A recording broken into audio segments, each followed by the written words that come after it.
Reborn as a small flame. I really enjoy burning. I can exist without fire, but absolutely cannot exist without burning. I burn the heavens, the earth, and the air. Anger me, and even myself will burn. I not only burned into the bright mother of the demon clan, but also burned into a feared existence by the gods. But at this moment, I am still a very fragile flame. Now, a drop of water can make me leave this beautiful world. As I was complaining, a voice sounded in my ear, God-level purification system loading complete. Congratulations to the host for obtaining the newbie gift pack, 1000 burning points, 50% water resistance, and 100-fold purification efficiency. I smiled and looked at the surrounding bushes and trees, and the flames on my body flickered excitedly twice. Immediately, with a gentle movement from the breeze, my body pounced on the withered bushes on the side. A bright red flame snake rose more than a meter high, directly devouring the bushes and raging towards the surroundings. Due to the enormous burning efficiency, my burning points instantly changed from 1000 to.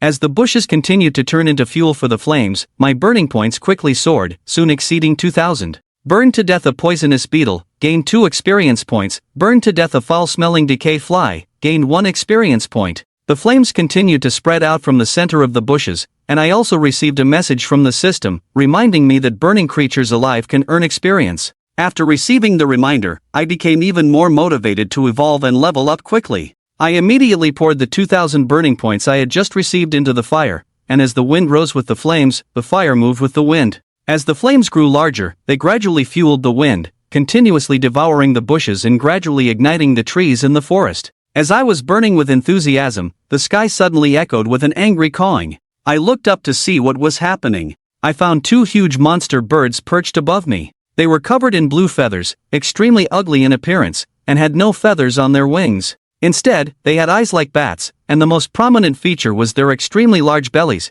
as if they were carrying an inflated barrel. At first, I was surprised to see the monster birds, but then I thought about it and it made sense. Since this was a remote forest, the existence of monsters was unlikely. However, it wasn't too hard to understand that 2 low-level monsters were perched on the mountaintop. But then something unexpected happened. Those 2 blue, ugly monster birds simultaneously contracted and expanded their bellies, and actually spewed out a large amount of dirty water from their mouths, extinguishing the flames on the ground. I was a little annoyed, but since I was burning on someone else's turf, I changed direction and started burning on the other side. But those 2 ugly giant birds showed no gratitude at all. After they saw my flames turning, they excitedly flapped their wings and chased towards us. You're shameless, aren't you? Since you don't want to give me a way out, then don't blame me for being ruthless. These 2 ungrateful strange birds have completely angered me. The roaring flames carried an extremely high temperature. I indiscriminately started to ignite every big tree. The bright red flames quickly ignited the leaves of the big trees, climbed to the top of the trees,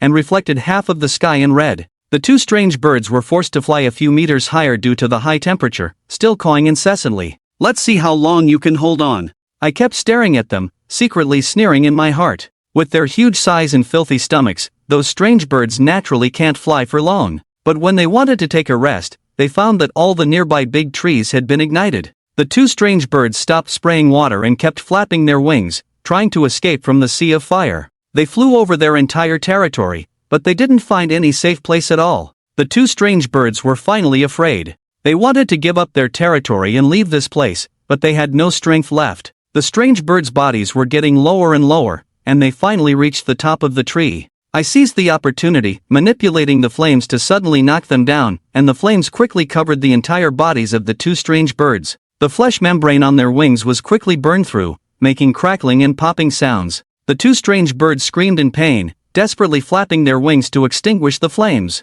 But it was to no avail. The movements of the 2 strange birds became smaller and smaller, and in no time, they were burned to ashes. Killed 1 floating water poison ring with fire, obtained 100 pounds of rouge. Killed 1 floating water poison ring with fire, obtained 100 pounds of rouge. These 2 strange birds actually gave themselves 200 experience points. I was overjoyed in my heart. It turns out that continuously igniting the enemies and everything in front of me is still the fastest way to evolve and level up. I immediately made the decision that since these 2 big birds are dead, I might as well take over their territory. The fire grew larger and larger. Whether it was the delicate grass or the centuries-old trees, there was nothing to stop the spread of the flames. Everything on the entire mountainside was burning fiercely. Countless poisonous insects and wild animals that couldn't escape perished in the sea of fire, turning into experience points and burning value. The fire burned for a full day and night before gradually dying down. This was because I intentionally controlled it, not allowing the fire to spread. After all, this continent is in a state of the gods fighting. If there is too much commotion and it's discovered by a big shot, I, who was secretly leveling up, might be in trouble. Perhaps this little flame of mine would be snuffed out in its infancy. The big fire was completely extinguished, and I shrank into a small fireball the size of a fist, hiding in the ashes. I found that I had upgraded to a level 2 fire crystal, and the burning value had also reached 5 million points, and gained the skills of level 1 compressed flame and level 1 explosive burning. Compressed flame LVE compresses the flame, instantly doubling the flame temperature. The current level of flame temperature is doubled, and the raging burning LVE accelerates the flame spreading rate. The current level of spreading rate is doubled. I felt secretly pleased, as my current maximum temperature is 2000 degrees. If I use the compressed flame skill, it will instantly soar to 4000 degrees. Paired with the explosive burning skill, I estimated that it would only take a few hours to burn down a hill like this. Just when I thought it was almost over, suddenly, there were hurried footsteps coming from the distant forest. My expression turned serious, and I slowly moved towards that direction. The footsteps were getting closer and closer. I deliberately concealed my firelight and quietly hid to observe from the side. These were a group of creatures with a similar appearance to humans, except they had two pointed cat ears on top of their heads and a curved cat tail behind them. I immediately recognized them as cat people. These unexpected guests were a kind of orc on the chaotic continent, but compared to other orcs, the cat people were petite, with an average height of only 1.5 to 1.6 meters, making them a relatively weak race. But in small races, they generally have their own gathering places. Why would these cat people come over here for no reason? Stop, you inferior cat people. Ahead is the territory of the third-order monster, Fushuei-du. You might as well be honest and be our slaves. Our human masters will take good care of you. Ha! Insolent insults and laughter, accompanied by the clashing of gold and iron, rang out together. It was then that I saw behind this group of cat people, there were also 3 humans in armor discriminating against them. You despicable humans, shameless. 3 second-order discriminators coming to bully us ordinary cat people. Even if we die, we will never be your slaves. A cat woman with the most beautiful appearance among the cat people turned her head and angrily rebuked. You don't appreciate kindness, then you'll face the consequences. Since you want to die so badly, we'll grant your wish. The human knight angrily cursed and quickened his pursuit, with the cat people and the knight in front and behind. They soon ran into my territory. It was at this moment, after entering this chart area, that both the cat people and the knight were stunned. Not only was there no sign of the monster Fushuei-du, even the entire mountain had been burnt to a flat plain, covered with a thick layer of ash. The air was filled with a choking burnt smell. My gaze remained fixed on those 3 human knights, secretly plotting in my mind. The 2 level 3 monsters from before provided me with a full 200 experience points. These 3 knights are at least level 2, so they shouldn't be too weak. Besides, they are bullying the weak. They don't look like good people at all. Dealing with them would be a righteous act. I lurked beneath the ashes, quietly approaching the 3 knights, taking advantage of their confusion over the scene in front of them. I instantly triggered an alarm, and 1000 points of combustion erupted directly. My body instantly turned into a small fireball the size of a fist, transforming into a 1-meter-high flame. What's happening? The knight standing at the front was engulfed by the flames without any defense, and he screamed in pain. The other 2 knights, although startled, quickly reacted. They hurriedly took off their cloaks, attempting to extinguish the flames on their companion. Ha! I'm waiting for you 2 fools to come over. I sneered inwardly and compressed the flames, igniting an explosive burn. The flames that were only 1 meter high a moment ago suddenly soared to over 2 meters, and the burning speed of the flames doubled. The 2 assisting knights didn't even react and were covered all over by the flames. Due to the enhanced effect of the compressed flames, the flames now faintly emitted a purple glow. My temperature was originally at 2000 degrees. With the skill bonus, it has now reached a scorching 4000 degrees. At this terrifying temperature, the knights' armor and weapons melted, turning into molten iron flowing on them, causing them to scream in agony. The cat people were also stunned by the sudden turn of events. Even from 5 or 6 meters away, they could still feel the terrifying heat. They didn't dare to run amok and could only stay in place, watching in fear. It's a miracle. This is a miracle. The gods don't want us, the cat people, to suffer. They deliberately saved us. This is a sign from the gods. The most beautiful cat woman suddenly shivered and, with a trembling voice, cried out, Her eyes filled with hot tears as she knelt in my direction. The orcs had never seen much of the world, and the current situation was simply incomprehensible to them. Naturally, they interpreted the situation as a miracle. Under the leadership of that cat woman, the other cat people also knelt down, feeling helpless.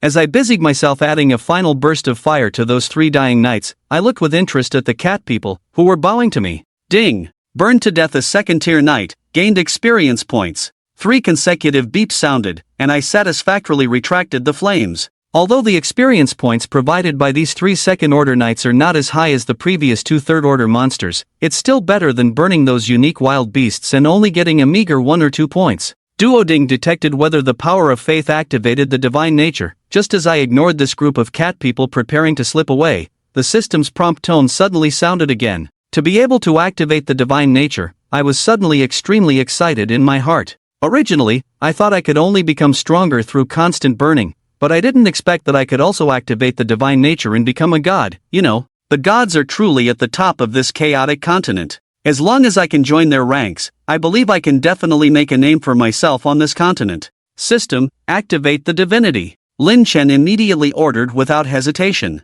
Ding dong, detected that your level is not high enough. You need to reach the Fire King level to activate the divinity. Damn, what a ripoff. The system's prompt made Lin Chen instantly feel lost again. He was only a second-level fire spirit at the moment, and to upgrade to Fire King, he needed to level up a full 8 levels. But now these cat people were kneeling in front of him. If he waited to level up 8 times before coming back, these cat people would probably have disappeared. In that case, it might be better to do this. Lin Chen had a clever idea and spent 500 burning points to conjure a giant flaming face in front of the cat people. As soon as this flaming face appeared, the cat people all exclaimed in unison. They completely believed that this was a miracle. Everyone prostrated on the ground, burying their heads deep in the ashes of the grass and wood on the ground, not daring to lift their heads to look at Lin Chen. After upgrading to a fire spirit, Lin Chen also gained the ability to speak and act, making it easier to communicate with these cat people. I am the god of flames. Who are you, and why do you offer your faith to me?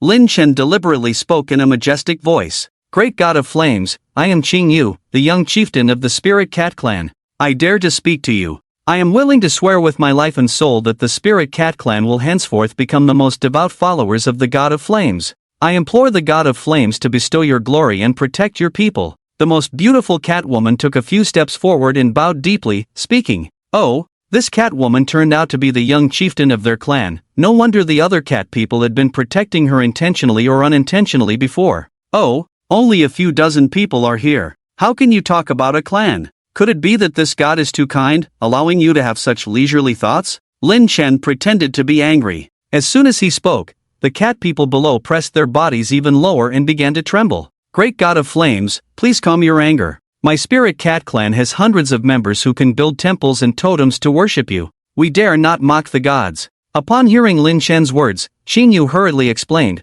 but her voice also trembled, showing that she was truly afraid. Oh, where do your people currently reside? And why don't they pray to me in the temple? Lin Chen continued to ask. This. Qing Yu hesitated for a moment, then bit her lip and mustered the courage to explain. Great god of flames, my Spirit Cat Clan was exiled by the cat people. When seeking a place to settle, we were captured by a small unit of the human expeditionary force. The clan members fought to the death, allowing Qing Yu to escape. If you can save my people, you will surely gain the most devout worship of the Spirit Cat Clan. Qing Yu's voice was tinged with tears as she spoke. A small unit of the human expeditionary force. Lin Chen's heart leaped with joy upon hearing this. If there really was a unit coming to offer him heads, then leveling up 8 times would not be a difficult task. More importantly, helping the Spirit Cat Clan deal with that human expeditionary force would not only allow him to level up to Fire King but also gain hundreds of loyal followers, a win-win situation. Qing Yu did not know that Lin Chen was happily making plans at this moment.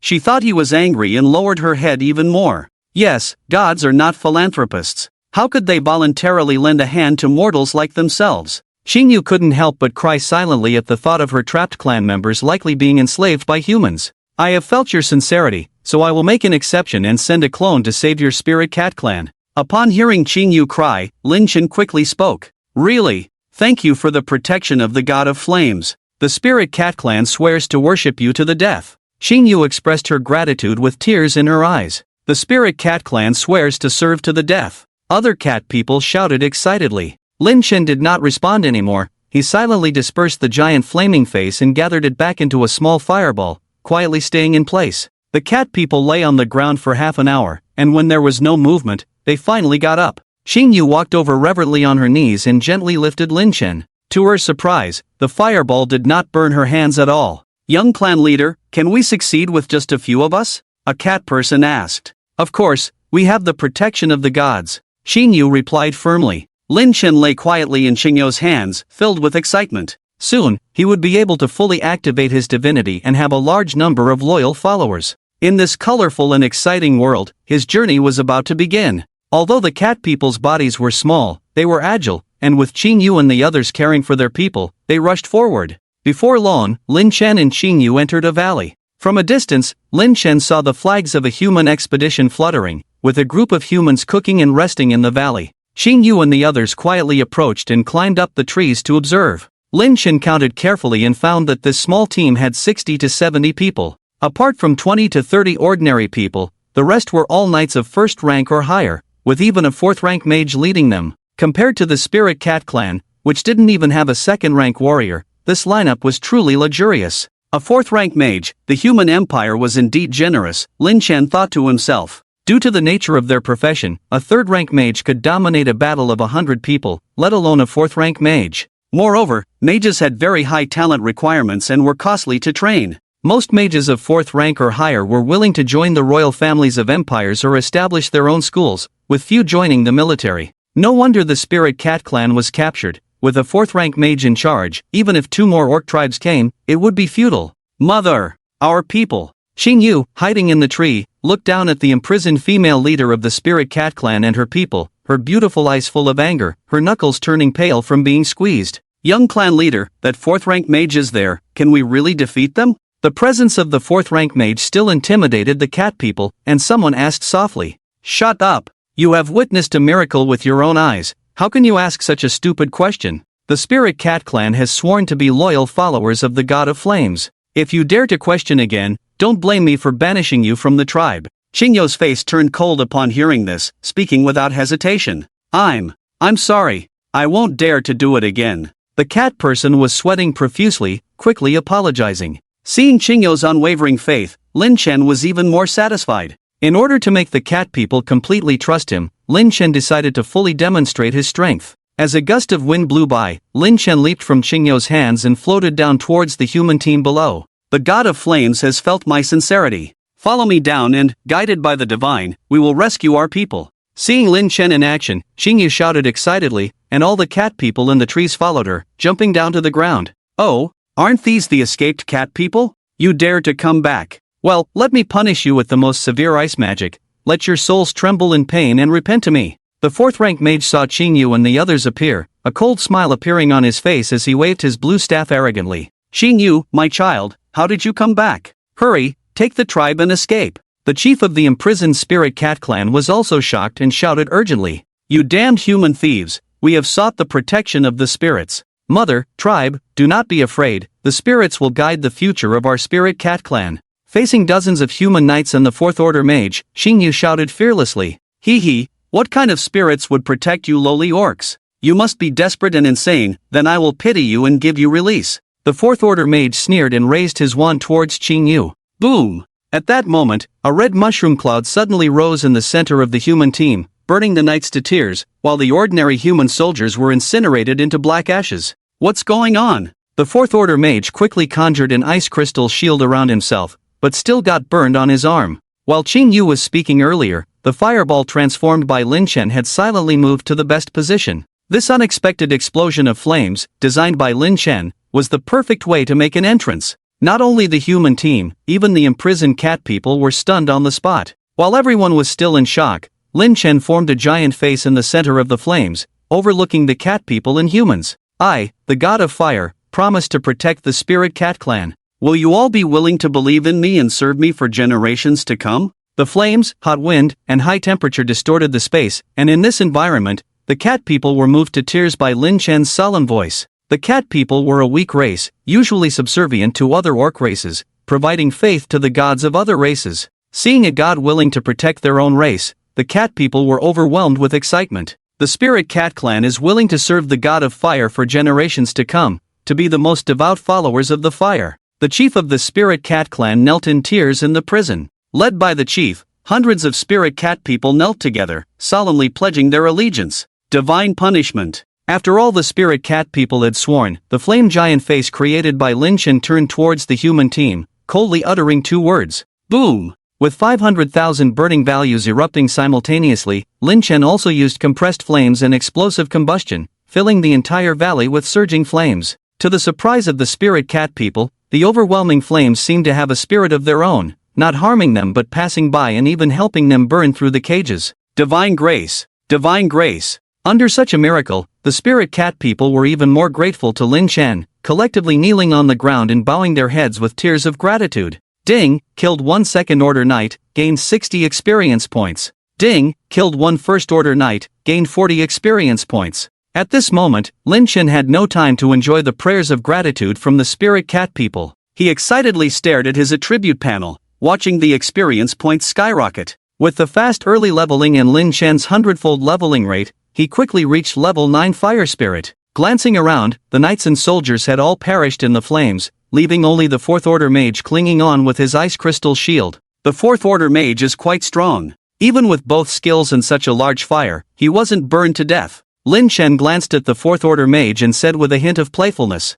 However, although this guy didn't die, he was almost at his limit at this moment. His magic power was almost depleted, and the blue magic wand in his hand had cracks from the intense flames. Great fire. God of flames, these orcs are extremely inferior, and their numbers are few. Please come to our Bernadia Empire to seek followers. As long as you don't kill me, I can apply to the Empire to provide you with the power of thousands of believers. The 4th order mage couldn't hold on any longer and pleaded with a trembling voice. Lin Chen didn't respond, just silently moved all the flames to his side. False god. If you dare to kill me, the Bernadia Empire will not spare you and your lowly followers. The cold and ruthless god of frost will bring down his punishment and extinguish your false flames. Seeing that Lin Chen didn't accept his plea, the 4th order mage finally couldn't help but burst into curses. Hee, just a last struggle before death. As for that nonsense god of frost, he was already incompatible with Lin Chen's flames and would eventually be dealt with. Lin Chen didn't care about offending him in advance. Watching the distorted face of the 4th order mage, Lin Chen sneered and directly vaporized the ice crystal shield with the raging flames.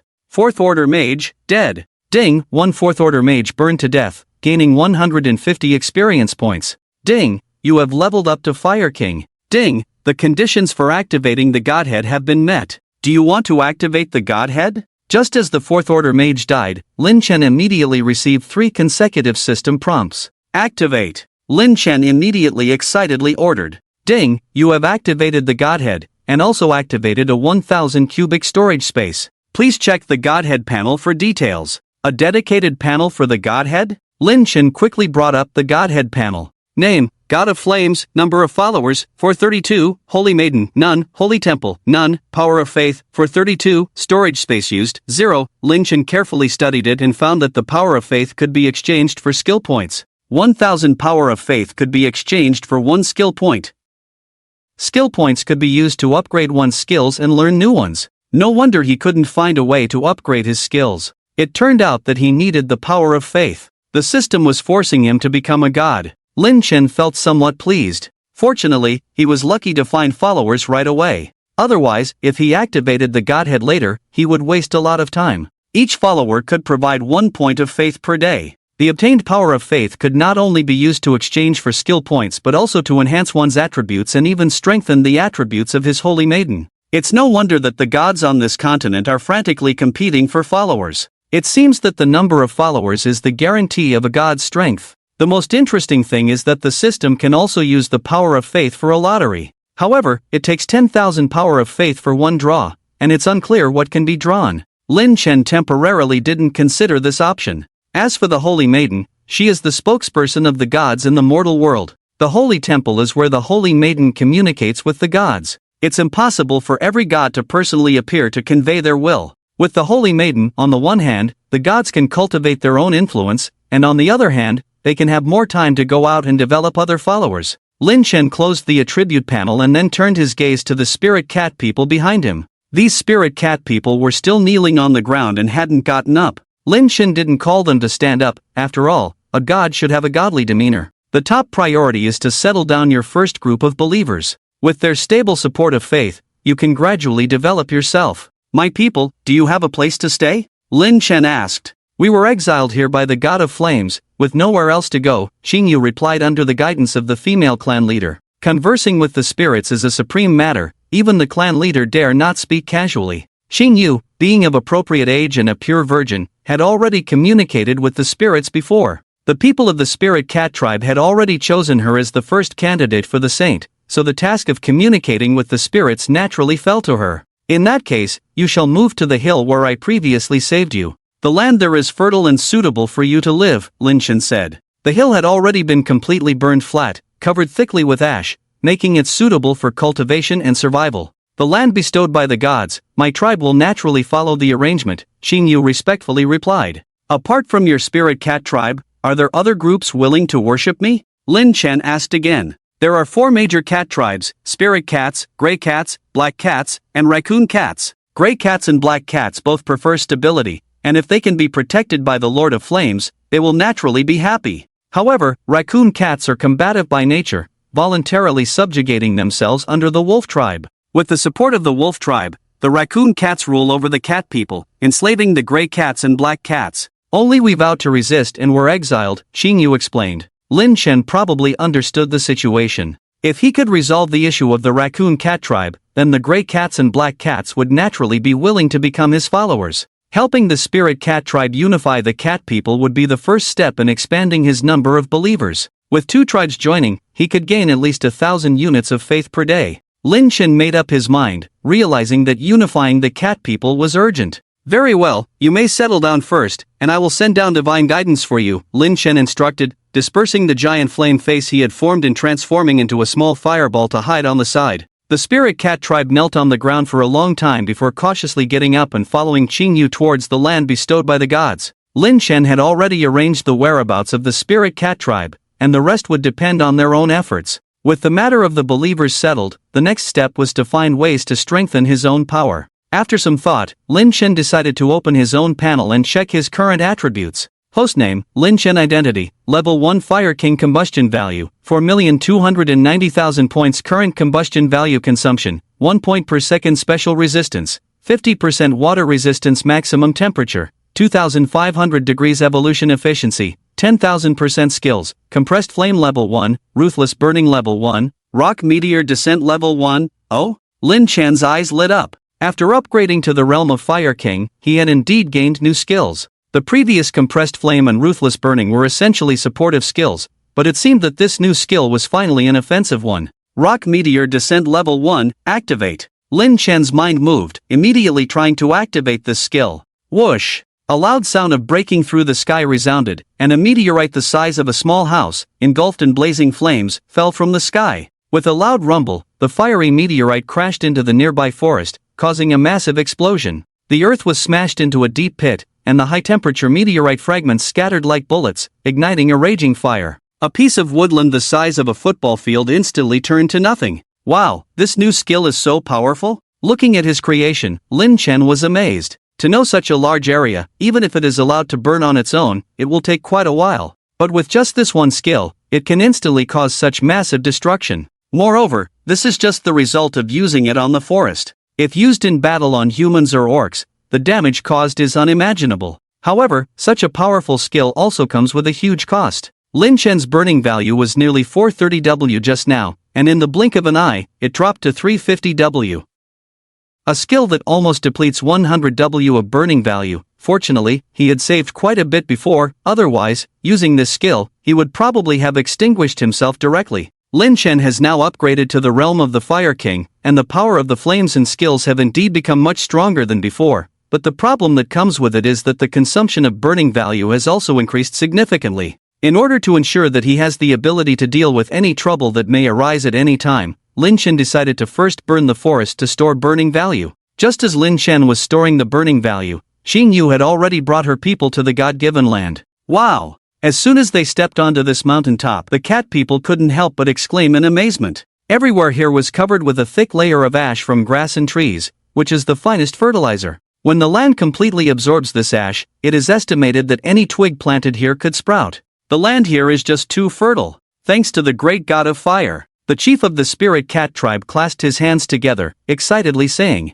"The orcs' technology is not advanced, so when planting crops, they mostly rely on nature. The more fertile lands are mostly controlled by those powerful orc tribes, leaving these weaker tribes to cultivate on barren land, resulting in poor harvests and frequent hunger." Now seeing such fertile land, how could these spirit cat people not be excited? Praises to the god of fire resounded instantly. Before the god of fire saved us, he had already prepared this god-given land. Only the great true God has such prophetic abilities. We must strive to develop our tribe and not disappoint the god of fire. Facing this land, Xingyu clenched her hands and firmly said to herself. Lin Chen did not yet know that from this moment on, this spirit cat girl, whom he had only known for a few hours, had become his most devout saint. The spirit cat people were already used to escaping death, and now seeing such fertile land, they completely forgot about fatigue and enthusiastically started working. Soon, they cleared a large piece of land. The spirit cat people immediately began cutting down trees and building a sanctuary on this land.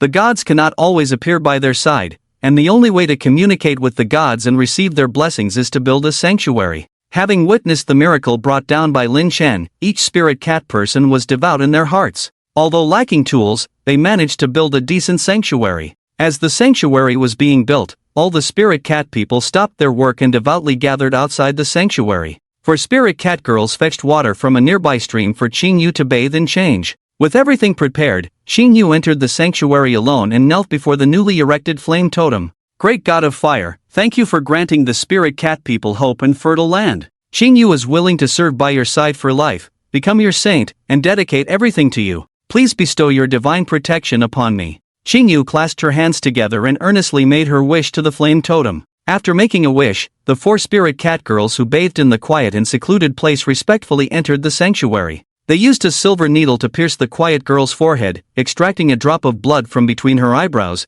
and carefully dripped it onto the flame totem. The blood between the eyebrows is the essence of the whole body's spiritual energy, possessing the effect of communication with spirits. After the flame totem came into contact with the drop of blood between the eyebrows, a faint flame appeared. Ding! Detected the service request of the Saintess, Quiet, Tribe, Spirit Cat Tribe. Do you accept? Lin Chen, who was busy accumulating burning points, suddenly received a prompt from the system. Accept. Lin Chen immediately confirmed. Although the Spirit Cat Tribe had already sworn to serve by his side, only by truly establishing a sanctuary and selecting a Saintess could they be considered true followers. Lin Chen opened the deity panel, and the data on it had been updated. Name, God of Flames, number of followers, 432 people, Saintess, Quiet, Spirit Cat Tribe, Sanctuary, 1, Power of Faith, 432, Storage Space Usage, 0. After accepting Quiet's request, Lin Chen found that he could now view her attributes. The Saintess could be considered his spokesperson on the continent, so Lin Chen naturally cared about her data. With a thought, Lin Chen quickly opened Quiet's attribute panel. Saintess Quiet, Race, Spirit Cat Tribe, Age, 16, Occupation, None, High Affinity for Magic, Recommended to change to Mage, Skills, None. Lin Chen was somewhat surprised. It was rare for the orc tribe to have individuals with magical talents. Usually, in an entire tribe, there would only be 1 or 2 such individuals, who would typically serve as the high priest of the tribe. If Quiet could become a mage, it would be a very good thing not only for herself but also for the entire Spirit Cat Tribe. Unfortunately, his power of faith was not enough at the moment to enhance her attributes. Ding! Congratulations on obtaining the first worshipping tribe, receive a beginner gift from the deity. Just as Lin Chen felt a bit regretful, a prompt from the system immediately sounded in his mind. Open! Lin Chen eagerly commanded. Ding! Congratulations on receiving 10 skill points. Ding! Receive 1 attribute enhancement point. Ding! Congratulations on receiving the special gene trait rice seed. Can be manufactured using the power of faith. With these 2 or 3 notification sounds, Lin Chen became even more excited. Upgrading the level of the compressed flame and the raging burn to level 1 each required 2 skill points, while upgrading the meteoric descent required a whopping 5 skill points. After upgrading his 3 skills, he was left with only 1 of the 10 skill points he had just received. He probably wouldn't need this attribute enhancement point himself, so he would give it directly to Saintess Quiet later to enhance her magical talents. As for this special gene trait rice seed, what was it? With doubts in his mind, Lin Chen opened its description. Special gene trait rice seed, an upgraded version of hybrid rice created by a great scientist, yielding 5,000 kilograms per mu, with a short maturity period, and can only be planted by believers. Wow! Lin Chen exclaimed in surprise. Regardless of the world or era, food is always the primary issue for developing power. With this super rice, it would definitely not be a problem to feed his followers, and more importantly, it could attract more poor orc believers to follow him. Moreover, these seeds could only be planted by his own followers, fundamentally eliminating the problem of theft by other forces.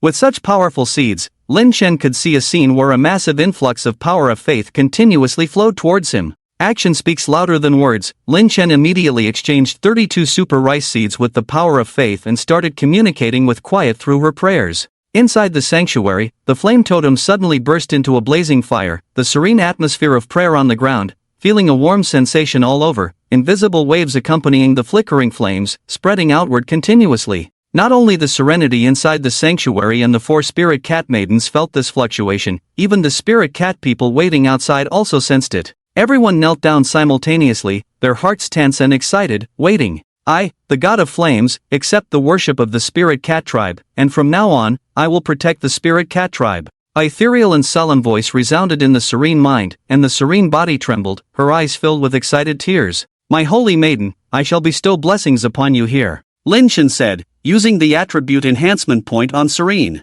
Serene felt a powerful force descending from the sky, breaking through all the constraints on her body, even her thoughts became clearer. Heavens, I have awakened magic. Serene's mind stirred slightly, and a small flame emerged from her palm. Looking at this flame, Serene exclaimed in delight. Lin Chen glanced at Serene's attribute panel and found that her profession had changed from nothing to a first-tier mage. A miracle! The miracle has happened again. The spirit cat people outside the sanctuary heard Serene's voice and also shouted in excitement. At the age of 16, Serene could awaken magical talent. Besides the bestowal of the gods, there was no other explanation. At this moment, all the spirit cat people only had the most devout faith and awe in their hearts. Through the sanctuary, Lin Chen also transmitted the 32 specially made rice seeds, then closed Serene's prayer channel and continued to store up burning value. As the flames on the totem dissipated, Serene also realized that the god of flames had left. She slowly stood up and walked towards the totem. Below the totem lay a small handful of seemingly inconspicuous seeds. Serene held them in her hands, turned, and walked out of the sanctuary. Holy maiden! Holy maiden! Seeing Serene coming out, all the spirit cat people bowed respectfully to her. Even her mother, the chief of the spirit cat tribe, was no exception. She had become the holy maiden, the possession of the great gods. Even looking at her a second time would be a blasphemy against the gods. Fellow tribesmen, the great god of flames has accepted our tribe and has bestowed generous blessings upon us. Serene raised the seeds in her hand high, and the spirit cat people cheered excitedly. Holy maiden, what has the great god of flames bestowed upon us? The chief came over respectfully and asked. Even though Serene was her daughter, the chief still used respectful language. These are the sacred rice bestowed upon us by the gods. With it, we will never again experience the days of hunger and starvation. Serene held the seeds in front of the chief, joyfully speaking. Let me show you. Seeing the confusion on the faces of the people, Serene smiled and walked towards the land, followed by curious spirit cat people. Some of the land had already been turned over by the spirit cat people, and the grass and ash had been mixed with the soil to become the best fertilizer. Serene reached out and gently dug a small hole in the ground, then dropped a rice seed into it. She buried the seed and watered it a little. Then she held her hand above the ground, a faint red light shining in her palm. She was going to use her newly awakened magic to quickly ripen this seed. Holy maiden, you have truly awakened magic. Although they had heard Serene's cheers before, seeing her use magic with their own eyes was a different kind of visual shock. Yes, under the generous blessing of the god of flames, I have successfully awakened magic. The tranquility on the surface is calm, but the tone is full of joy. For orcs, awakening magical talents is a lifelong honor. The nearby spirit cat people looked envious, regretting that it wasn't them who sought the help of the god of flames initially, otherwise they might have received such an honor. Under the influence of the serene flame magic, the temperature and humidity of the soil were controlled to an excellent state. It's about time. Serene carefully sensed the growth of the seeds in the soil and at the right moment, transmitted a bit of her magic inside. The seed of rice quickly sprouted out of its shell and began to grow. The original growth cycle of this special rice was only 1 month, but now, under the influence of serene magic, it immediately sprouted and grew taller. Although she had just awakened to magic and was still unfamiliar with controlling magic, in order to prove the kindness of the god of flames, she exerted all her efforts to ripen this rice. With the nourishment of serene magic, the rice gradually matured, and heavy ears of rice grew densely one after another. Heavens, what kind of rice is this, to bear such abundant grains? The chief of the spirit cat people couldn't help but exclaim. But it wasn't over yet. The rice stalks, already bent under the weight of the grains, unexpectedly grew thicker, and more grains sprouted. This golden rice plant bloomed like a mature dandelion, laden with rice grains. Seeing the rice fully matured, Serene finally withdrew her hand, wiping the sweat from her forehead slightly tired. Holy maiden, may I ask how much yield can this sacred rice bestowed by the god of flames achieve? A spirit cat person asked softly. Serene smiled slightly and held up 5 fingers. 5,000 kilograms per moo. Now we won't go hungry. The spirit cat people immediately cheered. No, the sacred rice given to us by the divine beings can achieve a yield of 5,000 kilograms per moo. Serene gently waved her hand, a proud smile appearing on her delicate face. 5,000 kilograms. The spirit cat people held their breath, and when they confirmed that Serene wasn't joking with them, the crowd erupted into thunderous praise. Quick, taste the flavor of the sacred rice. Serene interrupted the cheers with a smile, and someone immediately came over to carefully harvest the rice and prepare it. Soon, a large pot of steaming rice was brought over. Serene picked up a few grains and put them in her mouth, a look of surprise appearing on her delicate face. The rice was soft and chewy, with a faint fragrance, the taste much better than the rough rice they had eaten before. The chief of the spirit cat people and the other tribe members also praised it endlessly after tasting it. After distributing the rice seeds, the tribe members quickly planted them. Holy maiden, now that the issue of food and shelter has been resolved by the god of flames, I think we should find a way to expand our influence to gain more followers to repay the god of flames. The chief of the spirit cat people pulled Serene aside and said softly. Watching the busy tribe members, each face filled with hope for life, Serene was naturally overjoyed. All of this was bestowed upon them by the god of flames, and Serene's desire to repay was no less than that of the chief of the spirit cat people. Mother, I think the same way. Serene nodded in agreement. We will have a large amount of food, and relying solely on ourselves to eat will definitely be more than enough. Instead of turning the surplus food into wine for easy storage, we can also use it for trade with other tribes or to win them over. The chief of the spirit cat people, being an experienced elder, immediately proposed an idea. So good, I have already sent someone to scout the terrain a bit. This is a mountainous area. Besides a small number of demon beasts nearby, there are no other tribes. We will station troops and store food here, and make other plans. Xingyu nodded in agreement. I will enter the sanctuary to consult the god of flames, and only after obtaining the approval of the divine spirit will we proceed. After Xingyu finished speaking, she walked alone into the sanctuary and knelt before the flame totem to begin praying. Lin Chen heard her prayer and thought the arrangement was acceptable. On one hand, the population and combat power of the spirit cat clan were insufficient to expect them to attack other tribes in the short term. On the other hand, the human expedition team that captured the spirit cat clan was wiped out earlier, and they would not give up easily. Lin Chen had to deal with this matter first, as he did not want his newly acquired loyal followers to be taken away so soon. All right. Xingyu quickly received Lin Chen's response. Since the gods had agreed, Xingyu happily worked with the spirit cat clan leader to arrange the internal affairs of the clan. In the blink of an eye, a month had passed. Under Xingyu's leadership, the spirit cat clan was developing steadily, and Lin Chen took the opportunity to survey the surrounding environment. This was the northern part of the chaotic continent, a wilderness where orcs resided. Human territory lay in the fertile and warm south of the continent, separated by a long black mountain range rumored to be inhabited by demons. However, no one had seen them for centuries, and the orcs had never ventured into the mountains. On the other hand, humans constantly sought to invade the wilderness, such as the recent expedition team from the Berna Empire that captured the Spirit Cat clan. At this moment, Lin Chen stood at the edge of the Black Mountain Range, gazing into the endless primeval forest. Over the past month, Lin Chen had eliminated all the demon beasts near the Spirit Cat clan, and his level had increased significantly. Opening the attribute panel, Lin Chen glanced at his current attributes. Hostname, Lin Chen Identity, Level 5 Fire King Burning Value, 5000 W points Current Burning Value Consumption, 10 points per second Special Resistance, 50% Water Resistance Maximum Temperature, 2600 degrees Evolution Efficiency, 10,000% Skills, Compressed Flames LV2 Ruthless Burning LV2 Meteor Fall LV2, Name, God of Flames. Number of followers, 432. High Priestess, Qingyu, Spirit Cat Clan, Sanctuary, 1 Power of Faith, 1532. Skill points, 1 Storage space usage, 0. Now, relying solely on burning demon beasts and animals, it was difficult to continue leveling up. To break through the realm of the Fire King, he needed to find other opportunities. Since there were always spirit cat maidens praying in the sanctuary, he was not worried about safety issues if he encountered any opponents he couldn't handle. After some thought, Lin Chen entered the Black Mountain Range directly. I already have 50 million burning points, so I don't need supplies right now. The primeval forest here is very dense, so I can come here anytime I need more burning points.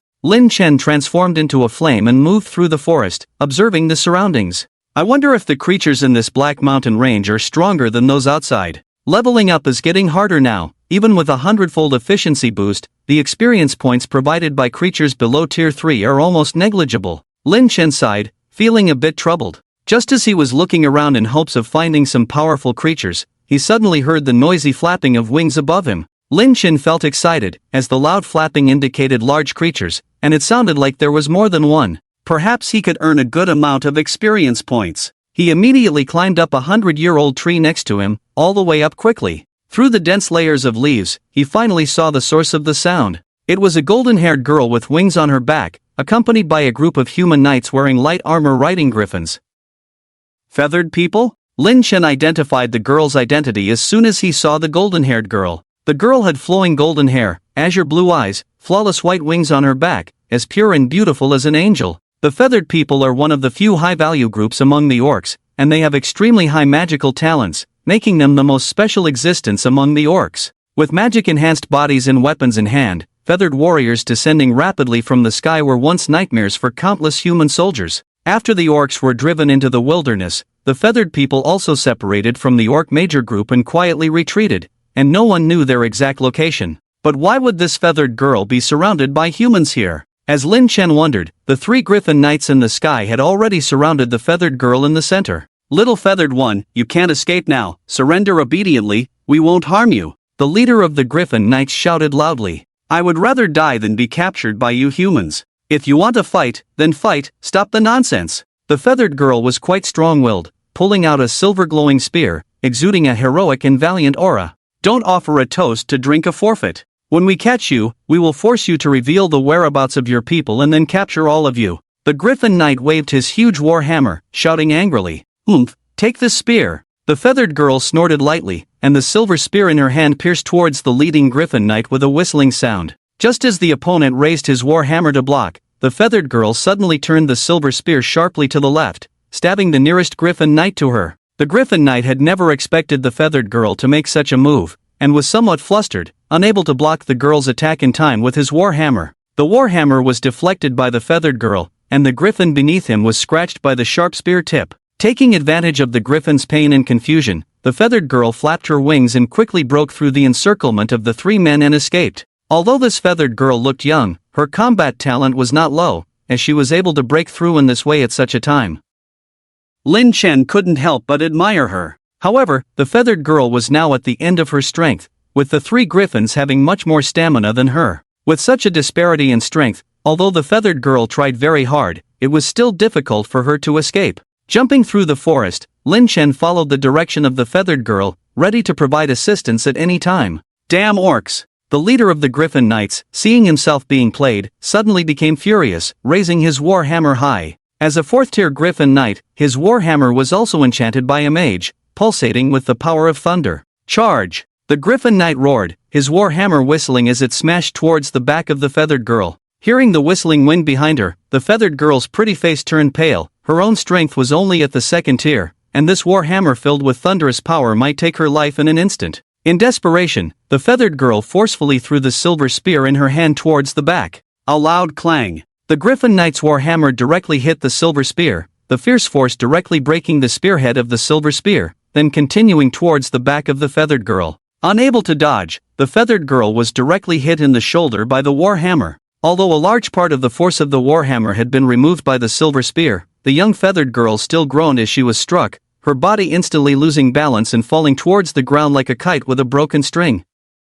The layered branches cushioned the impact of the young feathered girl's fall, not worsening her injuries. But when she tried to get up covered in fallen leaves, she found that her wings could no longer muster any strength, making it nearly impossible for her to fly. Where do you think you're going? 3 griffin knights descended from the sky, their massive griffins roaring as they looked down on the young feathered girl. In front of them, the young feathered girl appeared so fragile, realizing she was in a desperate situation, a hint of despair on her face. Boom! At that moment, a towering wall of fire appeared out of nowhere, separating the young feathered girl from the 3 griffin knights. The appearance of the firewall forcefully blocked the knight's attack. Yes, Lin Chen finally made a move. Among the orc tribe, the combat abilities of the feathered people were outstanding, and Lin Chen intended to develop the feathered tribe into his followers through this young feathered girl. Moreover, the reach of the human empire had extended too far, and Lin Chen could not tolerate their rampant behavior in the wilderness. Oh, a wall of flames, a mage? Although I do not know to which faction you belong, I must remind you that we are knights of the Berna Empire, and this orc is our prey.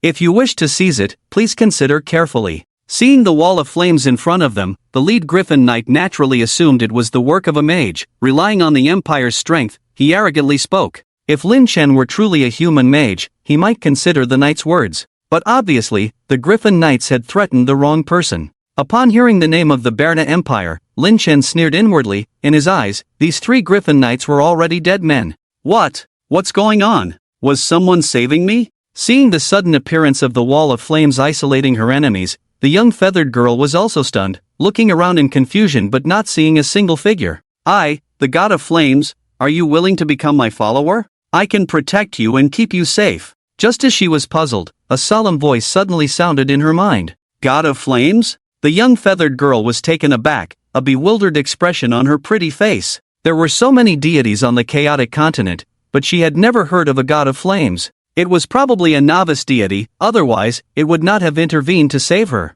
The young feathered girl forced a bitter smile, subconsciously wanting to refuse. As a member of the strong feathered tribe, they had their own beliefs, worshipping the god of the sky. How could a girl with faith in the god of the sky easily worship another deity? But at the moment she tried to speak, the words of refusal just wouldn't come out. The tribe to which the girl belonged was the White Feather clan of the feathered people, who had suffered significant losses in battles with humans years ago, resulting in their tribe being relatively weak now. As a warrior maiden of the White Feather clan, the girl bravely stood up when her people encountered a human squad in battle, diverting the enemy's attention to herself to ensure the safety of her tribe. And during the countless times she was pursued by the Griffin Knights, she had prayed to the god of the sky, but received no response. Thinking back over the years, the White Feather tribe had prayed countless times to the god of the sky, hoping for guidance and protection, but never received any response. The girl's heart suddenly surged with infinite indignation and disappointment. What use is a deity who cannot guide and protect their own people?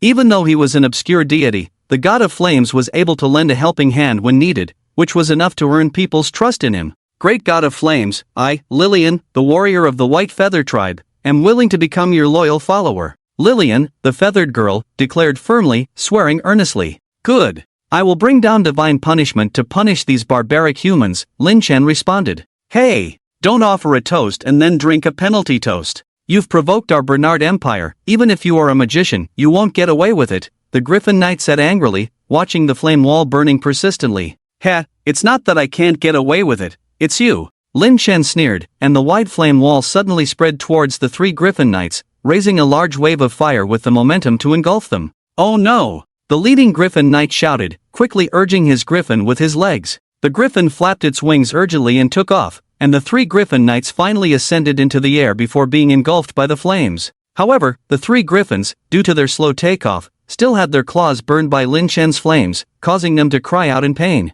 With such intensity and scale of flames, the opponent must be at least a 6th-tier Grand Magician. But how could a being of this level attack us for the sake of a mere orc? The Griffin Knight looked at the sea of flames below, feeling amazed and sweating coldly on his forehead. Respected Grand Magician, please forgive my previous rudeness. If you are interested in this orc, please accept him, but please don't hold us accountable and let us go. A 6th-tier Grand Magician, even in the Empire, was among the most elite group of people. A 4th-tier knight like him would certainly not be as important as a 6th-tier Grand Magician. Even if they were burned on the spot, the Empire would not cause trouble for them to find a Grand Magician, and might even resort to any means to win over the Grand Magician. The Griffin Knight also understood this reasoning and immediately begged for mercy. But the response he received was the rising of the flames below and the increasing temperature. Does this mean they are not going to let us go? Urging his griffin to rise higher again, the Griffin Knight couldn't help but curse inwardly. But clearly, their strength was inferior to the opponent, and even if they were angry, they could not make any effective resistance.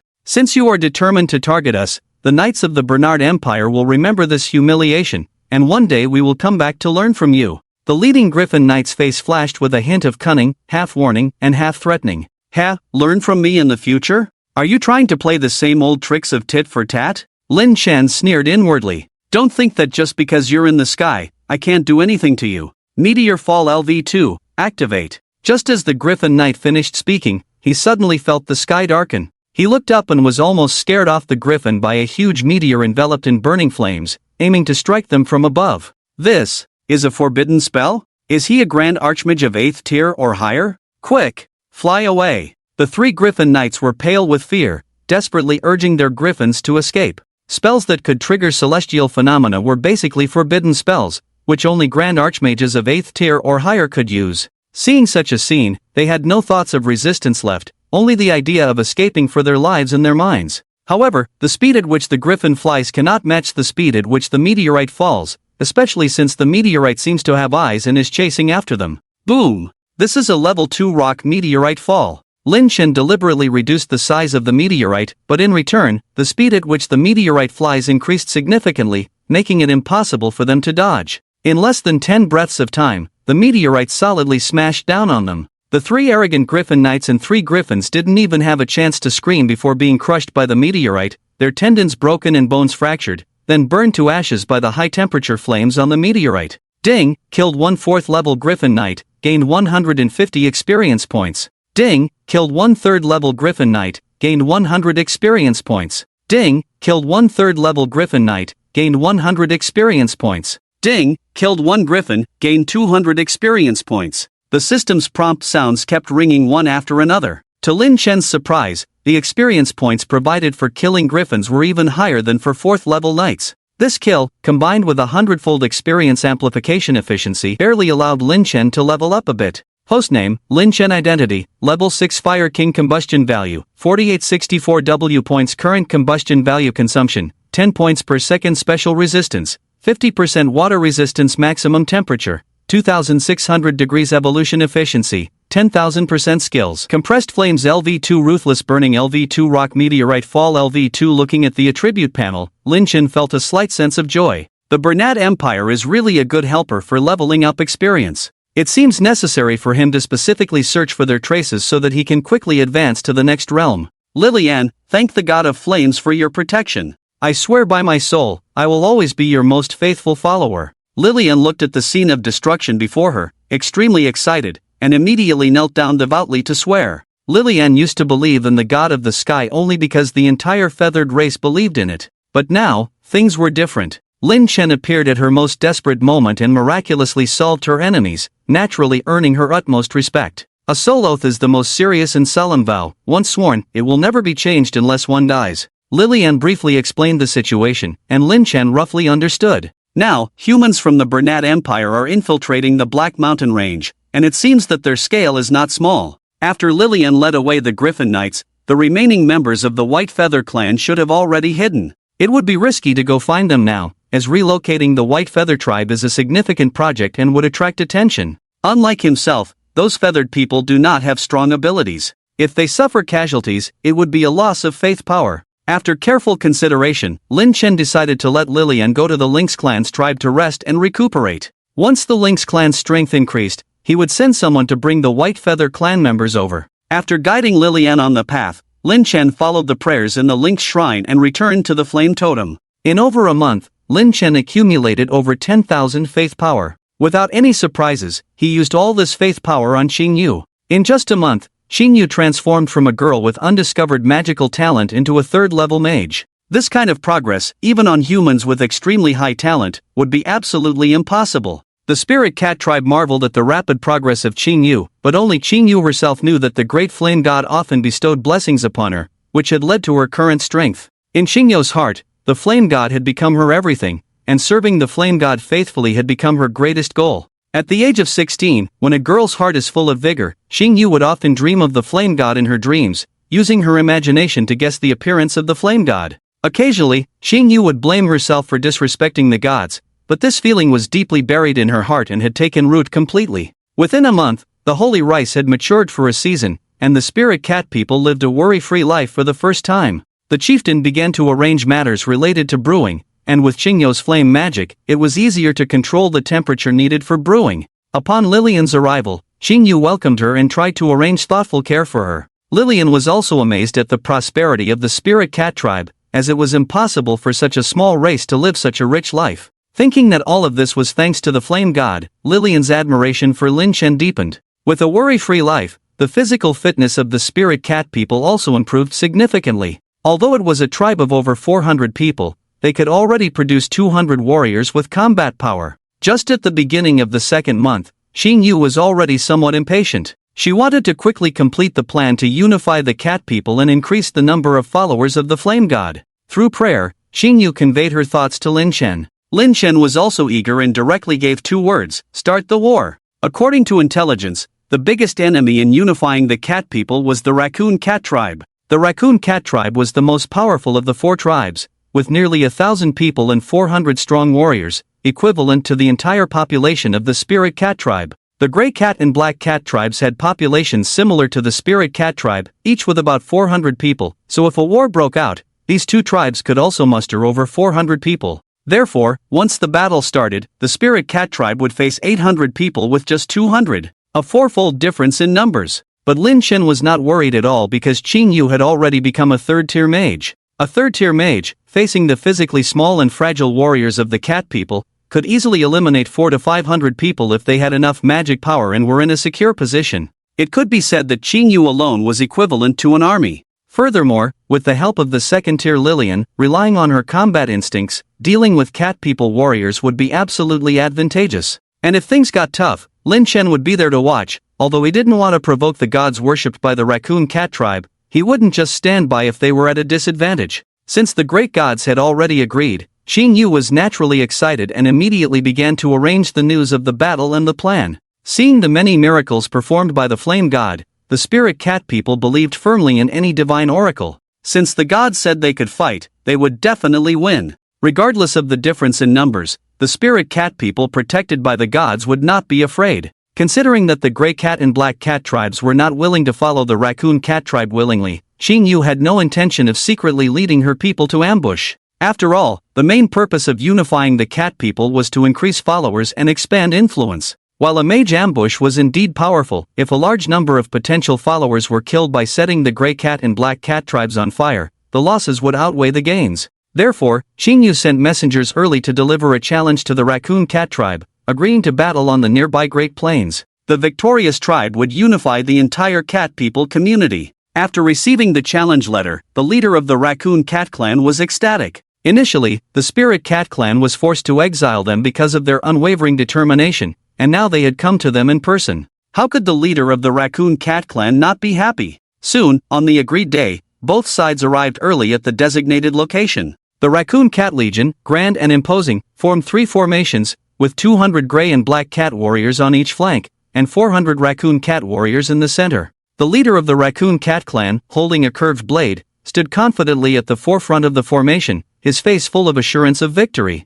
Xingyu stood facing them with 200 spirit cat warriors. Despite being greatly outnumbered, the spirit cat people, well-fed and strong, exuded a spirited presence that matched their opponents. Hee, little girl from the spirit cat clan, quickly call your mother out. Your spirit cat clan initiated the challenge, but the clan leaders are too scared to show themselves. Isn't it ridiculous? The leader of the raccoon cat clan stroked his beard, mocking and shouting. Look at your pitiful numbers. Even if each of us spits, we could drown your army. I'll give you a chance, as long as you surrender honestly, and you come to be my concubine, I will reluctantly accept you to prevent your people from innocent sacrifices. Seeing Xingyu's silence, he greedily scrutinized her and then shouted again. Have you finished? Xingyu coldly chuckled and asked softly. Finished? The leader of the raccoon cat clan snorted coldly, looking down on her. Since you're done, then you can die. Xingyu shouted, raising her right hand, which emitted a bright red light in her palm. What? You can use magic. Seeing the light in Xingyu's hand, the leader of the raccoon cat clan was greatly surprised, his face showing signs of panic.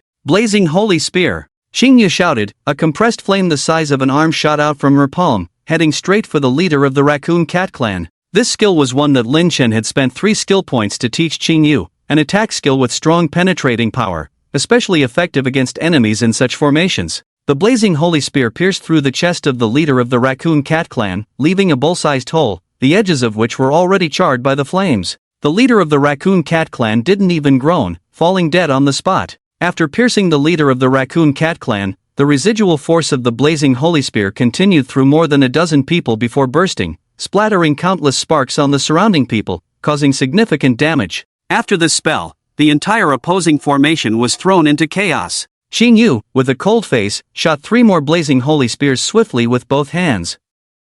She had long vowed to dedicate her body and soul to the great god of fire, and the impudence of the Raccoon Cat clan leader naturally filled her with immense anger. All 4 blazing holy spears hit the group of Raccoon Cat people, with about 100 Raccoon Cat warriors killed on the spot, and the remaining 300 suffering varying degrees of burns. After using the skill 4 times in a row, even though Qing Yu was a 3rd-tier mage, her magical power was somewhat depleted, her face instantly turning pale as she began to gasp for breath. The clan leader is dead. They have a mage. Run! After Qing Yu's attack, chaos erupted on the other side, with many soldiers fleeing in panic. The Black Cat and Grey Cat clans, forced into battle, ran even faster, quickly hiding far away. Don't panic. The mage on the other side has run out of magic. We still have the numerical advantage. Everyone calm down. A voice suddenly rang out in the chaotic Raccoon Cat camp. It's the deputy clan leader. The deputy clan leader is fine. Having found the backbone of the Raccoon warrior tribe, they gradually calmed down, reorganized their formation, and gritted their teeth as they drew their weapons.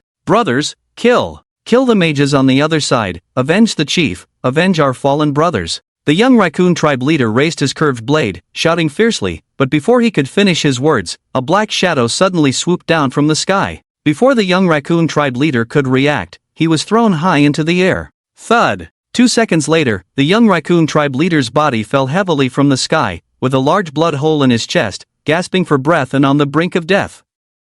Lillian held a spear suspended in the air, shaking off the blood drops from the spear tip, looking heroic. The young tribe leader is dead. They still have the winged people. The unity that had just been formed among the people dispersed once again. This time, the Raccoon warriors completely lost their will to resist, turning to flee and even discarding their weapons. Warriors of the Spirit Cat tribe, charge with me. Lillian flapped her wings, shouting, leading the pursuit of the remnants of the Raccoon tribe. The Spirit Cat warriors were filled with hot blood, scenes of past oppression flashing before their eyes. They charged forward relentlessly, instantly routing the Raccoon tribe. The Raccoon tribe, relying on their strength, had always treated the Grey Cat and Black Cat tribes poorly. Now, seeing the once arrogant Raccoon tribe so thoroughly defeated, the Black Cat and Grey Cat warriors who had already fled roared and blocked the Raccoon tribe's escape route. The 3 tribes' warriors quickly wiped out the remaining Raccoon tribe members. The great victory in battle was even more important because, remarkably, not a single Spirit Cat warrior died during the entire fight, with only a few injured, a loss that could be almost negligible. This kind of victory against the odds, and such a complete victory, was something the Spirit Cat people had never dared to imagine before. And now, guided and assisted by Lin Chen, they had achieved it so effortlessly. Lin Chen had been watching from a distance, and seeing this scene, he naturally felt very satisfied. The Spirit Cat tribe was no longer the timid race it used to be, and as the saintess, Qing Yu, made Lin Chen take notice. Girls of this age were usually delicate flowers sheltered in a greenhouse, let alone going to battle. Even doing slightly heavier farm work was a challenge. But Qing Yu could command a military force of hundreds and keenly sensed the best opportunities for battle. If she hadn't suddenly made a move and killed the Raccoon tribe leader without warning, the battle wouldn't have been won so smoothly. This decisive and powerful leadership, along with strong command abilities, was rare. After all, this was Qing Yu's first time leading troops into battle, and given time, her future was limitless. Lin Chen felt fortunate that he had intervened to save this young girl, otherwise he would have missed out on such an excellent talent. Of course, in addition to the excellent leadership of Qing Yu, Lillian's performance was also outstanding. On the battlefield, this winged girl was a natural-born ruler. Her spear that descended from the sky timely assassinated the young Raccoon tribe leader, shattering the Raccoon tribe's last hope and courage. If Qing Yu excelled in leadership and command, then Lillian was undoubtedly a genius in charging into battle. The 2 girls, one in logistics and command, the other in frontline combat. Lin Chen had a premonition that with these 2 young girls, expanding his influence and increasing followers would require little effort on his part. Due to the formidable strength displayed on the battlefield, the Grey Cat and Black Cat warriors were also convinced and willingly accepted Qingyu's orders. Thoroughly integrated the armies of the three tribes, Qingyu did not hesitate at all, taking advantage of the high morale to launch an attack on the Raccoon tribe's main camp in one go. This was a large mountain stronghold, surrounded by wooden walls on all sides. When Qingyu led the army to the gate of the stronghold, the dozens of soldiers left inside were completely stunned. The remaining Raccoon warriors wanted to resist, but after Qingyu burned down the gate of the stronghold, they gave up resistance completely. The main force of the Raccoon tribe had been completely depleted in the previous battle, and the remaining few dozen people were no match for Qingyu, who did not completely exterminate them. The Grey Cat and Black Cat tribes had always had a good relationship with the Spirit Cat tribe, so they happily followed Qingyu as they left. At this point, Qingyu had effectively unified the Cat People tribe in a single day. With the help of the chiefs of the Grey Cat and Black Cat tribes, Qingyu's men packed up everything they could take from the stronghold. The people of the Grey Cat and Black Cat tribes also packed up their belongings and immediately moved to the territory of the Spirit Cat tribe. The remaining Raccoon tribe members, guarded by some warriors, stayed behind in the stronghold. Qingyu made a promise to these Raccoon tribe members that as long as they behaved obediently and performed well, they could also move to the territory of the Spirit Cat tribe in the future. With the addition of two new tribes, the once desolate mountain became gradually lively. The chiefs of the two tribes were envious of the smooth development of the Spirit Cat tribe, especially when they saw the mountains of food. The cat people who were used to hard times were amazed. As long as they could have enough to eat, they were willing to merge their tribes or even continue as subordinates. Qingyu, a third-tier mage, was envied by these powerful cat people. Upon hearing that all of this was bestowed by the Great Flame God, the Grey and Black tribes immediately and without hesitation swore to become followers of Lin Chen. With the addition of the remaining Raccoon tribe members, the entire Cat People tribe now numbered 1,800, all contributing their faith to Lin Chen. Previously, they could only harvest over 400 points of faith per day, but now they could harvest more than 4 times that amount. If Lin Chen wished, he could exchange these points for attribute points or skill points to strengthen himself or the saint. Indeed, the number of followers was the greatest source of power. After tasting the benefits brought by the number of followers, Lin Chen began to look forward to further expanding his influence. Although the Cat People tribe had been completely unified, they were still a relatively weak race. If they wanted to absorb other orc races, they would need the help of the Avian tribe. To bring out the Avian tribe in the Black Mountain Range, they would first have to deal with the expeditionary team of the Berna Empire. Lin Chen had a clever idea. Why not sneak into the Black Mountain Range and deal with the human expeditionary forces there? As soon as this idea came to mind, a prompt from the system immediately sounded in his head. Ding, your number of followers has reached the 1,000 level. If you take action against others' followers on a large scale, it may attract the attention of other deities. Please act with caution. Attract the attention of other deities? So what? He could just deal with them if necessary. System, what is the strength of the deities on this continent? Lin Chen asked the system. Ding, the strength is divided as follows. From 1 to 10 tiers, host fire spirit level, host fire essence level, king level, emperor level, imperial level, saint level, god level, super god level, chaos level. Upon hearing this, Lin Chen felt disheartened. He was only at the king level now, and becoming a deity was entirely due to the system's credit. The other deities were all genuine god-level beings, so it was completely impossible for him to confront them head-on with his current strength. After all, I have just been reborn for a month, and my strength is still not enough. I really need to enhance the strength of the Cat People tribe first. Lin Chen thought for a moment.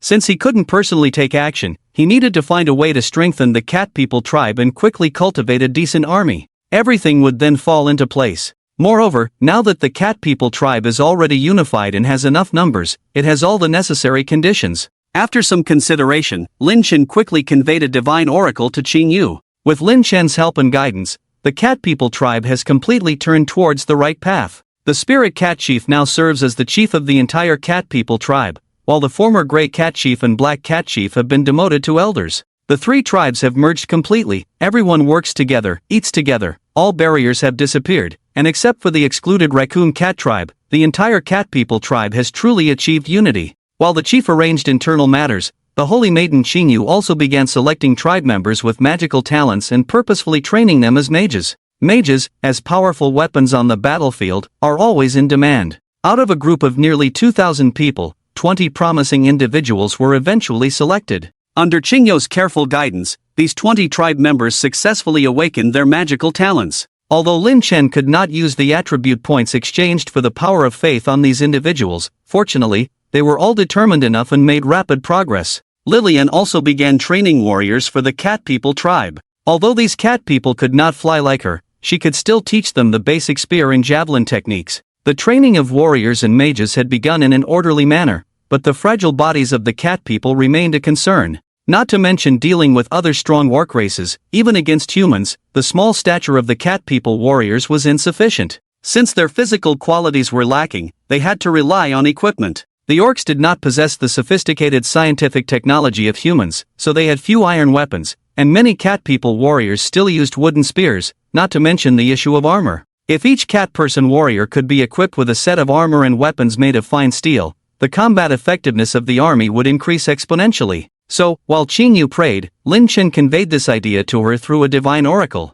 Great God of Fire, this is indeed a good idea, but our smelting technology is not mature enough to produce steel as powerful as that of humans. Qingyu replied respectfully, kneeling before the flame totem. I am the God of Fire. As long as it is related to fire, I can perfectly solve it. You are my followers, so you will not be hindered by such problems. Lin Chen responded immediately. Upon hearing Lin Chen's words, Qingyu's eyes lit up. She had unknowingly restricted her own thinking. Yes, in the past, the cat people tribe would not have been able to achieve this level of strength, but now they had the protection of the gods. Things that were never considered before were now being successfully completed. Alright, great God of Fire, I will quickly arrange this. After Qingyu finished praying, she immediately summoned her mother and the other two elders to discuss the matter. After hearing Qingyu's explanation, the other three all agreed. However, the problem was where to find the ore for smelting. Holy Maiden, as far as I know, there is an iron mine to the north, occupied by a bear people tribe.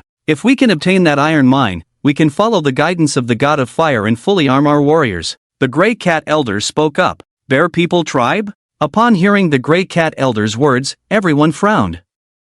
The Bear Clan is a powerful orc race with extremely strong physical qualities. Even if they do nothing, once a bear person reaches adulthood, they already possess the strength of a second-order knight. Those bear people with rich combat experience can even reach the strength of the 4th or 5th order. During the war with humans, these bear people always charged at the forefront of the battle, like tireless war machines, leaving a nightmarish impression on human soldiers. Moreover, most bear people have a violent temperament and tend to solve problems through violence, making it difficult to negotiate with them peacefully. Therefore, although the iron mine is within reach, it is not easy to obtain it from the Bear Clan. I heard that the bear people are fond of alcohol, and the grain wine brewed before will come in handy. Tomorrow, I will personally go, whether to buy or rent, I will secure this iron mine. Xinyu said calmly. Saintess, the Bear Clan is a difficult race to deal with, and they look down on us weaker races. Going there recklessly may be dangerous, Elder Black Cat couldn't help but advise. May I ask Elder, was it dangerous when 200 warriors of my Spirit Cat clan faced a 1,000-strong army not long ago?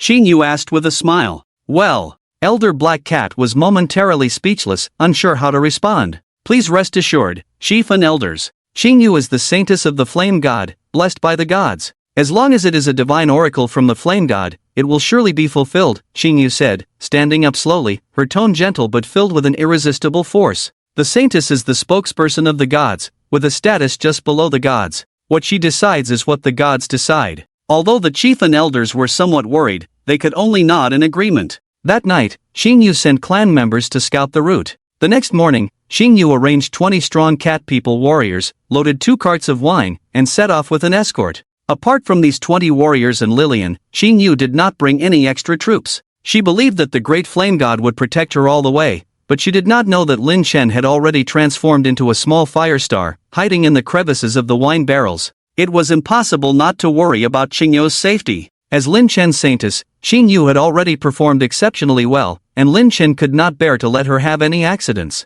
Last night, Qingyu had already sent people to scout the route to the mine. Everyone headed straight for the destination without delay. The distance to the mine was not far, and even with 2 fully loaded carts slowing them down, they arrived at the Bear Clan's territory by noon. Looking at the tall and rough houses, and then at the bear people over 2 meters tall, the cat people warriors responsible for escorting couldn't help but feel nervous. However, Xingyu and Lillian showed no obvious change in expression, both remaining calm. They stood outside the Bear Clan's tribe, waiting for the other party to come and greet them. Hey, you little dwarves, what business do you have for intruding into our territory for no reason? Sure enough, two bear people quickly approached. They looked down at Qingyu and Lillian, speaking in a deep voice. The bear people were large in size, and it was only when a real bear person stood in front of them that the immense pressure could be felt. Some cat people warriors were already uncontrollably trembling, not because they were scared, but because this inherent sense of oppression from the different race was overwhelming. I've come to trade with your tribe, please call out your chief, Qingyu said calmly, looking directly at the speaking bear person. Ha, trade? Do you want to trade with us using your little fish in us? Sorry, we are not used to that stuff, take advantage of our good mood today and go back quickly. The two bear people laughed heartily, not taking Qingyu and the others seriously at all. Boom! Just as the two bear people were laughing smugly, a blazing flame suddenly burst from Qingyu's body. The flame rose 3 meters high, causing the two bear people to step back in fear, with their bare fur slightly singed by the fire. Magic! Magician! The two bear people widened their bare eyes, somewhat astonished. Orcs have an instinctual awe of magicians, and after Qingyu revealed such a skill, the looks in the eyes of the two bear people changed. Can we talk now? Qingyu dissipated the flames on her body and said calmly, what do you want to trade? If it's not something very important, there's no need to disturb the chief. The two bear people glanced at each other before speaking. Alcohol. Alcohol. Upon hearing the word alcohol, the two bear people's eyes widened, and drool started to flow from their mouths. Seeing this reaction from the two bear people, a faint smile appeared on Qingyu's delicate face. Bears love alcohol, but the food production of the orc tribe is not enough, and there is almost no surplus food to make alcohol. The harder something is to obtain, the easier it is to arouse their desires. Basically, as long as alcohol is mentioned, the bear tribe will never refuse. Are these two carts of it? The bear people looked at the two carts behind Qingyu, their eyes gleaming with desire. Yes. Let us taste it first. If it's really good alcohol, we will help you find the chief. Please. Qingyu understood that these two bear people were greedy and wanted to take advantage of their positions to have a few sips of alcohol. Since there was plenty of alcohol brought along, letting them have a little was no harm, so Qingyu readily agreed. The two bear people eagerly ran to the side of the carts and reached out to grab the barrels of alcohol. The large barrels of alcohol that only two cat warriors could lift were easily lifted by them with one hand. Violently tearing off the seal on the barrel, the two bear people raised the barrel above their heads and poured it into their mouths. The sound of gulping was incessant, and watching them drink like this, the cat warriors escorting them couldn't help but swallow their saliva. Ha ha, good alcohol. Such good alcohol. Finishing a barrel in one go, the bear people put down the barrel and wiped their mouths, unable to help but praise. Of course it's good alcohol, it's brewed with new rice, very mellow. Qingyu chuckled lightly. Alright, we will go call the chief for you. You wait here. Having seen their strength and tasted the alcohol, the two bear people now completely accepted Qingyu's trade request. They strode off towards the tribe to urgently call the chief. The scent of alcohol and the sound of conversation attracted the attention of many bear people, who looked from afar at Qingyu's convoy, their eyes glancing intentionally or unintentionally at the barrels of alcohol on the carts. Cat people, our chief is willing to see you, come in. Just as the cat warriors were nervous, fearing the bear people would come to take the alcohol, a loud shout came from the tribe. Let's go. Qingyu showed no sign of fear, calmly giving the order and walking towards the tribe. Lin Chen hid in the car, observing the tribe along the way. Like most orc tribes, the buildings and furnishings here were rough and simple, as long as they were habitable. But the only difference was that various iron tools could be seen everywhere in this tribe. Although the appearance and design of these iron tools were not commendable, they proved that the bear people in this tribe had indeed mastered basic metallurgical technology. Cat person, go in and negotiate with the chief. Arriving in front of the big house at the innermost part of the tribe, the bear man who had delivered the message was already waiting there. He nodded to Qingyu and spoke, Lillian, bring a barrel of wine, the others wait outside for us. Qingyu whispered to Lillian, who nodded and hoisted the barrel of wine onto her shoulder. Yes, Saintess. The remaining cat warriors replied in unison. Pushing aside the door curtain of the house, Qingyu and Lillian entered the room and immediately saw the bear tribe chief sitting in the main seat. This bear man was at least 3 meters tall, and even sitting down, Qingyu and Lillian had to look up at his face. The bear tribe chief was extremely robust, with a long scar over his left eye, giving his whole face a fierce look. This domineering aura was definitely honed through long experience on the battlefield. Cat person, I am the chief of the Thunderclaw tribe, a 6th rank warrior. Which tribe do you belong to? The bear tribe chief spoke. A 6th rank warrior. Qingyu swallowed nervously, feeling slightly tense. I am Qingyu, the saintess of the cat tribe, and this is my friend, Lillian, the battle maiden of the white feather tribe. The cat tribe is now unified and no longer divided into tribes. Xingyu replied. Unified? That's interesting. Did the avian tribe help you unify? Well, it's none of my business. Bring the wine for me to taste. The bear tribe chief said, his eyes fixed on the barrel of wine on Lillian's shoulder. Lillian suddenly lifted her shoulder and forcefully threw the barrel of wine.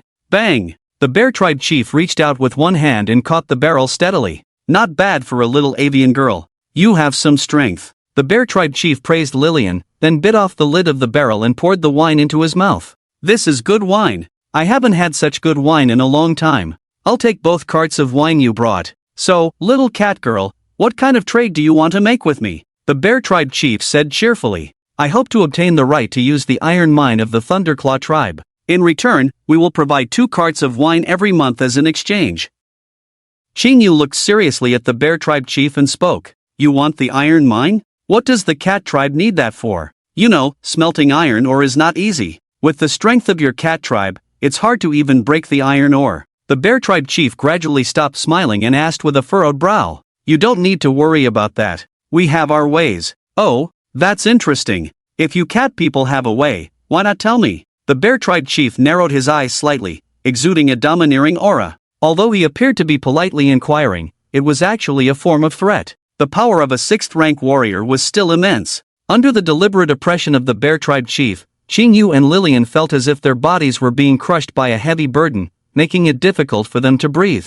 However, the 2 young girls still stood straight in place, trying to persevere. Chief, although I am young, I understand the law of the jungle very well. Please put away your power. Do you think I would impulsively bring goods to your door without preparation? Xingyu managed to squeeze out a smile. Although she looked a bit disheveled, her tone remained calm. She had already considered all possible problems that could arise. Orcs were a race that valued strength above all else, and here, there were no rules or principles. The stronger party would not even consider the weaker. The cat people were originally seen as weak by the bear people, especially since they were carrying a large amount of fine wine and had information about smelting methods. If faced with so many temptations and still unable to arouse the greed of the bear people, then the situation would truly be wrong. Oh, seeing Xingyu still able to respond so calmly under his pressure, the bear clan chief was stunned, and then he withdrew his own power. Humans have a saying, the innocent man carries the guilt of the jewel. No matter what adventures your cat clan has had, but your strength is not worthy of possessing these good things. If you cannot show me the corresponding strength needed to possess these things, then don't blame me for taking them by force. Or the cat clan can voluntarily become a vassal of our bear clan, and I can consider protecting you. The bear clan chief stood up, towering over Xingyu at 3 meters tall, his tone filled with strong confidence. Besides you, are there higher combat powers among the bear people? With his power diminished, Xingyu suddenly felt lighter. She did not answer the bear clan chief's question but instead asked, I am the highest combat power of the Thunderclaw tribe, a 6th-tier warrior. Not to mention a tribe, even among all the races of the several million orcs, the number of people who can reach the 6th tier will not exceed 1,000. The bear clan chief was full of pride. He was very confident in his own strength. As he said, even though the bear clan had innate talents, the further progress was more difficult. Achieving the 6th tier level was entirely due to his bloody battles. It was through countless battles close to death that he finally became the 6th tier warrior he was now. Then please, let's move to an open place, and I will prove to you the strength of our cat clan. Xingyu made an inviting gesture, then turned and walked towards the door. Ha ha, little cat girl, are you challenging me? If you really want to see my strength, I think you'd better let this feathered girl fight me. With the aerial abilities of the feathered people, she might be able to hold on for a while. Although I know you are a magician, you should know that in the face of such a huge level difference, you won't even be able to cast a spell and will be killed by me instantly. The bear clan chief laughed as if he had heard a great joke. The laughter was like thunder, ringing in people's ears. Hee hee, how can you know if you don't try? Xingyu looked at him expressionlessly until he finished laughing, then replied, Good, arrogant little cat girl, since you don't believe me, I will show you. Xingyu's calm and composed attitude completely provoked the bear clan chief's pride. As a 6th tier warrior, he had not encountered an opponent for a long time. But this little cat girl in front of him looked down on his strength so much that he couldn't bear it. Taking big steps, the bear clan chief also followed Xingyu and the others out of the door. Holy maiden! The cat warriors waiting outside the door saw Xingyu coming out and quickly bowed in respect. You wait here, I will be back with the bear clan chief. Xingyu nodded and then instructed them. Since you are the holy maiden, please make arrangements for what comes next. I cannot guarantee that you will return unharmed. The Bear Clan chief snorted lightly and said, Holy Maiden? What do you mean? Hearing the Bear Clan chief's words, the accompanying cat warriors were surprised.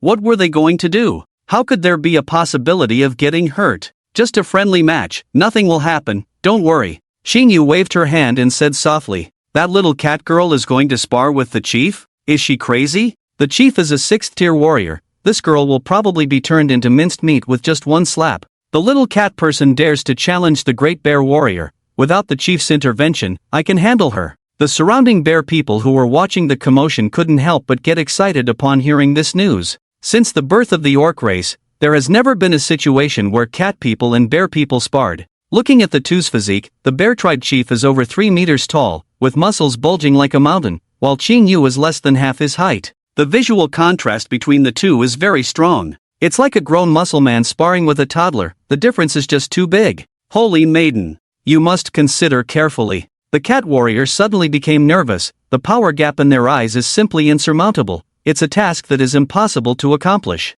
Moreover, Qing Yu now carries the hope of the entire cat tribe's rise. If something unexpected happens here, the cat tribe will be in chaos. The great god of fire will bless me, you need not say more. Qing Yu shook her head, her tone firm. Seeing that they couldn't change her decision, the cat warriors had no choice but to turn to Lillian, hoping she could provide some support. Lillian naturally agreed. Although she also has a strong belief in the god of fire, facing a 6th-tier warrior as a 3rd-tier mage, can Qing Yu really prove herself to the bear tribe chief without anyone's protection? Lillian herself is not sure, but she is prepared. If anything happens to Qing Yu later, she will definitely rush to her rescue. No one noticed a tiny spark, the size of a grain of rice, floated from the wine cart and landed on Qing Yu's skirt. Since you've made up your mind, then come with me. The bear tribe chief, seeing Qing Yu determined to fight him, didn't say much. He led Qing Yu and Lillian out of the tribe, heading towards the nearby forest. The cat tribe warriors remained in place guarding the two carts, while many bear tribe warriors followed to watch the excitement. As a fighting race, the bear tribe also has training and combat grounds. The place is as big as a football field, with exercise props like stone pillars and stone blocks everywhere. The bear people who came to watch the excitement all pitched in to help, clearing away the clutter and tidying up the area. This is it, little cat person, do you think you can handle it? The bear tribe chief stood firm, asking. Qing Yu looked around, nodding slightly, thinking to herself that she should build a similar training ground in the cat tribe's territory in the future. Ha! Seeing Qing Yu's distracted look, the bear tribe chief thought she was scared and couldn't help but sneer. Well, if you're ready, let's begin. Qing Yu took a few steps back, maintaining a distance of over 3 meters from the bear tribe chief, and said, such a close distance? The bear tribe chief was somewhat surprised. Although mages have powerful attacks and great destructive power, their own protective abilities are quite poor. It's rare for a mage to engage in a one-on-one fight with a warrior. Even if a mage faces a warrior alone, no matter how strong the mage is, the first thing to do is to create distance. Because with enough safe distance ensured, the mage can have enough time to chant and cast spells. In a distance like 3 meters, the bear tribe chief can cross it in 2 steps, leaving Qing Yu with almost no time to cast spells. That's why the bear tribe chief was so surprised. Well, this distance is enough. Qing Yu responded calmly. Hush! Upon hearing Qing Yu's words, the bear people watching the commotion nearby all let out a hush. The face of the bear clan chief also instantly turned ugly, and Qing Yu's words seemed to be a blatant insult. Chief, teach this little cat person a lesson, let her know her place. Yes, chief. Don't be polite with her. The bear people shouted angrily. Oh, this is dangerous now. Lillian couldn't help but sigh as she looked at the angry bear people. Originally, the bear clan chief might have held back, but in this situation, the enraged bear people couldn't possibly consider that much. Lillian flapped her wings twice and soared into the air, ready to swoop down to rescue at any moment. The bear clan chief took a deep breath, suppressed his anger, and asked, Are you ready? Yes, you may begin at any time. Qing Yu nodded in response. Good. Watch this. The bear clan chief roared and took a step forward, instantly crossing a distance of 2 meters. His large hand swung round in the air and viciously struck towards Qing Yu's head. The surrounding bear people cheered, as they seemed to have already envisioned Qing Yu being knocked down by this blow. After all, the bear clan chief's attack arrived in a split second, making it difficult for even a 6th-level mage to defend themselves in such a short time, let alone a mere 3rd-level mage.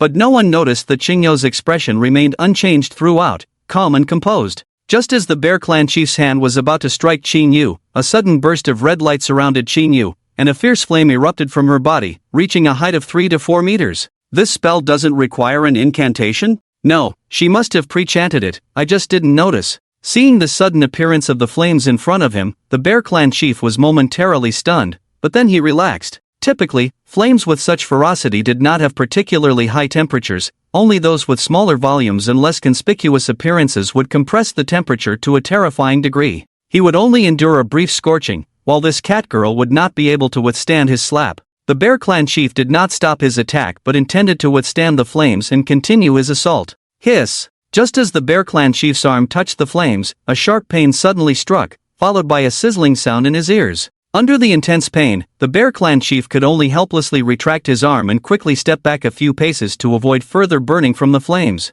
Looking down, the Bear Clan chief was somewhat shocked. His arm had been severely burned, with large patches of skin completely charred and emitting a foul burnt smell. The Bear Clan was known for its strong physical bodies, and the Bear Clan chief, a 6th-level warrior, had an incredibly robust physique. Yet, even with such a robust body, he couldn't withstand Qingyo's flames for even a second. Little cat person. This flame can actually harm me, you are a 5th-level mage. The Bear Clan chief looked at Qingyu with a complex expression, somewhat incredulously. In his impression, mages below the 5th level couldn't produce flames with temperatures exceeding 1,000 degrees, and his body could withstand at least a few seconds in flames of that temperature. This was the first time he had encountered such severe burns in such a short time. Qingyu smiled faintly but did not explain anything. Currently, the Bear Clan was not considered an ally of her camp, and the stronger they imagined themselves, the more advantageous the situation would be for her. The one who burned the Bear Clan chief was actually Lin Chen, who used skill points to activate the skill for her, Flame Tongue Fire Shield.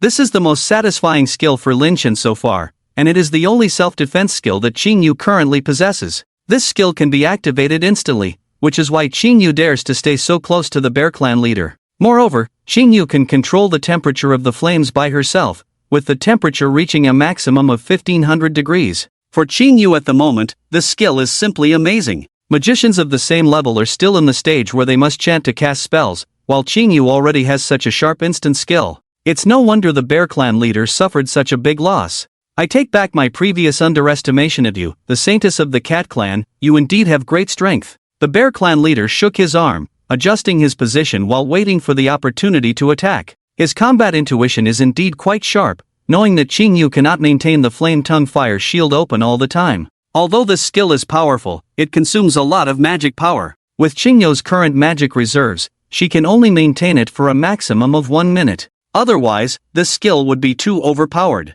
During the battle with the Raccoon Cat Clan, Qingyu charged into the crowd with the Flame Tongue Fire Shield open. The Flame Tongue Fire Shield only lasted for 10 seconds before Qingyu voluntarily closed it. It's now! The Bear Clan leader's eyes narrowed, then he crouched on all fours, his palms and soles bursting with rolling thunderous power, looking very impressive. Thunder roar! The Bear Clan leader roared, rushing towards Qingyu with thunderous lightning, his momentum unstoppable. However, as he ran, he realized something was wrong. There was no sign of nervousness on Qingyu's face, instead, she calmly raised her right hand. A dazzling spear of fire in her right hand almost blinded the Bear Clan leader.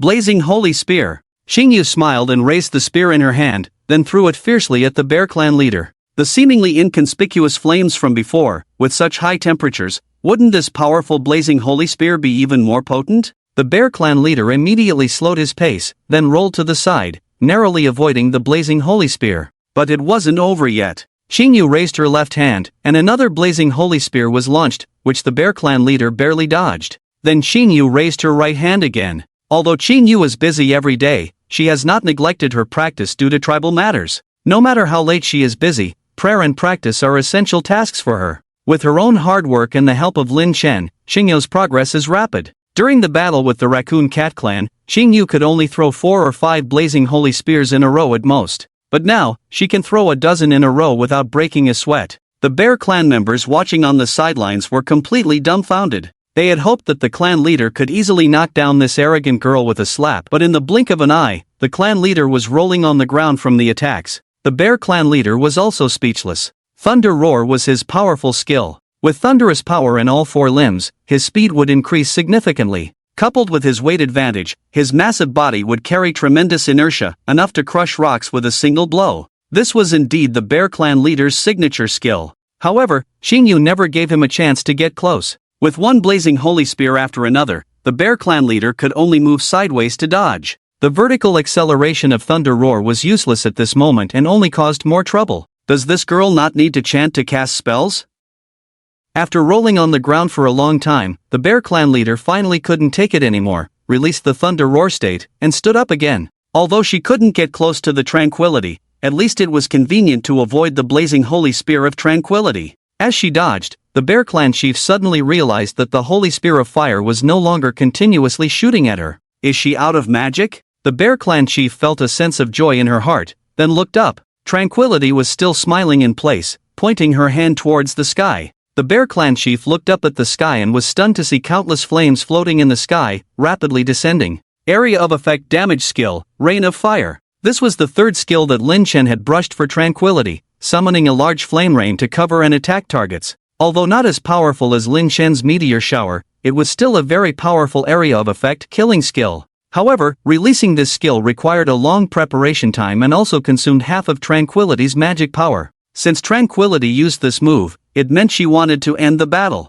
Forbidden. Curse? The bear clan chief was immediately stunned in place, feeling a sense of despair rising in her heart. This kind of large-scale destructive spell could only be cast by a Grand Archmage of the 8th rank or higher. With strength below the 8th rank, who could still muster the will to resist? Bang! The dense rain of fire quickly fell to the ground, forming a large sea of fire directly, drying up the nearby trees with its nearly 1,000-degree intense heat. Ha! The bear clan chief had closed her eyes in despair, expecting death, but when she opened her eyes, she found herself still alive. The temperature behind her told her that there was a huge sea of fire behind her. I lost, but why didn't you kill me? The bear clan chief looked at Tranquility, somewhat puzzled. I just wanted to prove that the strength of our cat clan can match our technology, and I didn't intend to fight you to the death. After casting this spell, Tranquility's face turned pale, her magic power almost depleted. She forced a smile and softly replied. Lillian, who was watching on the side, quickly landed and supported her, praising her in her ear.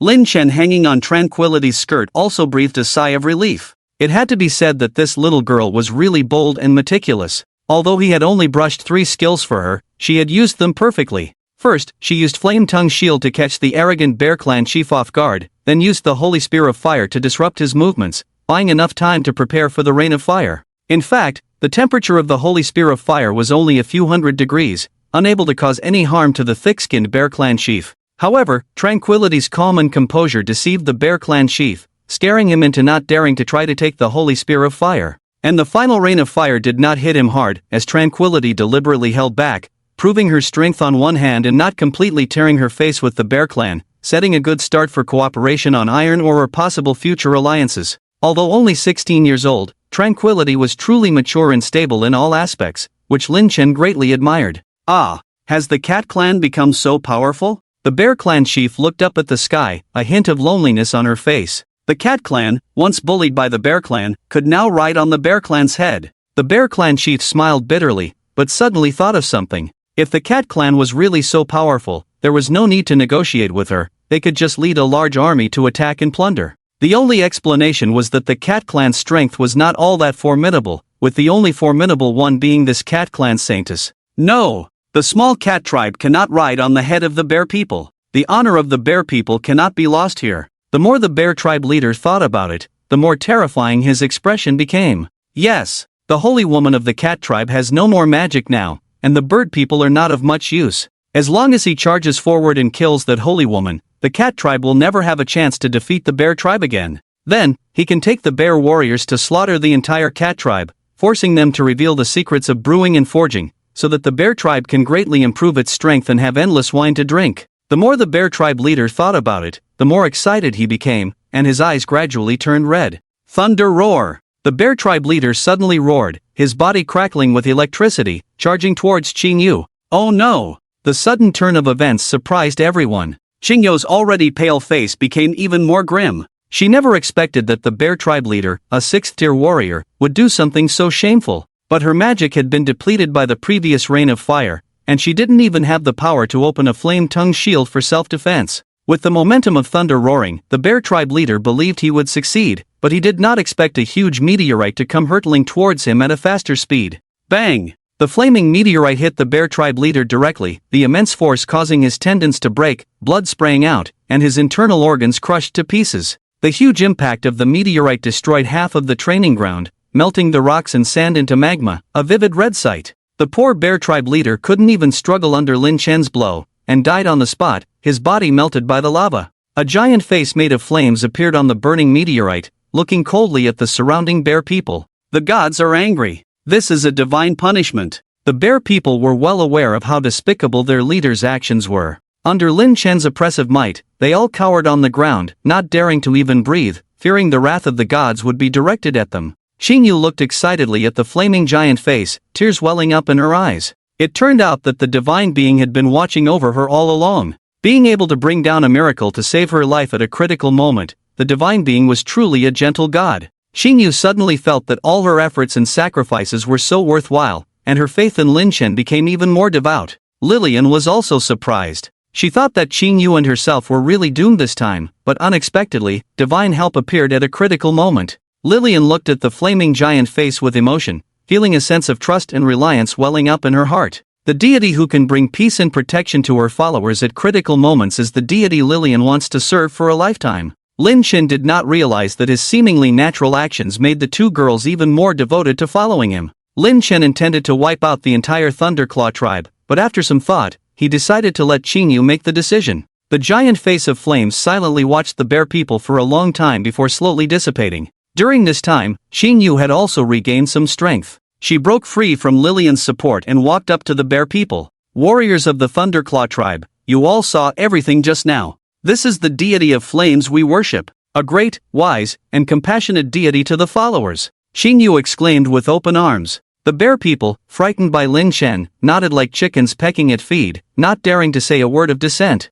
Your chieftain has abandoned the honor of your bear tribe and attempted to harm me using despicable means. However, the deity has eyes and has brought down divine punishment to administer justice. The actions of the bear tribe have angered the great deity of flames, and he will continue to watch your every move. Xingyu spoke calmly, causing the bear people to tremble uncontrollably. The crackling sound of burning flames was incessant, and the bear people seemed to still smell the stench of the chieftain's charred body. Even though the cat saint in front of them was already at the end of her strength, their fear of the deity prevented them from having any thoughts of resistance. Their only prayer was that the deity would not be angry with them. Xingyu stopped speaking, closed her eyes, and moved her lips slightly, as if communicating with some unseen presence. As time passed by, the bear people knelt on the ground anxiously, the burning flames scorching their hearts, making them feel like sitting on pins and needles. They had cursed the damned chieftain countless times in their hearts. Warriors of the Thunderclaw tribe, I have just communicated with the great deity of flames. Although the deity is very angry with the actions of the bear tribe, due to his mercy, he is willing to give the Thunderclaw tribe a chance.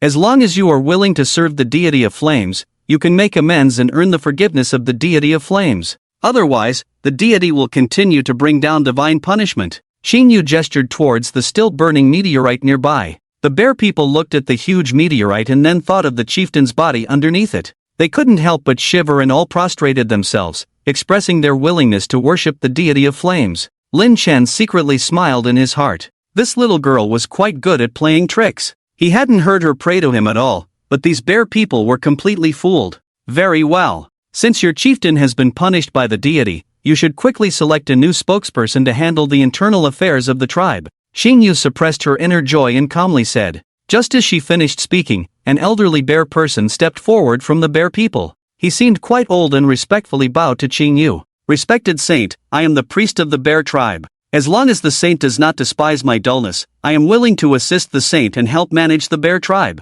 The bear priest was already old and had no excessive ambitions. Moreover, witnessing Xingyu's strength and the terrifying divine punishment, he dared not have any other thoughts and spoke very politely. That's very good. Since the Thunderclaw tribe is willing to serve the deity of flames together, please have the respected priest introduce the general situation of the tribe. I will pray to the fire god and ask for a divine oracle to guide the tribe's development. Xingyu nodded slightly and asked softly. The bear people dare not refuse the sacrifice. Seeing that Xingyu's physical strength had not fully recovered, he quickly sent 2 bear warriors to make a simple sedan chair with the nearby trees, and Xingyu sat on it. The bear warriors lifted Xingyu up, and everyone immediately returned to the Thunderclaw tribe. As they walked, the bear sacrifice introduced Xingyu to the situation of the Thunderclaw tribe. The Thunderclaw tribe has a population of 800, with over 600 adult bear people, all of whom are at least second tier in strength. However, after the death of the bear tribe leader, the tribe's highest combat power was only a few fourth-tier bear warriors.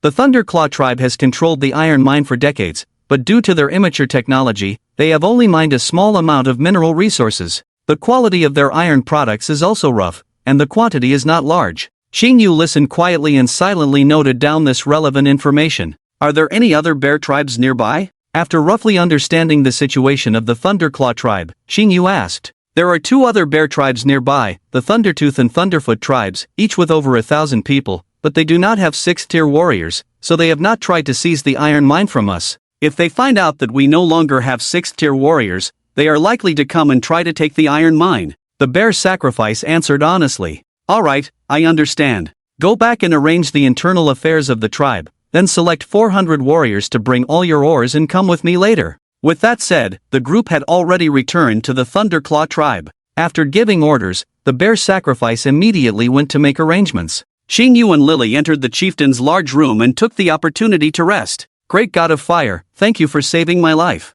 It was reckless of me, and I will definitely learn from this experience and not take such risks in the future. With no one around, Xingyu immediately clasped her hands together and began to pray devoutly. She reflected on her plan, which was already very detailed, but she had still not fully considered all possible situations. If Lin Shen had not intervened in time, things could have gone very wrong. Lin Shen did not speak to her through his divine status, but quietly released warmth around her, which was his response to her. Thank you for your encouragement. Xingyu will not disappoint you again. Feeling the sudden warmth, Xingyu's heart also warmed, and she said gratefully, the God of Fire is indeed a very gentle deity. Lily looked at Xingyu praying with some envy, pouting and saying, of course, our entire cat tribe has developed to this extent because of the God of Fire. Everything I have now, everything the spirit cat tribe has, is bestowed upon us by him. Xingyu smiled and said, Lily, bring your people over soon. The deity we believe in is the best deity on this continent, and he will grant us the best of everything.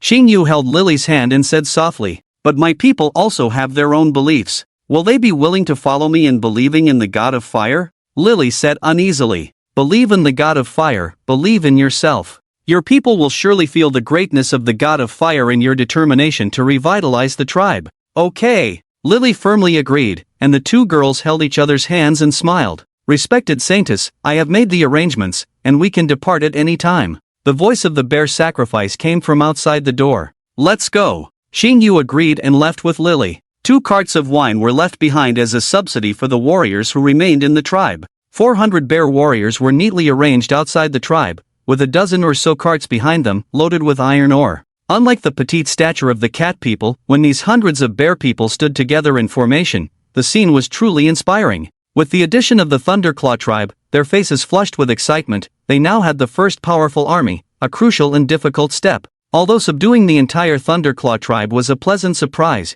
Xingyu almost paid with her life, making it no easy feat. Depart! Xingyu shouted loudly, and the hundreds of bear warriors below responded in unison, their voices echoing through the mountains and stirring the hearts of those who heard them.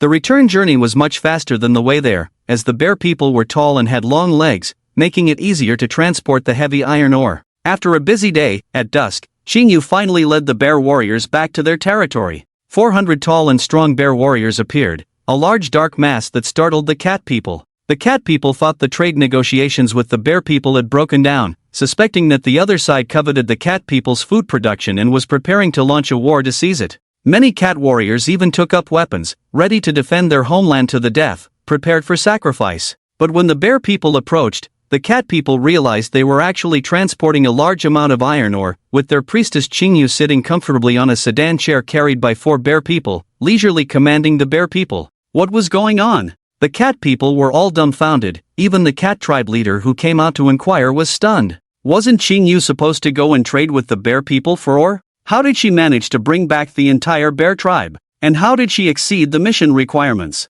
Mother! Xingyu saw the cat tribe leader and quickly jumped off the sedan chair, taking her mother's hands. After carefully explaining the situation, the cat tribe leader finally understood the whole story. Feeling a bit relieved, he hugged Xingyu, thanking Lin Chen for his kindness. Without much further ado, Xingyu's first task upon returning was to pray at the sanctuary, while the cat tribe leader had to settle the newly arrived Thunderclaw tribe bear people. Thus, the Bear People priest became the third elder, responsible for helping manage the newly arrived Thunderclaw tribe. Lin Chen's followers increased by 800 people, now totaling 2,600. What surprised Lin Chen was that the stronger the follower, the more faith power they could provide. A regular orc could only provide 1 point of faith power per day, but a first-tier orc could provide 5 points, and a second tier could provide 10 points. The higher the level of the orc, the more faith power they could provide each day. Due to the generally higher strength of the Bear People, combined with the mages and warriors trained by Qing Yu and Lilian, Lin Chen's daily faith power income now reached around 5,000.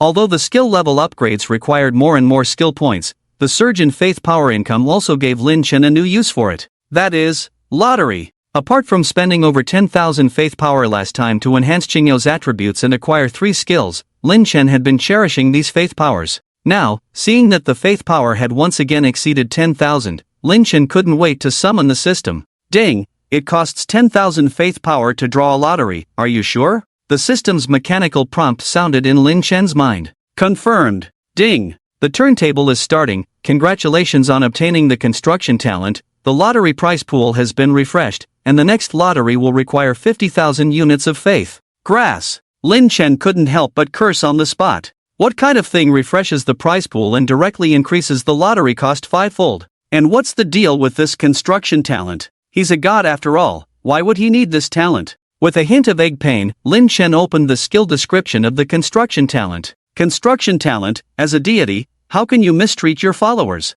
You will be able to identify all minerals, be familiar with the production methods of all construction materials, and be proficient in various architectural designs. Yes, go ahead and command your followers to build a magnificent and powerful kingdom. Ha! After reading the skill introduction, Lin Chen's mind was suddenly flooded with a large amount of information. Methods to identify various minerals, ways to build various structures, and their usage methods are all stored in his mind now. This thing is much more useful than I imagined. After careful consideration, Lin Chen suddenly understood the importance of this skill. For the orcs, their size and physical qualities are far superior to humans, so why were they driven to this wilderness? Essentially, it was due to the lack of culture. Humans had long ago figured out how to smelt steel, learned how to build stone fortifications, and even mastered the production of siege weapons. The orcs, on the other hand, could only smelt poor-quality iron weapons at best, which were easily broken by human steel weapons. The wooden houses built by the orcs couldn't withstand a light blow from a human trebuchet.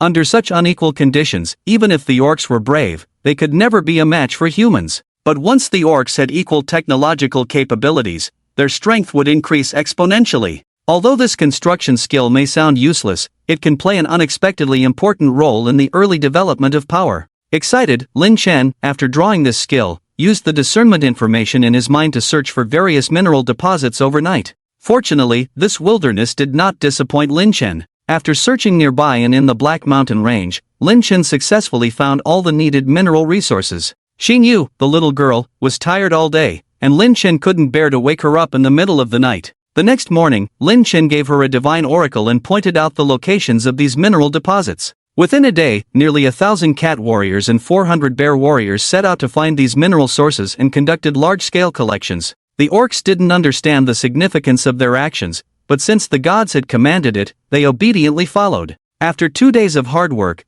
they had collected enough materials. On the third day, Xing Yu went to pray as usual, and Lin Chen told her all of his plans. Xing Yu believed in Lin Chen's words wholeheartedly. Even if she had never encountered something before, as long as Lin Chen told her it could be done, she would do it. So in the morning, in front of thousands of people, Xing Yu began to work busily. To become rich, one must first build roads. This principle is timeless in any world. Only by ensuring smooth transportation can more goods continuously flow in. Therefore, Lin Chen's first plan was to build a cement road to facilitate the collection and transportation of minerals. Making cement is quite simple. Its ingredients include limestone, sandstone, silicate mineral iron powder, and some slag. These ingredients are mixed in the right proportions and ground into fine powder. Xing Yu strictly followed Lin Chen's instructions to mix these ingredients and successfully made 2 large bags of cement. Watching Xing Yu earnestly busy with these rough tasks, Lin Chen felt a bit reluctant. It seemed that this little girl was also working diligently, so he decided to let her continue.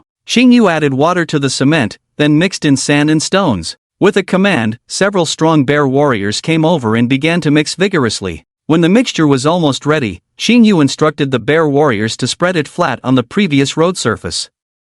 Then, Xing Yu used magic to accelerate the drying of the small cement road. Soon, the road was formed. Xing Yu was the first to step on it, feeling the smooth surface she had never walked on before. In that moment, Xing Yu suddenly found herself even enjoying the mundane act of walking. The onlookers, including the cat people and bear warriors, showed curious expressions. With Xing Yu's permission, they all tried walking on the road. The smooth feeling under their feet was refreshing, surpassing even the smoothest stone slabs. A miracle! This is a miracle! Exclaimed a new bear shaman, his pale beard trembling with excitement. When I was young, I had the honor of participating in the Great War with humans and once entered a human city. Even the ground of the human city did not feel as smooth and flat as this. Besides the great spirits, I truly do not know of any other existence that can create something so perfect. The bear shaman squatted down, gently touching the cement road, filled with emotion. Praise the god of flames! Praise the god of flames! Praise the god of flames! The cat people and bear warriors nearby were infected by his tone and couldn't help but cheer. Xing Yu wiped the lime powder off her face and smiled sweetly. With Xing Yu's example, the other cat people and bear warriors began making cement in an orderly manner. Lin Chen's provided formulas were the most scientific and perfect proportions, allowing even these orcs with no construction experience to do everything perfectly. With the collective effort of 1,000 people, a long cement road leading down the mountain was successfully built in just 2 days. God of Flames, the people thank you for your generous gift, and they call this road the Road of Divine Gift. Xing Yu continued to pray devoutly in the sanctuary. This was just the first step. In the future, my followers will enjoy things they never dared to dream of. Lin Chen thought to himself as he watched Xing Yu's genuine smile. With the experience of laying this road, the cat people and bear warriors became more adept at this task. Soon, they had paved the entire gathering place with roads. During this time, other mineral resources were continuously being transported in. Lin Chen kept teaching his building skills to these believers, and with nearly 2,000 people working together, their technological level was advancing rapidly. With Lin Chen's high-temperature flames, the believers found it very convenient to manufacture steel and other industrial materials. These tall and strong bear warriors were extremely suitable for physical labor, and with Lin Chen's advanced smelting methods, the steel they produced was tougher and more durable than what they had previously experimented with. After 1 or 2 months, these believers had built a brand new village using steel bars and cement. Although not large in scale, in terms of construction techniques and technological level, it already surpassed the human empire. Except for the lack of electricity applications, in most cases, it was already similar to the Earth where Lin Chen had stayed before. Being able to build such an advanced place here also made Lin Chen feel extremely pleased. However, at this moment, bad news suddenly arrived. In this extreme shortage of manpower, the leader of the Spirit Cat tribe remembered the previously excluded members of the Raccoon Cat tribe and wanted to summon them here to participate in the construction of the town. But when the people she sent arrived at the Raccoon Cat tribe's stronghold, they received unfortunate news. Over a dozen remnants of the Raccoon Cat tribe, unwilling to be ruled by the Spirit Cat tribe, had escaped into the Black Mountain Range, claiming to join the Human Empire's expeditionary army and had been gone for several days. This was a situation that even Lin Chen had not anticipated. He had indeed noticed a decrease in the number of his followers by over a dozen people, but people come and go, and he hadn't paid much attention to it. He never expected these dozen people to betray and flee. Upon hearing this news, the leader of the Spirit Cat tribe was extremely angry and wanted to completely wipe out the Raccoon Cat tribe, but was stopped by Xing Yu. Although the Raccoon Cat people who knew about this did not report it in time, they did not flee with the others, so their crime was not punishable by death. Moreover, this was a period of rapid development and a time when manpower was lacking, so there was no need to act so decisively. Xing Yu suggested sending all the Raccoon Cat people who knew but did not report the news to the iron mine of the Thunderclaw tribe to work, with their food supplied by the Cat people tribe. On one hand, this would free up some bear people warriors to help with the construction of the village, and on the other hand, it would allow these Raccoon Cat people to feel the kindness of the god of fire, control their food supply, and not have to worry about them causing trouble again. As for the dozen or so Raccoon Cat people who had fled into the Black Mountain Range, Xing Yu didn't pay much attention to them either, as the Black Mountain Range was a forbidden place for ordinary orcs. These Raccoon Cat people were unlikely to successfully find humans and gain their trust, let alone survive in a place full of monsters. And judging by the current situation, unless a whole army arrived, a small group of just a few dozen people would not pose any threat. Just when Xing Yu and the others were not paying much attention to this matter, the Raccoon Cat people who had fled actually found the human expeditionary team.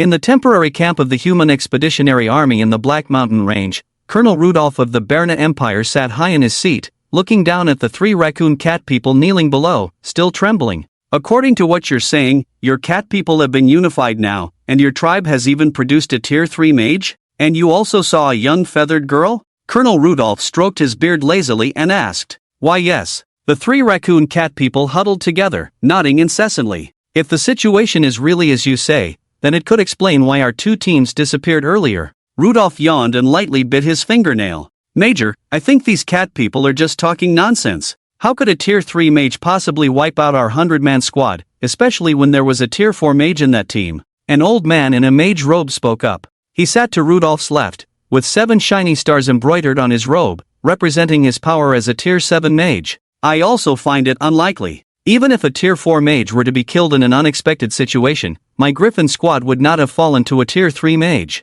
They were all at least Tier 4 in strength, and with the formidable combat power of the Griffins, it's impossible for such a foolish accident to occur. A knight sitting on the right side of Rudolph said, his armor had a majestic cloak behind it, and there were 7 shiny stars engraved on his vambraces. This turned out to be a 7th Order knight. Really? The magician of the Lynx clan is especially strong. The Lynx clan member hurriedly explained. Boom! A fireball flew over without warning, directly igniting the Lynx clan member who had just spoken. He rolled on the ground in pain, trying to extinguish the flames on his body, but it was obviously futile, and soon he fell silent.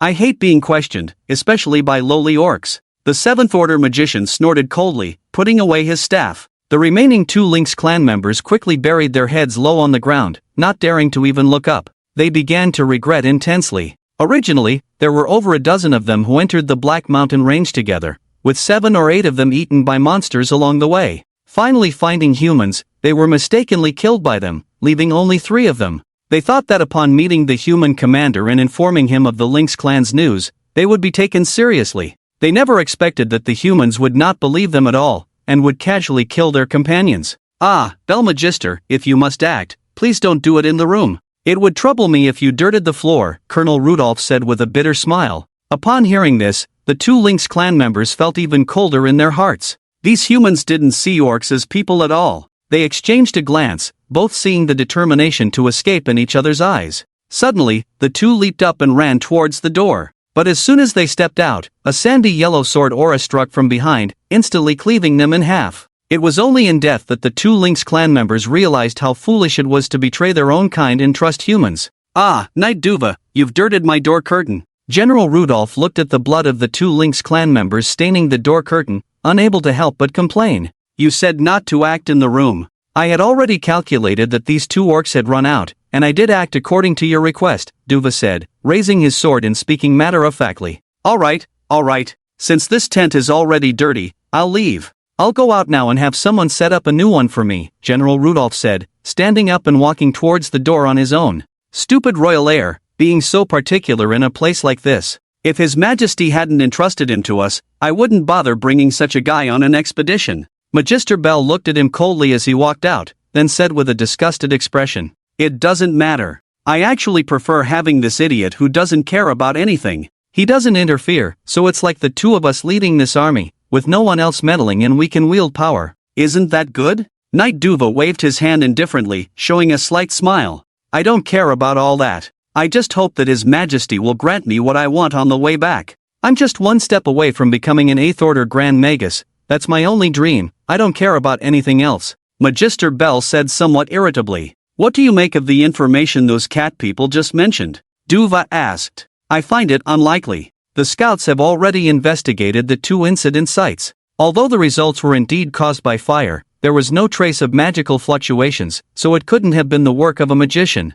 Magister Bell shook his head, his brows furrowed tightly. My 3 Griffin Knights were killed by meteorites falling from the sky, with no magical fluctuations either. If they were just coincidentally hit by a meteorite, it would be too much of a coincidence. And even if there was a slight chance of being hit by a meteorite, it wouldn't be possible for 3 people to be hit at the same time. Have you ever thought of other possibilities? For example, could there be a more powerful magician than you secretly manipulating things? Dua looked at Bell strangely and hesitated to say. Are you saying that there are magic users of 7th rank or higher among the orcs? Are you joking with me? Bell sneered. and I have a basic impression of the great magicians and wizards of other empires. If it was them, I could tell at a glance. So, are you saying that our two teams set fire to themselves and chased after meteorites to their deaths? Dua actually sneered. If you firmly believe the problem lies with the orcs, let's find some time tonight to go together to the place the cat people mentioned. Bell, the archmage, impatiently said, then got up and walked out on his own. The conversation between the two ended on a sour note, but it didn't lead to any major unpleasantness. After all, General Rudolph played no commanding role, and the operation of the entire team depended on the cooperation of the two of them. In the evening, Knight Dua took the initiative to find Archmage Bell, and the two of them left the camp under the pretext of going for a walk, heading straight for the territory of the cat people. Both of them were of 7th rank strength, as the saying goes, great skill comes with great courage, and neither of them carried too many weapons or tools. In order to lighten the load for easy travel, Knight Dua didn't even wear his armor. Under the silver moonlight, the two walked out of the Black Mountain Range and immediately saw various tracks on the ground. Oh, tracks? It seems like our transport team doesn't need to enter the wilderness. Knight Dua squatted down to inspect, looking puzzled. These aren't our vehicles. There are two types of tracks, one too wide and one too narrow, neither size matches our vehicles, probably the orcs' transport. Archmage Bell immediately saw the clue. It doesn't matter, the tracks won't disappear on their own.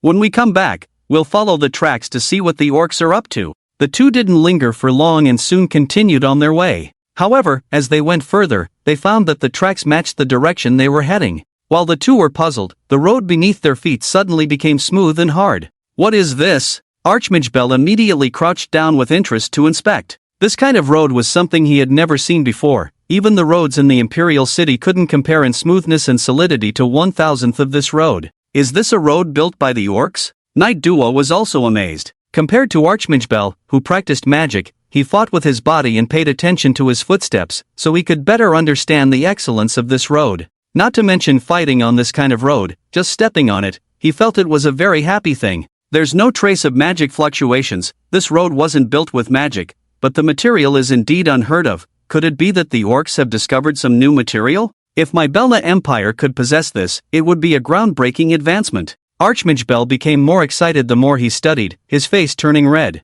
Earlier, he took out a small crystal ball and carefully aimed it at the cement ground beneath his feet. As a trace of magic flowed from his hand into the crystal ball, the appearance of the cement ground was completely replicated inside the crystal ball. Let's go, continue forward. I have a feeling that this orc tribe will bring us more surprises, Bell the Archmage said. The mage carefully placed the crystal ball in his arms and excitedly said to the Dwarven Knight. The cat tribe did not disappoint him. From a distance, they could see large houses standing tall. These were house shapes they had never seen before, with smooth exteriors that were nothing like the rough and uneven rocks of human buildings. The houses were tall and orderly, with a stable and sophisticated structure that was far superior in aesthetics and practicality to human architecture. What surprised them even more was that the windows of the houses were fitted with a layer of transparent material that reflected the moonlight brightly. Mage Belda quickly took out a transparent crystal ball and began recording the scene of the tribe. It seems like this is the place the cat people mentioned before. But why are there traces of bear people here?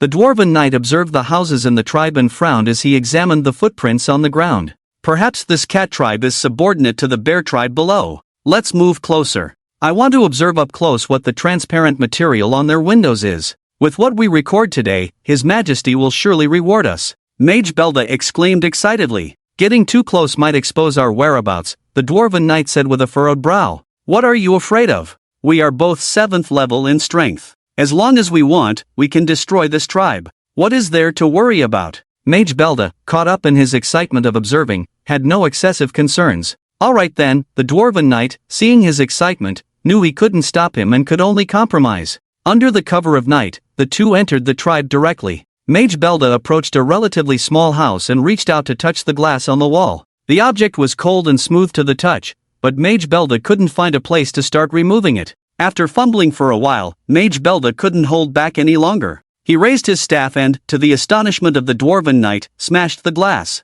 Bang! The sound of shattering glass was piercing in the dead of night, accompanied by a clattering sound as the cat people inside the house were awakened. Who goes there? The cat person immediately opened the door and rushed out, only to see Mage Belda excitedly picking up the glass shards on the ground. Humans! Wake up everyone! Humans are invading! The cat person was startled and ran inside while shouting at the top of his lungs. Nuisance! The dwarven knight's eyes turned cold as he drew his sword and made a swift slash in the air. A sandy-colored fighting spirit shot out from his sword, turning into a sword sheath that slashed at the cat person's back. With a muffled sound, the poor cat person was killed on the spot, the sword sheath deeply embedding into the wall. Ding dong ding dong. Although the cat person was quickly killed by the dwarven knight, the night guards noticed that something was amiss, and the alarm bells rang out quickly. Many cat and bear warriors rushed out of their rooms, wielding weapons and surrounding the area. Who goes there? Lillian, taking advantage of her wings, arrived first, holding a long spear forged by Qingyu in her hands, and shouted sternly, "Oh,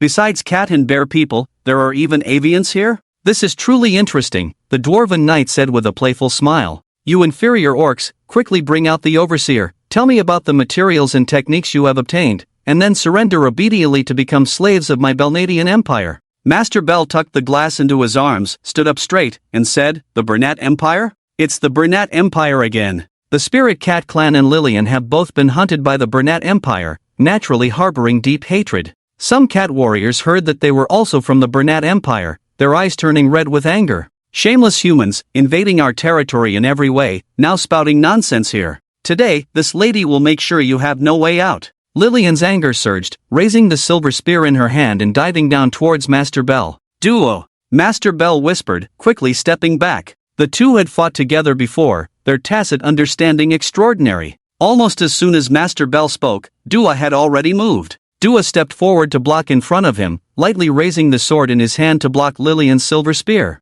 "Humph, I'll kill you first, then deal with that old man." Lillian's face showed no mercy, continuing her relentless attack. Clang! The spear tip and sword clashed violently. Lillian felt her arms go numb, almost losing grip of the silver spear. How is this possible? Lillian's eyes showed disbelief, then immediately leaped back, creating distance from Knight Dua. She hadn't seen him make any sword movements, but the force on the sword was so great that Lillian felt like she was trying to move a mountain. A master. This was definitely a master. Oh, still able to hold onto the weapon, not bad. Knight Dua looked at Lillian, a cold smile on his face. "Retreat! These two humans are experts, don't fight them," Lillian shouted loudly in the air. Although Lillian was only a second-tier warrior, her combat abilities had gained recognition from the cat and bear warriors. Hearing her words, everyone began to retreat. "There's no escape, just obediently hand over the person in charge, give us what we want, and come back to the Bernat Empire with us," Knight Dua sneered.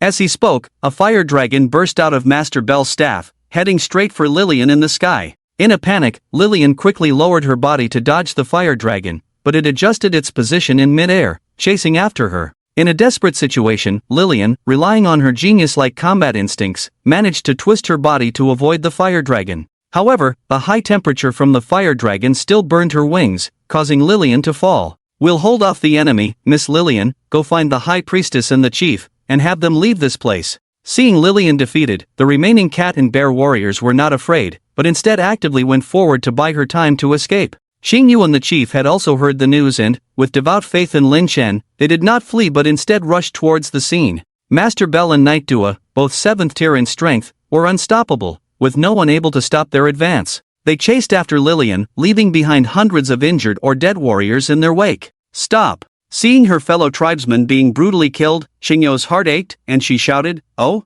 the caretaker has arrived?" Master Bell and Knight Dua stopped in their tracks, staring at Xingyu. "I am the High Priestess of the Cat People. Who are you, and why are you invading our territory? Killing my people?" Xingyu protected the injured Lillian behind her, asking angrily, "We are the 7th Order Knights and 7th Order Grand Mages of the Bernard Empire. If you know what's good for you, hand over all your technology and materials, and come back with us to work as laborers. Otherwise, your Cat People tribe will be wiped out today." Bernard the Grand Mage shook his beard and arrogantly said, "7th Order." Upon hearing the term 7th Order, Xingyu's eyelids twitched. She had fought against the 6th Order Bear Tribe leader before and knew the terror of his strength. If it weren't for her intelligence and tactics overpowering him, she wouldn't have been a match for the Bear Tribe leader. The two people in front of her now were even more powerful, and they indeed had the ability to wipe out the Cat People tribe overnight. What to do? Xingyu felt extremely bitter in her heart and subconsciously invoked the great god of flames. "Humans, everything we have is bestowed by the great divine spirits. By forcibly plundering like this, aren't you afraid of incurring the wrath of the divine spirits?" Xingyu desperately tried to calm herself down and faced the two people in front of her. "Divine bestowal? Aren't you small tribes all without a fixed belief, like grass on the wall, following the beliefs of whichever tribe you're under, worshipping other people's gods together? How is it that a lowly race like yours has gods willing to protect you? Bernard the Grand Mage sneered and mocked. Truly merciful divine spirits do not show bias towards their people, and they will generously bestow blessings upon all believers. Xing Yu replied coldly. In that case, why is it that your tribe is on the verge of being wiped out, and yet your divine spirits have not descended to protect you? Truly inferior orcs, worshipping some low-class entities. Bernard the Grand Mage retorted defiantly. Oh, since you think your faith is more noble, why did you two seventh-order figures sneak into our tribe in the middle of the night just to obtain our so-called inferior divine technology? Seeing him disparage her tribe and divine spirits, Xing Yu was also filled with anger and couldn't help but sneer. You! Bernard the Grand Mage knew he was in the wrong, and after being exposed by Xing Yu, he became even more furious, the magic flowing on his staff, seemingly intending to kill to silence her. Holy Maiden! Run! Holy Maiden! You and the tribe leader go first, let us hold off these two damn humans. Seeing that the other side was really about to take action, the warriors became anxious and threw themselves in front of Xing Yu, hoping to fight for a glimmer of hope for her with their bodies. Fellow tribesmen, do not be afraid, do not worry. We are all children of the gods. The great god of flames has saved us from dire situations more than once. Let us sincerely pray to him together. The divine spirits will surely protect us again and bring down divine punishment on our enemies. In a critical situation, Xing Yu did not run away but shouted loudly. The tribe members listened to Xing Yu's words and looked around at the surroundings, the smooth cement ground, the tall and warm houses, the mountains of food, the transparent and shiny glass. Everything was beyond what they had dared to imagine before. Every miracle was made by following the guidance of their god in their own hands. Every believer was simply overwhelmed by the greatness of the god of flames and willingly worshipped him. Most orc races were weak, most orc people couldn't even eat their fill, and most orc civilians harbored a strong sense of humility and powerlessness. However, it was Lin Chen's appearance that satisfied their hungry stomachs, rapidly developed their technology and military strength, erased the sense of humility in their hearts, and brought forth a glory unique to orcs. The great god of fire will not disappoint them, neither before nor after. After hearing the words of Xing Yu, the warriors all closed their mouths. They no longer shouted for the saint to retreat, but instead, together with Xing Yu, silently prayed to Lin Chen. Stupid orcs, do you really think the gods will come down? Let me tell you, only absolute strength can be called a miracle. Bel, the great mage, shouted angrily, raised the staff in his hand, and a fire dragon tens of meters long shot into the sky from the staff, then with unparalleled momentum, pounced towards the crowd.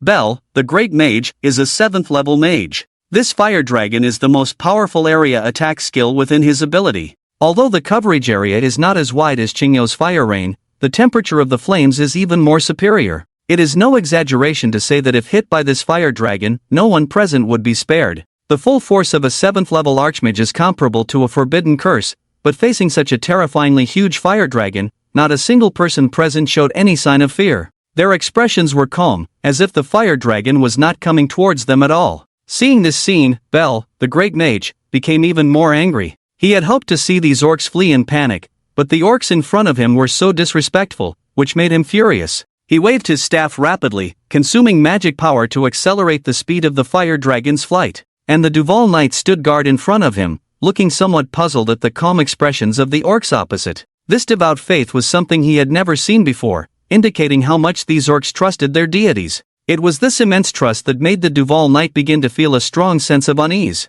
The deities worshipped by these orcs seemed to really have the possibility of appearing.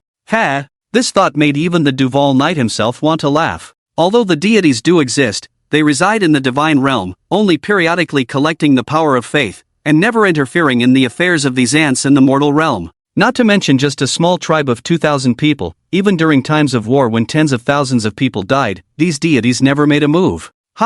Just as the Duval Knight was secretly mocking his own timidity, he suddenly heard a light exclamation from Bel, the great mage. The fire dragon was flying in mid-air, but suddenly seemed to hit an invisible barrier, unable to move at all. What's going on? Bel, the great mage, began to feel uneasy. The spell was cast from his hand, but at this moment, when he tried to control the fire dragon, he received no response at all, as if something had taken away the control of the fire dragon from his hand. And just as the two were puzzled, the scene before them revealed the answer to the situation. Countless azure flames appeared out of thin air, splashing and then madly gathering towards the direction of the fire dragon. A large hand suddenly appeared around the neck of the fire dragon, tightly gripping it, preventing it from moving at all. The flames continued to gather and condense, expanding along that large hand, arm, forearm, shoulder, body. When all the flames had gathered, a giant of fire with a shimmering azure light appeared in the center of the battlefield. What? What is that? Bel, the great mage, was considered a knowledgeable figure, but the scene before him was too horrifying,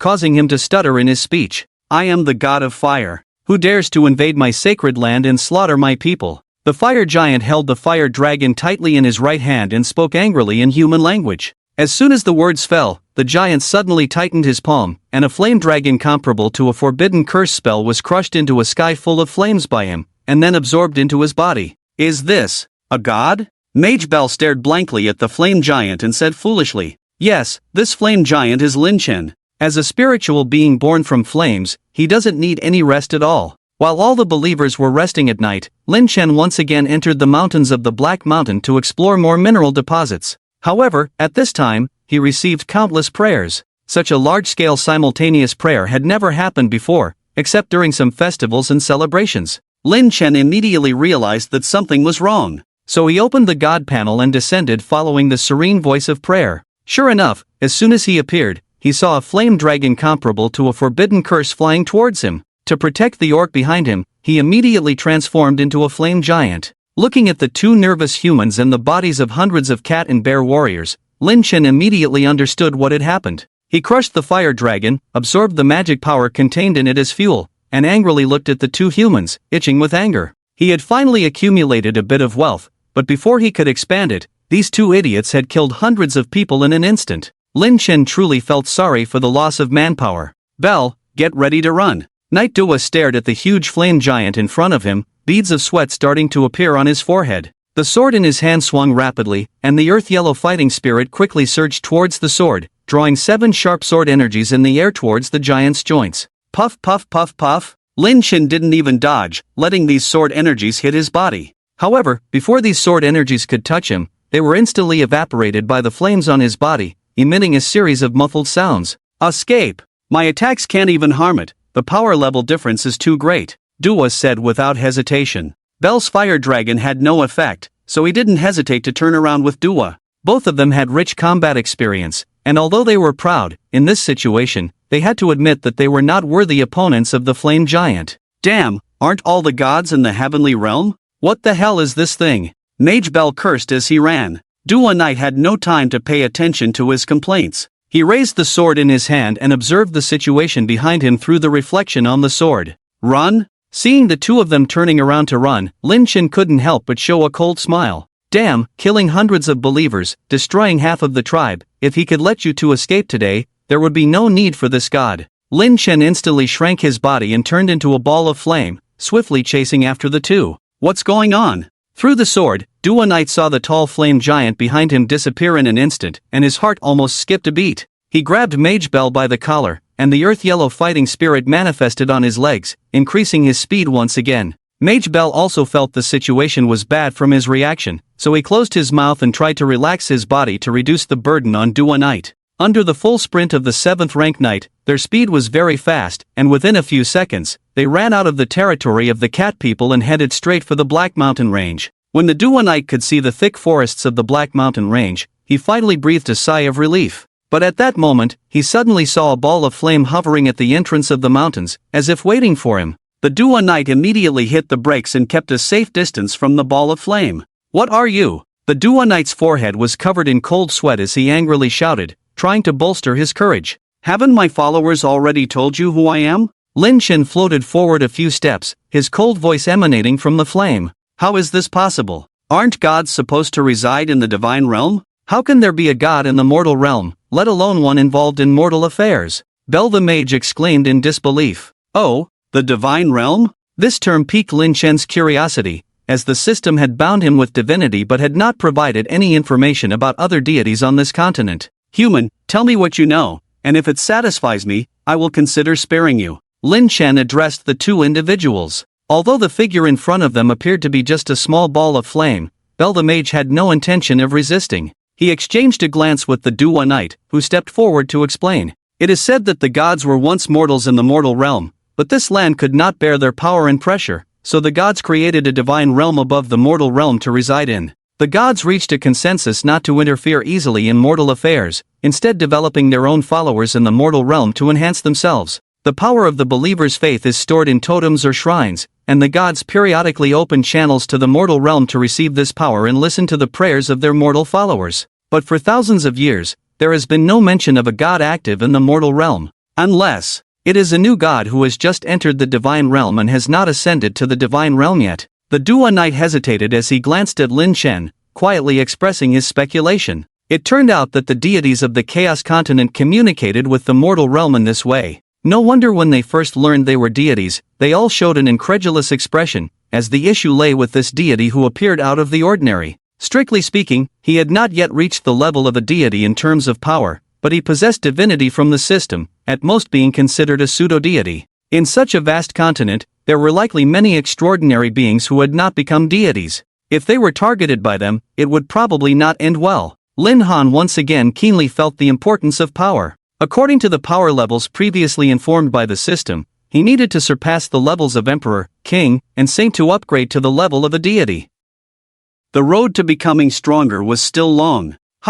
Just as Lin Chen was pondering these issues, he suddenly sensed a powerful surge of magic. The magic surge emanated from Bell the mage standing behind him. Due to the Dua Knight deliberately blocking Lin Chen's line of sight, he had not noticed the mage's actions behind him. Compressing flames. Violent combustion, activate. Even in such a life and death situation, these two individuals did not give up. This persistence, akin to chewing gum, completely infuriated Lin Chen. Both skills were unleashed simultaneously, and Lin Chen instantly transformed into a massive fireball, carrying a terrifying temperature of 4,000 degrees, hurtling towards the two individuals. Bell, I'll buy you some time. To Lin Chen's surprise, in this critical moment of life and death, this human knight displayed such a sacrificial spirit. It's useless, neither of you can escape, Lin Chen said coldly. I, Dua, have been searching for a strong opponent my whole life. I never thought I would have the chance to battle a deity today. Even if I die, I have no regrets. Dua Knight laughed heartily, and all the fighting spirit in his body surged wildly,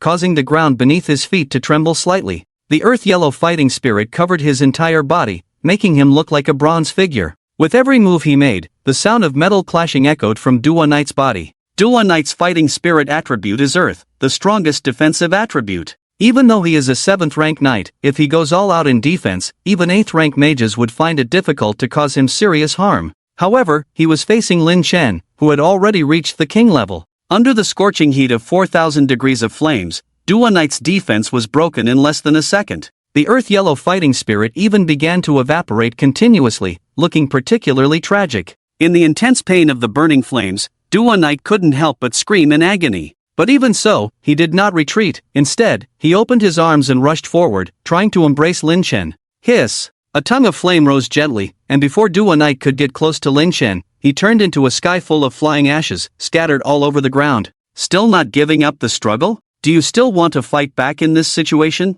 Surrender obediently, don't die meaninglessly like your companion, Lin Chen said coldly as he approached. This is a teleportation scroll created by the most mysterious spatial magic. Thanks to Dua, the scroll is now fully activated. Even if you are a god, you cannot keep me here. Mage Bell pointed to the scroll at his feet, laughing arrogantly. Lin Chen sensed a special power emanating from the scroll, which should be the spatial magic he mentioned. Oh, is that so? Lin Chen's mind moved, and the flames around him quickly spread over, tightly enveloping Mage Bell and the space around the scroll. Compressed flames. Boom! Lin Chen once again used compressed flames, further shrinking the already highly compressed flames. The teleportation scroll, which had already started, began to tremble violently due to Lin Chen's compression, as if it couldn't hold on any longer.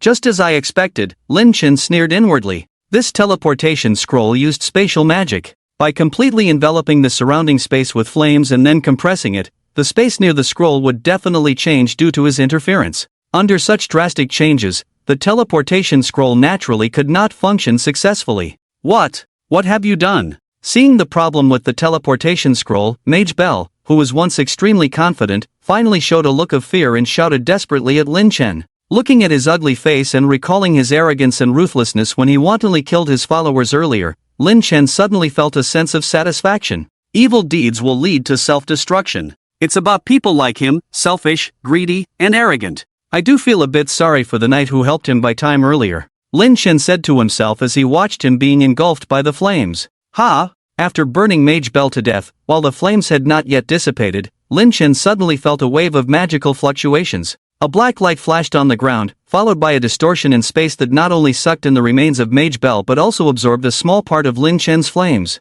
The spatial distortion disappeared in an instant, leaving a shallow pit on the ground where everything had vanished. Is this spatial magic? Lin Chen was stunned, with a wry smile in his heart. Indeed, there are many secrets on this continent, and spatial magic is somewhat mysterious. Although he had prevented the old man from escaping, the teleportation scroll still took away some of his remains, which would surely attract the attention of some interested parties. Perhaps in the near future, humans would follow the trail of the deceased Grand Magus Bell. It wouldn't be as simple as a couple of 7th rank experts launching a surprise attack, it might even be a disciplined human army. Improving his own abilities and rapidly developing his power was truly urgent. Ding! Killed one 7th rank Grand Magus, gained 500 experience points. Ding! Killed one 7th rank Grand Knight, gained 500 experience points. Ding! You have leveled up to level 1 Fire Emperor, rewards have been distributed, please check. Leveled up! Lin Chen was instantly delighted. The experience points from the 2 7th rank humans, along with those from the 6th rank Bear Clan chief,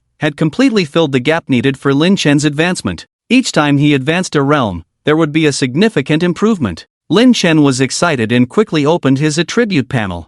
Hostname, Lin Chen Identity, Level 1 Fire Emperor Combustion Value, 3987 W points Current combustion value consumption, 0 points per second Special resistance, 50% water resistance Maximum temperature, 3000 degrees Evolution efficiency, 1,000,000% skills, Compressed Flame LV2 Ruthless Burning LV2 Rock Meteor Descent LV2 Passive skill, Absorption of Strange Fire. Seeing his attribute panel, Lin Chen was almost surprised to shout out. Advancing to the realm of Fire Emperor meant that Lin Chen no longer needed to constantly consume his combustion value. Unless attacking enemies or actively releasing skills, at his current realm, he could already maintain no consumption in normal conditions. This was still very important for Lin Chen because even though he stored a lot of combustion value, the 20-point consumption per second for no reason would still be a significant expense over time. The second change was that Lin Chen's leveling rate had increased by another 100 times, from 100 times before to 1,000 times now. The higher the realm and level, the more experience points needed for the next level up,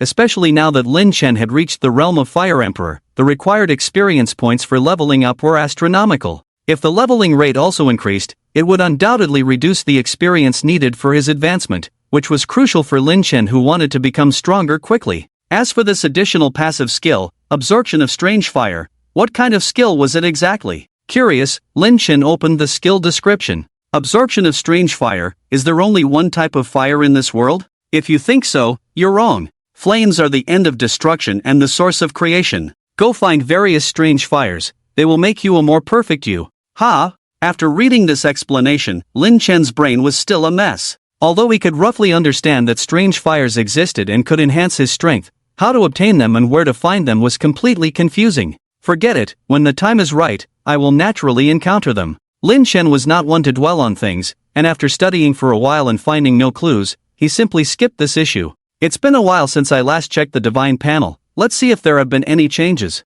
Lin Chen opened the divine panel and carefully examined his attributes. Name, God of Flames. Number of followers, 2,346 people. Holy Maiden, Xingyu, Spirit Cat Clan, Sanctuary, 1 Power of Faith, 160,000 Storage space used, 0. As soon as Lin Chen saw that the number of followers had decreased by hundreds, he felt a sharp pain in his heart. The hundreds of people who died were mostly warriors, at least at the first level of existence. While grieving their sacrifice, Lin Chen also felt sorry for the decrease in the power of faith. Fortunately, the power of faith he had saved for over a month was still there. Looking at the 160,000 data, Lin Chen trembled with excitement. This power of faith was a huge sum for him at the moment. If he were to convert them into skill points, he could easily exchange them for 160 points, enough to upgrade all 3 of his skills without any problem. However, considering that the level 2 skills were sufficient for now, Lin Chen decided to abandon this idea. The construction skills he exchanged last time played a significant role in guiding the Cat Clan to build a new home. Although Lin Chen complained that the lottery system was too ruthless, he still wanted to try his luck when he had the chance. Since he already had 160,000 power of faith in hand, Lin Chen decided to try his luck immediately. After drawing the construction talent last time, the prize pool had already been updated, and the cost of the draw had increased from 10,000 to 30,000. Feeling a slight pain for the 30,000 power of faith, Lin Chen still confirmed the lottery option. Ding, congratulations on obtaining the divine skill, the blessing of the gods, the system prompt immediately sounded. Divine skill? Lin Chen was stunned. This was the first time he had heard this term, so he quickly asked the system. System, what is a divine skill? Divine skill is a skill that can only be used after activating the divine skill. The skill effects are limited to the host and followers, and cannot be used on other targets. Divine skills cannot be upgraded, and the specific effects fluctuate with the strength of the host and followers, the system explained. So that's how it is. Lin Chen nodded silently in his heart, roughly understanding the general setting of divine skills. Although these skills could not grow, their effects could change with the host's and followers' strength. In a different perspective, this could also be considered a form of alternative growth. After understanding the divine skill, Lin Chen then opened the specific description of this skill. Blessing of the gods, use the power of faith to bestow the power of the fire god upon designated followers. The user can greatly enhance their own physical and magical strength, and their attacks will be accompanied by fire attributes. The duration of the skill is determined by the strength of the followers, and the skill consumption depends on the duration. Note, the power of the fire god can stack with the effects of different fires. After reading the skill description, Lin Chen was delighted. With this divine skill, he no longer needed to worry about the safety of Qinyu and Lilian. After bestowing his power of the fire god upon them, the strength of these two girls would definitely rise to a significantly higher level in a short period of time. Even if they were to officially go to war with the Bernat Empire in the future, having high-level followers with enhanced abilities leading the way would make it more secure. More importantly, he no longer had to worry about personally taking action and attracting the attention of other gods, a win-win situation. In theory, the higher the potential of the followers, the greater the increase in their strength after being bestowed with the power of the fire god. The better the physical strength of the followers, the longer they could endure the blessing of the power of the fire god. Just looking at the skill effects, this was indeed a good bonus skill that could decisively change the situation at critical moments. The only thing that made him a little distressed was that activating this skill also required consuming the power of faith. It seemed that he still needed to expand his influence and develop a large number of follower resources. Why didn't the prize pool refresh after this draw, and why didn't the cost of the next draw increase? Lin Chen glanced at the divine panel, feeling somewhat puzzled. He asked the system, but this time, the system did not provide any explanation. Could there be hidden rules in this lottery system that he was unaware of? Lin Chen became interested, looked at the remaining 130,000 faith points in his hand, gritted his teeth, and drew another prize. Ding, congratulations on winning 1,000 faith points. Please check carefully, the system's cold mechanical voice rang out. Lin Chen? Damn it, I drew 30,000 faith points and got 1,000 faith points, and they still congratulate me. If the system hadn't already noted the unpredictability of the lottery, Lin Chen would have felt like dying now. It's okay.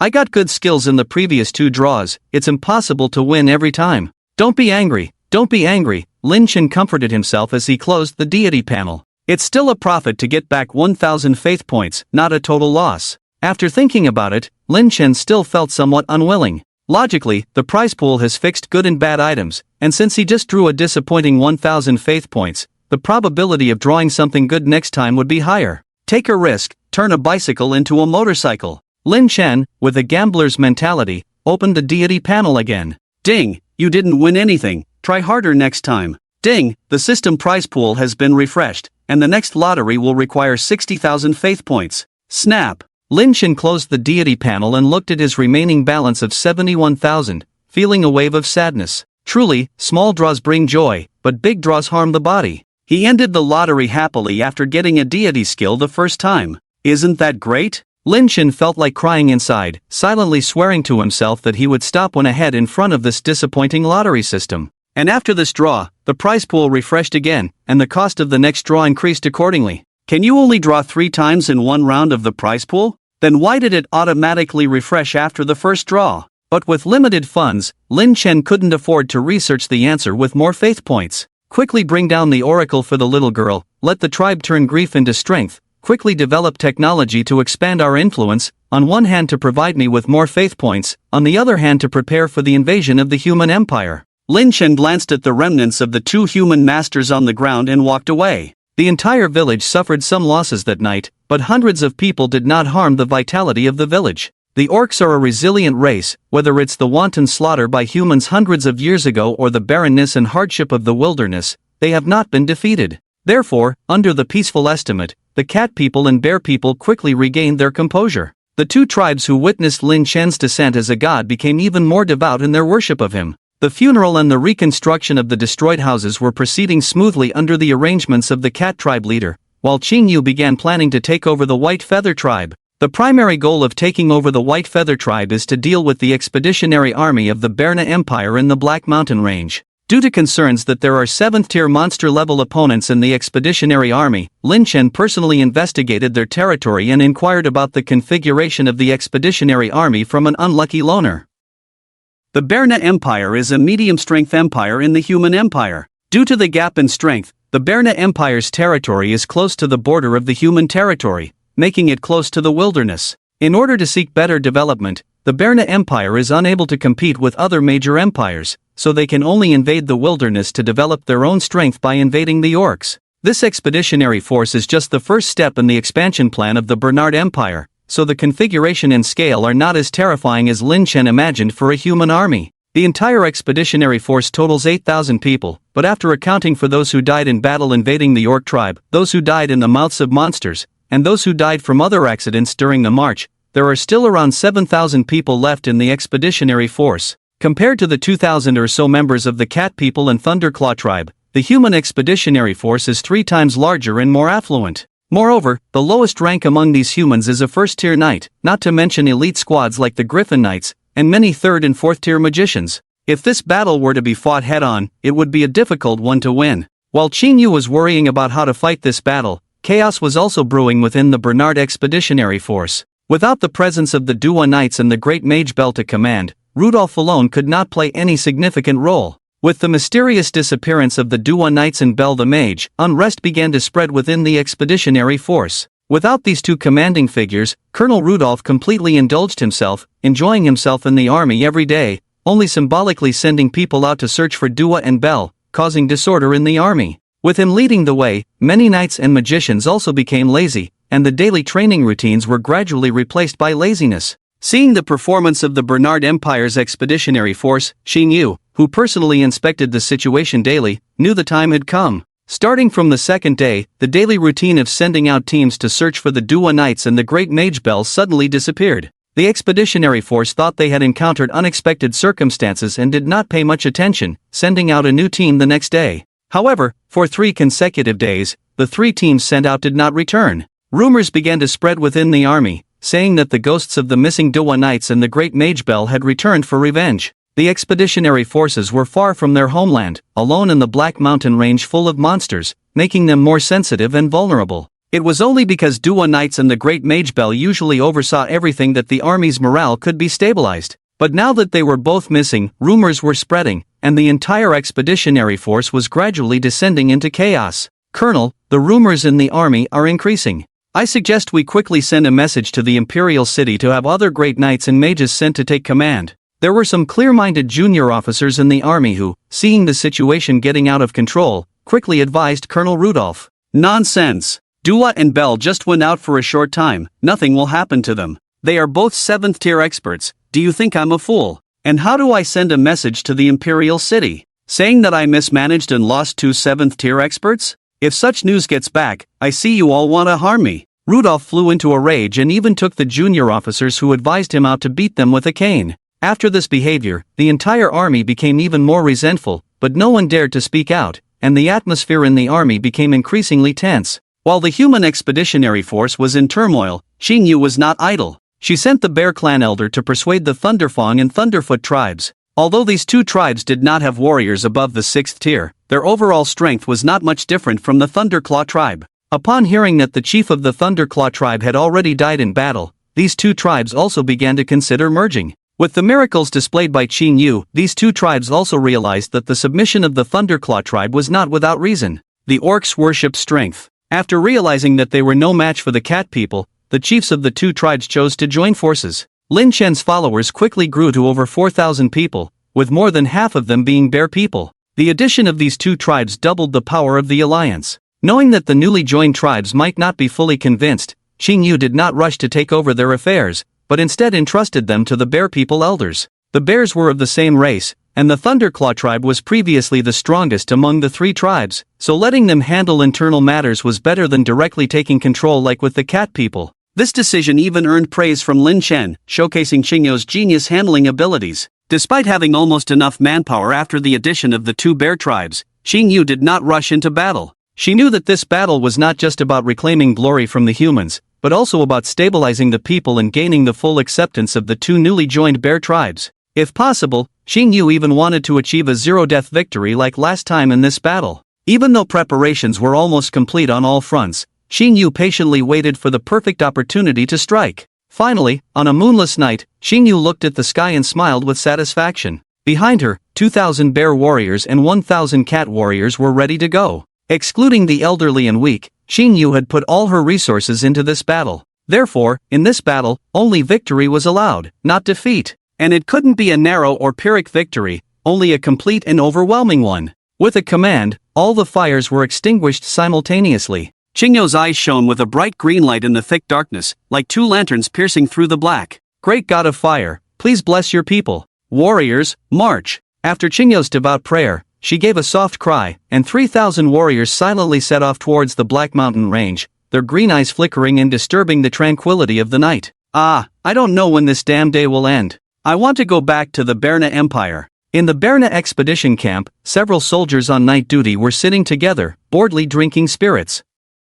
One of them complained irritably, "Just endure it here. At least we're having a good time now. Which other unit lets you drink while on duty? We should thank our clever and wise Colonel Rudolph." Another soldier raised his cup mockingly. "True, that bastard may not know how to lead troops in battle, but he's a master at enjoying life. I never thought we could drink every day during the expedition. If it were Sir Duva night, we wouldn't even be able to think about alcohol, let alone drink it." Someone nearby sighed. "Speaking of it, where did Sir Duva Knight and the great sorcerer Bell go? The 7th level masters disappeared without a trace? None of the people sent to find them have returned. No one dares to go look for them now. It's said that there's some terrifying presence in the Black Mountain range, and that thing devoured their lives." The group exchanged various versions of rumors they had heard around the camp, and even sitting by the fire, they couldn't help but shiver. I think I saw something floating outside?" A young soldier rubbed his slightly dizzy eyes and said in amazement, "Pfft, you're really playing up the monster angle."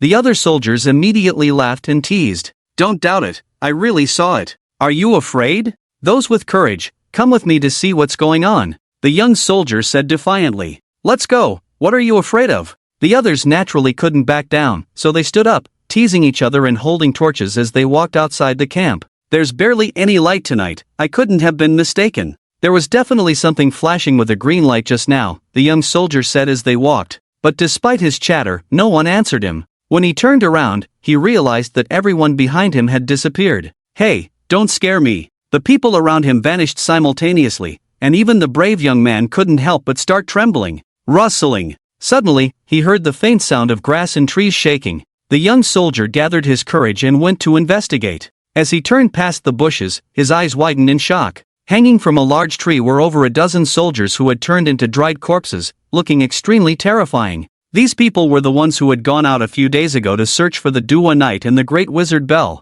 A hot stream ran down his legs, causing the young soldier to collapse in fear, even wetting himself. Monsters! There really are monsters in the Black Mountains. Remembering the terrifying rumors he had heard before, he couldn't help but scream. A large hand suddenly covered his mouth from behind, silencing his last scream forever. With a snap, a third-tier Bearman warrior gently snapped his neck, then casually tossed his body into the nearby bushes before quietly leaving. Nearby, the other soldiers who had gone out were also being taken down one by one. Under the sinister scheme, most of the Night Watch soldiers were lured out in this way, only to meet their demise. The screams of the dying soldiers reached the camp, prompting more knights and wizards to come out and meet the same fate. As the people in the camp gradually calmed down, they refused to leave and instead huddled inside, vigilantly shining torches outside in an attempt to find their unknown enemies. The sound of wings flapping passed overhead, and the human soldiers in the camp looked up to see a beautiful girl with snow-white wings flying by. Soon after, large, sticky, and cold semi-solid masses fell from the sky, landing accurately on the burning bonfires and torches, plunging the camp into darkness. Hidden in the forest near the camp, Xingyu closely watched the situation inside, and when Lillian successfully extinguished most of the light sources with cement, she immediately ordered the attack. In the darkness, hundreds of Catman warriors blended into the night wind and silently appeared behind the panicked human soldiers. Their sharp claws lightly brushed across their necks, like the scythe of death, instantly harvesting their fragile lives. Under Linchen's guidance, these Catman warriors had transitioned from warrior-type roles to assassins. Due to their naturally small and fragile physique, having them engage in direct combat as warriors against enemies put them at a disadvantage. With the addition of the Bearman warriors from the Liazu and Lezu tribes, the shortage of warriors was compensated for. The more fragile Catman no longer had to continue playing the role of frontline warriors. Linchen, drawing from his knowledge of ninjas from his past life, carefully crafted a set of assassin tactics for these Catmen. With their naturally agile skeletons, the Catman assassins could easily climb up and down, especially in forest terrain, where their mobility was maximized.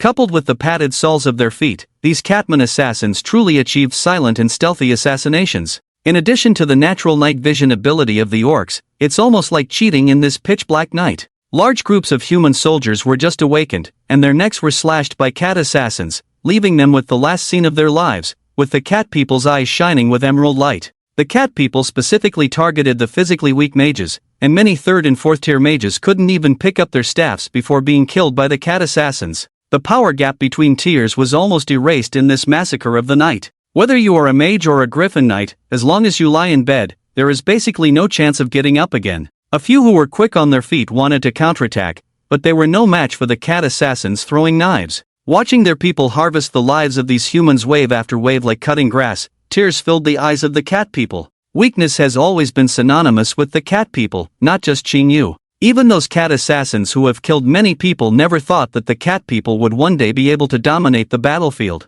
And from this night on, the cat assassins would become a glorious symbol of the race, just like the griffin knights, elven archers, and dwarf craftsmen. Enemy attack! Enemy attack! After being heavily suppressed for several minutes, the expeditionary force finally reacted and began to consciously protect the sources of fire around them. The knights also spontaneously formed a circle, protecting the more fragile mages in the center back to back. The cat assassins, who lost the best cover of darkness, immediately chose to retreat. They knew how to choose and seize opportunities and would never put themselves in irrational danger. Bear warriors, charge! After witnessing the cat people's spectacular one-sided suppression, the bear elder could no longer contain his excitement and shouted loudly, "Roar!" 2,000 bear warriors roared as they charged into the scene, their strength matching their powerful and tall bodies, making them unstoppable like heavy bulldozers. Whether it was obstacles piled in the camp or knights standing back to back in a circle, they could not withstand their fierce onslaught. With giant bear paws swinging, the knights were instantly broken when touched. The sharp bear fangs and terrifying bite force could not be stopped even by the armor of human knights. What's even more terrifying is that these bear warriors were clad in steel armor, which was exceptionally thick and human knights' swords could not cut through. The 3 bear tribes were all latecomers, and this was their first time on the battlefield. Naturally, they wanted to perform well to show their efforts to the Saint and Linchen. Therefore, the bear warriors were even more ferocious, causing the enemy to retreat step by step. The sounds of battle finally woke up the drunken Rudolph and the schoolhead who were sleeping heavily. He rushed out of the tent in a panic, only to find corpses and blood and fire filling the entire camp outside. "What is this?" Rudolph, the schoolhead, was dumbfounded. He never expected that overnight, his entire camp would turn into this. The soldiers' screams and battle cries echoed around him, tormenting his timid heart. "Schoolhead! Orcs are invading! Quickly organize a counterattack!" A young officer covered in blood ran up to him, grabbing his sleeve and urgently pleading. "Invading?" Rudolph looked blankly into the distance, where countless bear people were crushing his soldiers. Their huge figures and ferocious roars kept shaking Rudolph's heart. In the thick darkness, ghostly figures occasionally flashed, their eyes shining with ghostly green light, reaping the lives of the exposed warriors at lightning speed like death. Rudolph's back felt a chill, and he even felt that enemies could appear behind him at any moment, harvesting his life when he was defenseless. He had never participated in commanding any wars before, but now that the enemy was truly in front of him, Rudolph lacked the courage to step forward and stabilize the troops. "Retreat! Fall back! Protect me!" Rudolph grabbed the young officer and shouted at him. "Retreat? Where to retreat? This is our camp." The young officer was also anxious and couldn't help but argue. "Then abandon this camp. Retreat from the Black Mountain Range and return to the Berna Empire." Rudolph yelled at him, slapping him to the ground. At that moment, Xing Yu, who had been observing from afar, finally took action. With a spell of raining fire, half of the camp turned into a sea of flames, illuminating half of the night sky. Countless human soldiers perished in the flames, their twisted faces and terrified screams haunting the hearts of every human soldier like a nightmare. "Hurry up and protect me to get out of this cursed place," Rudolph shouted loudly, desperately rallying every soldier he could see. The young officer, seeing the towering flames, also felt a sense of despair. Anyone who could unleash such a powerful spell was definitely not someone he could handle with his own strength. Without the dwarven knights and the great mage of Bern, organizing a sizable counterattack was almost impossible. Alas! The situation is lost. The situation is lost. The young officer sighed, but had to gather the nearby remnants of soldiers and escort Rudolph into the forest, fleeing towards the Berna Empire. Most of the human soldiers were unaware that their commander had fled. Just as they had organized a semblance of a counterattack, they were immediately struck back to square one by Qingyo's powerful spell. With their courage completely shattered, the remaining human soldiers could not muster the will to resist, either perishing in panic or simply surrendering on their knees. Qingyu had expected fierce resistance from the human expeditionary force, but she never imagined that everything would go so smoothly, and the battle unexpectedly ended early. When the orcs searched the entire camp and found no decent commander, Qingyu realized that the person in charge had fled alone. Thinking back to the two skilled invaders from the previous tribes and now this commander who fled without a fight, Qingyu couldn't help but feel a mix of amusement and frustration. The reliability of these humans was truly baffling. After the battle, the orcs spent a whole day cleaning up the battlefield and tallying the losses and gains. It wasn't until the night of the second day that Qingyu gathered with the various leaders for a post-war meeting around a campfire. Despite not having slept for a day and a night, every person present felt surprisingly energetic, with flushed faces and high spirits. The elder Bearman was in charge of the final tally, and he stood up, trembling with excitement. "Praise the great god of fire, respected Saintus, our victory in this battle is truly complete." The elder Bearman presented a stack of papers recording the data, speaking with excitement.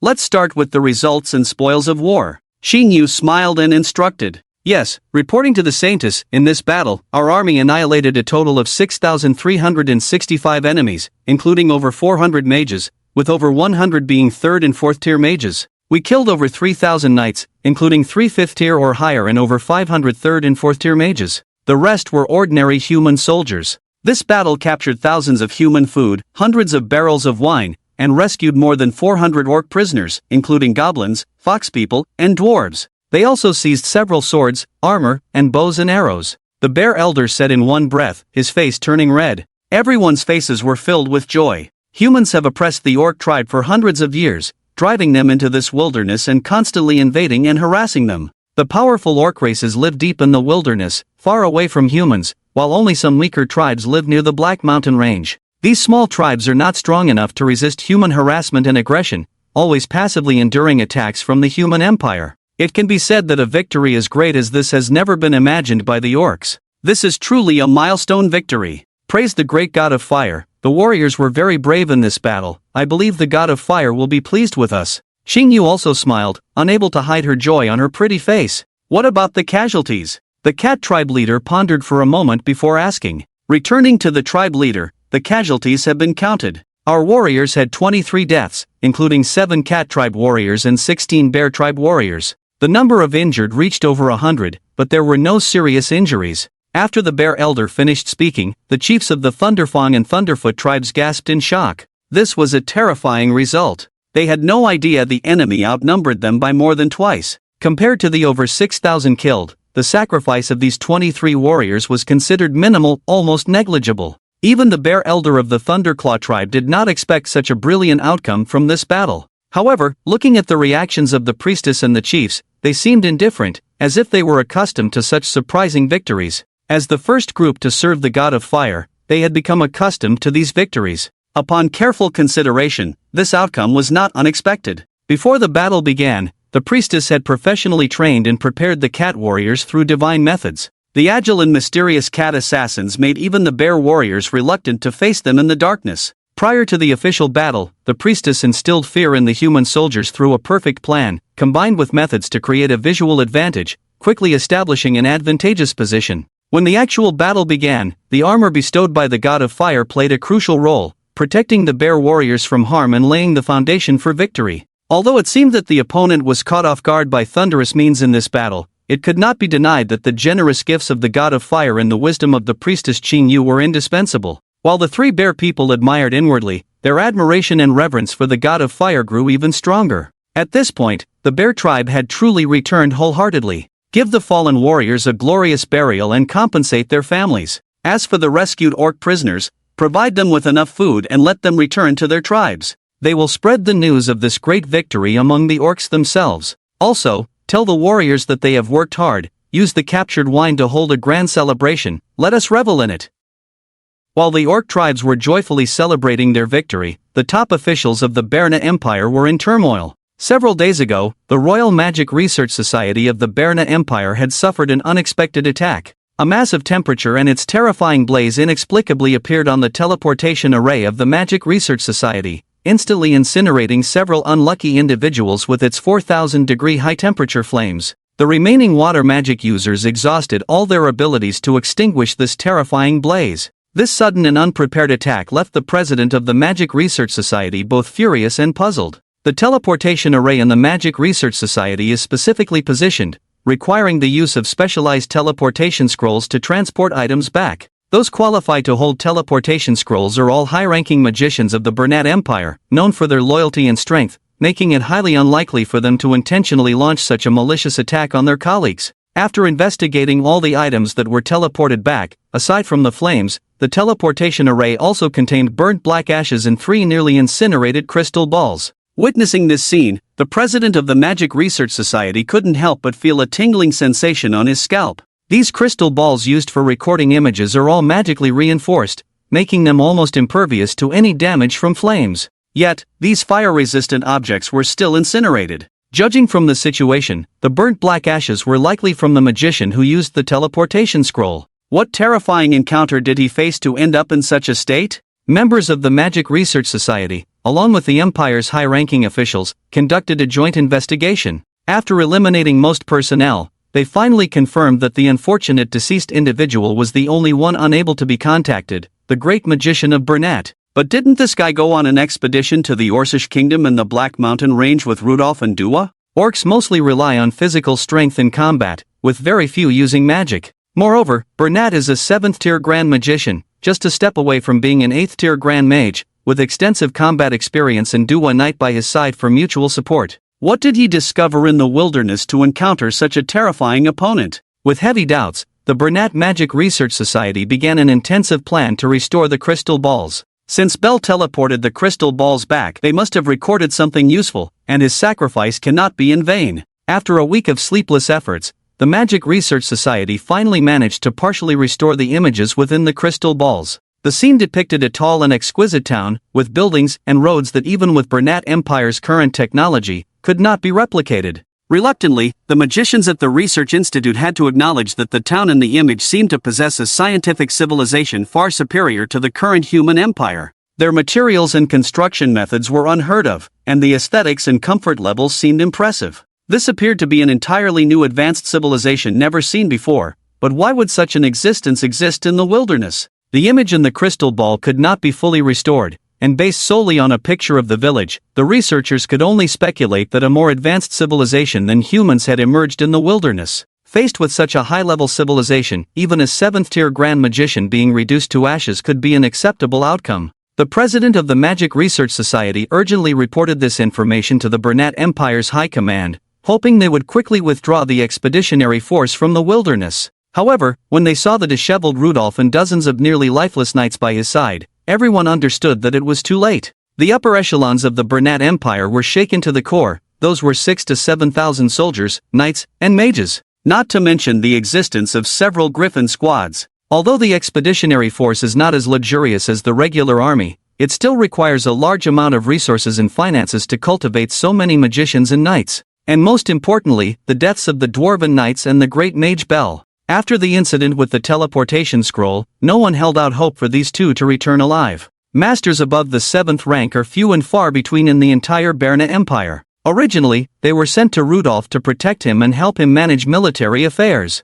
Unexpectedly, they both died in the wilderness, along with the thousands of troops. If it weren't for Rudolph's royal bloodline, he would probably have been executed by the enraged imperial high-ranking officials the moment he returned. The imperial high-ranking officials, having experienced such a huge loss, did not immediately organize a mindless counterattack, but carefully investigated the survivors about what had happened. Rudolph and most of the soldiers were already scared, recalling the night of the brutal massacre as if they were in a daze, unable to say anything useful. The only relatively normal junior officer recounted in detail everything he had seen and heard that night. Upon hearing about the mysterious cat assassins and the heavily armored bear warriors, the imperial high-ranking officials fell silent. The stupidity and stubbornness of orcs were almost taken for granted, but it could not be denied that if orcs could fully utilize their racial advantages or had reasonable equipment assistance, they could undoubtedly become the most terrifying killing machines. After discussion, the Berna Empire decided to temporarily swallow their pride and wait until they fully understood what had happened in the wilderness before making a decision.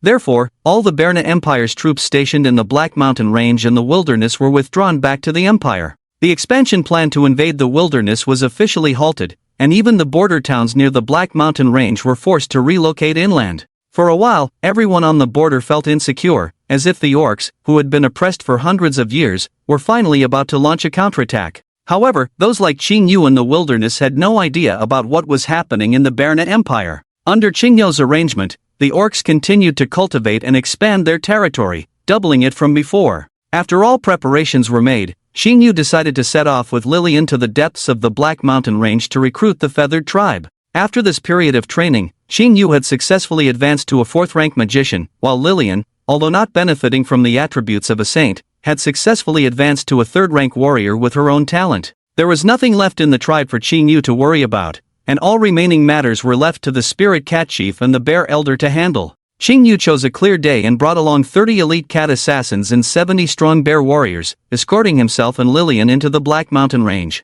Lin Chen, fearing any mishaps, also transformed into a small fire star and followed them. After spending nearly 2 months outside, Lillian also began to miss her own people. Along the way, Lillian was quite excited, constantly introducing Qing Yu to her people and customs. In terms of combat prowess, the feathered tribe was no less inferior to the lion tribe and tiger tribe. If the characteristic of the cat tribe is agility and the bear tribe is strength, then the feathered tribe is the perfect balance. With their dual wings, they naturally possess agility and swiftness, and their height and physique close to humans give them strength not inferior to most orcs. The avian race can be said to be one of the more perfect races among the beastmen, and it is precisely because of this perfection and pride that the avian race disdains associating with other beastmen. Therefore, when the beastmen were driven into the wilderness, the avian race chose to live alone in the Black Mountain Range, where monsters roamed. Every avian is a born warrior, as evidenced by Lillian becoming a 2nd-tier warrior at the age of 15. The avian race has no chieftain. Every 3 years, the tribes of the avian race hold a competition, and the winner is called the warlord, who gains control of the tribe for 3 years.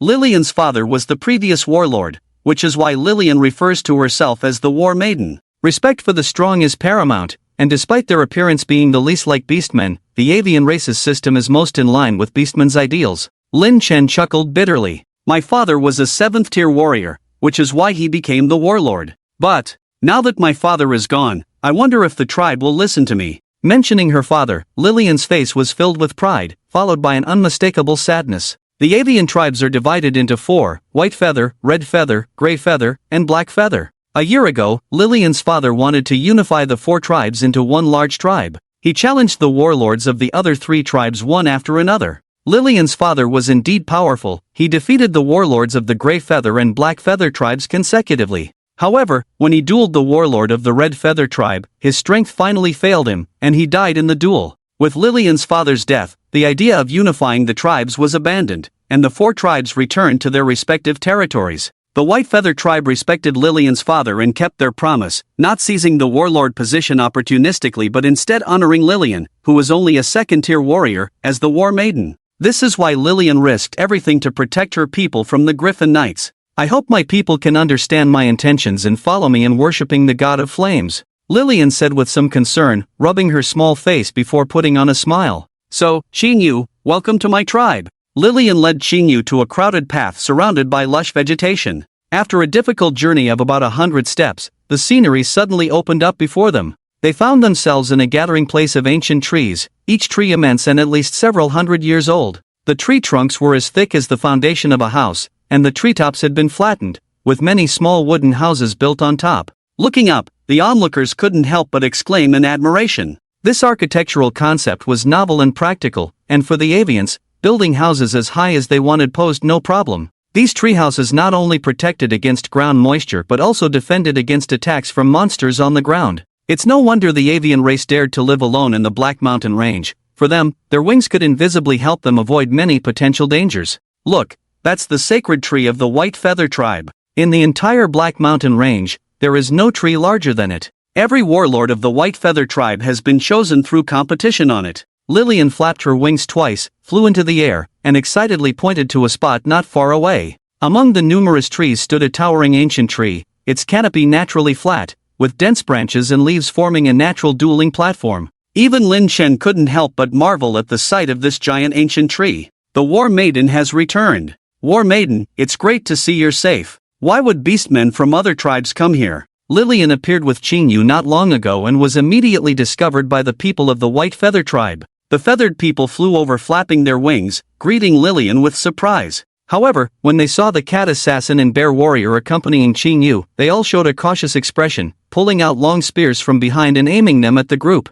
The cat assassins instinctively showed their claws, took out throwing knives, and entered a defensive stance, while the bear warriors instinctively stood in front of Qingyu, using their bodies to form a defensive line for her. Indeed, the feathered people were known for their exclusivity. Qingyu gave a bitter smile, realizing she hadn't done anything yet but was already being threatened with weapons. She had no intention of making enemies with these feathered people and quickly ordered to stand down. Lillian also flew up quickly to persuade her people to lower their weapons. After some explanation, both sides finally cleared up the misunderstanding. Since that's the case, we thank the Cat Clan for helping the War Princess. The White Feather Tribe will not owe you any favors, and we will prepare gifts to thank you in person at a later time. After understanding the situation, the people of the White Feather Tribe were not as polite as expected, still maintaining a distant attitude. Just arrived and already being asked to leave? Even the good-natured Qingyu found it difficult to accept. These feathered people were so exclusive that even visiting them was difficult,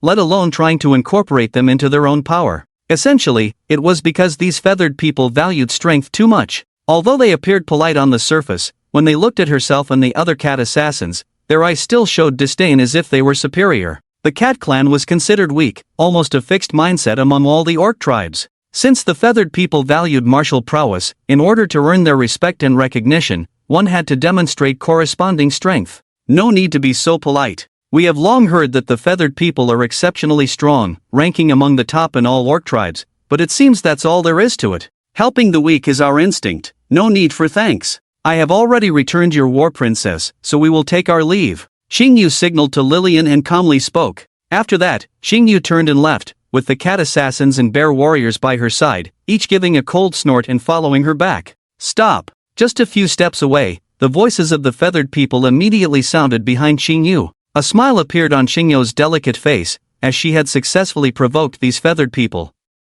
The feathered people always considered themselves superior to most other orc tribes, always acting as if they were above others. But now, being told such arrogant words by the cat people, who were recognized as weak, how could they not be angry? Oh, is there anything else? Qingyu turned around, pretending to be puzzled. From your tone, it seems you are not satisfied with the strength of the feathered people. The feathered people looked coldly at Qingyu, with someone sneering. Not dissatisfied, just a bit disappointed. It was said that the feathered people could live independently in the Black Mountain Range away from most orc tribes, so one would expect their strength to be considerable, but the reality is different. Qingyu chuckled lightly. Cat person, we thank you for escorting the war princess back, which is why we are treating you so politely. Don't be ungrateful. As soon as Qingyu finished speaking, many feathered people became angry, and someone immediately shouted, polite? Is this what politeness looks like? That's interesting. Why don't you show me what impoliteness looks like? Qingyu covered her mouth and chuckled playfully. This laugh only added fuel to the fire of the feathered people's anger. There was a feathered man holding a gun on the spot, wanting to rush over to attack Qingyu. The bear warrior beside her hurriedly protected her in front of her, and the two sides confronted each other again, with conflict about to break out. If the White Feather Tribe is so powerful, why not go out and eliminate the human expeditionary army in the Black Mountain Range, and rescue your war maiden yourselves? Is it really appropriate to show off in front of us orc brethren? Qingyu spoke again. Little cat girl, I think you are too young to understand the cruelty of war. Let me tell you, the human expeditionary army outside has 6,000 or 7,000 people, while my White Feather Tribe has less than 2,000 people. Wanting to defeat them with only 1/3 of the troops is simply a pipe dream, not to mention they also have Griffin Knights and many high-level mages. Oh, is that so? You can't do it, but I have already done it. What qualifications do you have to criticize me? Xingyu smiled slightly, full of confidence on her face. What? Blowing your own trumpet without fear of being exposed?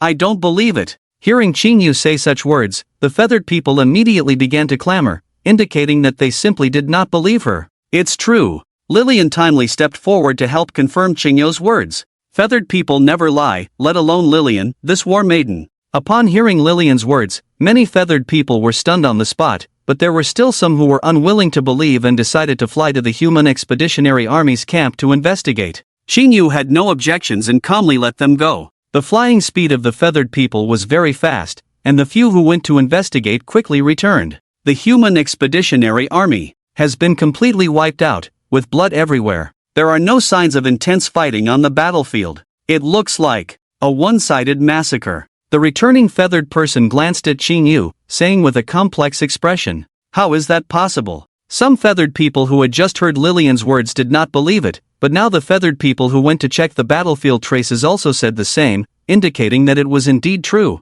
I still refuse to believe it. If this was done by another powerful orc tribe, I could accept it, but to say that it was done by the cat people tribe is simply unbelievable. A feathered person frowned tightly, finding it hard to accept. His words also represented the thoughts of most feathered people. As the pride of the feathered people, they were unwilling to believe that the weak cat people could achieve such great feats. If you don't believe what your eyes see, then believe in your own fists. The feathered people tribe advocates strength, so I hereby challenge the white feather tribe. If we win, the white feather tribe will set aside their prejudices and respect the strength of our cat people tribe. If we lose, we will leave and never disturb you again. How about it? Xingyu blinked, taking this opportunity to immediately issue the challenge. The feathered people, who were already stimulated, upon hearing Xingyu take the initiative to challenge, suddenly became eager to teach these arrogant cat people a lesson. The two groups confronted each other, heading towards the sacred tree, as it was the custom of the white feather tribe to hold this challenge on the platform of the sacred tree, letting the sacred tree witness the outcome of the challenge.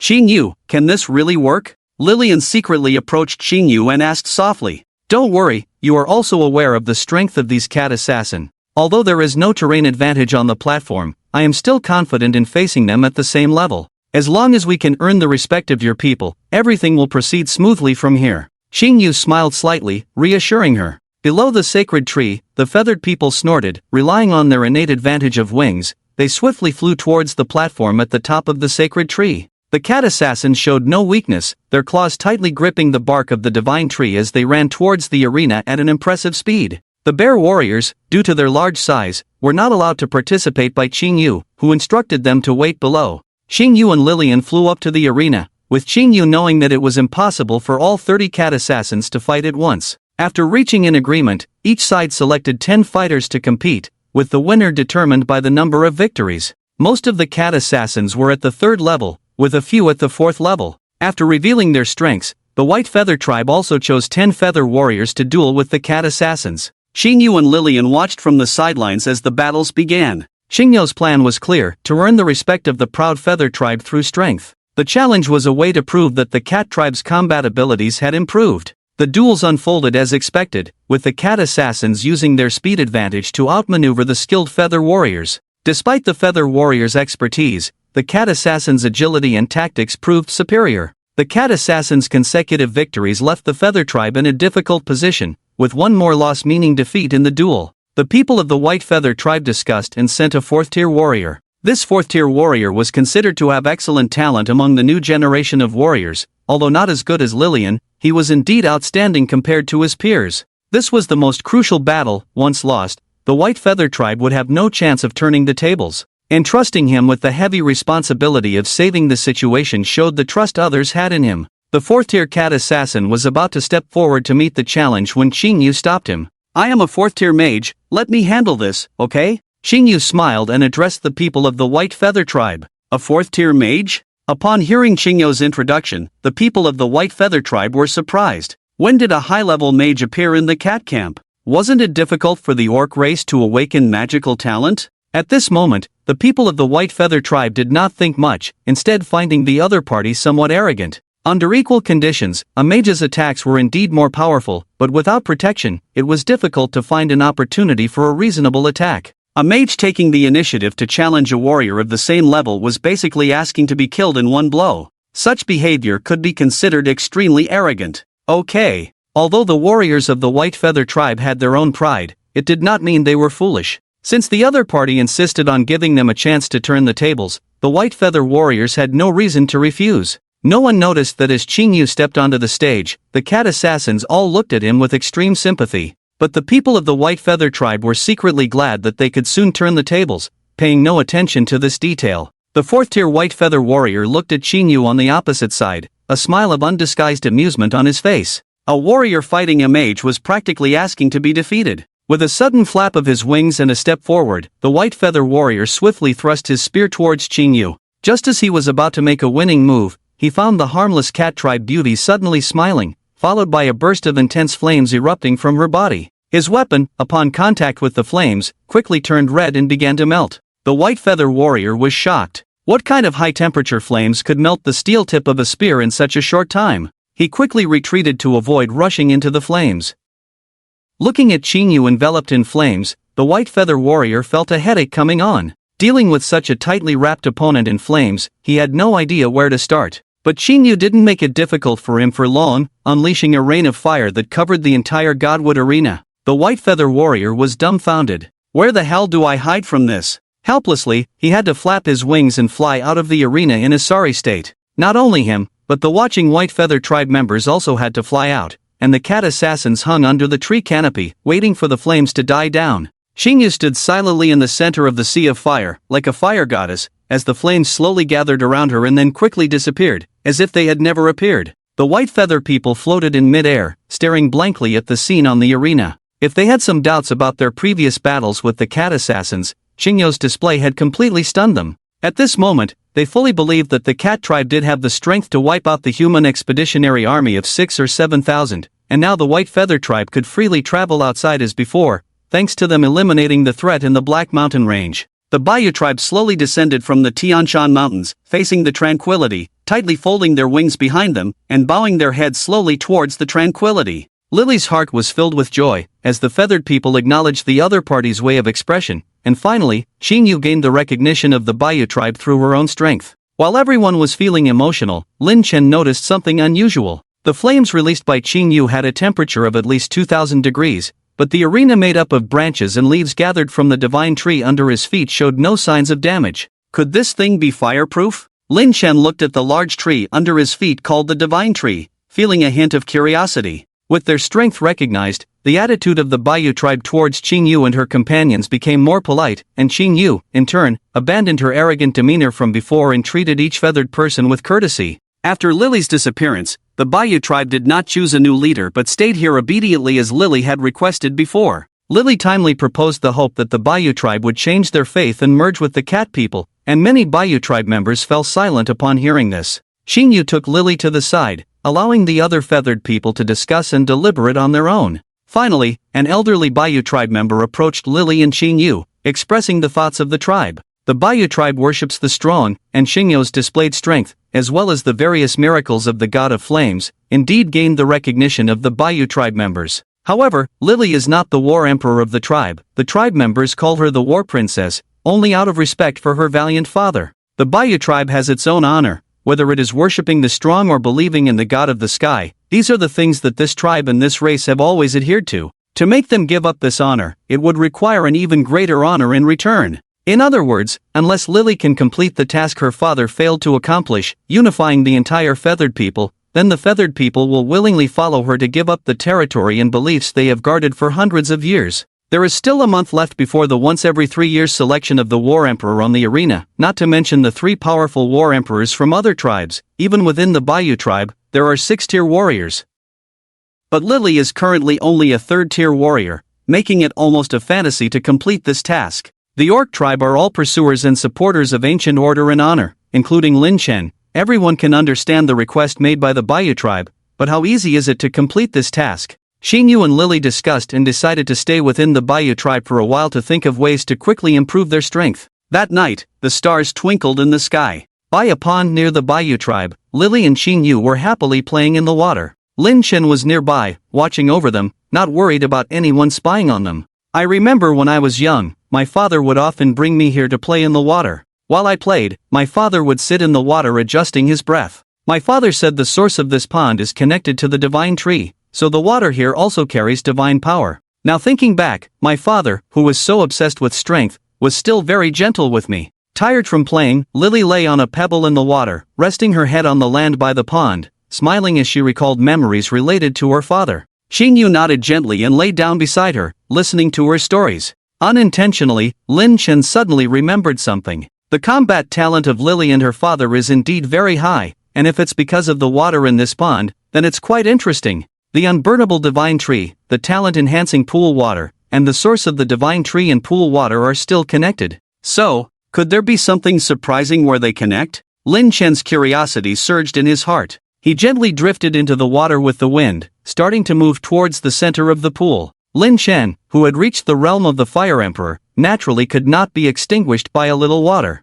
He could still move freely in the water, only needing to consume a bit of burning value per second. All the water near him evaporated instantly, creating a vacuum with high temperature, allowing Lin Chen to move freely in the deep water. After moving around in the water for a while and confirming that he could handle it, he immediately dove into the pool without hesitation. Lily, did you see a flame in the water just now? After Lin Chen dived into the water, Xinyu suddenly sat up in the water, looking puzzled at the deep pool not far away. How could there be a flame in the pool? Are you joking with me, sister? Lily also sat up, smiling lightly at Xinyu. The two looked at each other, their faces suddenly blushing. Yes, it was impossible for others to believe, but they were believers of the flame god. The flame god could easily bring down divine punishment fire, so what was a flame that could burn in water? Hey, Xinyu, I secretly prayed to the flame god just now. Do you think the flame god heard my prayer and saw us? Lily blushed and said shyly. You little girl, how can you pray to the gods while bathing? That is disrespectful, don't do it again in the future.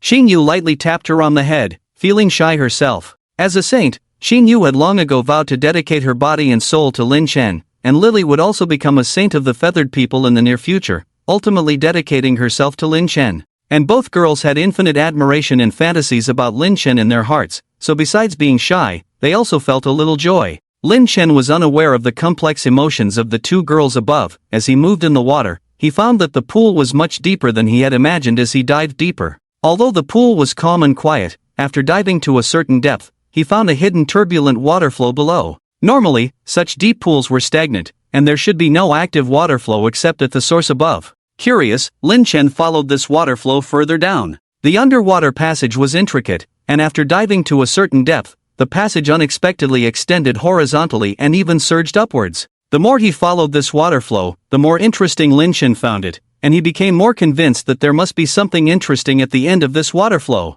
After wandering for who knows how long, the surroundings gradually became brighter. In addition to the firelight emitted by Lin Chen himself, there was a hint of silver-white light in the environment. The water flow became more intense, and to Lin Chen's surprise, besides the rising water flow, there was also a descending water flow nearby. These two water flows seemed to be bound by invisible transparent pipelines, running parallel to each other, one going up and the other going down without interfering with each other. Interesting. Lin Chen accelerated his speed, and after turning a corner and continuing to ascend, the sight in front of him astonished him. Before him were various thick and twisted tree roots. Judging by their size and length, apart from the divine tree towering in the White Feather tribe, there was probably no other tree that could reach such a scale. Watching the thick tree roots resembling a giant dragon, Lin Chen could guess that this was probably the main root of the divine tree. The underground water channel extending from the pool actually led directly to the roots of the divine tree? And what was the deal with these two converging water channels flowing in completely opposite directions? Not to mention the dazzling white light nearby? Driven by curiosity, Lin Chen left the water channel that had brought him here and began to search around. Following the white light, Lin Chen made his way towards the source of the light, refraining from damaging the roots blocking his path. After all, the divine tree was a vessel of faith for the White Feather tribe, and even though the tribe was not under his control, Lin Chen did not have the habit of harming others for his own benefit. Adjusting the size of his body, he squeezed through the translucent cracks. Finally, amidst the tangled roots, Lin Chen discovered the source of the light. It was a flame emitting a soft white light, transparent and pure white, resembling the wings of the White Feather tribe people, appearing light yet containing power. What surprised Lin Chen even more was that this flame was embedded in a spring, which was the source of the deep pool below. The main root of the divine tree enveloped the spring, with the white flame embedded in the center of the spring. Two water channels flowing in opposite directions entered and exited the spring from the left and right sides, forming a cycle. Water and fire coexist, circulating back and forth. This is truly a rare natural phenomenon. Lin Chen, excited by the scene before him, exclaimed, "Ding, detection of foreign fire presence, please determine whether to absorb it, host." The mechanical voice of the system suddenly sounded, causing Lin Chen to be even more shocked. Foreign fire? Was this the legendary foreign fire? Lin Chen approached closer, almost wanting to dive into the spring himself. Indeed, only flames born from such natural phenomena could be called foreign fire. It was estimated that Lily and her father had benefited from this foreign fire due to their exceptional combat talents and the divine tree's heat-resistant properties. Since the White Feather tribe would eventually be brought under his control, Lin Chen decided to take care of this foreign fire for them in advance. With a thought, Lin Chen chose to absorb the foreign fire. As the system confirmed, a powerful attraction burst from Lin Chen and enveloped the white foreign fire. To Lin Chen's surprise, when he tried to absorb the foreign fire with force, the spring seemed to generate a huge suction force as well, struggling against him to claim ownership of the foreign fire. Truly, all things in the world had their own spirit, and everyone wanted good things. If it were someone else in this place, even if they knew it was foreign fire, they probably wouldn't have the ability to extract it below the divine level. But Lin Chen was different. He was a system-equipped player. What the system confirmed, it could definitely achieve. Despite the spring's frantic resistance, the system successfully pulled out the foreign fire and forcibly integrated it into Lin Chen's body. Since becoming the fire, this was the first time Lin Chen had felt such warmth from the outside world. As the foreign fire merged into his body, Lin Chen also felt an immensely powerful force. System, open the attribute panel. With the fusion complete, Lin Chen eagerly checked the attributes of this foreign fire. Hostname, Lin Chen Identity, Level 1 Fire Emperor Burning Value, 3923 W points. Current burning value consumption, 50 points per second. Special resistance, 50% water resistance. Maximum temperature, 3000 degrees. Evolution efficiency, 1,000,000% skills, compressed flame level 2 ruthless burning level 2 meteoric descent level 2 passive skill. Foreign fire absorption held. Foreign fire, marrow spirit fire. Marrow spirit fire? Lin Chen thought, opening the description of the marrow spirit fire. Marrow spirit fire, a strange fire born from water, capable of improving the physique of surrounding creatures and accelerating the efficiency of cultivation. The longer the time influenced by marrow spirit fire, the faster the rate of cultivation. This is like a weakened version of a divine level upgrade system. Lin Chan's eyes lit up. Although he had his own system enhancement, marrow spirit fire did not have any obvious helpful effects on him, but for his followers, this thing was a perfect group cultivation buff. With the help of marrow spirit fire, Xing Yu wanted to build an army that could crush the orc and human tribes, even rivaling the legendary demon tribe, which was entirely feasible. As a deity, the benefits that marrow spirit fire could provide were far better than anything that could enhance Lin Chen's own abilities. With a slight movement of his mind, Lin Chen gradually began to shed the blue flames on his body, which gradually turned pure white and transparent. Indeed, after absorbing the strange fire, Lin Chen could switch to the nature of the strange fire at any time. With a slight movement of his mind, Lin Chen also split out a small white flame, carefully feeling the power contained within it, and then absorbed it back into his body. It turned out that Lin Chen could indeed split out small flames and make them have the same effect as marrow spirit fire, but correspondingly, this effect would be somewhat weakened. However, although the effect was somewhat weakened, overall Lin Chen was quite satisfied. After all, he couldn't always stay in the orc tribe, being an emotionless enhancement buff. As long as he regularly bestowed marrow spirit fire to Qing Yu through the flame totem, he wouldn't have to worry about the rest. And now, more importantly, with the help of marrow spirit fire, it was not entirely impossible to unify Lillian's feathered tribe. Having made up his mind, Lin Chen entered the descending waterway and returned to the depths of the water along it. Without marrow spirit fire, the water in this pool would probably soon lose its enhancing effect on the physique, and the divine tree would be the same, losing its exaggerated fire resistance. However, there were no apparent changes in the short term, so Lin Chen was not worried that the people of the White Feather tribe would notice anything unusual. Xing Yu, let's go back early. The two girls stayed by the water's edge for a while, and Lillian stood up and said to Qing Yu. Just as the two were about to leave, a dazzling white light suddenly emerged from the water and drifted to Lillian's side. My people, I have heard your prayers. This marrow spirit fire is bestowed upon you to help you fulfill your wishes and unify the feathered tribe.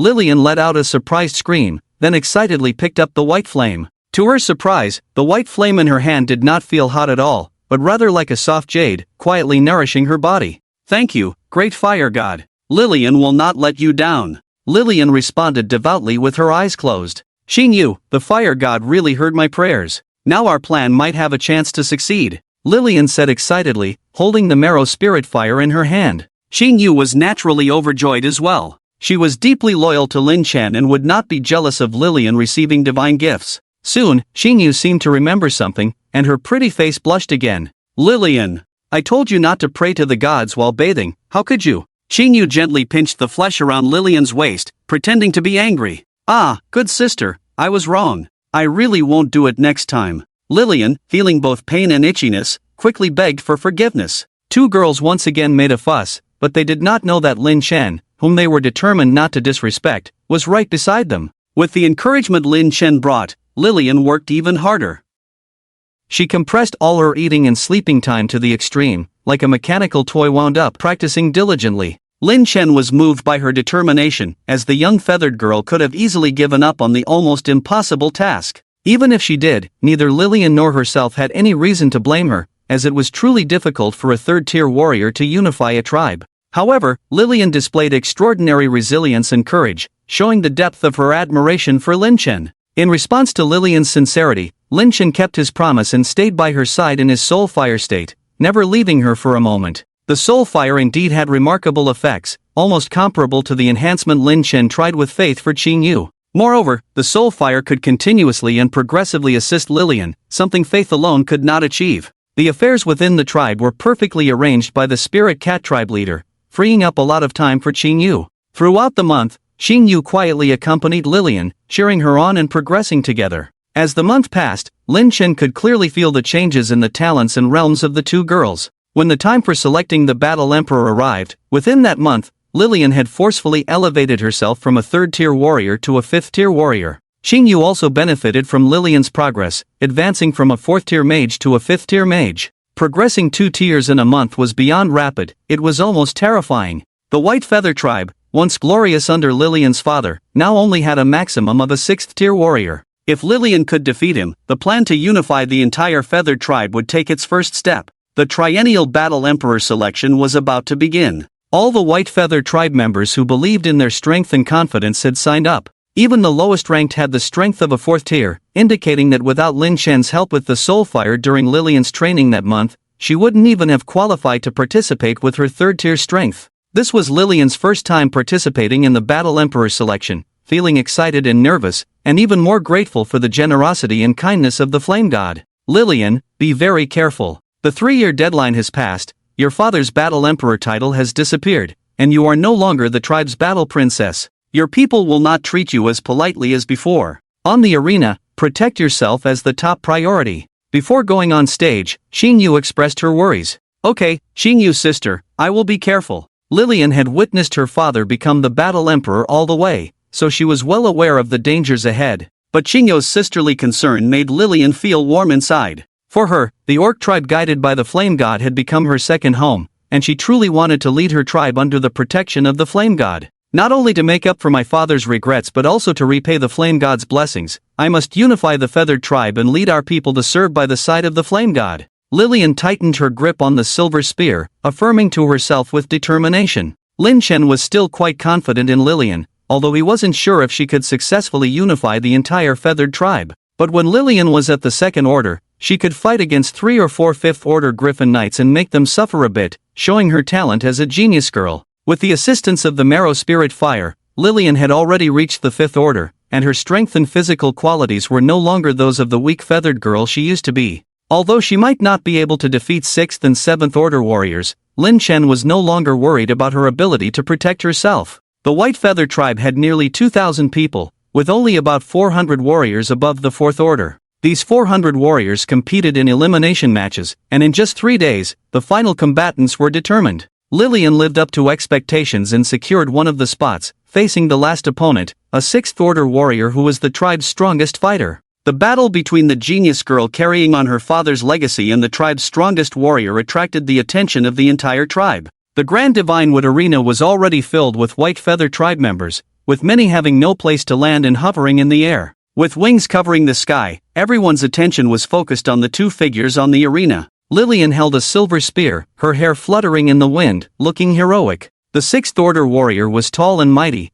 exuding strength and beauty from head to toe. Lin Chen couldn't help but sigh in his heart, acknowledging that the feathered tribe was truly a race favored by the Creator, excelling in both appearance and physique among all races. After a moment of silence on the arena, the white feather tribe members began to get excited, cheering and shouting the names of the two combatants. Lin Chen carefully distinguished their cheers, discerning the attitudes of most people. In the white feather tribe, where strength was revered, naturally more people supported the Sixth Order warrior. Those supporting Lillian were mostly those who desired to unify the four tribes or had been helped by Lillian's father in the past. Lillian, I respect your father, who was once our tribe's first hero. But that doesn't mean I will show mercy to you on the arena. I am a full order higher than you. If you don't want to get hurt, it's better to surrender voluntarily, the Sixth Order warrior said, flapping his wings. Since I stepped onto this arena, I have never thought of backing down without a fight. Both of us should give our all, that is the greatest respect for each other. Please don't underestimate me. Although there is a gap of one order, if you underestimate me, you might also suffer, Lillian said with a slight smile, pointing her silver spear at him, her battle spirit high. Good. The Sixth Order warrior smiled slightly. They were warriors and naturally respected the brave. Lillian's words earned his respect and ignited his fighting spirit. The Sixth Order warrior twisted his large spear, flapped his wings vigorously, and swiftly thrust the spear towards Lillian. Lillian, not one to back down, shook her silver spear and threw out a beautiful spear flower, her wings also fluttering in response. Attacking while flapping their wings was the usual attack method of the feathered tribe. Accelerating with both wings and footsteps, combined with their long spears, they could achieve unexpected effects in the first round. However, both of them were warriors of the white feather tribe and were very familiar with each other's attack patterns. The long spears in their hands clashed, sparking countless sparks. Good. The two of them started off so fiercely, and the white feather tribe members watching erupted in cheers. This kind of intense battle was what they loved.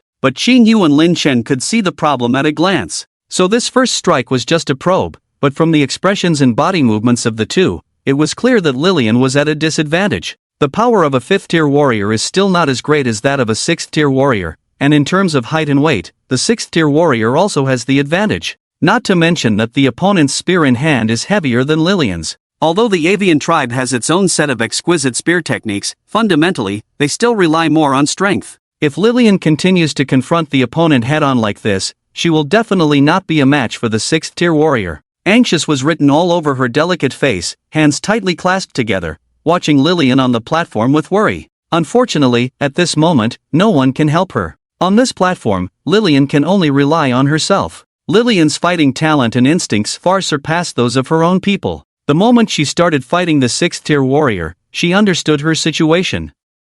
The opponent's attacks were powerful and heavy, and she tried to avoid the opponent's rhythm in the fight, trying to find a way to fight that was advantageous to her. However, the opponent's attacks were swift and heavy. Just as she received one blow, the second one immediately followed, leaving her no chance to catch her breath. Lillian's heart grew heavier as she tried to change the course of the battle. She had to take a risky move. After exchanging blows for 5 or 6 moves, Lillian pretended to be exhausted, stumbled back as if her strength was failing. The sixth-tier warrior naturally wouldn't miss this opportunity. He quickly raised his spear high, using the spear shaft as a club, fiercely smashing down towards Lillian. If this blow landed solidly, it wouldn't take Lillian's life, but it would definitely cause serious injuries, rendering her powerless. Seeing Lillian suddenly in a dangerous situation, Qing Yu couldn't help but break out in a cold sweat. The surrounding white-feathered tribe members also let out a gasp, as they believed the outcome would be decided in this move. While everyone was astonished, only Lin Chen saw the confidence and composure in Lillian's eyes.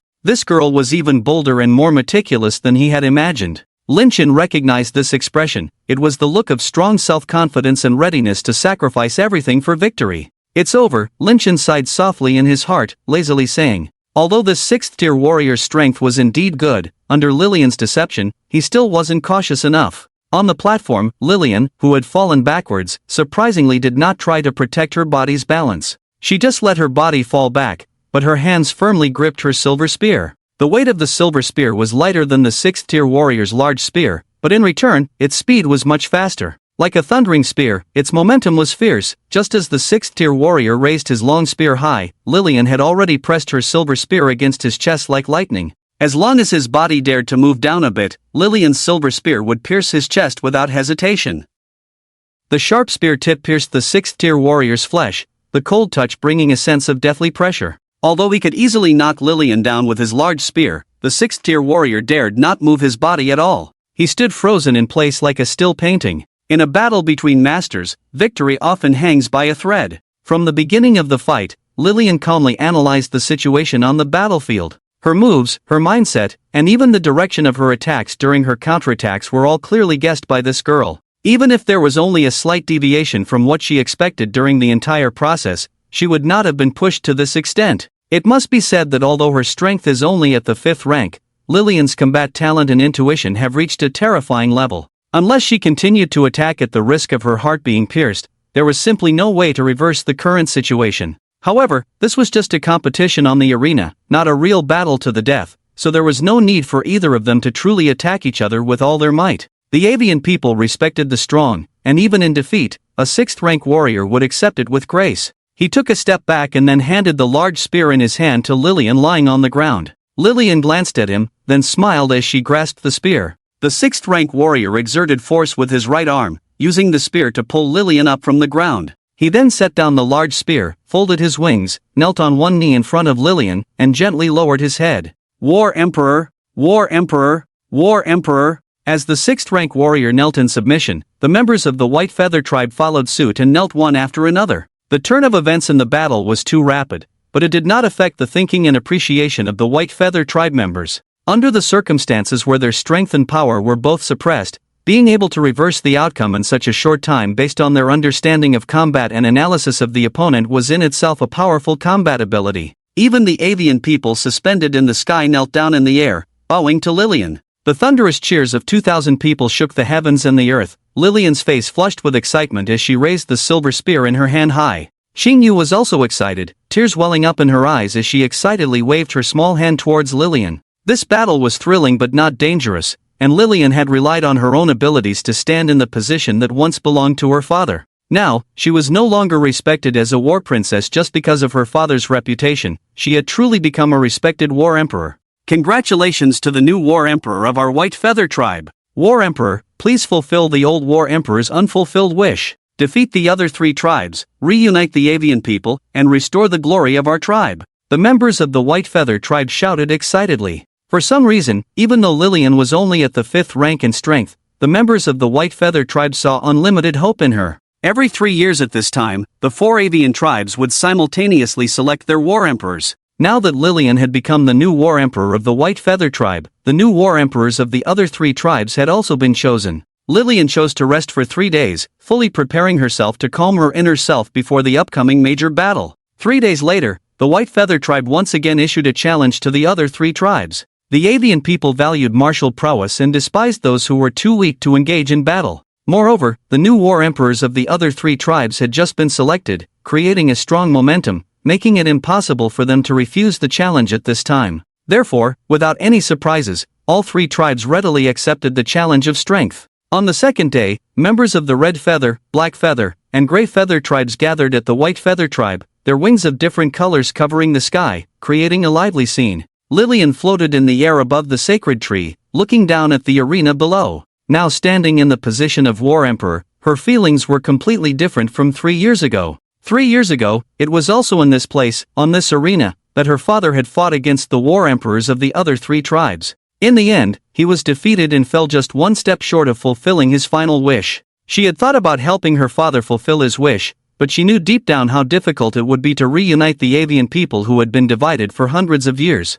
However, now she was filled with confidence. And this confidence comes from the great god of fire, the only true god she now worships. A god who listens carefully to her prayers and sends help to her. To have advanced 2 levels within a month is a great gift and a deep hope. How could she bear to disappoint the god? Fight! Let go of all worries and fight with all your might. As the people from the other 3 tribes gradually approached, Lillian clenched her fists, feeling the blood in her veins boiling. Today, the 4 tribal warlords are gathering again, and naturally, many people from the other 3 tribes have also come. Seeing Lillian suspended above the sacred tree, accompanied by the White Feather warriors behind her, members of the other 3 tribes couldn't help but whisper to each other. Look, that girl is the new warlord of the White Feather tribe. She wants to challenge the other three warlords and unify the avian race. Ha! The new warlord of the White Feather tribe is a little girl? She doesn't seem very strong. Isn't this asking for trouble? I feel it's unlikely to succeed, but I heard that this girl's father was the previous warlord of the White Feather tribe who died in battle, so she is so desperate to fulfill her father's wish. The avians gathered together, discussing the rumors they had heard. Although they were not optimistic about Lillian, her determination to become a warlord and strive to fulfill her father's wish earned her the respect of the people from the other three tribes. Pity and playing the sympathy card won't work to unify the avian race. For these avians who value strength, unless she defeats them one by one with her own strength, she will never gain their respect. While people from several tribes were discussing in secret, the three warlords had already flown to the top of the sacred tree. The four warlords landed lightly on the platform, and the gaze of the other three was fixed on Lillian. The other three tribal warlords remained unchanged. After all, every avian was martially inclined, and in a situation where everyone was striving to improve, it was generally unlikely for a new warlord to surpass the previous one unless there was an unexpected fall like Lillian's father. Looking at these three familiar faces, memories from the past flooded Lillian's mind once again, and the fighting spirit in her heart surged uncontrollably. Oh, the new warlord of the White Feather tribe is actually a little girl? If I'm not mistaken, I think I saw you 3 years ago. Seeing Lillian, the other three tribal warlords showed a hint of surprise, and the leader of the Grey Feather tribe took the initiative to speak. Yes, 3 years ago, I followed my father to challenge you, and we had a brief encounter. Lillian calmed herself and nodded. 3 years ago? At that time, you weren't even a warrior, right? You became a warlord in just 3 years? The warlord of the Black Feather tribe widened his eyes, not hiding his astonishment. Lillian did not answer, just silently looked at them. It seems that the White Feather tribe is really declining. Such a young girl dares to challenge us. Is this a joke to us? Is unifying the tribe such an easy task? The warlord of the Red Feather tribe sneered, looking disdainfully at Lillian. Oh, are you afraid now? Lillian raised her lips, looking at him with a sarcastic smile. Even your father was no match for me. Am I supposed to be afraid of a little brat like you? It's you who are overestimating yourselves, always thinking of impossible things. The warlord of the Red Feather tribe looked coldly at Lillian. With these words, Lillian's expression immediately darkened. Her father was her sore spot, and also her pain. Since the Red Feather War Emperor was so disrespectful in his remarks, how could Lillian not be angry? The War Emperors of the Grey Feather and Black Feather tribes also immediately sensed that the atmosphere was not right, fearing that a fight would break out between the two before the challenge even began. The War Emperor is the highest combat power of a tribe and holds great honor. It would be shameful to start fighting just because of a disagreement like a bunch of thugs. So the two of them quickly took a few steps forward to try to intervene. But what they didn't expect was that Lillian actually managed to control her emotions, and her clenched fists relaxed. If my father falls, I will stand up. If I fall, others will stand up. The Feather tribe has been hiding in the dark Black Mountain range for too long. Have you been staying in your own little territory for too long, thinking that the world is only this big? Our Feather tribe used to be a race full of supreme glory. In the 100 years of fighting with humans, we were full of glory and blood in battle. Yes, we failed and were forced into the wilderness. Our ancestors couldn't bear this humiliation and hid in the Black Mountain range. Are we going to remain like this forever? Closing ourselves off and not seeking to understand, will those despicable humans just disappear? Aren't they still greedily invading the Black Mountain range, trying to encroach on the wilderness? We want the Feather tribe to rise again, to unite and seek our former glory. It is because I see this hope that I am working so hard to unify the four tribes. If you insist that I am overestimating myself, then I can only lament your short-sightedness and pity that you have lost the courage to seek glory. After Lillian finished speaking, there was a sudden silence in the vicinity. These words were not only heard by the three war emperors but also by all the people of the four tribes. These words were like a warning bell, suddenly ringing in the heads of these numb Feather tribe members. Yes, spending all day in their own little territories, many Feather people had forgotten what the outside world was like. When they encountered those damn human expeditionary forces, the tribesmen all quietly stayed in their own territories to avoid being discovered. Talking all day about martial arts and glory, but apart from the War Emperor selection every 3 years to fight with their own people, their cherished martial prowess had never been put to any use. Everyone began to reflect, including the Red Feather War Emperor. The War Emperors of the Grey Feather and Black Feather tribes stared blankly at Lillian, never expecting such profound words to come from this young girl. Even her father couldn't have spoken such enlightening words. I understand, I underestimated your glory, and I apologize to you, but when it comes to the duel, I won't hold back. If you truly want to lead all the Feather Tribe people to fulfill your dream, then I need to make sure you have the strength to bear that responsibility." The Red Feather War Emperor slightly bowed to Lillian and apologized softly. Lin Chen was also surprised that Lillian could speak such inspiring words just now.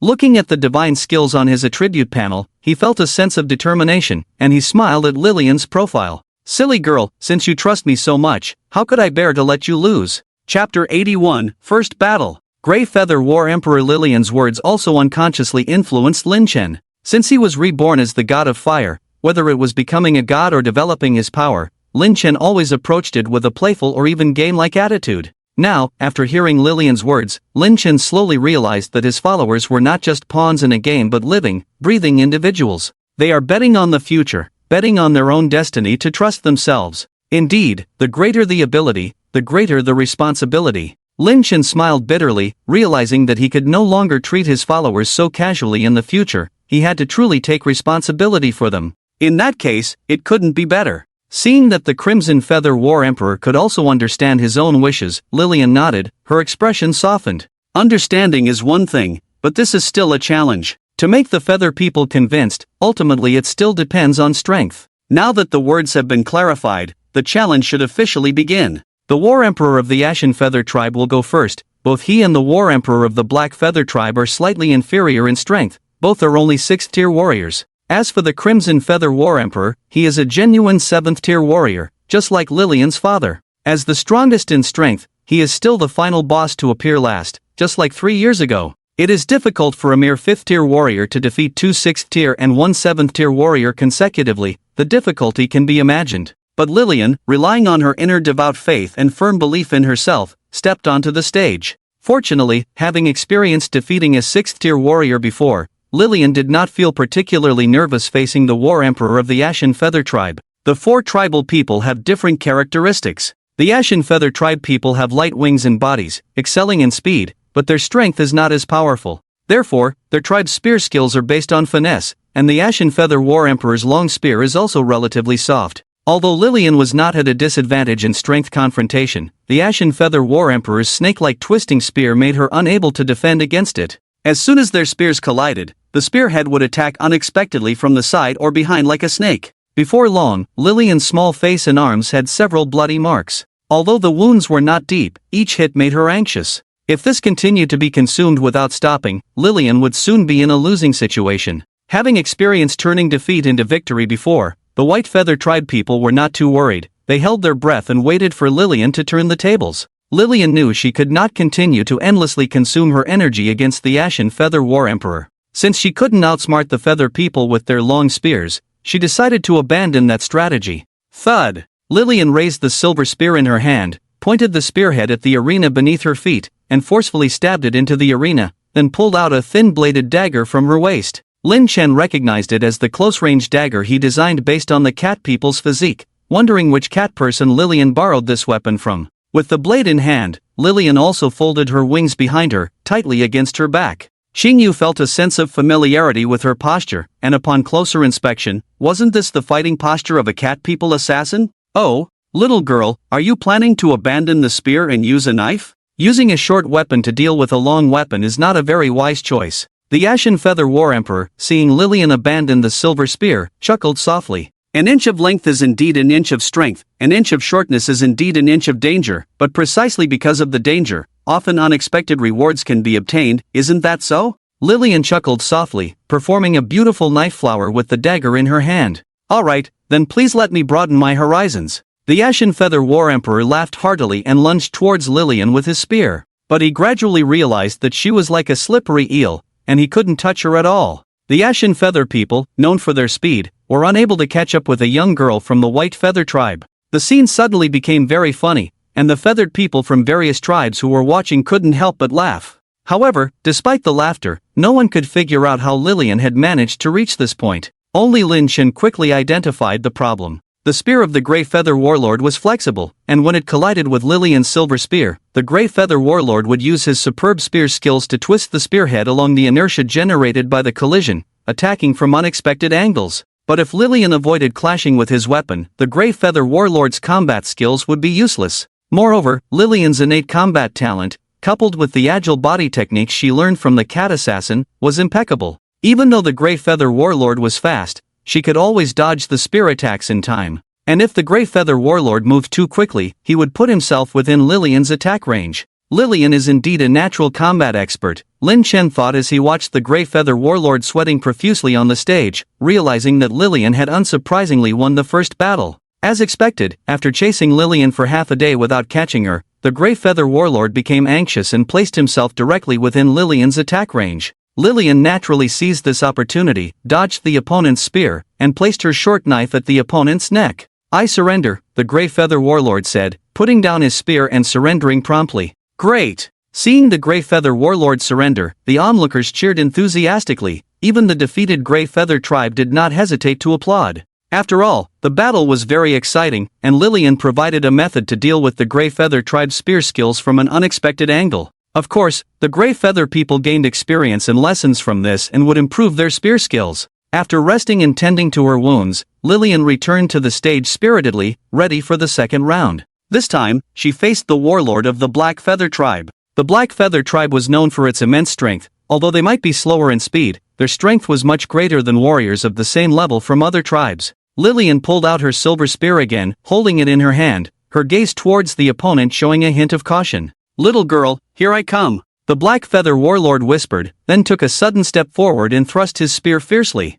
Clang! Lillian's silver spear was knocked away, and a gasp echoed around the arena. At the moment of contact between the two spears, Lillian felt the heavy force on the opponent's long spear. Although she had clashed head-on with a sixth-order warrior from the White Feather tribe before, the strength of the Black Feather Warlord was much greater. Even Lillian herself was surprised that her silver spear was knocked away in an instant when the two spears crossed. Her hands trembled uncontrollably, and a small crack appeared at the base of her palm, with a trickle of blood seeping out. "Pick up your spear, let's continue," the Black Feather Warlord said calmly, taking 2 steps back and addressing Lillian. The Black Feather Warlord understood that this young girl was truly one level below him in strength. As a warrior of the Feathered tribe, while he wouldn't hold back in battle, making some small concessions was a way to uphold the principle of fairness in his heart. After all, Lillian's father had treated him the same way in the past. The other feathered people also understood the Black Feather Warlord's intentions, and the whole arena remained quiet, with no one making a fuss about the situation in front of them.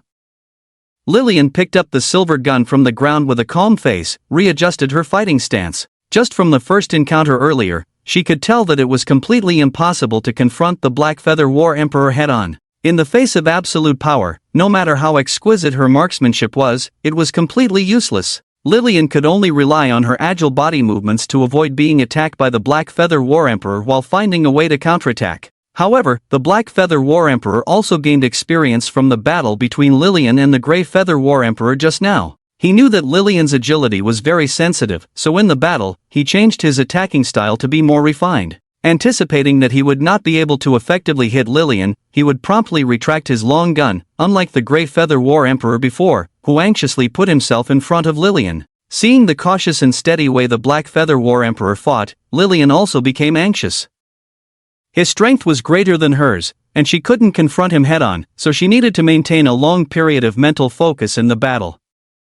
One careless move could give him an opportunity to injure her arm again. In contrast, the Black Feather War Emperor's error rate in battle would be much higher. As long as he avoided overly aggressive fighting, the Black Feather War Emperor would continue to have the upper hand. Lillian, who maintained a high level of mental focus, would definitely consume energy faster than the Black Feather War Emperor. If this continued, Lillian's defeat would be almost certain. Lin Chen looked at the petite figure on the stage dodging with difficulty and began to hesitate whether to use his divine skill on her now. "Grey Feather War Emperor, can I borrow your soft gun?" Just as Lin Chen hesitated, Lillian on the stage suddenly jumped out of the fighting circle and shouted towards the Grey Feather War Emperor who was watching from the side.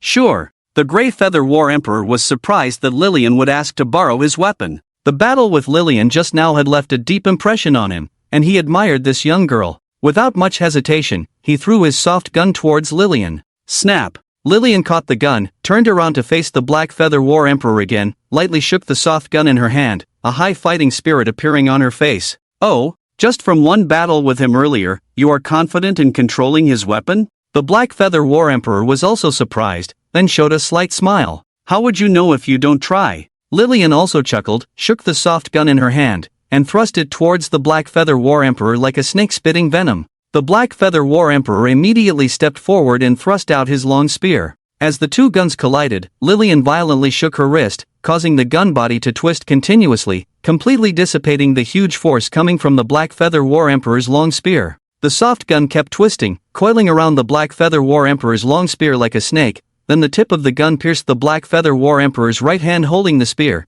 instantly cutting a large gash. The whole arena erupted in cheers. The Black Feather War Emperor took 3 steps back in succession, somewhat incredulously looking at the wound on his hand. He could not imagine that Lillian, who had just fought with the Grey Feather War Emperor for a moment, had completely mastered the essence of using the opponent's weapon. This way of dissipating force, even the Grey Feather War Emperor himself might not be able to do it so smoothly. The Black Feather War Emperor looked at the serious young girl in front of him and then at the surprised expressions of the audience. He suddenly smiled. With such amazing combat talent, unparalleled cohesion, and leadership, if she could really reunite the Feather Clan, then the future of the tribe would certainly be promising. I concede. The Black Feather Warlord retracted the long spear in his hand and raised his hand to signal. Hey! The situation has just turned around. Why are you surrendering? Lillian also put away her fighting stance and asked with a puzzled expression. My Black Feather tribe excels in winning with absolute strength. Since the White Feather Tribe Warlord has found a perfect way to neutralize my attacks, my way of attacking no longer poses a significant threat to her.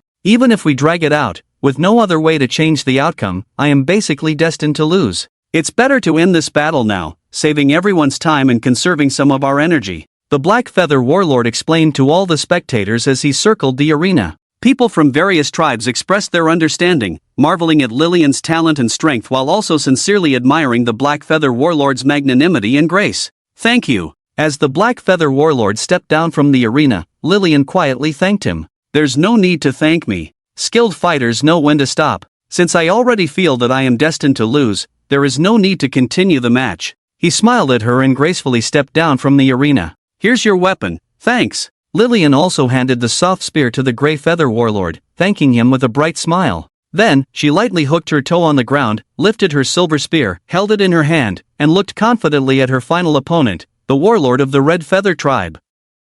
Don't you need a rest? You've been fighting 2 matches in a row. Xin Yu looked at Lillian with some concern. Lin Chen wasn't worried at all. In this match with the Black Feather Warlord, Lillian didn't expend much energy. And now, she was in her best condition, so seizing the opportunity was the best choice. Lillian was already looking at herself with such fiery eyes, and the Red Feather Warlord naturally couldn't ignore or act cowardly. He slowly stood up from his seat, picked up his large spear, spread his huge wings, and calmly flew onto the arena. Boom! His heavy feet landed, stirring up the dust on the arena, and the immense pressure of a 7th-tier warrior was released without reservation. The entire audience of feathered people instantly felt a tense atmosphere, and Lillian, who was closest to him, felt like she was facing a mountain. A 7th-tier warrior. Lillian looked at the Red Feather Warlord, feeling her blood boiling all over, her excited hands trembling. Scenes flashed before her eyes, her father lying in a pool of blood, the indifferent gaze of the Red Feather Warlord, and the Duo Knight looking at her expressionlessly in the darkness. This was the power of the 7th tier, a level that once made her look up in awe and despair. However, today, Lillian had to shatter it with her own hands. To surpass it. To crush it under her feet. Let's fight! Lillian shouted, her silver spear rushing like a dragon, the cold light flashing at the tip of the spear, heading straight for the Red Feather Warlord. Clang! The Red Feather Warlord also took a defensive stance, forcefully taking on this unstoppable attack. Then he quickly counterattacked, the two of them exchanging blows, their moves so fast that it was hard to keep up. The sound of metal clashing continued, and the two fought from the arena to the sky, then back from the sky to the arena. The audience of feathered people watching felt exhilarated by the fist-to-flesh collisions and the constant whistling of the wind. I have to admit, within the same tier of strength, you are definitely outstanding. No, it's actually a challenge beyond your level. A 6th-tier warrior may not even be your match. The Red Feather Warlord looked at Lillian and finally spoke. Is it necessary to repeat what has already happened? I want to prove that I can not only defeat a 6th-tier warrior but also a 7th-tier one. Lillian looked at him, answering expressionlessly. I'm afraid I have to disappoint you. The higher the strength and class, the harder it is to make progress. The difference between the 6th and 7th ranks cannot be compared to the difference between the 5th and 6th ranks. The Crimson Feather War Emperor showed no anger towards Lillian's attitude, maintaining a calm expression. How can you know if you don't try? Before this, someone said I couldn't defeat a 6th rank warrior. After Lillian finished speaking, she raised her gun and continued to attack the Crimson Feather War Emperor. I've told you already, why don't you believe me? The Crimson Feather War Emperor sighed slightly. Faced with Lillian's attack, he didn't even raise his gun to block, instead spreading his wings to envelop himself. Clang! Lillian's long sword struck the Crimson Feather War Emperor, and a sound of metal clashing echoed between the gun tip and feathers. Not only did the attack fail to harm the War Emperor, it didn't even pierce his feathers. The silver gun tip was firmly blocked by the feathers, unable to touch the War Emperor's skin. How is this possible? Lillian widened her eyes. The Crimson Feather tribe excels in defense. With a 2-rank difference in strength, you can't even harm me, let alone win. It's just wishful thinking, the Crimson Feather War Emperor said, then suddenly spread his huge wings, sending Lillian flying off the platform. Lillian rolled several times on the platform before managing to stop herself. She struggled to stand up and looked at the War Emperor with a resentful gaze. Give up. Even your father, who is at the same level as you, had a hard time causing serious harm to me when he faced me. Unifying the 4 tribes is as difficult as reaching the sky. Grow slowly and wait until you have the strength to speak. The Crimson Feather War Emperor folded his wings and walked up to Lillian, speaking coldly. No, I can't wait. Lillian stared at him firmly, shaking her head resolutely. She understood that it was a period of rapid development for the followers of the Flame God. If she couldn't lead her people to seek the protection of the Flame God now, it would be difficult to repay the Flame God's blessings in the future. I will prove to you that ambition without strength is just wishful thinking. Seeing that Lillian refused to listen to his advice, the Crimson Feather War Emperor finally showed a hint of anger on his face. He raised his spear and attacked Lillian. Surprised by the War Emperor's sudden aggression, Lillian instinctively tried to block. However, she and her silver gun were both sent flying by the War Emperor. As soon as Lillian stood up, the War Emperor's attack came again, sending her flying once more. What was initially a back-and-forth duel between the two suddenly turned into the War Emperor's one-sided dominance. Watching Lillian being relentlessly pursued by the War Emperor and unable to get up from the ground, the Feather Tribe once again felt the terrifying dominance of a 7th-rank warrior. It seems that the Crimson Feather War Emperor was holding back his strength when fighting Lillian before. Now that he's fully unleashed his power, Lillian is naturally no match for him. Lin Chen muttered to himself as he watched the battle on the platform. But even if Lillian is weaker than you, she is still my person. I won't allow anyone to bully her. Feeling displeased, Lin Chen directly activated his divine skill. Divine Blessing. Activate. Target, Lillian. Boom. The Crimson Feather War Emperor, who was relentlessly pursuing Lillian, suddenly felt a terrifying aura that made his heart tremble. He quickly gave up on chasing Lillian again and flew back to the edge of the platform. An orange-red beam of light descended from the sky and accurately hit Lillian lying on the ground. The dazzling fire suddenly burst out from the pillar of light. The blinding light made everyone close their eyes. So warm and comfortable. Lillian was in the middle of the pillar of light, feeling warmth and happiness all around her. Like being asleep in the warm embrace of her parents,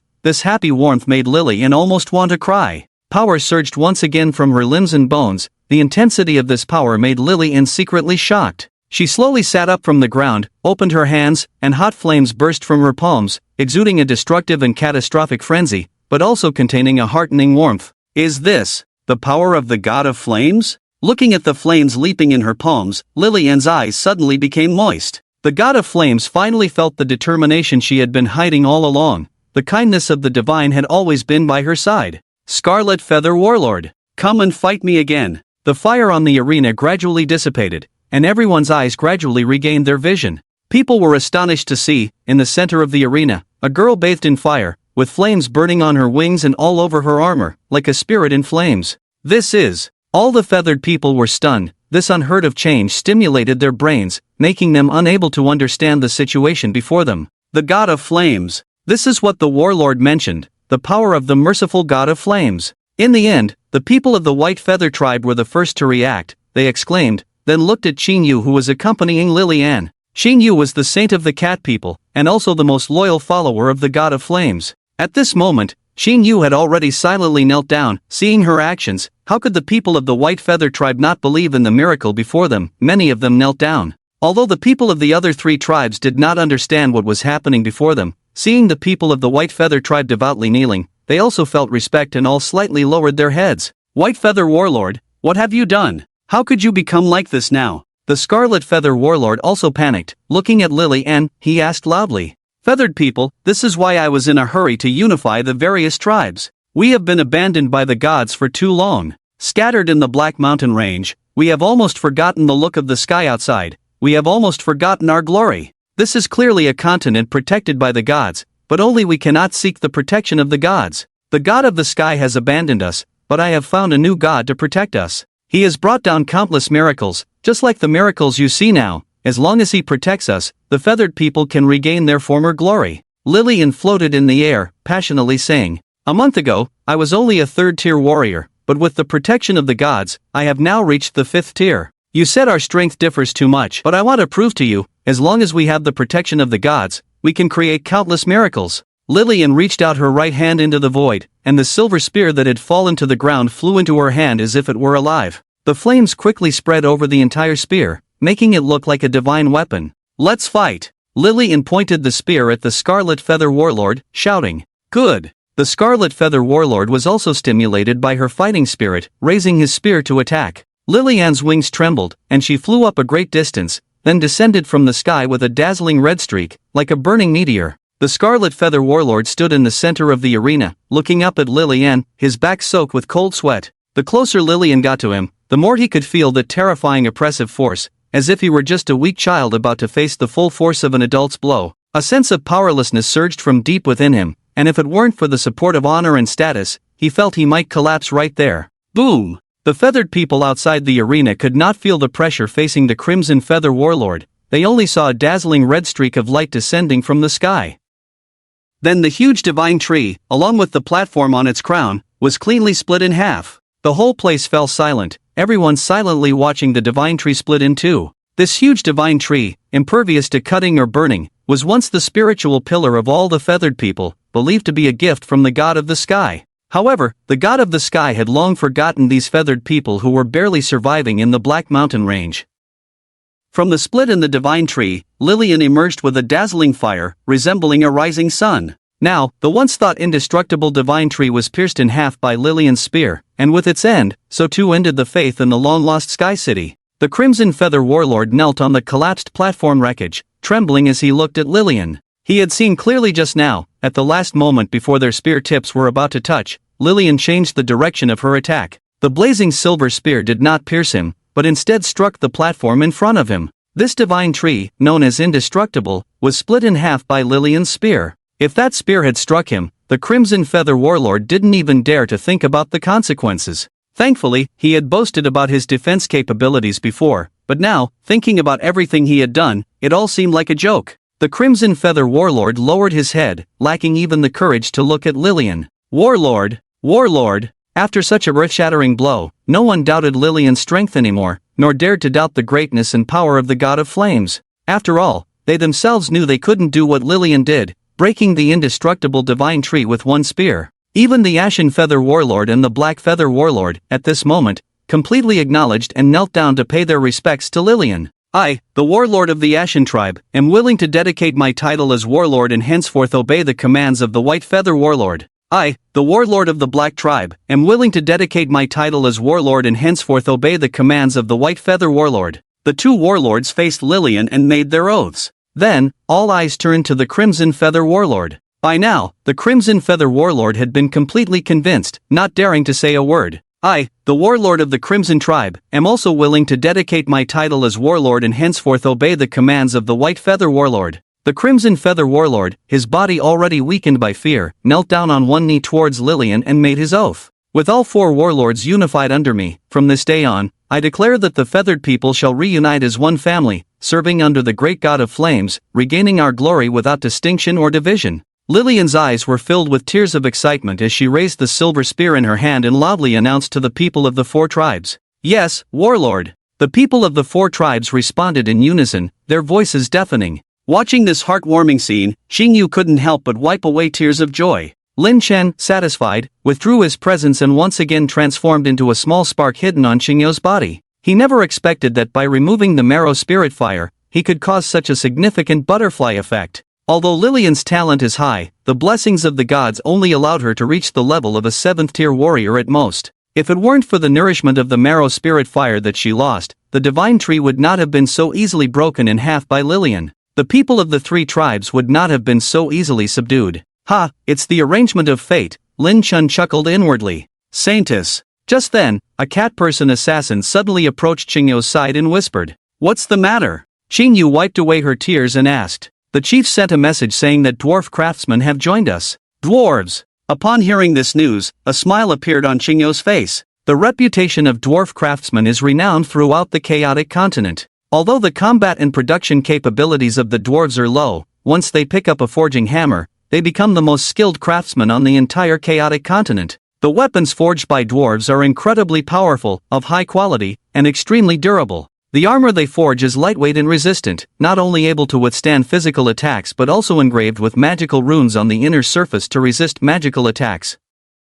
Even in human empires, the equipment forged by dwarves is highly sought after. Apart from empires with technologies powerful enough to rival the dwarves' forging methods, other empires take pride in equipping themselves with dwarf weapons and armor. This shows how strategically important this race is. However, despite being a subspecies of humans, dwarves have long been oppressed and persecuted by humans due to their height and physique, and even their superior forging techniques have not freed them from this situation. With no other options, the dwarves had to seek survival in the gap between orcs and humans, with many dwarves scattered throughout the continent. It is not uncommon to find dwarves in the wilderness. Alright, I understand. After listening to the cat-person assassin's report, Xingyu nodded to indicate that she understood. Since the dwarves are willing to join, she has no reason to refuse them. Currently, the power is growing step by step, and having excellent dwarf craftsmen participate in logistics construction would be a great help.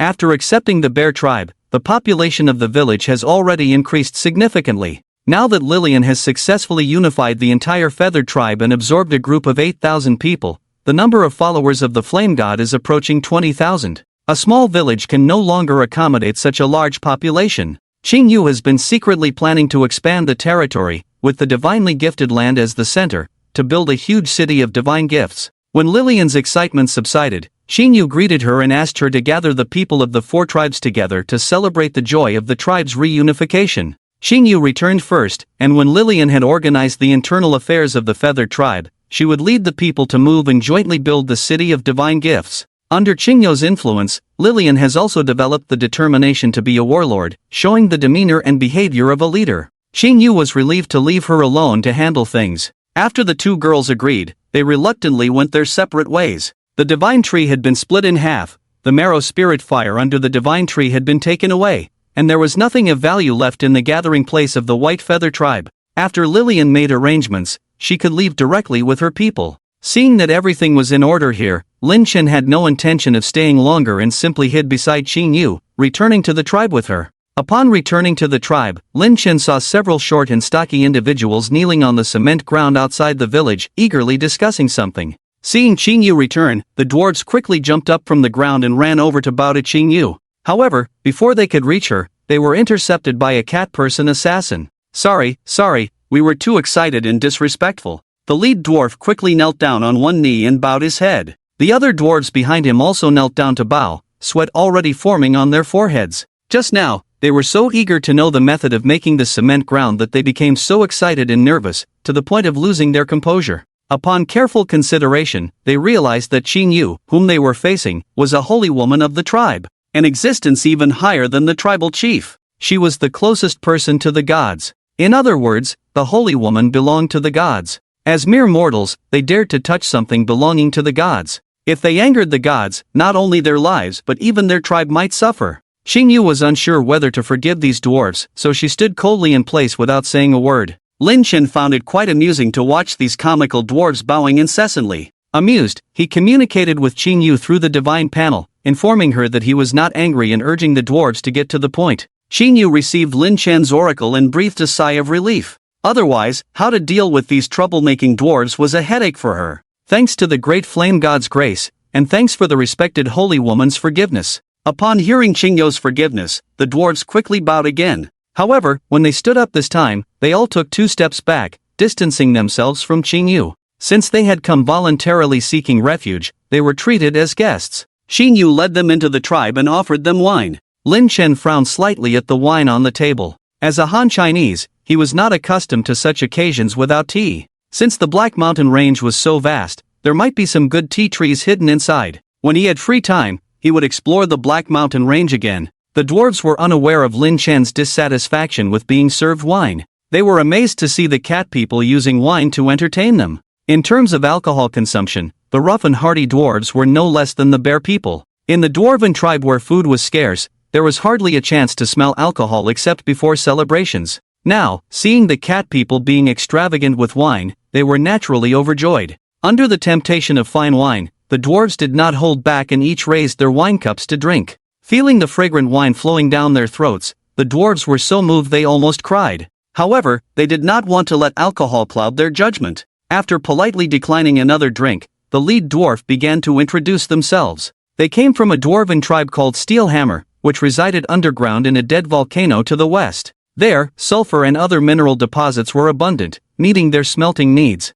However, recently, the magma in the belly of the dead volcano had been surging, as if it were about to erupt again. The dwarven queen of the Steelhammer tribe was worried about the safety of her people and had been anxiously searching for a new place to live. Coincidentally, among the captives rescued from the Bernadia Empire's expeditionary army, there were members of their tribe. When these dwarves returned and reported the situation here, the dwarven queen immediately decided to seek refuge here. The lead dwarf, named Bruno, was the chief blacksmith of the Steelhammer tribe. He was sent by the dwarven queen to visit as a sign of respect. The volcano to the west? Xingyu furrowed her brows, as she had not traveled far before becoming the saintess and was not very familiar with distant places. It's the Tianli volcano, right? I passed by it when I was young, such a huge volcano, such high temperatures, I still remember it vividly. The knowledgeable bear elder spoke up. When entertaining the dwarves, several other key members of the tribe were also invited by Xingyu. Indeed, at this time, the power of numbers came into play.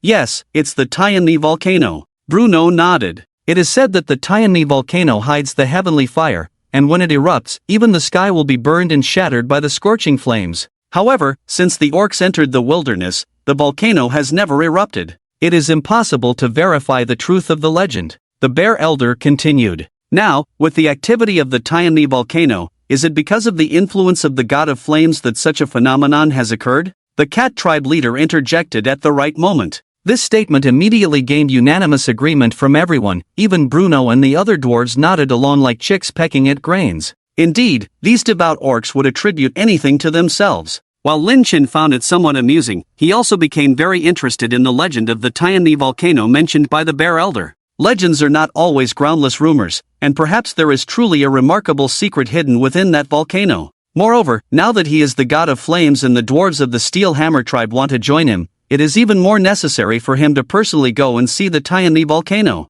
The abnormal activity of the Tianli volcano must have been a call from the god of flames. It seems that the Steelhammer tribe's decision to join the wings of the god of flames is also a divine arrangement, and we must unconditionally follow the instructions of the gods. After the lively discussion among the people, Xingyu ended the debate. The dwarves' decision to join was originally a mutual agreement, and with everyone's understanding of the will of the god of flames, it turned this matter, which was already logical, into a matter of destiny. However, seeing everyone's high enthusiasm, Lin Chen didn't mind and simply let them make the arrangements. The cat tribe leader and Xingyu stayed in the tribe to discuss setting aside a place for the settlement of these dwarves, while Bruno hurried back to prepare to move his people. Xingyu sent 50 bear warriors to escort them along the way, and Bruno accepted without hesitation. Since there was nothing to do in the tribe, Lin Chen simply followed Bruno secretly, ready to see the legendary Tianli volcano. The Tianli volcano was not close to here, and Bruno and the 50 bear warriors walked for a day and a night before reaching their destination. Such a long period of uninterrupted walking was actually a bit taxing even for the strong bear warriors, but Bruno showed no signs of fatigue. And before, Bruno and his group had also walked here in the same tough manner. Lin Chen couldn't help but sigh inwardly. These dwarves were indeed a hardworking and tribe-oriented race. Being able to absorb them into his own power was also a very good thing. The gathering place of the Steelhammer tribe was in the belly of an underground volcano, and Bruno led these bear warriors into the underground through a very secretive passage. Curious, Lin Chen followed into the passage. The underground passage was dug very spacious, large enough for these bear warriors to walk through without hindrance. The air in the passage was stuffy, and because it was in the belly of a volcano, there was also a smell of sulfur, making it very uncomfortable to breathe. The bear warriors all showed an uncomfortable expression, and Bruno quickly realized this. He apologized while hastening his pace, hoping to complete the mission quickly so that the bear warriors could return to the surface as soon as possible. Lin Chen, not being a living being, did not feel any discomfort. On the contrary, because the temperature here was higher than outside, Lin Chen felt somewhat comfortable. The dwarves truly lived up to their reputation as natural craftsmen and master builders. The underground passages were densely packed but did not interfere with each other, chaotic yet with an incomprehensible order. The tunnels were extremely wide, mostly laid with tracks, and many empty box-shaped minecarts were parked on the tracks. It seemed that the dwarves usually used these minecarts for transportation and cargo delivery. The minecarts were large enough for even the massive bear warriors to sit in. Bruno lined up the minecarts, sitting in the front one himself with 50 bear warriors behind him. The minecarts slowly started moving, picking up speed, forming a line like a steel dragon roaring through the mine shaft. With his superb driving skills, Bruno could maintain the high speed and smooth movement of the minecarts with just one control lever for direction. The howling wind brushed past their ears, excitement flushing Bruno's face while the bear warriors were terrified. Watching the excited Bruno and the terrified bear warriors, Lin Chen felt a strange sense of amusement. Following their minecart, Lin Chen also entered a vast underground city. The place was filled with iron tools and furnaces for smelting, resonating with the clanging sounds of hammering. Regardless of age or gender, the dwarves all had strong arms and shining iron hammers. These dwarves all had rough appearances, rough skin, and looked quite barbaric. The only exception was the dwarf queen. Qixin, the queen of the steel hammer tribe, had a delicate doll-like face. She was only 1.2 meters tall, short in stature but with an impeccable figure, even described as fiery. Seeing such a beautiful woman in the dwarf tribe surprised Lin Chen. Queen, the saintess of the cat people tribe has agreed to our request. The place over there is rich in resources and has a pleasant climate. As long as we work diligently, life will definitely be much better than it is now. Bruno stepped forward to bow to the queen, excitedly speaking. Indeed, the gods favor our steel hammer tribe. To find such a good place in such a short time is truly a great fortune. Qixin clasped her hands together, her beautiful eyes sparkling with excitement. Immediately arrange for the tribe to pack up and move. Don't let our friends from the bear people tribe wait too long. After saying this, Qixin turned and walked deeper into the underground city. Queen, aren't you leaving with us? Bruno hurriedly stopped her, asking anxiously. I won't leave with you. As a queen, I feel inadequate for not being able to provide my people with a good life and experience. Finding such a good place for you already satisfies me. Qixin stopped in her tracks, turning back with a smile. What does that mean? Lin Chen looked at the dwarf beauty with some confusion, unable to understand what she and Bruno were talking about. Why did it seem like a farewell as if they were parting forever? Is your leader not leaving? The puzzled bear warrior asked. The queen. She has other things to do. Let's first arrange matters for the other tribe members and leave here as soon as possible. Bruno forced a laugh, his facial expression stiff. Oh, okay. The rough bear people did not ask further questions for the time being. The stuffy air underground made them all uncomfortable, and they just wanted to get back to the surface as soon as possible. So, the dwarves in the underground city busily packed up their belongings, loading them onto mine carts one after another. Meanwhile, the dwarf queen walked alone towards the depths of the underground city. What was she up to? Lin Chen was puzzled and decided to secretly follow her footsteps as they headed towards the depths of the volcano.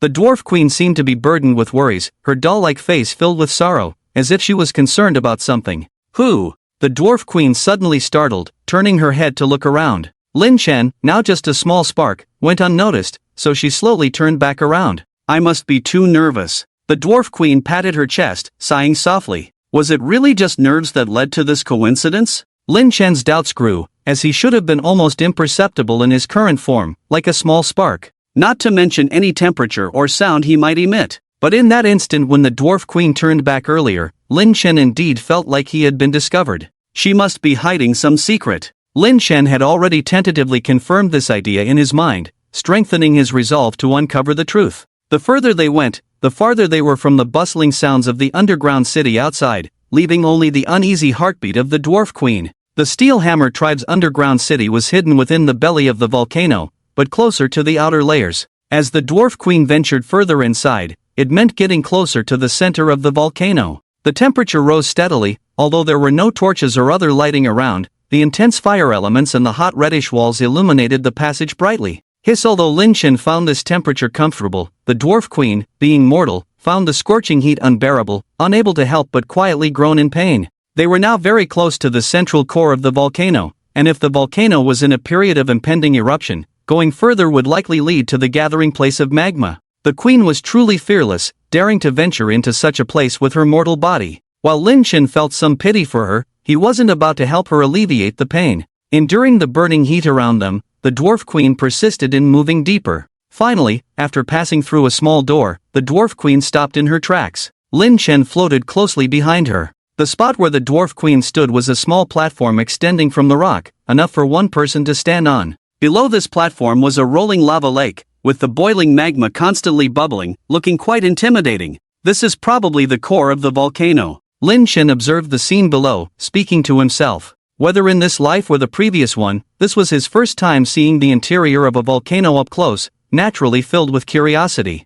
But why was the dwarf queen secretly here alone? Lin Chen stared curiously at the dwarf queen, waiting to see her next move. Great Flame Dragon, I have made all the arrangements, and now I come to fulfill my promise. Facing the rolling lava lake below, the dwarf queen shouted. Flame Dragon? Lin Chen couldn't help but chuckle inwardly. Accustomed to being called the Flame God, hearing something else being dubbed with the title of Flame made him feel like someone was imitating him. Roar! As Lin Chen was laughing in his heart, the surface of the magma lake suddenly shook violently, followed by a dragon roar coming from the magma. There really is something underneath. Lin Chen was stunned, becoming even more curious. Magma splashed in all directions, and a huge head emerged from the magma lake, its long body coiling up like a spring, standing upright in midair. Oh, is this the flame dragon? Lin Chen carefully examined it. The monster that emerged from the magma had a long body like a snake, its head resembling the evil dragons in Western stories, but with a red horn on top. The creature had no wings, its body covered in red scales, with its lower half buried in the magma.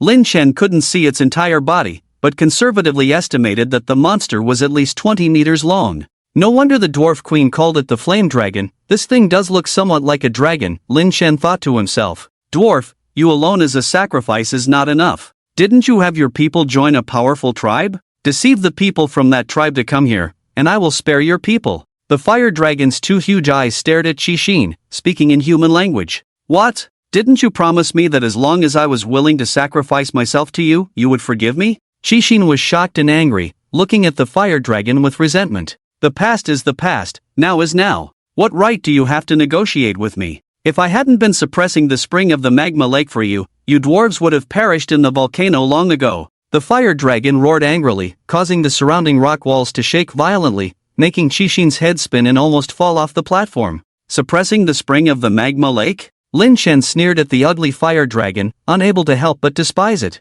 While outside the volcano, Lin Chen did not know the specific situation inside the volcano, but now he was at the core of the volcano and could see everything clearly. Although the magma in the magma lake was boiling, the surface of the lake did not show signs of violent agitation, indicating that the magma lake below was stable. Coupled with the rumors of the volcano about to erupt as mentioned by the fire dragon, it was probably caused by this guy stirring up the magma lake. The dwarf queen was deceived. Lin Chen immediately understood the current situation. It's impossible. That tribe is willing to accept my people. I cannot repay kindness with enmity. I will only be a sacrifice. I will not do anything else for you. Qixin stood firm, clenched her fists, and shouted angrily. Since you are unwilling, then you might as well die. The fire dragon, seeing her dare to defy its command, became furious and opened its mouth, revealing a mouthful of sharp teeth as it lunged towards her. Ah, this is getting angry out of embarrassment. Lin Chen watched as the fire dragon attacked Qixin on the platform, secretly sneering. It seemed that from the beginning, the fire dragon had been deceiving Qixin, with talk of a volcano eruption and blocking the spring with its body all being nonsense. The only thing that puzzled Lin Chen was why the fire dragon, who clearly had the strength to forcibly devour Qixin, chose to deceive her in this way. However, hesitation aside, now was not the time to waste time pondering such questions. Since Qixin firmly refused to help the fire dragon continue deceiving people, Lin Chen had already made up his mind to help her.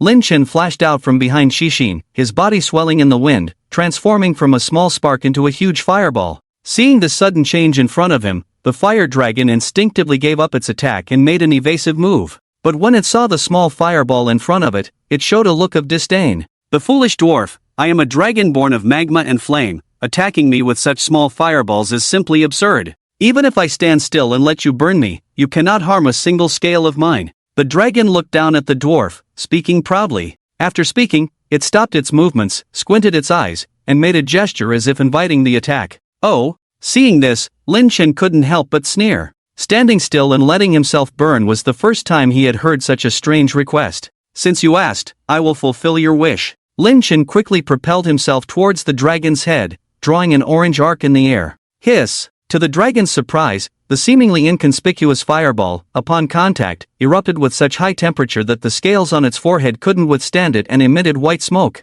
Roar! The dragon roared in pain, trying to twist its body to avoid the continued burning of the fireball, but found it impossible to shake off the fireball. The dragon was shocked. Its body had been immersed in magma for so long that it couldn't feel the temperature. The temperature of the magma here was a full 1,500 degrees, far exceeding the temperature of the fireball. Oh! Since stepping into the realm of the Fire Emperor, the temperature had reached 3,000 degrees, far surpassing the strongest curse that humans could release. This temperature still couldn't burn through the dragon's scales. It seems I underestimated you. Lin Chen sneered and unleashed compressed flames. Boom! The second-level compressed skill instantly raised Lin Chen's temperature 3 times higher. 3,000 degrees skyrocketed to 9,000 degrees. Lin Chen's body burned through the dragon's scales and entered its skull. Without hesitation, Lin Chen ravaged the dragon's body, burning through from its head to its tail. The huge dragon had no chance to resist and died in agony. Chixing was dumbfounded from the start. She couldn't understand what had happened.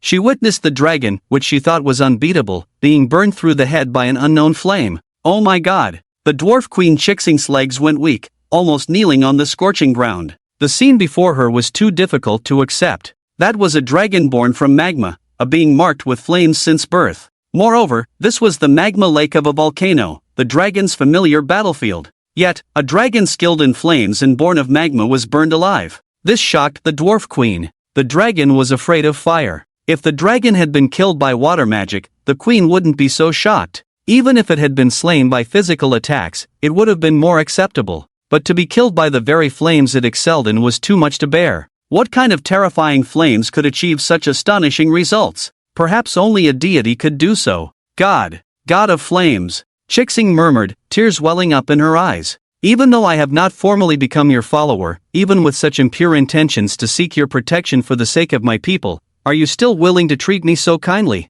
The dwarf queen Chixing covered her chest, crying openly. It is truly a great fortune to have such a generous, kind, and great deity willing to accept oneself. I, the queen of the Steel Hammer tribe, forging with a burning heart, once again swear to lead my people for life to serve at the feet of the god of flames, never to betray for generations to come. With tears in her eyes, Chixing bit her finger, wiped the blood on her forehead, and raised her pink fist to make the oath. At this moment, Lin Chen had already emerged from the body of the fire dragon and was soaking in the magma lake, completely unaware that Chixing above had decided to wholeheartedly worship him. The feeling in the magma lake made him very curious. The viscous magma was like porridge, giving him a feeling that was neither comfortable nor uncomfortable. The heavenly fire volcano, since this volcano could truly be called the heavenly fire, must have its unique features. Ding! Killed the mid-level spiritual class Yaozu flame dragon, gained 5,000 experience points. Damn it! Upon hearing the system prompt, Lin Chen couldn't help but curse. 5,000 experience points. Previously, slaying the 7th Order Knight and Grand Magician only provided him with a few hundred experience points. This seemingly insignificant fire dragon actually provided him with thousands. What Lin Chen didn't know was that to ordinary orcs and humans, this flame dragon, which had already reached the mid-level spiritual class, was an insurmountable existence. Even the famous magicians and knights from various countries had barely entered the spiritual class. This fire dragon was not only in the mid-level spiritual class but also a Yaozu, with unique physical advantages. It could be said that if it hadn't encountered Lin Chen, who had already reached the royal level, this fire dragon would definitely be a dominant figure in the chaotic continent. Unfortunately, its fate was not good, and it happened to be caught by Lin Chen. Perhaps it never dreamed that as a mid-level spiritual class existence, it was still inferior to a dwarf from a tribe. In Lin Chen's mind, the dwarf tribe that could provide the power of faith was indeed more valuable than this big and ugly fire dragon. However, the fact that a mid-level spiritual class Yaozu remained here without leaving meant that there might be some real secrets hidden in this heavenly fire volcano. After some thought, Lin Chen began to dive deeper into the magma lake. In order to prevent the surrounding magma from boiling due to his high body temperature and causing trouble for himself, Lin Chen released the compressed flame skill, minimized his body size and temperature as much as possible, and began to sink rapidly. The deeper he sank, the more he felt a strange attraction. This feeling was exactly the same as the one he had felt under the deep pool in the Bayou tribe. Could it be another strange fire? Lin Chen was pleasantly surprised and couldn't help but speed up. Soon, Lin Chen found the spring eye of the magma lake, but to his disappointment, there was no trace of any strange fire here. What's going on? Lin Chen lingered near the spring eye for a while, pondering where the problem might be. Hey! What's this? A faint golden light emanating from the spring eye suddenly caught Lin Chen's attention. Without any hesitation, he forcefully dived into the spring eye. To his surprise, unlike the magma in the erupted magma lake, the temperature in the spring eye was so high that he couldn't believe it. The temperature here was even higher than his body temperature.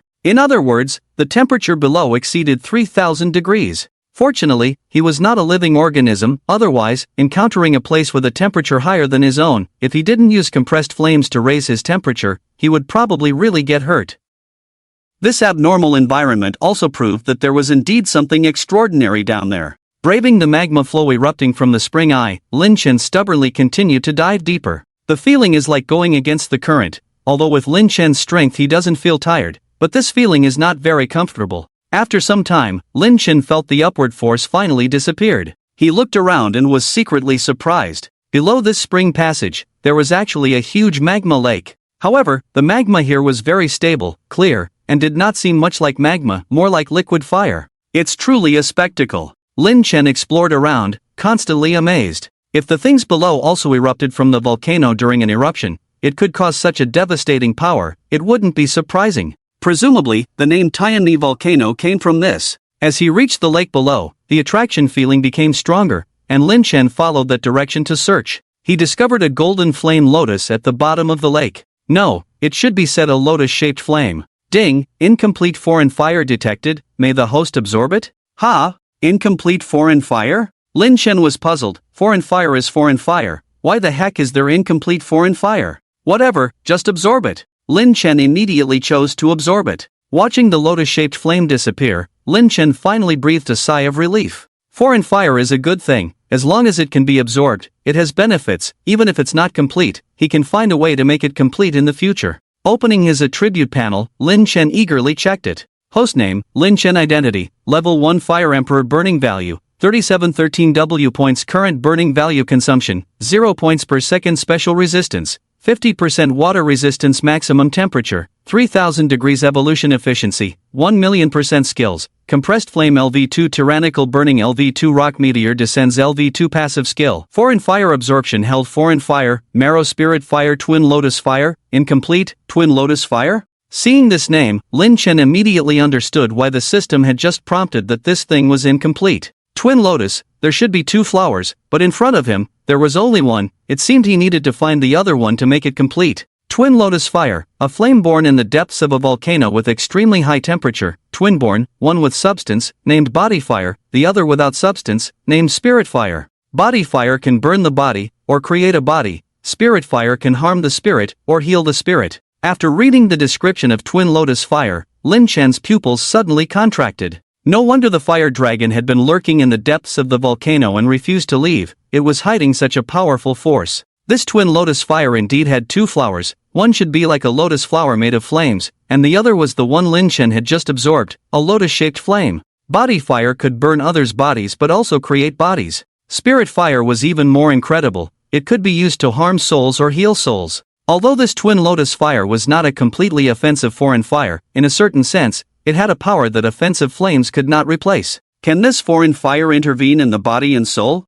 A gleam flashed in Lin Chen's eyes, and he became even more eager for the complete twin lotus fire. The power of the soul, like spatial magic, was extremely difficult to touch, but once he completely mastered the twin lotus fire, even if he encountered opponents he couldn't defeat physically, he could severely damage their souls through the twin lotus fire. I must restore this foreign fire. Lin Chen secretly made up his mind. The foreign fire had been collected, and Lin Chen had no reason to continue staying in the magma lake at this time. He quickly returned to the upper magma lake, then burst out of the magma and returned to the previous passage. Lin Chen didn't know how long he had been down there, but the dwarf queen Qixin had already left, so he must have stayed there for quite some time. Although the threats and dangers in the Tianli volcano had been completely eliminated, Lin Chen decided to let the dwarves move there as well, so their safety would be more guaranteed. If there was a lack of mineral resources in the future, it wouldn't be difficult to come here to get them. Lin Chen set fire to completely burn down the entrance to the underground city, covering up all traces of human habitation here.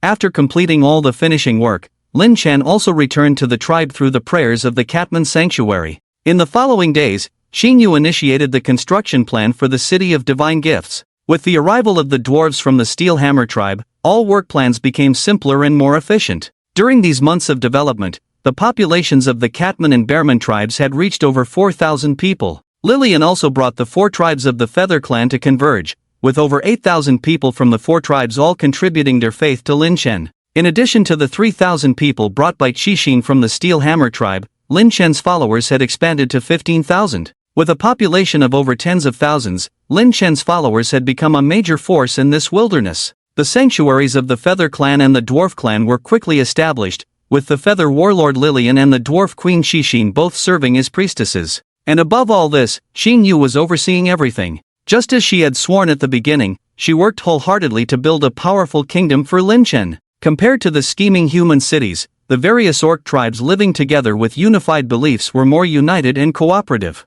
With Lin Chen's charisma and Xing Yu's management abilities, the people of the 4 races treated each other with equality and love, working hard towards a common goal. Even the newly arrived dwarf clan, because of Qixin's rescue by Lin Chen, held Lin Chen in great reverence. Among the 3,000 dwarves, half were elderly and children. The remaining 1,500 dwarf craftsmen were divided into 1,000 to recast and forge weapons and equipment for the Bearman warriors, Catman assassins, and Featherman warriors, while the other 500 dwarf craftsmen were responsible for commanding and participating in the construction of the City of Divine Gifts. The entire blueprint for the construction of the City of Divine Gifts was completed in the Divine Realm brought down by Lin Chen. Following the planning of human cities from his past life, combined with considerations for the specific circumstances of the orc people, the current construction plan for the City of Divine Gifts was established. Due to the differences in the physical bodies and habits of the various races, Lin Chen did not place the residential areas together but dispersed them, building separate residential areas for each race.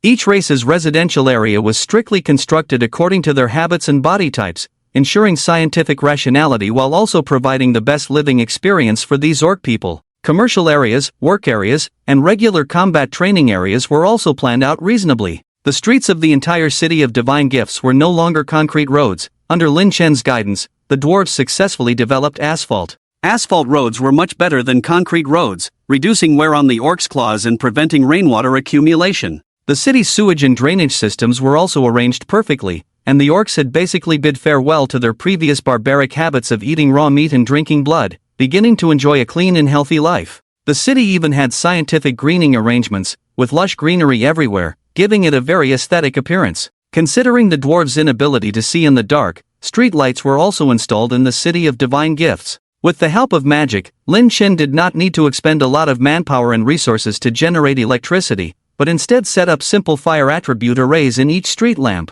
All that was needed was to have someone input magic power on time. After the construction of such a city, all the orcs once again sincerely admired the greatness of the god of fire. A city even more beautiful than a human empire's capital could appear in this wild land was a question that these orcs had never dared to think about. Only when they lived here could they truly feel that everything they had never dared to dream of was now being realized. All the orcs devotedly believed in Lin Chen, living in this city bestowed by the gods through their own labor and efforts, each contributing their sweat and faith. But this did not mean that Lin Chen was unconditionally kind. Anyone who dared to be lazy would be mercilessly driven out. 3 tall and new temples were also rebuilt, where Xing Yu, Lillian, and Qixin resided when they had nothing to do, devoutly praying. Lin Chen also generously shared the marrow spirit fire, providing it in the area for cultivation and combat. With the help of the marrow spirit fire, many warriors and mages began to progress rapidly. It was at this time that Queen Qixin of the dwarves suddenly mentioned something that had been on her mind while praying to Lin Chen. It turned out that Qixin had a strange encounter in the belly of the Tianmi volcano earlier. The Steel Hammer tribe had already settled in the Tianmi volcano for a long time, and the dwarves who were obsessed with forging only opened up enough space for them to live and forge, without delving too deep into the interior of the volcano. However, the newly appointed tribe queen, Qixin, was curious and felt it necessary to thoroughly understand the place where her people lived. So she secretly dug into the interior of the volcano until she discovered a lava lake, and even found a flower swaying like a flame on the rock wall above the lava lake. At that time, the fire dragon did not appear, and Qixin did not know. She found the flower novel and tried to pick it. But as soon as she picked it, the fire dragon was awakened and emerged from the lava, wanting to eat her. Qixing could see that the fire dragon was guarding the treasure, so in desperation, she swallowed the strange flower. The fire dragon indeed gave up eating her and instead threatened her with the lives of her people, attempting to cause a volcanic eruption to prove its strength. Faced with a being capable of causing a volcanic eruption, Qixing naturally had no desire to resist and agreed to sacrifice herself as a victim of the angered fire dragon, only wanting the dragon to spare her people. Therefore, after being accepted by Qingyu, Qixing went alone to the lava lake that day. Lin Chen knew what happened next. The body fire of the twin lotus fire was actually obtained by Qixing, which was why the fire dragon did not immediately eat it. As a special type of alien fire, the twin lotus fire should not have matured at that time, with the body fire growing on the outer rock wall and the spirit fire growing in the innermost lake. The fire dragon had been lurking in the Tianmen lake for hundreds of years, probably waiting for this alien fire to mature completely so it could devour and evolve. The temperature of the magma lake below was too high, and the fire dragon could only descend after swallowing the body fire growing above, but unexpectedly, the body fire was inadvertently swallowed by Qixing. The fire dragon appeared to give Qixing time, but in reality, it was waiting for the body fire to mature in Qixing's body. Otherwise, it would not have been so decisive in wanting to devour Qixing after she had deceived people and been rejected. Qixing had always been grateful to Lin Chen for saving her at the most dangerous moment, which was why she mentioned these things while praying. So far, Lin Chen has confirmed that the fire of the body is indeed in the body of the Qixing, but how to take it out is a very headache-inducing problem. He is not a flame dragon, so he cannot directly swallow the Qixing. Moreover, she is his saintess, and Lin Chen will not do anything that threatens her life. So what should he do? Lin Chen was completely at a loss. The foreign fire has been in the body of the Qixing for too long, which is also a burden on her body. A solution must be found as soon as possible. I have heard your prayers. You are my saintess, and I shall protect you. However, the fire lotus you accidentally swallowed will cause harm in your body. It is best to remove it as soon as possible, or there will be a danger to your life. Lin Chen had his first conversation with Qixing through the divine panel. Thank you, great god of fire, for your protection. I am willing to dedicate my life to you. This was the first time Qixing heard a divine oracle from Lin Chen. Although excited, she quickly responded devoutly. Hearing her words, Lin Chen was speechless. I asked you to find a way to remove the foreign fire, not to express your faith with your life. But thinking about it, his followers indeed value their faith more than their lives. Lin Chen could reluctantly accept Qixing's reaction. Your devotion, I naturally know. But as my saintess, you represent me. Your life is not just yours, but mine as well. After some thought, Lin Chen responded. Qixing blushed at Lin Chen's words. In fact, what Lin Chen said was not wrong. As the spokesperson of the gods, the life of the saintess is not only her own but also belongs to the gods. If something happens to the saintess, the dignity of the gods will also be lost. However, Qixing had been saved by Lin Chen before, naturally feeling grateful and full of admiration for him. Which young girl doesn't have a crush, especially Qixing, who is in the prime of her youth, naturally yearning for the flame god who saved her? And the way Lin Chen, in such a domineering manner, spoke these words made Qixing's heart flutter even more.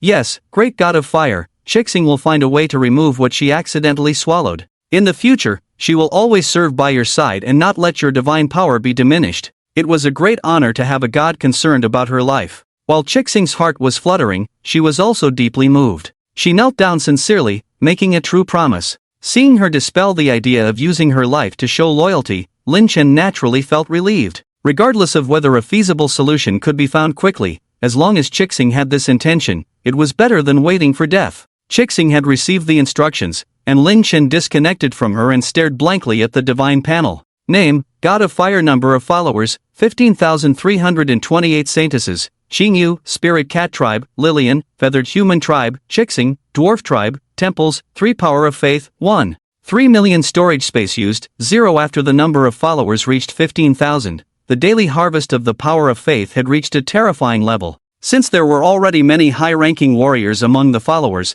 the power of faith they provided was not something ordinary civilians could compare to. Lin Chen's daily income of the Power of Faith almost reached nearly 1 million. Although the population was not large, the quality was relatively high. The power of faith provided by this divine city alone could already rival several cities of the same population. Although Lin Chen's income was relatively high, as his influence was now officially starting, he had spent a large amount of the power of faith to strengthen and consolidate various aspects. Therefore, at this point, he only had a little over a day's worth of power of faith left in hand. During this time, Lin Chen used the power of faith to refresh all the attribute points of the three saintesses, coupled with the assistance of the marrow spirit fire. The progress of the three girls was very significant. The entire divine panel was also enhanced by Lin Chen, and now Lin Chen can not only teleport through the flame totems in the sanctuary. As long as any of his followers are praying, Lin Chen can immediately teleport his body there. Strengthening this function cost Lin Chen over 10 million points of faith,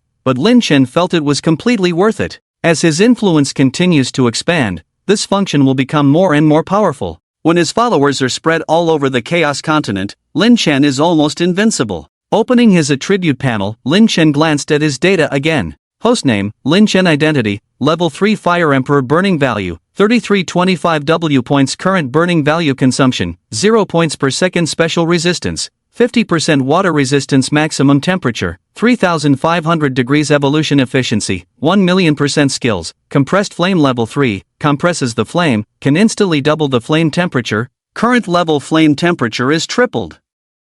Tyrannical burning Level 3, accelerates the rate of flame spread, current level spread rate is tripled. Rock Meteor Descent Level 3, summons burning meteors to attack units on the ground and in the air, current number of meteors is 2. Passive skill, absorption of strange fire held strange fire, marrow spirit fire twin lotus fire, incomplete, divine skill, blessing of the gods after killing the flame dragon in the heavenly fire volcano. Lin Chen was too busy looking for strange fire to notice his level increase. Indeed, under the 10,000-fold upgrade rate, stepping into the realm of the Emperor Extreme, he can still upgrade so quickly. The only thing that made Lin Chen a little distressed was that after upgrading all 3 of his active skills, it cost a lot of faith points. And the further he upgrades, the more faith points he needs to spend. In order to ensure that the strength of his followers also steadily develops, Lin Chen only upgraded his skills to level 3. For his 3 saintesses, Lin Chen did not hesitate to enhance their attribute points one by one. He not only strengthened the attributes of the 3 girls,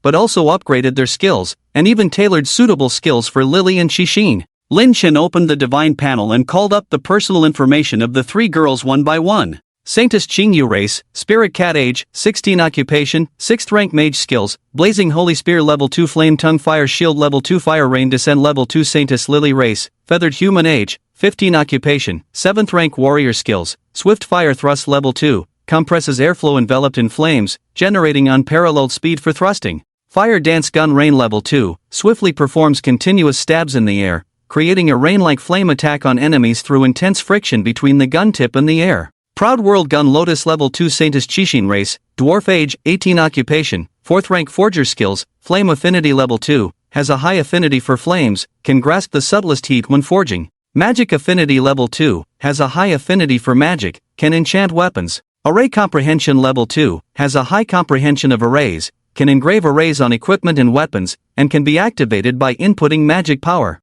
Lin Chen can be said to have chosen the most suitable skills for all 3 girls. Qingyu has too many things to worry about in normal times, which has led to no time for cultivation, but reaching the level of a 6th rank mage is already sufficient. Lillian is more hardworking. This feathered girl knows she has talent in battle, so she spends all day in the martial arts field, not only practicing herself but also guiding other believers in their practice. Now she is no longer just the warlord of the feathered people, but the warlord of the entire city of divine gifts. As for Qixin, she is a pure forger. With these skills, Qixin tirelessly leads the dwarf blacksmiths in developing and forging new equipment and weapons. Since everything in the city is developing steadily, there is no need for Lin Chen to worry. Lin Chen simply acts as a figurehead, allowing the 3 saintesses and other tribal chiefs and elders to control the situation. The foundation has been laid, now it's just a matter of waiting for the city of divine gifts to grow even stronger. Lin Chen decides to take advantage of this free time to go out and explore. The Black Mountain Range is vast, and there may be undiscovered mineral deposits in some places.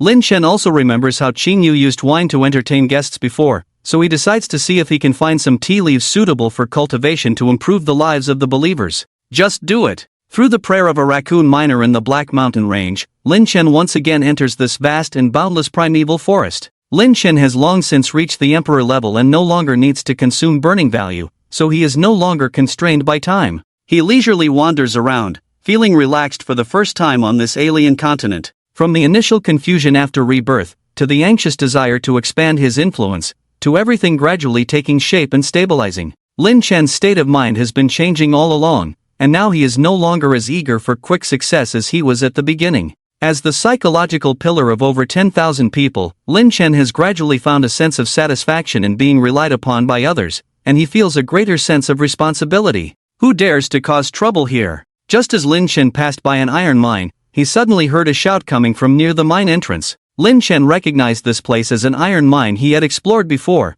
and the workers inside should be his believers. What exactly happened? Since he passed by this place and there was something abnormal, Lin Chen naturally had to go and see. He floated towards the mine entrance and then hid in the nearby forest to observe the situation. At the mine entrance stood two groups of people and horses. One group was made up of bear warriors, with 7 or 8 of them, the lowest being third-tier warriors, and the leader being a fifth-tier bear person who had just shouted out with full vigor. The other group was actually a group of humans. These humans were dressed in armor and held long swords, looking like a group of knights. Looking at the attire and emblems on these knights, Lin Chen immediately recognized them as people from the Berna Empire. Among these knights, there was a petite figure wrapped in a cloak, with the head and face hidden in the hood, making it impossible to tell if it was a child or a woman. What exactly do these humans want to do? Lin Chen furrowed his brow, somewhat puzzled by their intentions. Previously, the thousands of expeditionary forces from the Berna Empire had been completely wiped out by Qin Yu and Lilian. It was already obvious that they knew about this news, so even if they wanted to regain their face, it wouldn't make sense for them to send such a small group of people. Lin Chen wondered what these people were up to. However, all the mineral deposits were specially guarded by warriors, especially the iron mine, which was led by a fifth-tier bear warrior. Their strength was unquestionable. Lin Chen didn't think this group of humans could get anything clever from them, so he simply continued to hide in the forest, observing what these people were up to. After these human knights were discovered, they did not panic too much, but instead took the initiative to draw their swords and attack. The bear warrior naturally rushed forward to meet the enemy, and the two sides immediately engaged in a fierce battle. However, in the midst of the chaos, a small figure wearing a hood, whose gender was indistinguishable, took advantage of the confusion and ran towards the depths of the iron mine. As soon as the figure entered the mine entrance, the human knights seemed to receive some signal and immediately began to defend themselves while retreating, then turned and ran back. The bear warriors naturally could not let them leave like that, so they immediately roared and chased after them. Ha! Seeing this situation, Lin Chen immediately realized that something was amiss. It seemed as if the human knights deliberately attracted the attention of the bear warriors in order to bring this figure over. What conspiracy did they have? With doubts in his mind, Lin Chen immediately followed them into the mine. The figure in front suddenly stopped running, standing at the entrance of the mine, and reached into their clothes. Lin Chen could feel a slight magical power emanating from the figure, followed by a familiar magical fluctuation. Spatial magic. Lin Chen was suddenly shocked. This fluctuation was something he had only felt once before, when Archmage Bell tried to escape using a teleportation scroll. Lin Chen remembered this magical fluctuation vividly. Spatial magic was an extremely mysterious existence, and individuals with the talent for spatial magic were extremely rare even among mages. Its appearance was as rare as finding a great white shark in a river. Since the people of the Bernat Empire could send this person to their territory, they must have had great confidence in him. The fluctuation of spatial magic made Lin Chen extremely wary of this person. The intensity of the spatial magic fluctuation increased, hinting at an impending explosion. Although the iron mine was small, there were hundreds of miners working day and night inside. If the mine collapsed, the miners inside would be trapped and face certain death. Even though these miners were not his followers, Lin Chen could not bear to watch hundreds of lives disappear before his eyes. Without much hesitation, Lin Chen immediately rushed forward. When he approached the figure, Lin Chen keenly felt the power of the spatial fluctuation. The area within 10 meters of the figure was violently shaking, distorting, and compressing. It was as if the person was a black hole, ready to suck in everything around them. Lin Chen unleashed his most powerful compressed flames, controlling them to completely envelop the figure and the surrounding space. The figure and the space around them now resembled a bomb about to explode, and what Lin Chen did was to encase his flames tightly like an airtight iron barrel, trying to minimize any potential harm from the impending explosion. It's coming! It's coming! Feeling the increasingly intense spatial vibrations, Lin Chen also became nervous.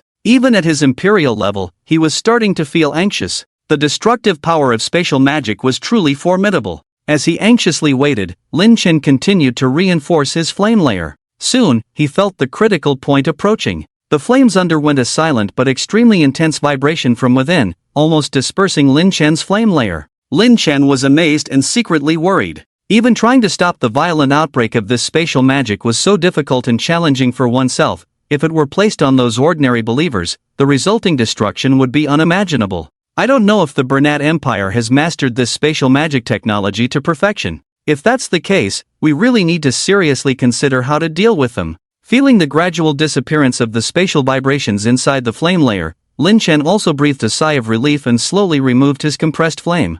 Unexpectedly, just wrapping it with flames in a simple way, it actually killed himself 10 million burning values. While Lin Chen felt heartache, he was also more horrified by the power of spatial magic. As the flames dissipated, a petite figure fell to the ground, her hood and clothes completely crushed into powder by the previous spatial vibrations, allowing Lin Chen to see her appearance clearly.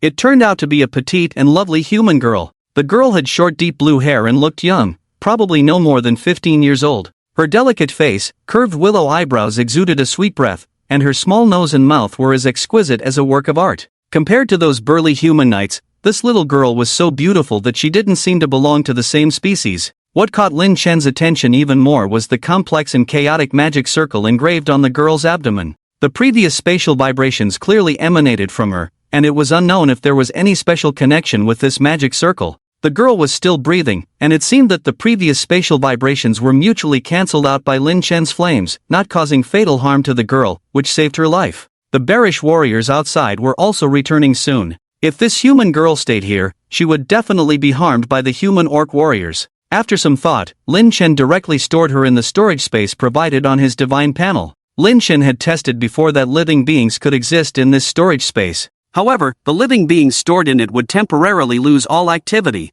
as if they were rapidly frozen. After storing the human girl, Lin Chen did not linger and flew towards the mine. The bearish warriors only caught one unlucky guy who ran the slowest, while the rest of the knights successfully fled into the forest. They thought they had escaped the pursuit of the bearish warriors, successfully saving their lives by a hair's breadth. However, they had no idea that a presence far more terrifying than the bearish warriors had already set their sights on them. As the knights ran through the forest, laughing and celebrating their narrow escape from danger, a wall of fire suddenly blocked their path. Ha! The human knights were all stunned, as they didn't see any fuel on the ground or anyone setting the fire. Despite their confusion, the knights turned around to try to go around from the side. But after they turned around, they were horrified to find themselves trapped in a huge ring of fire. Who's playing tricks? Come out and fight us fair and square, don't hide like a coward and shoot from behind. The knights took 2 steps towards the ring of fire, but the scorching heat quickly forced them to retreat. They realized that it was unlikely to break through the fire line forcefully, so they had to pretend to be calm and shout around.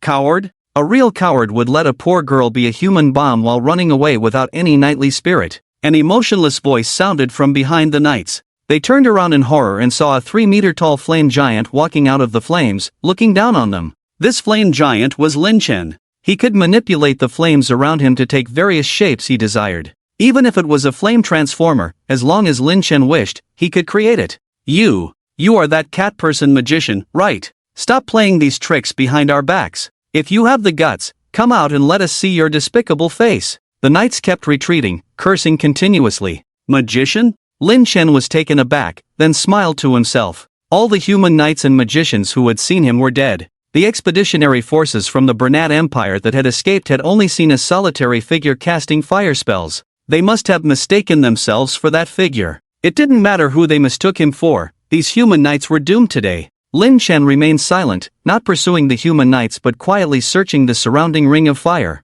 The knights, who had been anxiously waiting for Lin Chen's possible attack by the flames, found that the flame giant in front of them remained motionless. Instead, the rings of fire around them seemed to be closing in. Roasted by the high temperatures, the knights had to move towards the center of the circle. Slowly moving closer, the knights found themselves back in front of Lin Chen. Lin Chen looked at them, the flame-formed mouth forming a smile, causing the pretending to become human knights to mentally collapse. They began wildly shouting, raising their swords and daggers to attack Lin Chen. However, the flame giant was entirely composed of flames and had no physical form, so they couldn't harm it. As the human knights attacked recklessly, their swords and daggers melted under the intense heat, turning into a pile of scrap metal. What do you want to do? If you're going to kill us, just do it quickly, don't torture us like this. After prolonged mental tension, the human knights finally broke down. They knelt on the ground, crying out in despair. Seeing this scene, Lin Chen finally smiled satisfactorily. The mysterious girl who could communicate with them and cause chaos in the orc's mind must have had a certain mental resilience.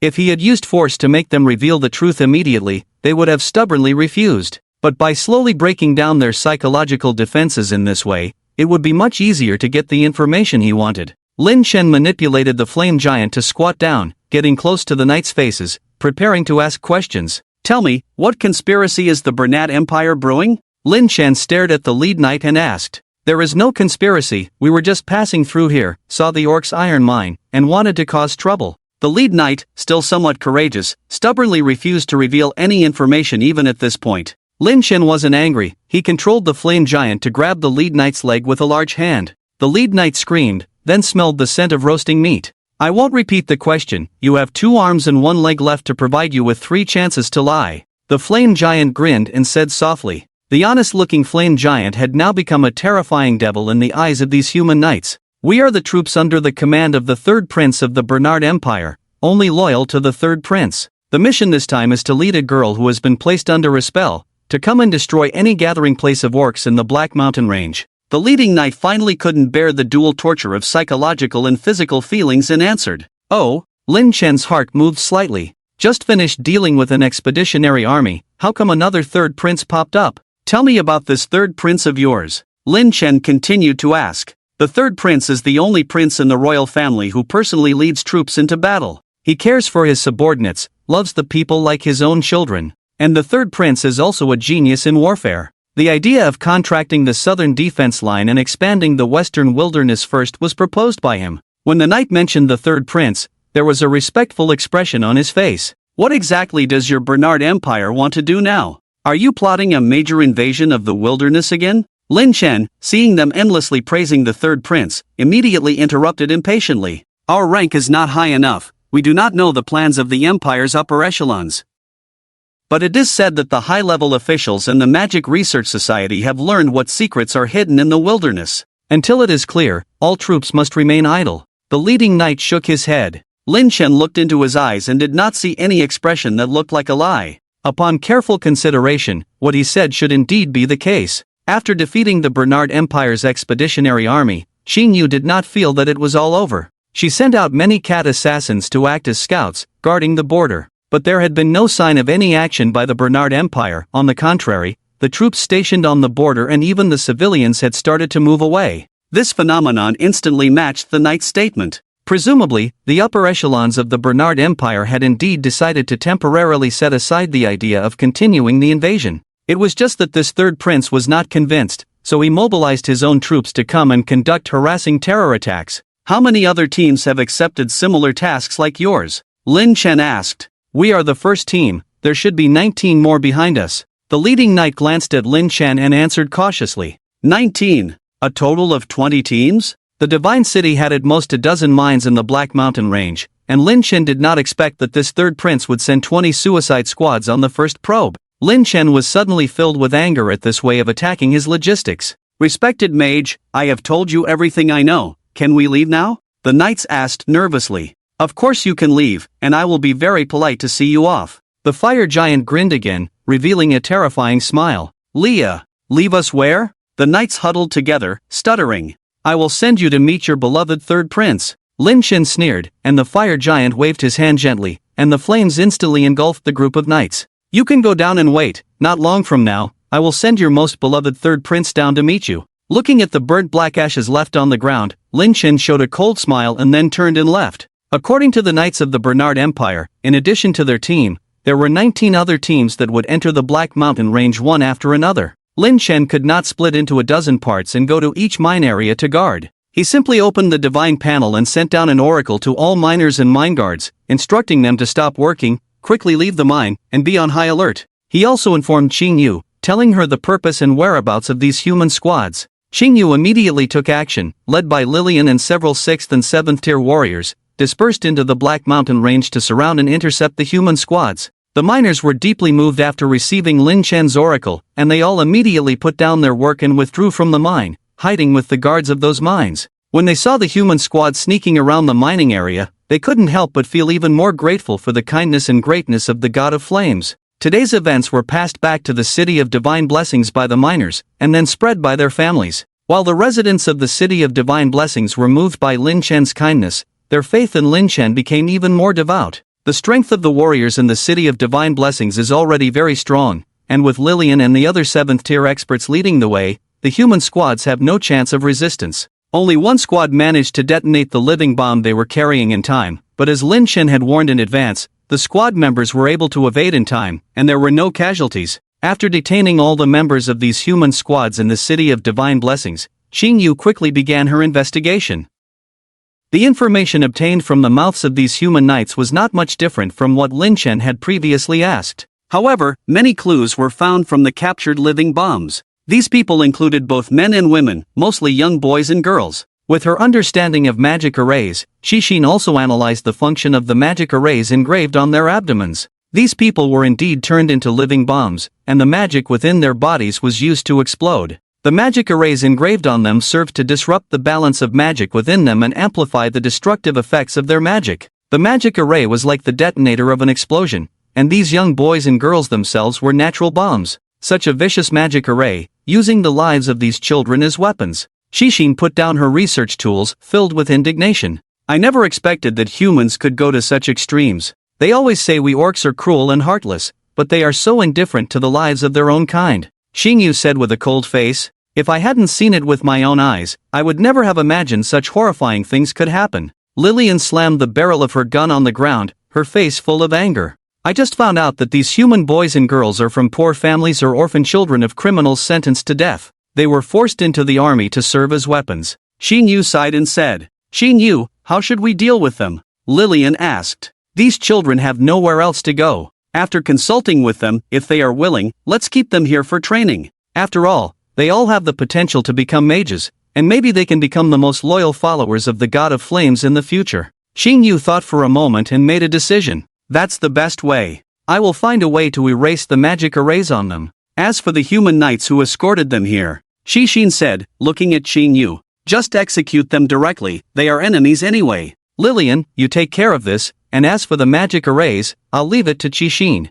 I'll go to the temple to pray and report the situation to the God of Flames. After saying that, Xing Yu greeted the two girls and left first. After Xing Yu reported the situation, Lin Chen also understood. These boys and girls who are used as living bombs, the power of the explosion also depends on the type of magic inside them. Those with fire attributes will erupt huge fireballs. Those with ice attributes will erupt sharp ice pillars. Those with earth attributes will trigger tremors in the ground. This information is very important. Lin Chen looked at the girl sleeping in his storage space and felt a hint of joy in his heart. If everything is not guessed wrong, this girl is completely a potential space magician. It is important to note that space magicians are a very rare type of magician. Their methods and magic are mysterious and powerful, possessing immense power. It can be said that the future of a space magician is completely unlimited. If that Prince San were to find out that his subordinates had turned such a rare potential space magician into a living bomb, he would be furious. Thinking of this, Lin Chen simply released the girl from his storage space and instructed Xing Yu to take good care of her.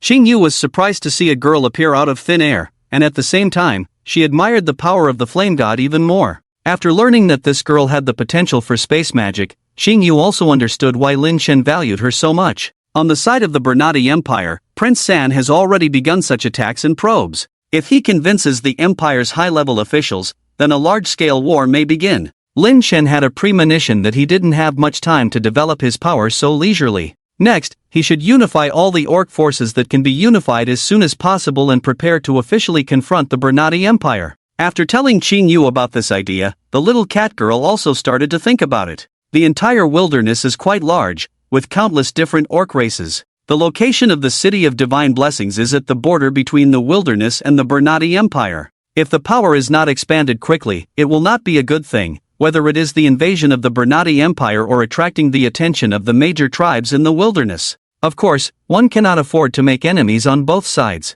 If such a situation really occurs, with the current power of the City of Divine Blessings, it would be basically impossible to deal with it. In that case, Lin Chen could only take the risk of being noticed by other gods to rescue them. This is a situation that Lin Chen really does not want to see. Great God, the last time we annihilated the Bernati Empire Expeditionary Army, the prisoners we rescued included not only the dwarves but also the fox and dog-headed tribes. The fox tribe has a unique charm from birth. Although their own strength is not strong enough, they have the ability to control monsters and beasts. And the fox tribe has a large population. I think we can absorb them next to strengthen our power. What do you think? After thinking about it, Xing Yu respectfully asked for approval. Yes. When it comes to the various tribes and powers on this continent, Xing Yu knows more than himself. As long as Xing Yu thinks it's feasible, then it must be feasible. Lin Chen immediately agreed. Then I will arrange it as soon as possible. Seeing her proposal approved by Lin Chen, Xing Yu naturally felt extremely happy. After bidding farewell to Lin Chen, she respectfully left with the human girl. After settling the human girl, Xing Yu immediately summoned the elders of various tribes for a meeting to discuss how to absorb the power of the fox tribe. Although the fox tribe has special abilities, their strength is not strong. They are currently under the protection of the wolf tribe. If we want to absorb the fox tribe, it is equivalent to provoking the wolf tribe. After listening to Xing Yu's proposal, everyone lowered their heads in contemplation for a while, and then the leader of the spirit cat tribe spoke up. Then let's invite both the fox tribe and the wolf tribe at the same time. How about that? Xing Yu turned her eyes and asked, the combat power of the werewolf tribe is not bad, and they have a large population, with as many as 20,000 people. In addition to the fox tribe's tens of thousands of people, they have a total of 30,000 people. This kind of force is considered quite strong, and the werewolf tribe probably won't agree. The bear elder calculated slightly and said, we once rescued the fox tribe's people, and they should have some understanding of our power. Seeing how prosperous we are living under the protection of the god of fire, they won't be indifferent. As for the wolf tribe, if they are unwilling to accept the protection of the god of fire, I don't mind eliminating them for the development of our power. Xing Yu said with a hint of killing intent on her small face. For the orcs, the strong are respected, and if they are unwilling to submit, they can only be eliminated. I think it's possible. All members of our feathered tribe are warriors. If the werewolf tribe refuses goodwill, then it's war. The elder of the red feathers clenched his fists, making a cracking sound. Although the dwarf craftsmen are not specialized in combat, we are also incredibly strong. If it comes to a real fight, we can also go to the battlefield. Bruno, who had become the spokesperson for the dwarf tribe, also raised his fist. You don't need to focus too much on the opponent. We have been living under the blessing of the god of fire for so long that our combat power is no longer comparable to ordinary orc tribes. Xing Yu smiled confidently. After the meeting, Xing Yu quickly arranged for the feathered warriors to deliver invitation letters to both the fox tribe and the werewolf tribe.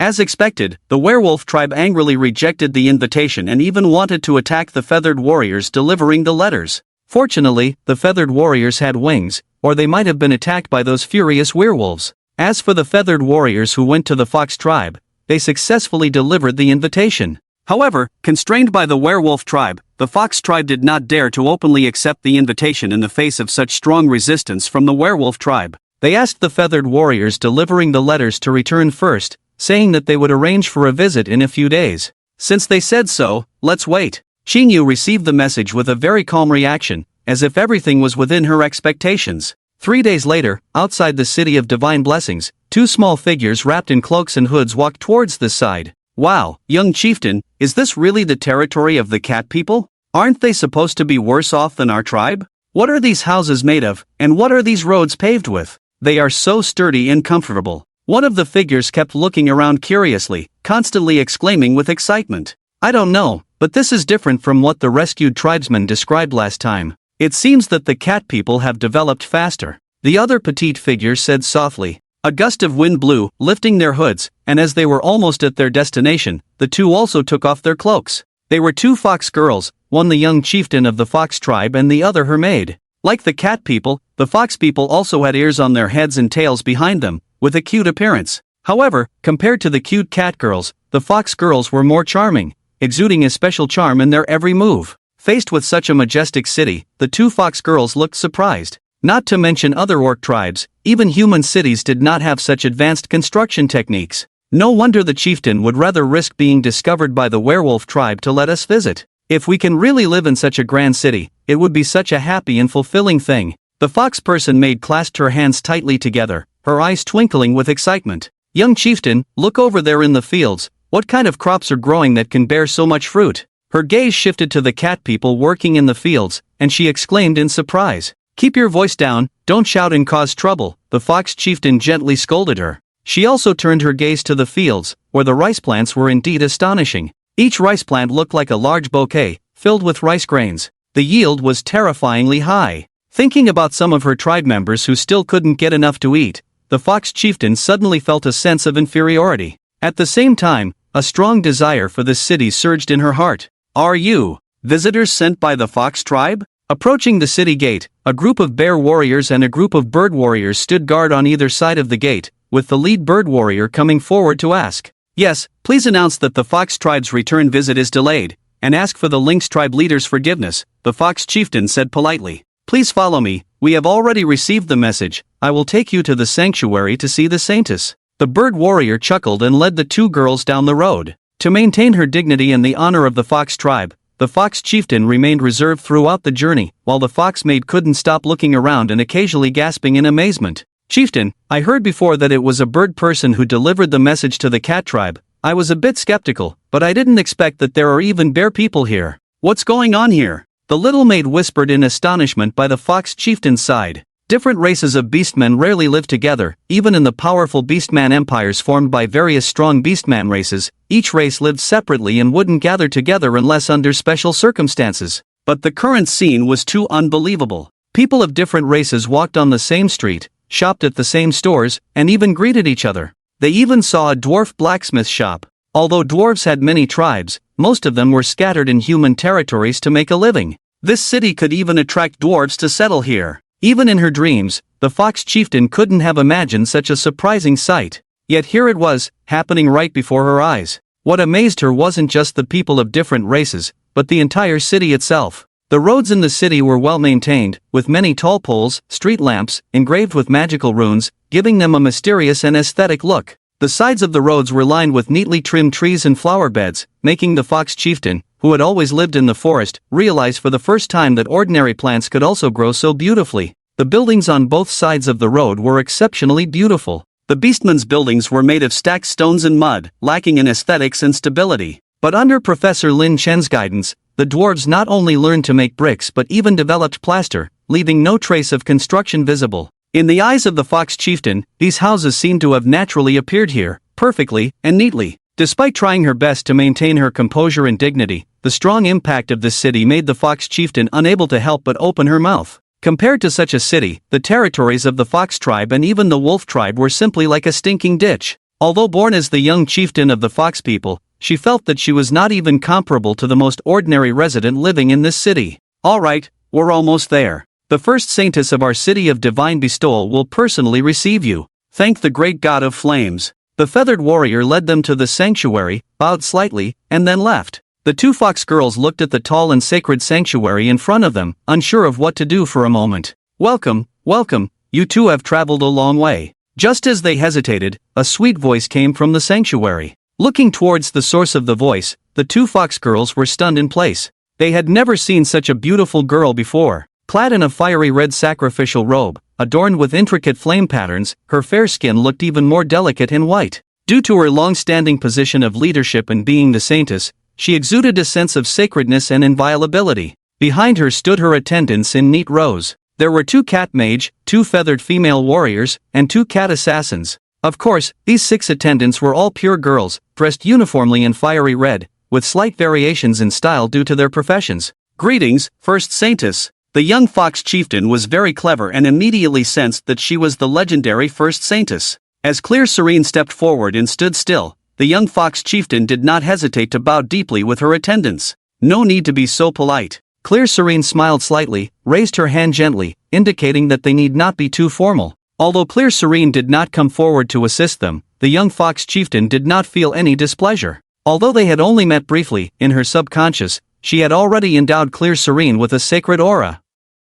She was the sacred saintess, belonging only to the gods, not to be profaned by herself. You are the visitors sent by the fox people, right? Come, let's go to the reception hall for a while. After the meal is ready, I will personally welcome you. Clear Serene smiled slightly, gestured invitingly, and led the way into the sanctuary. When the city of divine bestowal was established, the sanctuary was redesigned and rebuilt, no longer as small as before. In addition to the hall where flame totems were placed, the sanctuary also had a set of rooms specifically arranged for the saintess's daily practice and living, so there was naturally a reception hall here. After entering the reception hall, everyone took their seats. The attendants brought a light sweet wine to the young fox chieftain. This sweet wine was also an improvement suggested by Lin Chen, compared to the previous rice wine. This sweet wine was more refreshing and suitable for girls to drink. After taking a sip of the wine, the young fox chieftain immediately fell in love with the taste. I am Clear Serene, the first saintess of the city of divine bestowal. May I know how to address you too? Seeing that the young fox chieftain liked the sweet wine, Clear Serene smiled satisfactorily and then introduced herself. I am Taya, the young chieftain of the fox people, and this is my attendant. Taya quickly put down her wineglass, stood up, and bowed again. No need to be so formal. In this city of divine bestowal, regardless of race, everyone is family. Clear Serene smiled and waved her hand for her to sit back down. The city of divine bestowal? I have heard this name several times. Could the first saintess please explain the origin of this name? Taya gathered her courage and asked. Of course. The so-called city of divine bestowal is naturally a city built with the help of the gods. Everything you see is bestowed upon us by the great god of flames. When it comes to the god of flames, a look of longing and respect appeared on Qingyo's serene face. Believing in deities seemed more like a tradition for the orcs. No one knew when it originated, but everyone did it, so they did it too. The ubiquitous flame-shaped carvings on the streets and the flame patterns on their clothes were all expressions of devout worship to the god of flames. This was the first time Taya felt that the deities were so close to her. It also made her realize for the first time that not all deities treated mortals as insignificant beings. Half a year ago, our cat tribe was still a weak race struggling for survival in the cracks, and we were even captured by the invading humans from the barbaric lands. But it was thanks to the blessings of the great god of flames that we were able to break free from the shackles of humans and gain true freedom and development, Qingyu said, subconsciously clasping her hands in prayer. A few months ago, our tribe didn't even have a decent warrior. But under the benevolent protection of the god of flames, we absorbed the bear tribe. After defeating the despicable human army in the Black Mountain Range, the second saint, relying on her devout faith and the blessings of the god of flames, reunited the scattered avian tribes and brought them into the embrace of the god of flames. Later, the dwarves of the Steel Hammer tribe, inspired by the great divine power of the god of flames, also came forward to serve the god of flames. Everything you see now, including the unity of various races, our technology, our strength, and even this entire city, are all bestowed upon us by the great god of flames. Taya was deeply moved after listening to Qingyo's words. Everything she saw, heard, and learned here was beyond her wildest imagination. Besides miracles, she could no longer define everything before her. Besides the omnipotent deities, she couldn't imagine any other existence that could bestow upon her all of this. The god of flames. This name took root deep in Taya's heart. The power of the god of flames, the kindness and generosity of the god of flames, far surpassed any deity her tribe had ever worshipped. At this moment, Taya felt immensely grateful that her father, as the tribal chief, allowed her to visit the spirit cat tribe. If her father had blindly followed the decision to reject the Wolfman tribe, Taya would never have had the opportunity to encounter and understand such a magical and great place. Respected saint, thank you for so carefully introducing me to everything in this city bestowed by the gods, and thank you for letting me understand the greatness and kindness of the god of flames. Taya stood up, respectfully bowing to Qingyu once again. Qingyu smiled gently, waiting for Taya's next words. To be honest, the reason my father sent me to visit this time was to see what the power that defeated the human expeditionary force is really like. From everything I have seen, heard, and felt, this place is far more powerful and magnificent than we imagined. As the young chieftain of the Fox tribe, I sincerely hope that my tribe can also join you. But the Wolfman tribe will not easily let us leave. They have 20,000 people, 15,000 of whom are strong fighters. I cannot bring trouble to you because of my selfishness, nor can I easily put the leader of my tribe in danger. Taya struggled to say, her face full of conflict. Qingyu continued to smile as she watched her. Qingyu knew that the young chieftain of the Fox tribe had been moved after witnessing the greatness of the city bestowed by the gods. The only thing she was worried about now was the fear of the Wolfman tribe intercepting them during the migration of the entire tribe. After all, a tribe is not just made up of soldiers, but also includes many elderly, weak, sick, and disabled individuals. As a young chieftain of the tribe, Tia would worry about them, which is understandable. You don't need to worry about that. As long as the Fox people sincerely want to serve the great god of fire with us, the spirits will come down to help and guide us. In fact, we had already made the decision before your arrival. If you are willing, we will send our best warriors to accompany and protect you. Speaking softly and gently, there was a reassuring power in her words. Really? Tia exclaimed in surprise. For her, not being able to join this great city bestowed by the gods might be something she would regret for the rest of her life. However, considering the safety of her people, she was hesitant to move the entire tribe to such a high-risk area. She never expected that Clear would be willing to provide them with a military escort. This was something she had never dared to imagine. Of course it's true. This is the promise of the Holy Maiden, representing the will of the God of Fire. How could we deceive you? Just as Tia finished speaking, one of Clear's maids immediately responded. I'm sorry, I got too excited. Please don't blame me. Tia apologized, surprised and delighted. If it can really be like this, that would be wonderful. Tia, on behalf of the Fox people, is willing to join this great family of the city bestowed by the gods. From now on, she will sincerely serve under the feet of the God of Fire. Tia immediately made the vow, and her little maid quickly followed suit. In that case, it's the best outcome. The two of you can rest and play in the city bestowed by the gods today. I will make arrangements for the matters, and tomorrow we will return to the Fox people together for the migration. Clear immediately decided on the next course of action. Tia and her little maid happily and excitedly wandered around all day. For the two of them, Clear's attitude and generosity were completely unexpected. But for Clear, the attitude of the Fox people was almost as they had imagined. Therefore, everything was arranged according to the previous plan in no time, and everyone was ready for the actions of the next day. This time, led by Lillian with Red Feather Elder as the deputy, the two led 3,000 feather warriors to set off together. When their wings spread out, they covered the sky, exuding an immense sense of awe. Having such a cool escort army to accompany and protect them, Tia was extremely excited and thrilled. The mobility and combat effectiveness of the feather warriors were unquestionable. They could act as warriors or use their unique advantage of flight to gather battlefield intelligence as scouts. The feather warriors were simply perfect for carrying out this escort mission. Moreover, Lillian herself was a feather warrior, so she was extremely skilled in using her soldiers, and Clear had nothing to worry about. Early the next day, everyone was ready and set off in a grand manner. Tia's maid stayed in the city bestowed by the gods, while Tia lay on the back of a female feather warrior, following the army. When Tia and her maid visited before, they had avoided crowded areas along the way. They even wrapped themselves in cloaks and war hoods to avoid being discovered by the werewolves and causing unnecessary trouble for their tribe. But now the situation was different. The 3,000 feather warrior army almost covered the sky when flying, making it impossible to hide. Lillian no longer engaged in futile actions and simply had Tia point out the nearest road. The 3,000 feather warriors spread their wings and flew at full speed. The Fox people's territory was not close. When Tia and her group first arrived, it took them a full 3 days to get there. However, under the rapid rush of the feathered warriors ignoring the terrain completely,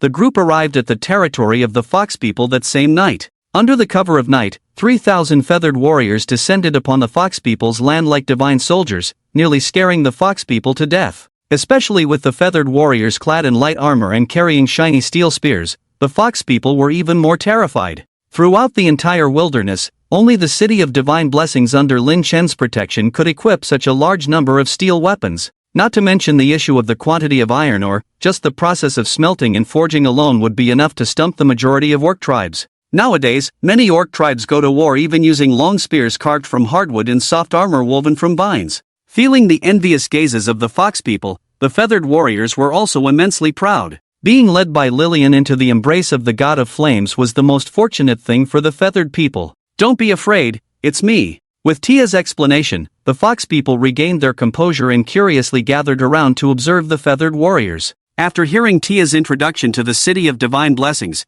the Fox tribe chief hesitated no further and immediately arranged for all the tribe members to start packing up and prepare to leave. After a whole night of packing, the Fox people finally sorted out all their belongings. The entire tribe of 10,000 people formed a long line, with the elderly, sick, and disabled at the front, while the Fox warriors and 3,000 feathered warriors protected the rear of the procession. Due to the burden of the elderly, sick, and disabled, the procession moved very slowly. At this rate, it would take at least 5 or 6 days to reach the city of divine blessings. Moreover, most of the journey was through barren plains, where not even the shadow of a living creature could be seen. The special skills of the Fox warriors that drove wild beasts and monsters were of no use.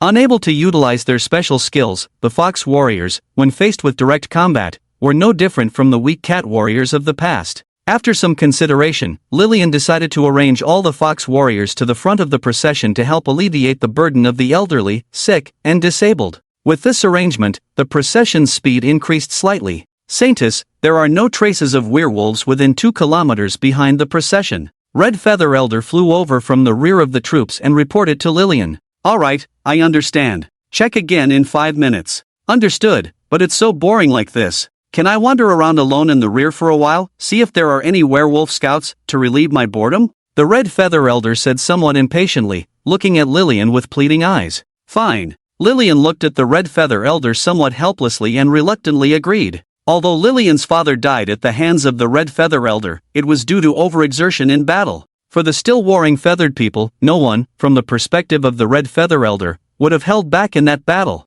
Lillian understood this in her heart and did not blame the Red Feather Elder. And the Red Feather Elder was also grateful for Lillian's generosity, so after arriving at the City of Divine Blessings, he had been wholeheartedly assisting Lillian's work, sharing a lot of her burden. However, this guy was still a restless warrior, and this time he actively followed Lillian to escort the fox people, wanting to have a good fight. Lillian knew this guy wouldn't be so honest, but since he had the strength of the 7th rank and safety was not a concern, Lillian let him go. With the Red Feather Elder guarding the rear, Lillian simply did not assign other warriors to guard and investigate the situation. Everyone just focused on rushing forward, and 2 days passed in a flash. By the time the night of the second day arrived, a sudden explosion came from the rear, followed by a magnificent firework in the shape of a flame blooming in the sky. Elder Chihong is in trouble. Lillian understood what had happened as soon as she saw the firework. What's going on, Sister Saint? Taya saw Lillian stopping in the rear of the group and hurried over with the Fox Clan chief to ask. Lin Chen had already taught the dwarves the formula for fireworks and gunpowder. In battle, these signal fireworks often had unexpected effects. It's like a single arrow piercing through the clouds to meet 1,000 troops. That's what it's like at times like this. The person responsible for vigilance in that direction must be in trouble, so they are signaling for help, Lillian explained. Oh, what should we do? Upon hearing this news, Taya and the Fox Clan chief couldn't help but feel nervous. How is the situation behind us? The avian warrior who had been sent to scout the situation had returned, and Lillian quickly asked, the werewolf clan is chasing us, there are about 3,000 of them, and Elder Chihong is trying to stop them. The avian warrior replied breathlessly. It's not a big problem, at least the one in the back can hold on for a while. I will take 2,000 people to support him, and the rest will protect you to continue moving forward. Remember, keep going forward, don't stop. Lillian turned to Taya and said, one person stopping 3,000 people. How is that possible? Taya said in amazement. A 7th level warrior who can fly, can at least hold them back a bit, Lillian chuckled. 7th level. Taya and the Fox Clan chief were both greatly surprised. In a tribe of normal size, a 7th level warrior would definitely be a top combatant. They never expected to find a 7th level warrior in such a small escort team. How strong must the combat power of the divinely gifted city be? Alright, we will continue on our way, may you have good luck in battle. The Fox Clan chief nodded seriously in response. Since these warriors who came to guard were so desperate, she naturally had to lead her people to get away as quickly as possible, so as not to hold them back. Go, may the god of fire bless you. Lillian nodded and led over 2,000 warriors to fly into the night sky. War Emperor, how do we fight? When there were no others around, the avian warriors preferred to call Lillian the War Emperor. Lillian flew down to survey the terrain below as she spoke. Below is still a plain, with no tall trees or hills, making it difficult for the werewolves to reach us. Let's fight here. Avian warriors, this is our first battle out of the Black Mountain Range. Get ready, fight bravely and kill the enemy.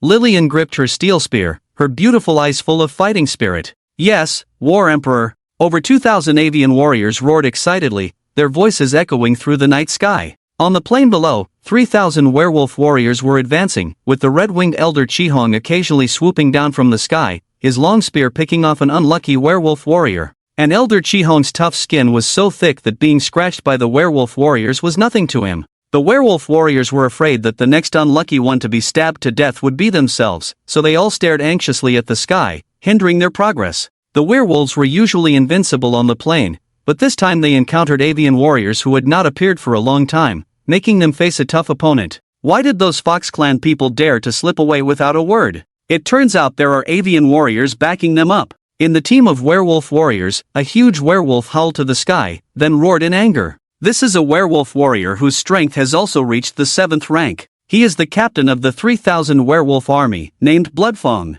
Captain Bloodfawn, this feathered man is quite powerful, we have already lost several brothers. A werewolf warrior said indignantly. You all go around to the side, wait for me to fight him. Captain Bloodfawn was also itching with anger. On this plane, werewolves can maximize their advantages in size and speed. but the opponent chose to attack from the sky, nullifying the werewolf's advantages, making him feel frustrated by the feeling of being suppressed. Bloodfang also understood that if he didn't deal with this troublesome guy, his troops would never catch up with the fleeing fox people smoothly. Yes, these werewolf warriors were all seasoned in battle, very experienced in combat, and extremely obedient to the captain's orders. Just as Bloodfang finished giving orders, the werewolf warriors beside him immediately moved aside, clearing a large space for him. When Elder Chiyu swooped down from the sky again, Bloodfang roared, then ran on all fours on the ground for a while before leaping high by stepping on a werewolf warrior's shoulder. He happened to pounce on Elder Chiyu, who had just fallen from the sky. Thud! Elder Chiyu did not expect a werewolf to suddenly attack, unable to dodge in midair,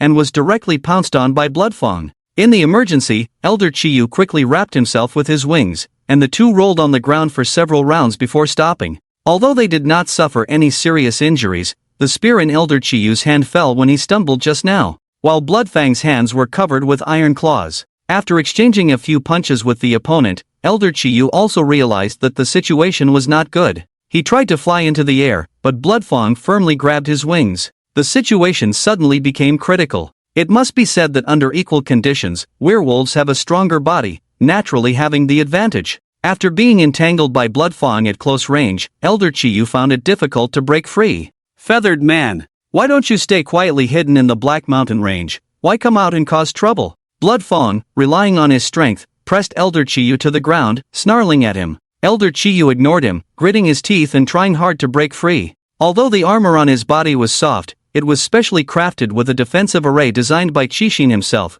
making it very strong against attacks. Bloodfang wanted to tear through his defense with his claws, but it was not possible in a short time. As long as he could delay for a while, Lillian, who received the signal, should be able to bring people over soon. Elder Chiyu thought to himself, why is this damn feathered man as tough as a turtle? Bloodfang crazily tore at him with his claws, but only managed to tear a small hole in Elder Chiyu's soft armor. Minions, come over and help, tear this guy into pieces for me. Werewolves have always emphasized teamwork, knowing that one person alone cannot efficiently deal with the opponent. Bloodfang immediately called for his companions. The werewolves responded in unison, quickly rushing over to start tearing at Elder Chiyu. Some pulled his arms, some pulled his legs, and some pulled his wings. Although the soft armor on his body was very strong in defense, it did not mean that Elder Chiyu's body could withstand their rough treatment. Feathermen, charge! A sharp cry suddenly rang in the ears of the werewolves. Bloodfang turned his head in surprise to look up at the sky. A dense formation entirely made up of feathered people appeared in the sky.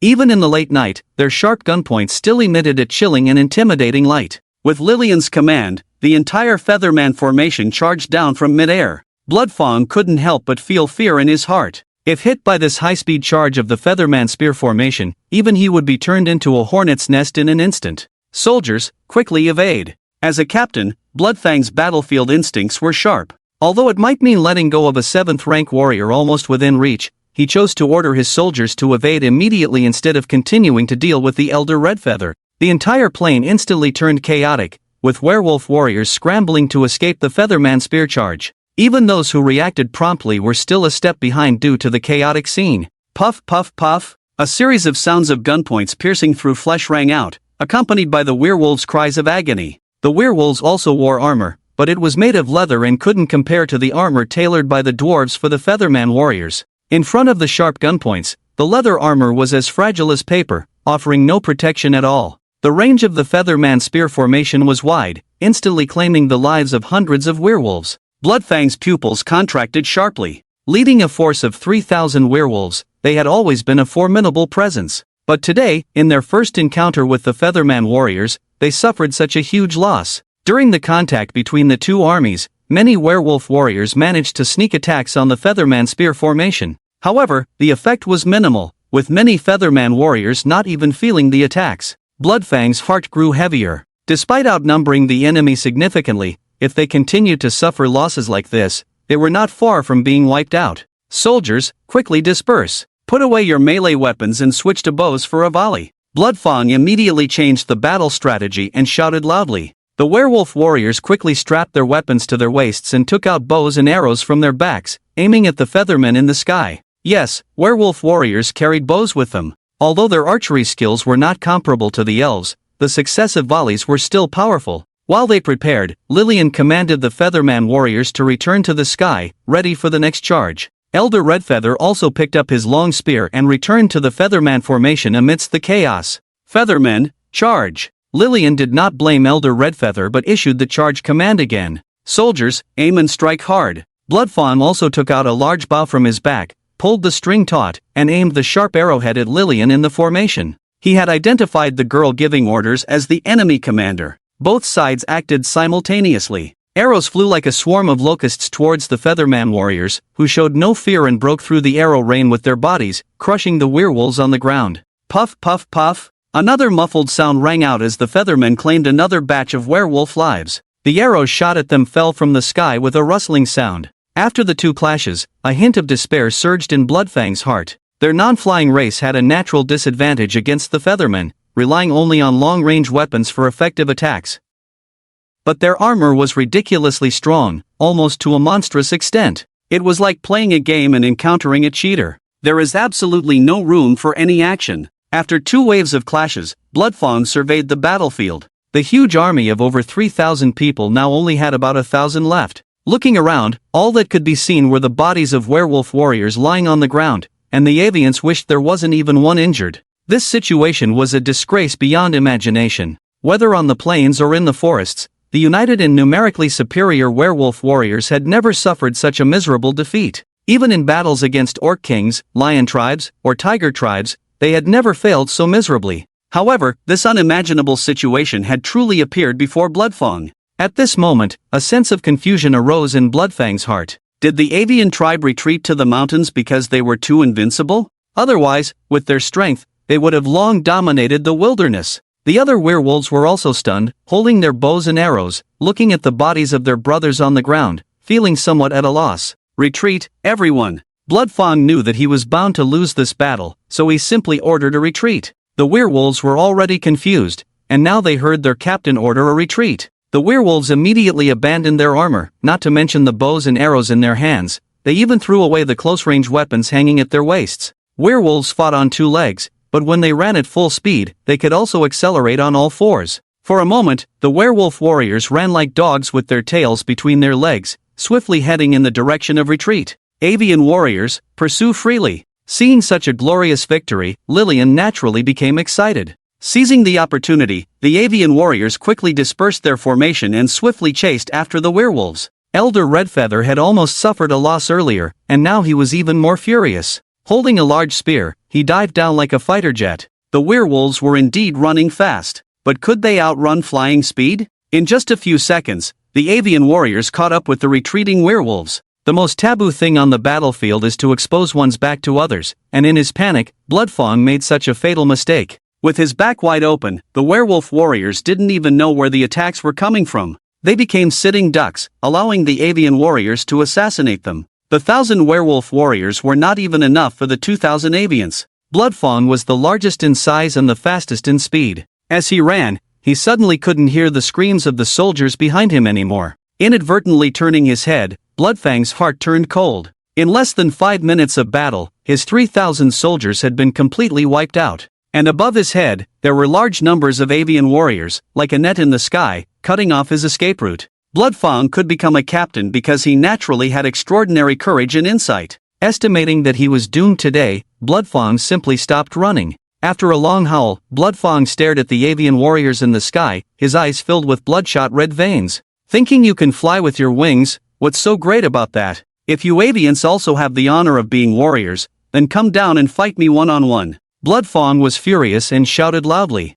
Alright, I'll go and test him. Elder Redfeather was still holding back his anger. Seeing that Bloodfawn was alone and still daring to boast, he couldn't help himself. You're injured, take your warriors back first. Losing 2,000 people in one go has left the Fox tribe's defenses vulnerable. Since this werewolf keeps talking about honor, I'll let him see the honor of the Avians. Lillian stopped Elder Chihane and whispered softly. Yes. Lillian was not only the war emperor of her own race, but also the saintess of the divine city, so Elder Chihane naturally could not disobey her orders. Although he felt a bit unwilling, he still led 2,000 warriors to turn around and chase after the Fox people. Lillian looked down at Bloodfawn from above, then slowly descended from the sky. What do you mean? Bloodfawn, seeing the feathered army retreat, couldn't help but feel puzzled. He looked coldly at Lillian and asked, "Don't you think it's unfair that I can fly? Then I'll come down and fight you. If you win, I'll let you go." Lillian said expressionlessly. Seeing that Lillian didn't seem to be joking, a glimmer of hope rose in Bloodfang's heart once again. The enemy's main forces had already retreated, leaving only this young girl behind. And she didn't fly, so it could be said that they were on equal footing for the battle. If he couldn't defeat her in this situation, then he really had nothing to complain about. "Do you promise?" Bloodfang asked, moving his feet lightly. "I promise," Lillian said, raising the silver spear in her hand. Roar! With the affirmative answer from the other party, Bloodfang let out a loud roar. Crawling rapidly on all fours, his huge body leaped up, opening his massive jaws to bite at Lillian's throat. He was full of confidence in this attack. After all, he was a 7th-tier warrior. If he couldn't even defeat a young girl, then he would have no face to live on. Lillian stood still, quietly watching Bloodfang pounce towards her. Being just a young girl, she was directly scared by this scene. Bloodfang's heart immediately leaped with joy. As he saw Lillian getting closer in his field of vision, Bloodfang seemed to feel the warmth of his sharp teeth sinking into her throat.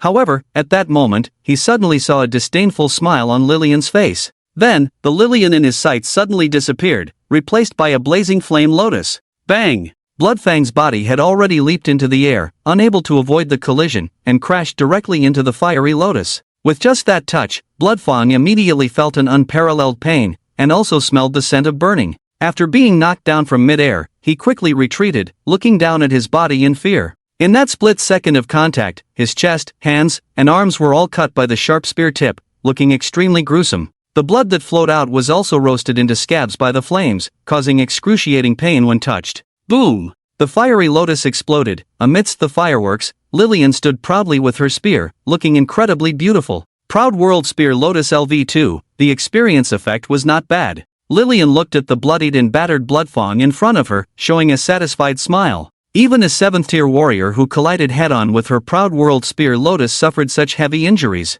If an ordinary low-tier warrior encountered her, they would probably be minced into meat paste by the lightning-fast spear in that instant. Chi of battle. Who are you? Bloodfang was completely stunned at this point, looking at Lillian in horror, stuttering. Orcs were different from humans. They had special racial talents, such as fox people's animal control and feathered people's flight. But in return, orcs could not cultivate battle chi. But the skills Lillian displayed in front of her were very similar to human combat skills, so it's no wonder Bloodfang was so horrified. Ah, if your werewolf clan could accept the invitation, the outcome wouldn't be like this. Lillian looked at Bloodfang, somewhat regretfully. These werewolves were extremely united, and if they could be brought under her command, they would definitely become good warriors. It's a pity that they didn't seize this opportunity themselves. Goodbye. If you want to regret, blame your clan leader, Lillian said, twisting the long spear in her hand, and suddenly a fierce flame erupted around her. At that moment, Bloodfang suddenly felt how insignificant he was as a 7th-rank warrior. He also began to doubt faintly in his heart whether refusing the invitation from the feathered tribe was the right thing to do. But he didn't dwell on this question for too long. Lillian, who had been standing 10 meters away from him, suddenly appeared in front of him in an instant. Bloodfang's pupils shrank suddenly, and then he felt a sharp pain in his chest. Lowering his head, he saw that Lillian's silver spear had pierced his chest at some point. When did she make her move? With this question in mind, Bloodfang fell to the ground in despair, his eyes filled with confusion and bewilderment until his death. Lillian gently pulled out the silver spear, wiping the bloodstains clean from Bloodfang's body. Swift fire thrust can instantly reach within 10 meters, but beyond that distance, the movement trajectory can be seen. It seems I need to work harder on my training, Lillian muttered to herself, spreading her wings and flying into the sky. The entire plane returned to calmness once again, leaving behind the bodies of werewolf warriors scattered all over, telling the tale of this fierce battle. 3 hours later, a small team of werewolf scouts arrived at the plane. They were all slender and agile werewolf scouts, responsible for investigating the battlefield situation and relaying information. When they set foot on the plane, they were all dumbfounded in an instant. The soil on the plane had almost been dyed brown with blood, and lying on the plane were the bodies of their werewolf warriors. The deaths of thousands of people stimulated the nerves of every werewolf scout. My goodness, how could this happen? One werewolf scout covered his mouth, whispering in disbelief. The werewolves knew that the fox tribe had relocated entirely, which was why they had sent Bloodfang and his 3,000 troops to pursue and intercept them. And this team of werewolf scouts was here to investigate their situation. but they never expected that they would be completely wiped out. This is the body of Captain Bloodfang. The werewolf scouts searched the plain for a while before finding Bloodfang's body. He suffered severe injuries, with traces of burns, and the fatal wound in his chest was caused by a long spear. It seems to be the work of the feathered tribe. Another werewolf scout examined carefully and analyzed. Quick! Go search for any bodies of the feathered tribe on the battlefield. The captain of the scout team immediately shouted. The entire team of werewolf scouts immediately got busy, but even after searching the entire battlefield, they couldn't find a single body of the feathered tribe. None? Not even one? Are you saying that the battle-hardened Captain Bloodfang and his invincible troops were completely wiped out by the enemy without any losses? The captain of the team was so angry that he was trembling. A large number of bows and weapons were found on the ground, and the positions where half of the warriors died were concentrated, while the other half were scattered. It looks like they were killed during the process of fleeing after losing the battle, and all the dropped arrows were broken, as if they had hit something extremely hard. Analyzed another werewolf scout nearby. Retreat! Go back and report the situation in detail to the clan leader. The squad leader pondered for a long time, unwillingly glanced at the tragic scene, and then turned away. When the werewolf scouts relayed the news back to the tribe, it immediately caused shock throughout the entire group. How is this possible? That was Bloodfang and his troops. All of them were wiped out. Even Bloodfang himself died? The werewolf chief exploded in anger, almost tearing apart the scouts who brought back the news. Although the werewolf tribe had a population of a full 20,000, only over 15,000 warriors could go into battle. This battle alone reduced the werewolf tribe's fighting strength by a fifth. Who could bear such a loss? Moreover, Bloodfang was a great general of the werewolf tribe. Losing him was like losing a significant fighting force. Chief, I never expected the avian tribe to be so ungrateful. They just came out of the Black Mountain Range and already made such a big move, truly not taking our werewolf tribe seriously. Please give me 10,000 warriors, and I will personally lead them to wipe out these avian people. A tall, black werewolf said. 10,000 people? If I give you 10,000 people, we will be left with only 2,000 warriors. If the avian people take advantage of this opportunity to attack, are you trying to kill me? The werewolf chief exploded in anger, even more furious. This method is definitely not feasible. Not to mention that we are not sure how many warriors the avian tribe has, just counting the fox tribe that betrayed us, their numbers are definitely over 10,000. Not to mention they also seem to have cat people as companions. Going into battle so recklessly with 10,000 warriors, the likelihood of losses is very high. A werewolf, snowy white but looking frail, spoke up. This was the werewolf tribe's strategist, the only werewolf who had reached this level through intelligence. Silverback, if you say so, does that mean we can only swallow this anger? Let those despicable bird people defecate on our heads? The werewolf chief said with a snort. Chief, don't be angry. There is always a way out. Since the current situation is not favorable to us, we can only find another way out. The fact that the avian tribe dares to openly snatch people from us shows that they are confident in their own strength. And this battle has indeed proved that their estimation of their own strength was not wrong. Silverback pondered. Our werewolf tribe has always relied on teamwork in greater numbers than other tribes to win. But now our advantage is not so significant in front of the avian tribe. Thinking about revenge is not our top priority now. After rejecting the avian tribe, they must hold a deep grudge against us, and they may be planning how to wipe us out. Chief and everyone, think about it. If the avian people and the other three tribes choose to attack us together, can we protect our lives with just 12,000 warriors left? Silverback faced the werewolf chief and the other chieftains, calmly asking this. Not only the other chieftains, even the werewolf chief frowned and began to ponder. Silverback, we are not good at playing tricks and planning. What good method do you have? Just say it. The werewolf chief glanced at him and said. Now the avian tribe is planning to gather other races, probably wanting to establish an orc empire like the tiger and lion tribes, where they can proclaim themselves kings. In that case, why don't we proactively join the already established tiger or lion tribes, borrow their strength to protect ourselves and seek revenge? Silverback said cunningly. What do you mean? Just because of a small avian tribe, we have to submit to others? A werewolf chieftain immediately became angry, stood up, and shouted at Silverback.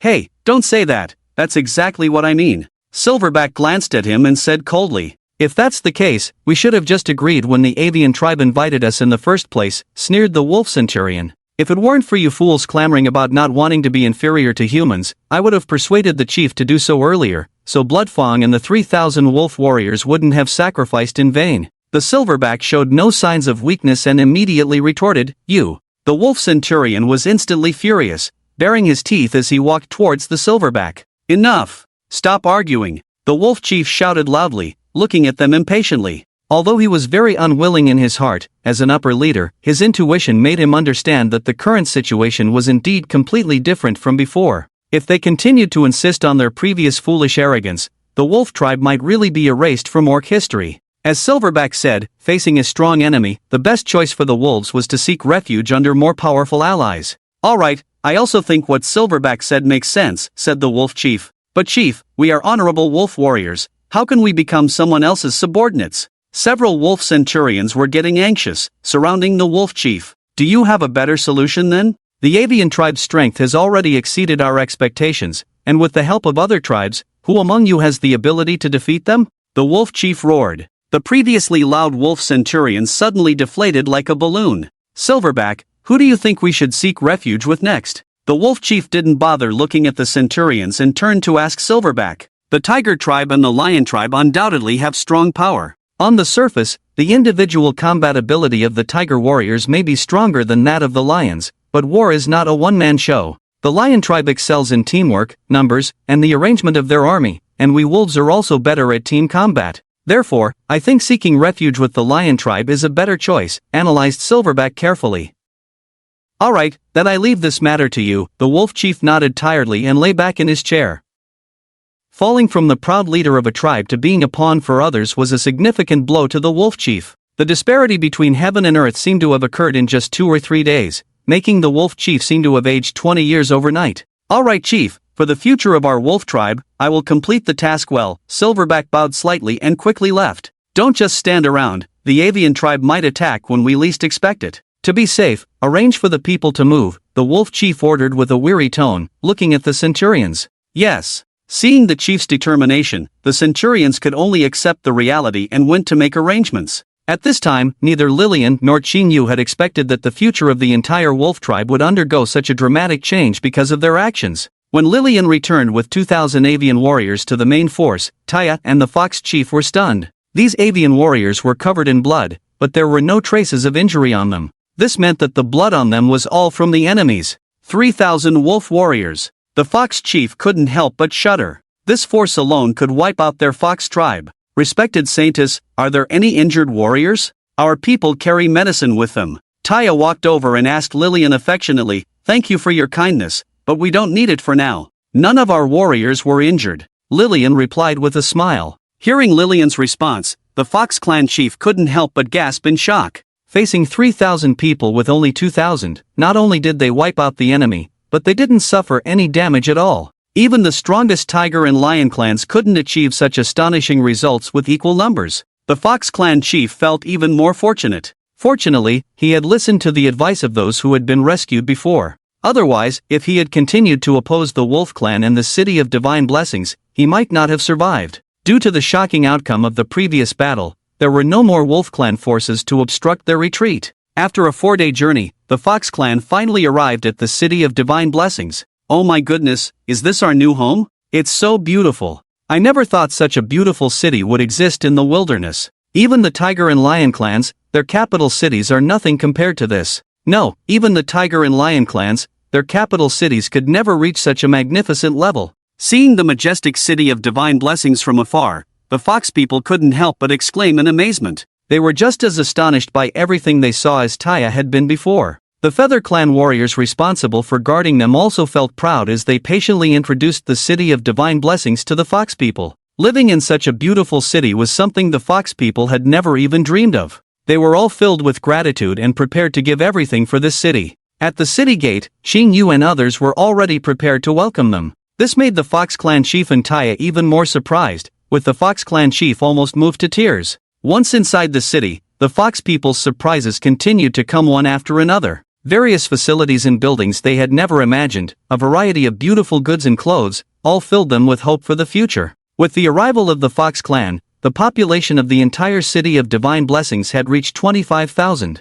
The further increase in population made the city even more vibrant. The City of Divine Blessings was built on a grand scale. Even with 25,000 people, this city was spacious enough to accommodate 200,000. Food and wine had already been prepared in the city. When the fragrant rice and rich wine were distributed to the fox people who had been traveling for 4 days, tears welled up in their eyes. The houses for the Fox clan to live in were also ready, and they could move in as soon as they registered. With the addition of over 10,000 fox people, the operation of the entire city of Divine Blessings became more efficient and swift. The city's administrators and farmers were mostly cat people. However, many cat people had awakened magical talents and were being trained as mages, while many cat people males had become cat assassins. This led to a shortage of administrators and farmers, forcing many bear and feather clan warriors to participate in food cultivation. The arrival of the new fox people helped to fill this manpower gap. The bear and feather clan warriors who had to work in the fields could now return to the military camp to focus on training.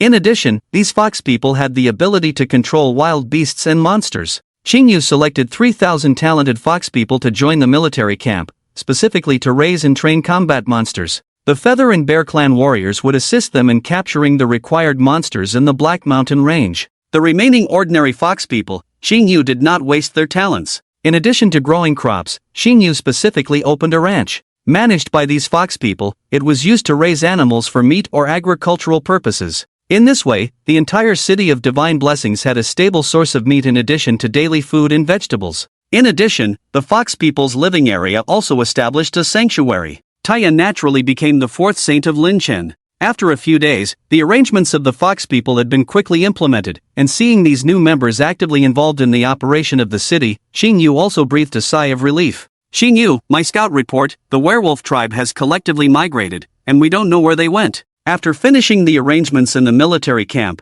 Lillian also came to Qingyu's sanctuary to discuss matters concerning the werewolf tribe. Although Lillian now basically managed the entire military camp alone, when it came to major decisions, Lillian would still seek Qingyu's opinion. Oh, they didn't choose to retaliate? Xingyu furrowed her beautiful brows, looking puzzled. Maybe they were scared off by us. After all, the remaining 10,000 plus troops they have couldn't make much of a splash in front of us, Lillian said with a smile. We must not underestimate them. Even if we overlook a small detail, it could lead to huge losses in the future. You must arrange manpower to ensure the safety near the city of Divine Blessings, and training and exercises for the troops must not be neglected. We must not disappoint the God of Flames, Xingyu said seriously. Okay, I understand, Xingyu. By the way, when I went to see Sister Qixin, I checked if there were any new equipment, but she didn't open the door for me. She just asked me to tell you that the little girl entrusted to you by the God of Flames has awakened. Lillian nodded in response. Xingyu's face also showed a hint of surprise upon hearing this news. This girl was personally handed over to her by the God of Flames, so she must have a very important role. Since she had awakened, she had to go see her. Lillian, come with me to see her. Xingyu immediately got up, took Lillian's hand, and left the room. Qixin's sanctuary was not far away. When Xingyu and Lillian arrived, Qixin was sitting in the room in a daze. Qixin, where is the little girl? Seeing only her in the room, Xingyu asked curiously. Over there. Qixin helplessly gave a bitter smile and pointed to a huge cauldron on the side. Ah, why did you put her in there? Xingyu was startled and immediately ran over to open the door of the cauldron.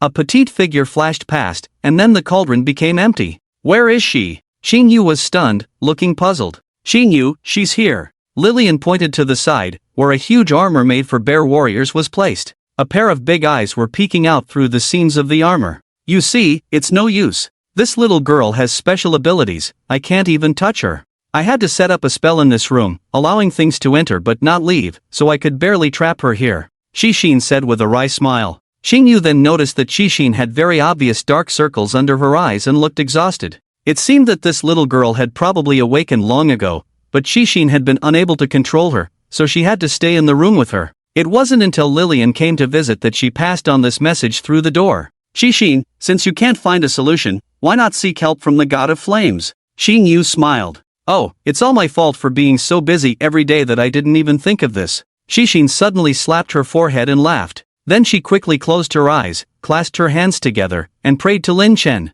During this time, Lin Chen was not staying in the city of Divine Blessings. He knew that Qixin and the other girls were fully capable of handling everything now. Since he had nothing else to do, Lin Chen decided to try his luck in the Black Mountain range again these days. Every day, he would listen to the prayers of these girls, but they were all the same, expressing gratitude and sincerity. But now was not the time for their usual bedtime prayers, so since Qixin prayed, it must be something important that required his help. Without hesitation, Lin Chen listened to Qixin's description of the current situation and immediately opened the divine panel to teleport into Qixin's sanctuary. The moment Lin Chen appeared in the sanctuary, the little girl hiding nearby suddenly widened her eyes. She felt a very familiar sensation and had an innate urge to approach. The little girl pushed aside the armor that was hiding her and silently walked out. She's coming out. Should we catch her? Lillian, seeing the situation, became anxious. No, don't touch her. She must have sensed the arrival of the god of flames. Since we can't catch her anyway, let's not cause trouble for the gods, Xing Yu quickly intervened. She quickly stepped back, and Qixin and Lillian followed suit. Everyone watched as the little girl slowly walked towards the blazing flame totem, each nervously gripping their hands. She can feel my presence? Lin Chen looked down at the little girl standing in front of the flame totem, feeling curious. Even these three saintesses related to him wouldn't notice his arrival unless he deliberately ignited the flame totem. But this little girl could sense it. It was quite miraculous. Who are you? The little girl stared at the flame totem, speaking softly. I am the god of flames, the deity who controls fire, the symbol and pillar of this city. Lin Chen projected his voice into the little girl's mind and spoke to her. You feel familiar to me, the little girl said seriously. Oh, I remember now. Those people made me run into that mine to activate the spell on my body, and I did as they instructed. Then came a period of unbearable pain. When I thought I would die in that pain, I felt your presence. You saved me, right? The little girl asked with wide eyes. Yes. Although he didn't intentionally save her, the fact that she survived was ultimately because of him, so Lin Chen readily admitted it. I have no parents, no family, no friends, and no reason to live. I do whatever others tell me to do. Since you saved me, my life belongs to you. Is there anything you need me to do for you? The little girl spoke calmly, as if describing a very ordinary matter. Lin Chen suddenly felt a pang of heartache. These young boys and girls used by the third prince as living magic bombs were all pitiful individuals, but at least the others had families and could understand their origins. Only this child had nothing. She had no support for her existence, doing whatever others told her to do, like an emotionless tool. Even if she were asked to sacrifice herself, she wouldn't hesitate. There was no point in trying to say anything sentimental to a child like her. She had already taken this kind of life as a fixed mindset, and Lin Chen could only communicate with her in this mindset. I am the god of flames. If you can't find a reason to live, I can give you a reason to live. Lin Chen said calmly, emitting his warmth gently. The little girl closed her eyes, experiencing the warm feeling she had never received before. What is this feeling? The little girl asked softly with her eyes still closed. Warmth. Warmth. The little girl repeated these two words, a smile unconsciously appearing on her lips. I have never experienced this feeling before. The little girl opened her eyes and said softly, I will give you this feeling. How about living for this feeling? Lin Chen asked. It should be nice. The little girl smiled slightly and replied. Then, tell me your name. I don't have a name. No name? Then I will give you a name, Lian Nuan, how about that? Lin Chen thought for a moment and asked. Lian Nuan. Longing for warmth? It's actually a nice name. Lian Nuan nodded happily. Well, Lian Nuan, do you know what abilities you have? Lin Chen continued to ask. I'm not very clear yet, but when I woke up, I found that I could freely move my body to where I could see, and I could also bring things I saw to me. Lian Nuan said, her body flickering like a ghost in the room, then she reached out her hand, and a nearby iron sword flew into her hand. Spatial ability. Almost at the first sight of Lian Nuan demonstrating her strength, Lin Chen confirmed that this was indeed spatial magic. The third prince had selected these people as magic bombs because they had magic power in their bodies. The person responsible for turning them into bombs did not understand what kind of magic they possessed, nor did they activate their magical talents. They simply used them as containers for magic, and then detonated them with a special spell. When the spatial magic power in Lian Nuan's body vibrated and expanded, she stopped the explosive expansion by relying on the strong pressure of the flames. While saving Lian Nuan's life, it coincidentally activated her magical talent. Therefore, after waking up, Lian Nuan could perform this simple spatial magic. But judging from her efficiency and proficiency in releasing it, she didn't seem like someone who had just awakened her magical talent. This terrifying talent was probably a compensation from heaven after taking away everything from her. Spatial magic is extremely mysterious, and Lian Nuan probably sensed the vibration of space when she was transported here, which allowed her to discover her existence. This shows the terror and dominance of spatial magic. With just Lian Nuan's magical talent, becoming an 8th level Grand Mage is not a problem at all. Moreover, with Lin Chen's guidance and help on the side, the future of this little girl is limitless. and she is also a human. After unifying the orc tribes in the wilderness, Lien Nuan can play a huge role when invading the human empire. This time, it's really a stroke of luck. Lin Chen was excited in his heart. Even though Lien Nuan did not have a tribe or people to establish a shrine for her, Lin Chen specially bestowed her with a small flame totem, making her his 5th saintess. Lien Nuan's current level probably already reached the standard of a 3rd-level mage. After all, many ordinary human mages, when they reach the level of the 3rd tier, cannot release spells as quickly and frequently as Lien Nuan. As long as we continue to develop and research new spells in the future, it is not a problem for one person's power to rival that of an army.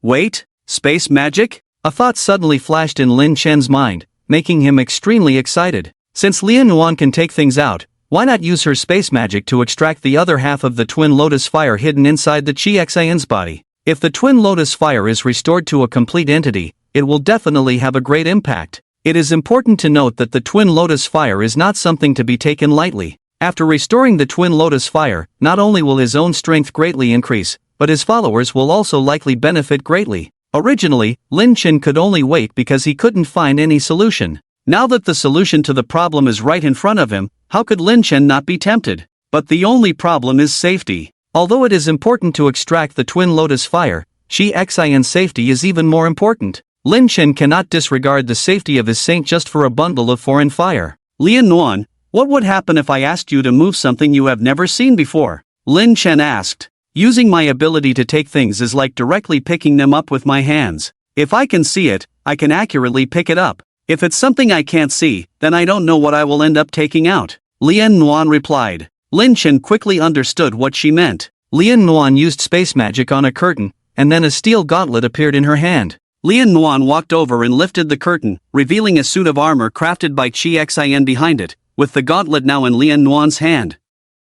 Moving things that are invisible is like this. I can only roughly determine a range. As for what can be taken out from this range, it is completely beyond my control. Lien Nuan explained as she put the gauntlet back. Although space magic has very powerful effects, Lien Nuan is still unable to fully control her abilities. When it comes to things that cannot be seen, Lien Nuan's movements are more like a lottery. As for what can be drawn from the box she selects, it is completely beyond her control. Lien Nuan can indeed try to extract the Twin Lotus Fire's body fire from Chi Xian's body, but what may be extracted, in addition to the body fire, could also be organs from Chi Xian's body. Thinking about the possible horrifying scenarios, Lin Chen shuddered. Without any safety guarantees, Lin Chen would never dare to let Lien Nuan try to extract it casually. So, is there any way to explore the other half of the Twin Lotus Fire inside Chi Xian's body? Lin Chen couldn't help but feel a headache coming on. Right, since it is the Twin Lotus Fire, there may be some special connection between the Spirit Fire and the Body Fire.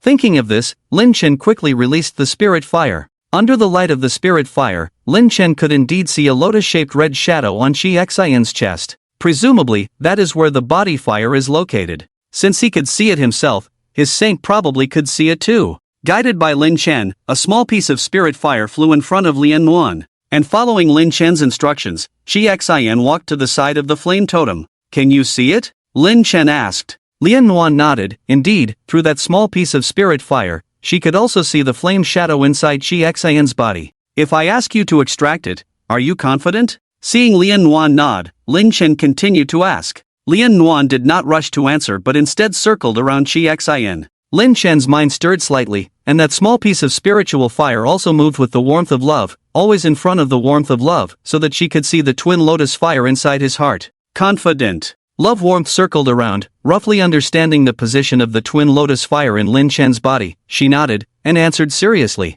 Lin Chen saw her unwavering confidence, without any uncertainty, and also relaxed. Since awakening her magical talent, love warmth has never failed, so she probably doesn't even have the concept of failure. Allowing her to operate under such complete confidence may be the best choice. Qinshin, I want love warmth to remove the foreign fire from your body. Are you willing? Although love warmth has confirmed that she can do it, Lin Chen still needs to consult Qinshin's opinion. Qinshin had long heard Lin Chen mention the foreign fire in her body. Therefore, she was already prepared for this in her heart. For the great god of fire, Qinshin can give up even her life. Naturally, there is no reason to object. Moreover, Lin Chen also personally asked for her opinion, which made Qinshin even more grateful. Great god of fire, Qinshin is willing to follow all your arrangements. Qinshin immediately nodded in agreement, clearly stating her attitude. Then, you may begin. After Lin Chen finished speaking, he cut off the spiritual connection with them to avoid distracting them because of his presence. This was Love Warmth's first attempt to use spatial magic from within a living being.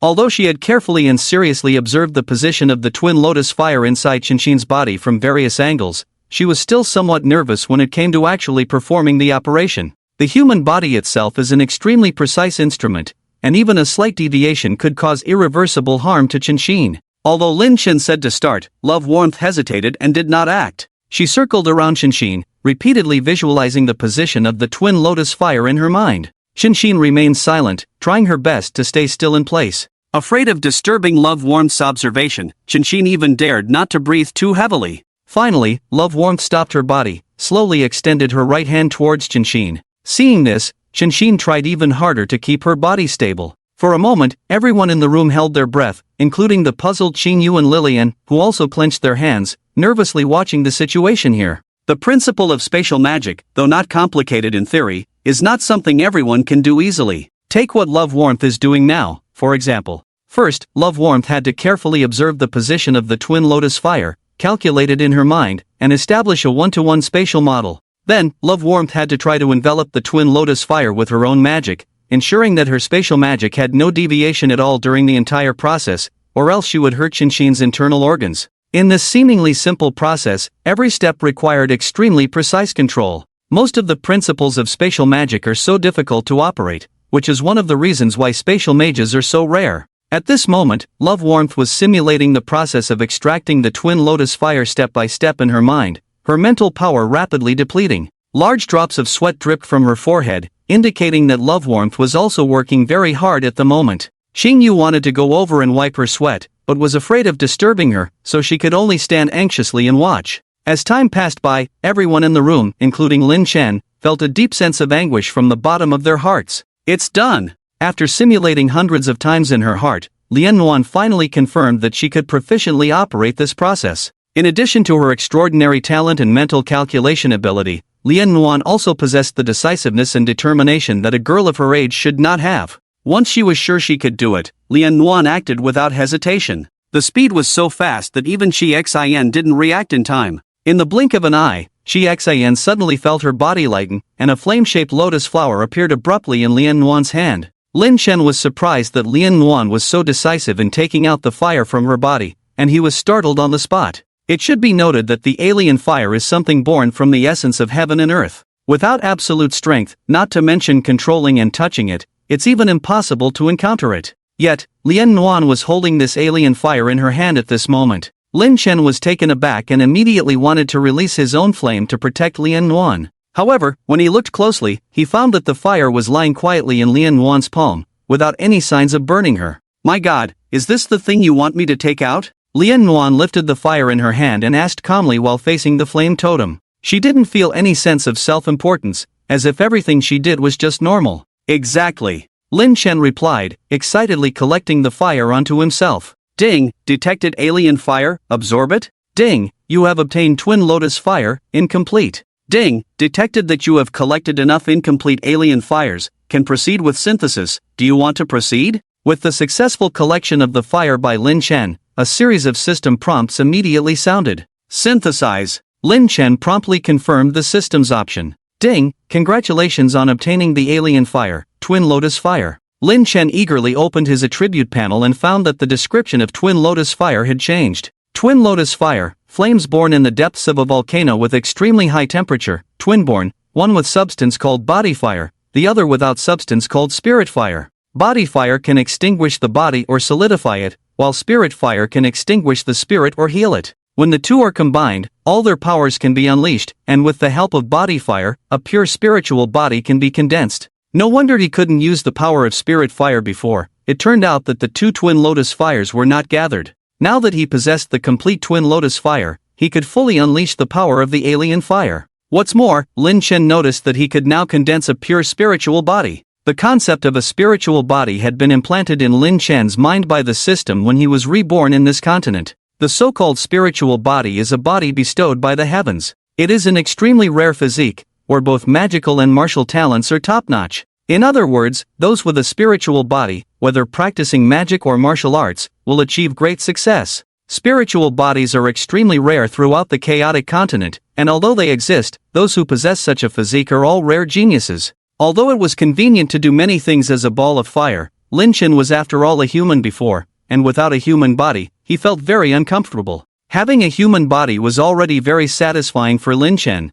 especially a gifted spiritual body. With the spiritual body, Lin Chen could openly appear in front of them without hiding in the flames he created every time. Suppressing his extremely excited mood, Lin Chen closed his attribute panel. Chixing, Lianyuan, do you feel uncomfortable in any way? Both girls have worked hard, so Lin Chen naturally cares about them. Chixing is fine, thanks to the god who has always been concerned about Chixing's safety. Chixing, somewhat excited, bows to the flame totem. The god of flames was able to bring back a girl with such extraordinary talent and help her retrieve the foreign fire she had swallowed before. In Chixing's heart, this was an incredibly touching thing, deepening her gratitude and devotion to Lin Chen. Xingyu and Lillian originally did not know the whole story, but now, under Chixing's explanation and clarification, they too were deeply moved, praising the greatness and kindness of the god of flames in their hearts. I'm okay, just a little tired. It was actually Lianyuan who was feeling uncomfortable. As she spoke, she slowly sat down on the ground. Her little face turned pale, and her forehead was covered in sweat, looking very exhausted. Sitting down in front of Lin Chen was not due to a lack of respect from Lianyuan, but because she was truly exhausted. While her magical energy consumption was not high, having Lianyuan do such high-intensity tasks shortly after awakening was indeed a bit too much. Lianyuan's mental strength was already overdrawn, and without resting for 4 or 5 days, she wouldn't be able to recover. Right, isn't there the twin lotus fire? Seeing Lianyuan in this exhausted state, Lin Chen felt a bit sorry for her, but he quickly remembered the twin lotus fire he had just synthesized, which happened to be useful at this moment. The spiritual fire had the effect of nourishing and destroying the soul, and Lianyuan's depleted mental strength fell into the category of soul power. Boom! Lin Chen landed on the flame totem, and the flames on his body gradually transformed. The girls were surprised to see that the dazzling flames on the totem had now turned into a golden flame lotus. The flame lotus slowly bloomed, emitting a calming and peaceful aura. Just by looking at this flame lotus, the hearts of the girls seemed to be healed. So beautiful. Xingyu murmured. Lin Chen's thoughts stirred slightly, and a golden petal floated down from the flame lotus, gently landing on Lianyuan. The petal slowly merged into Lianyuan's body, turning into an extremely pure energy that nourished her soul. Originally listless and weary, Lianyuan suddenly felt a warmth coming from the depths of her soul the moment she touched the petal. This warmth made her unable to help but hum. If the warmth Lin Chen had made her feel before was physical, this time, what he made her feel was warmth on a soul level. This kind of warmth, although not as direct as physical warmth, inexplicably gave people a sense of reassurance and tenderness.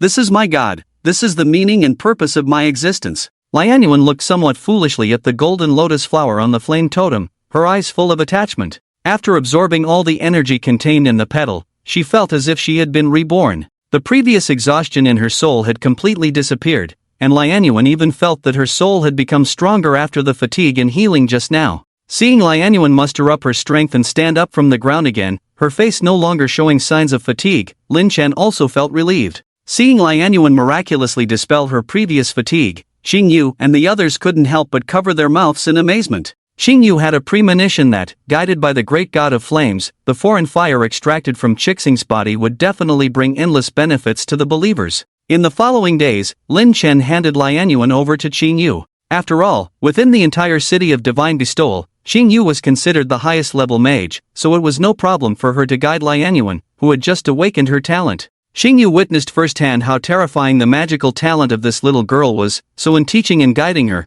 Xingyu also did her best without any selfish motives. Lin Chen took the time to split some of the twin lotus fire and placed it specifically with Saint Tia, where injured believers or those with soul injuries could pray for the blessings of the gods. With Lin Chen's arrangements, Tia wouldn't be too bored in the city of divine bestowal. Each saintess had her own responsibilities and busy tasks, so they could all work together to strive for a better future for the city of divine bestowal. After handling and settling everything in the city, Lin Chen finally focused on the celestial body that could be created at will. The Black Mountain Range, the old gathering place of the White Feather Tribe. Lin Chen came alone to the edge of the deep pool connected to the underground waterway. It was already a very quiet place, and now that all the feathered people had moved into the city of divine bestowal with Lillian, this place was even more deserted. Here, he could contemplate and establish his own celestial body without worrying about being disturbed by others. Lin Chen looked at the quiet pool, having thought over countless times what his new body should look like. He considered every possible image he could imagine. He even thought about creating a female body to experience life from a completely different perspective. But in the end, Lin Chen gave up on that idea. He decided to use the appearance from his previous life. After all, as a Chinese person, Lin Chen had a strong sense of pride in his identity. Although he was reborn into this world, Lin Chen believed that his current life was a continuation of his previous life that had ended abruptly. Since it was a continuation, why should he abandon his original identity and start anew? With his decision made, Lin Chen switched to the state of the twin lotus fire. After communicating with the system, Lin Chen confirmed his choice for the formation of his celestial body. Instantly, two flames floated out from Lin Chen's body, spiraling around each other before gradually condensing above the water pool into a huge golden lotus flower. The surface of the lotus flower was still burning with flames, giving it a very aesthetic appearance. "Ding, your appearance has been generated, please confirm again," the system's prompt sounded. Without any hesitation, Lin Chen immediately confirmed. A golden column of flame burst out from the center of the lotus flower, dyeing half of the night sky golden. Then, the golden lotus flower slowly bloomed, layer by layer. When the whole flower had fully opened, Lin Chen saw a man sitting cross-legged with his eyes closed in the center of the lotus flower. Looking at that familiar face, familiar black hair, and familiar yellow skin, Lin Chen smiled slightly. "Yes, no matter where I am a proud descendant of the Yin and Huang emperors, I am still Lin Chen." Lin Chen slowly floated towards his own body, and upon contact, he slowly sank into his forehead, merging with it. Having a body now, Lin Chen finally satisfied his curiosity. Moreover, this celestial body was his own to use, and it wouldn't conflict with the divine panel, meaning this body could even be transported at any time through the prayers of believers. Up to this point, Lin Chen had finally shed his identity as a ball of fire and gained the ability to act as a human. With the blessing of the marrow spirit fire, Lianyuan's cultivation speed progressed rapidly. The little girl was also very diligent, pushing herself to the limit in each practice session without stopping until she was mentally exhausted. Originally, overdrawing spiritual power is considered a very difficult injury to recover from by others, but with the twin lotus fire bestowed by Lin Chen, Lian Nuan is always able to quickly return to a normal state. This almost self-harming cultivation method made Qing Yu greatly admire. Each time the spiritual power is overdrafted and recovered, it is equivalent to breaking and then standing up, making Lian Nuan's soul become stronger after each practice. Therefore, compared to many others, Lian Nuan not only possesses extremely terrifying magical talents, but also steadily builds a very solid foundation step by step. Therefore, when Lian Nuan reached the third rank of mage, Qing Yu actively prayed to Lin Chen, believing that there was nothing else she could teach her. Lin Chen carefully considered it.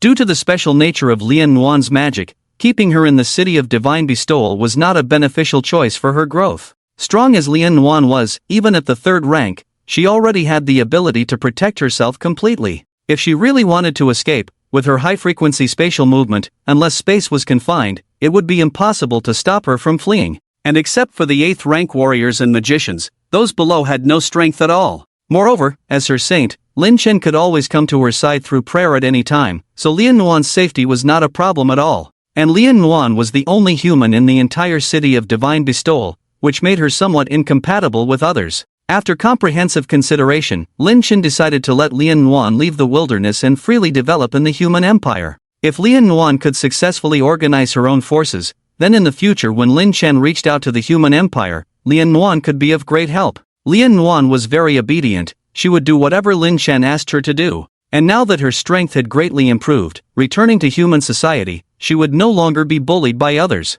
With guards, the 5 saints of the city of divine bestowal set out together, and 4 of them escorted Lian Nuan out of the Black Mountain Range. Lian Nuan decided to go to the empire of Belna first. Since she was abandoned from that place, she naturally had to go back and prove her existence to Lin Chen. Lian Nuan had long made up her mind to become Lin Chen's blade, and the first place this blade would strike was the heart of the empire of Belna. The peaceful days did not last long. On the 3rd day after Lian Nuan was sent away, scouts under Lillian returned to report that a huge army had been found to the west of the city of divine bestowal. Unexpectedly, that army was not composed of a single race, but like the city of divine bestowal, it was a coalition of several races. Upon learning this news, Lillian immediately reported it to Qing Yu. Qing Yu quickly summoned the senior officials of the entire city of gods to discuss together, and everyone faintly felt a sense of crisis. have you found out the identity of that orc army? When everyone had gathered, Xingyu asked Lillian. During the time waiting for everyone to arrive, Lillian's scouts had been continuously relaying the situation outside. Their specific purpose is not yet clear, but their identity has been preliminarily determined through observation. Lillian stood up and explained to everyone. According to the scouts' observation report, this orc army has as many as 50,000 people, composed of 4 tribes. They are the Lion tribe, the Wolf tribe, the Centaur tribe, and the Knoll tribe. Hiss. After hearing Lillian's introduction, everyone couldn't help but gasp. 50,000 people. What a huge force. Just this one force alone had twice the number of the city of Divine Bestowal. The Lion tribe? Aren't they busy fighting for the royal status of the Orc Empire with the Tiger tribe? Why are they coming in our direction? The elder of the bear people frowned and asked with some confusion. Since there are werewolves in this army, does that mean they might have been provoked by the werewolves to attack us? The chief of the spirit cat tribe rubbed his temples, looking very troubled. Given the current situation, that is a likely possibility. However, even if they want to attack us, with the strength of the divinely bestowed city, which is twice as strong as our Orc alliance, they cannot break through our defenses. Xingyu nodded approvingly and replied seriously. And more importantly, we cannot be sure if this alliance really intends to attack us. In my opinion, a tribe that has just joined the Lion people would not have the influence to persuade the Lion people to attack us. Xingyu paused for a moment and continued. I share the same view. The collective relocation of the werewolf tribe, appearing here now, confirms that the appearance of this orc alliance must be related to the werewolf tribe. But we cannot determine their intentions, so our response now needs to be discussed. Lillian added. Xingyu looked at her approvingly. Lillian, who has now reached a high level of martial prowess, has also become sensitive to the battlefield. She now truly embodies the qualities of a great general. What kind of response do we need? If they really come to attack, we will fight them head-on. We have the advantage of timing, location, and manpower, so even with their larger numbers, it will not be a problem. Elder Chiyu scratched his head and said decisively, we must not be so careless. Although we are not afraid to face them head-on due to the defensive nature of the divinely bestowed city, we must consider that our population of 25,000, with only about 15,000 true warriors, is outnumbered by the 50,000 warriors on the other side. Under the protection of the God of Flames, we can indeed win, but such a victory will undoubtedly be a costly one. Xingyu shook her head gently. As the 2 largest forces in the wilderness, both the Lion people and the Tiger people are entities that we cannot afford to provoke at the moment. These 2 so-called royal orc tribes, in addition to the strength of their own tribes, have also gathered many other orc tribes around them. With our current strength, we are simply not able to confront them. Lillian took over and continued. So, the 50,000 orc alliance is not the frightening part. What is truly frightening is that these 50,000 are not the entirety of the Lion people's forces. Once we completely provoke them or make them feel threatened, we may face their ruthless extermination. Xingyu added with a serious expression. What should we do? The elder of the bear people asked anxiously. We need to maintain a delicate balance between completely provoking them and allowing them to bully us at will, Xingyu said. So, what we need to convey to them is the feeling that while it will be difficult to fight, it will not pose a significant threat to them, right? Lillian asked. Yes, Xingyu nodded. After this explanation, everyone basically understood the situation they were in and what actions to take next. Order to withdraw all residents working in the fields outside the city back inside. Prepare rolling logs, thunderstones, and explosives on the city walls. Mother, please take charge of this. Taya, you are responsible for coordinating all medical personnel under your command. Prepare the healing divine fire, and be ready to support the battlefield at any time. Elder of the bear people and the elders of the feather tribe, quickly go back and prepare the troops. Let the bear warriors go up to the city walls first to prepare for battle, and leave only a small number of feather warriors outside, with the rest hidden as ambush troops. The cat assassins are not suitable for this kind of city defense battle. Notify them to go to the dwarf district and prepare to transport the new equipment. Bruno, you take the blacksmiths to help them. Lillian, you also leave immediately, in charge of monitoring the battle situation and commanding the entire army. I will find you later. And Chixing, let's first integrate the pre-war equipment together and then go up to the city wall. Xingyu quickly and systematically assigned tasks to everyone, and everyone quickly found their positions, understanding what they should do. They immediately agreed and quickly left. Let's go, we should go quickly too. Xingyu held Chixing's hand and headed towards Chixing's sanctuary. Chixing used to be a queen of a tribe, although a bit confused in this emergency situation, but influenced by Qingyu's capable and calm attitude, she quickly adjusted. As a master of weapon equipment, Chixing has never stopped developing and researching. There are many different races of orcs, which means that each race has a different way of fighting. Correspondingly, different equipment should be used when facing different races. The equipment and weapons needed for siege battles, defense battles, encounters, and ambushes are also different. This is why Xingyu chose to personally integrate equipment with Chixing before the battle. To do a good job, one must first sharpen one's tools. Choosing the right weapons and equipment, as well as the correct army deployment and command, are equally important. In these past few months, although there hasn't been any fighting, my people have not been lazy. The city defense equipment I developed, they have been diligently producing, and the quantity is basically enough to equip our current troops, Chixing explained as they walked. That's great then. Xingyu nodded with some relief, and the two entered the dwarf arsenal together. The entire arsenal was huge, emitting a strong smell of metal and lubricant. Rows of display shelves were filled with weapons and equipment. Weapons and equipment were displayed separately, each style and function neatly categorized, making it very convenient to find. Since it's a city defense battle, we naturally focus on defense as offense, so we don't need the light armor that has been weakened for mobility. Chixing considered the battle situation while thinking about what equipment to take. Yes, considering that there are no flying races in the enemy orc coalition, the focus of the city defense battle will be on the bear people.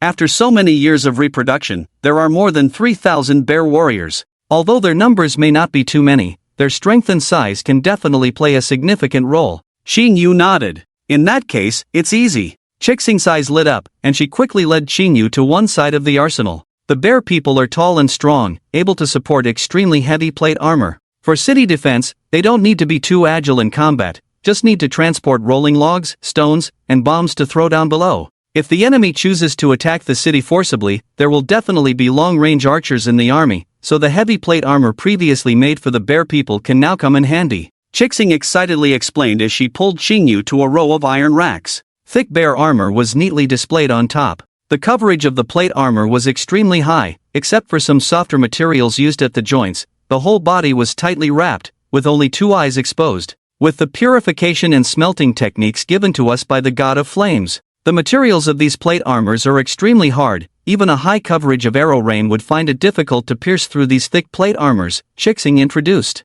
Very good stuff, come, have them taken out. Xingyu nodded, instructing the waiting cat assassins and dwarves to move the equipment out. Our goal is not to annihilate the opponent's entire army, so the avian warriors do not need to engage in direct combat with the enemy. These newly crafted bows and arrows are very suitable for them to use for shooting in the air. Chixing then led Xingyu to some bows and arrows, starting to introduce them. These arrows are all made with a new calibration method, ensuring that they do not deviate during flight. The arrowheads are infused with tungsten steel or given to us by the god of flames, making them extremely hard. When launched by the avian warriors in the sky, they have great penetrating power. And this thing, Chixing led Xingyu to the deepest part of the arsenal, pointing excitedly at the large contraption in front of them. Is this a catapult? Xingyu looked at the towering catapult in front of them, surprised. No, this is an improved version based on our catapult. I call it the stone thrower, Chixing said more and more excitedly, her face turning red. A regular catapult can only throw one stone at a time,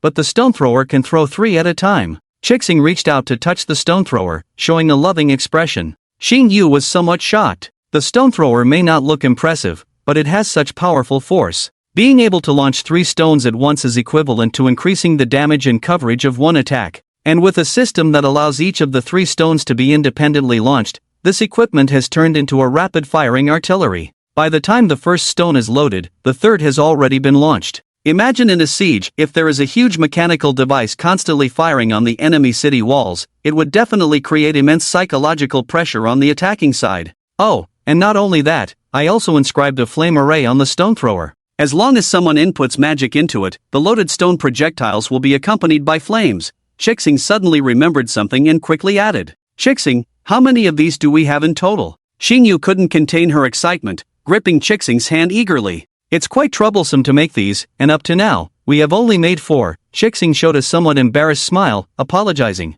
It's already enough. Come, have the stone throwers pulled out and installed on the gates of the 4 cities in the southeast, northwest, and northeast. With these, even if another 50,000 people come, we won't necessarily be afraid. Xingyu was full of confidence. With these powerful equipment, Xingyu also gained more confidence. Moreover, they also had 3 warriors with strength reaching the 7th rank on their side. That's right. Under the influence of Lian Muan's diligent cultivation, Qingyu also felt the importance of strength, so she worked hard to practice. Although Qingyu's talent was not as good as Lian Muan's, under such diligent efforts, Qingyu had already entered the ranks of the 7th rank. The 3 highest ranking powers in the God-given city are all in the city. Although they are only one step away from the 8th rank, they are already able to overlook the world. With them guarding the city, it is equivalent to having 3 tall spiritual pillars. Although the residents of the city have been instructed to hide, they are hardly afraid. This confidence and stability are also the biggest changes brought to them by believing in Lin Chen for so long.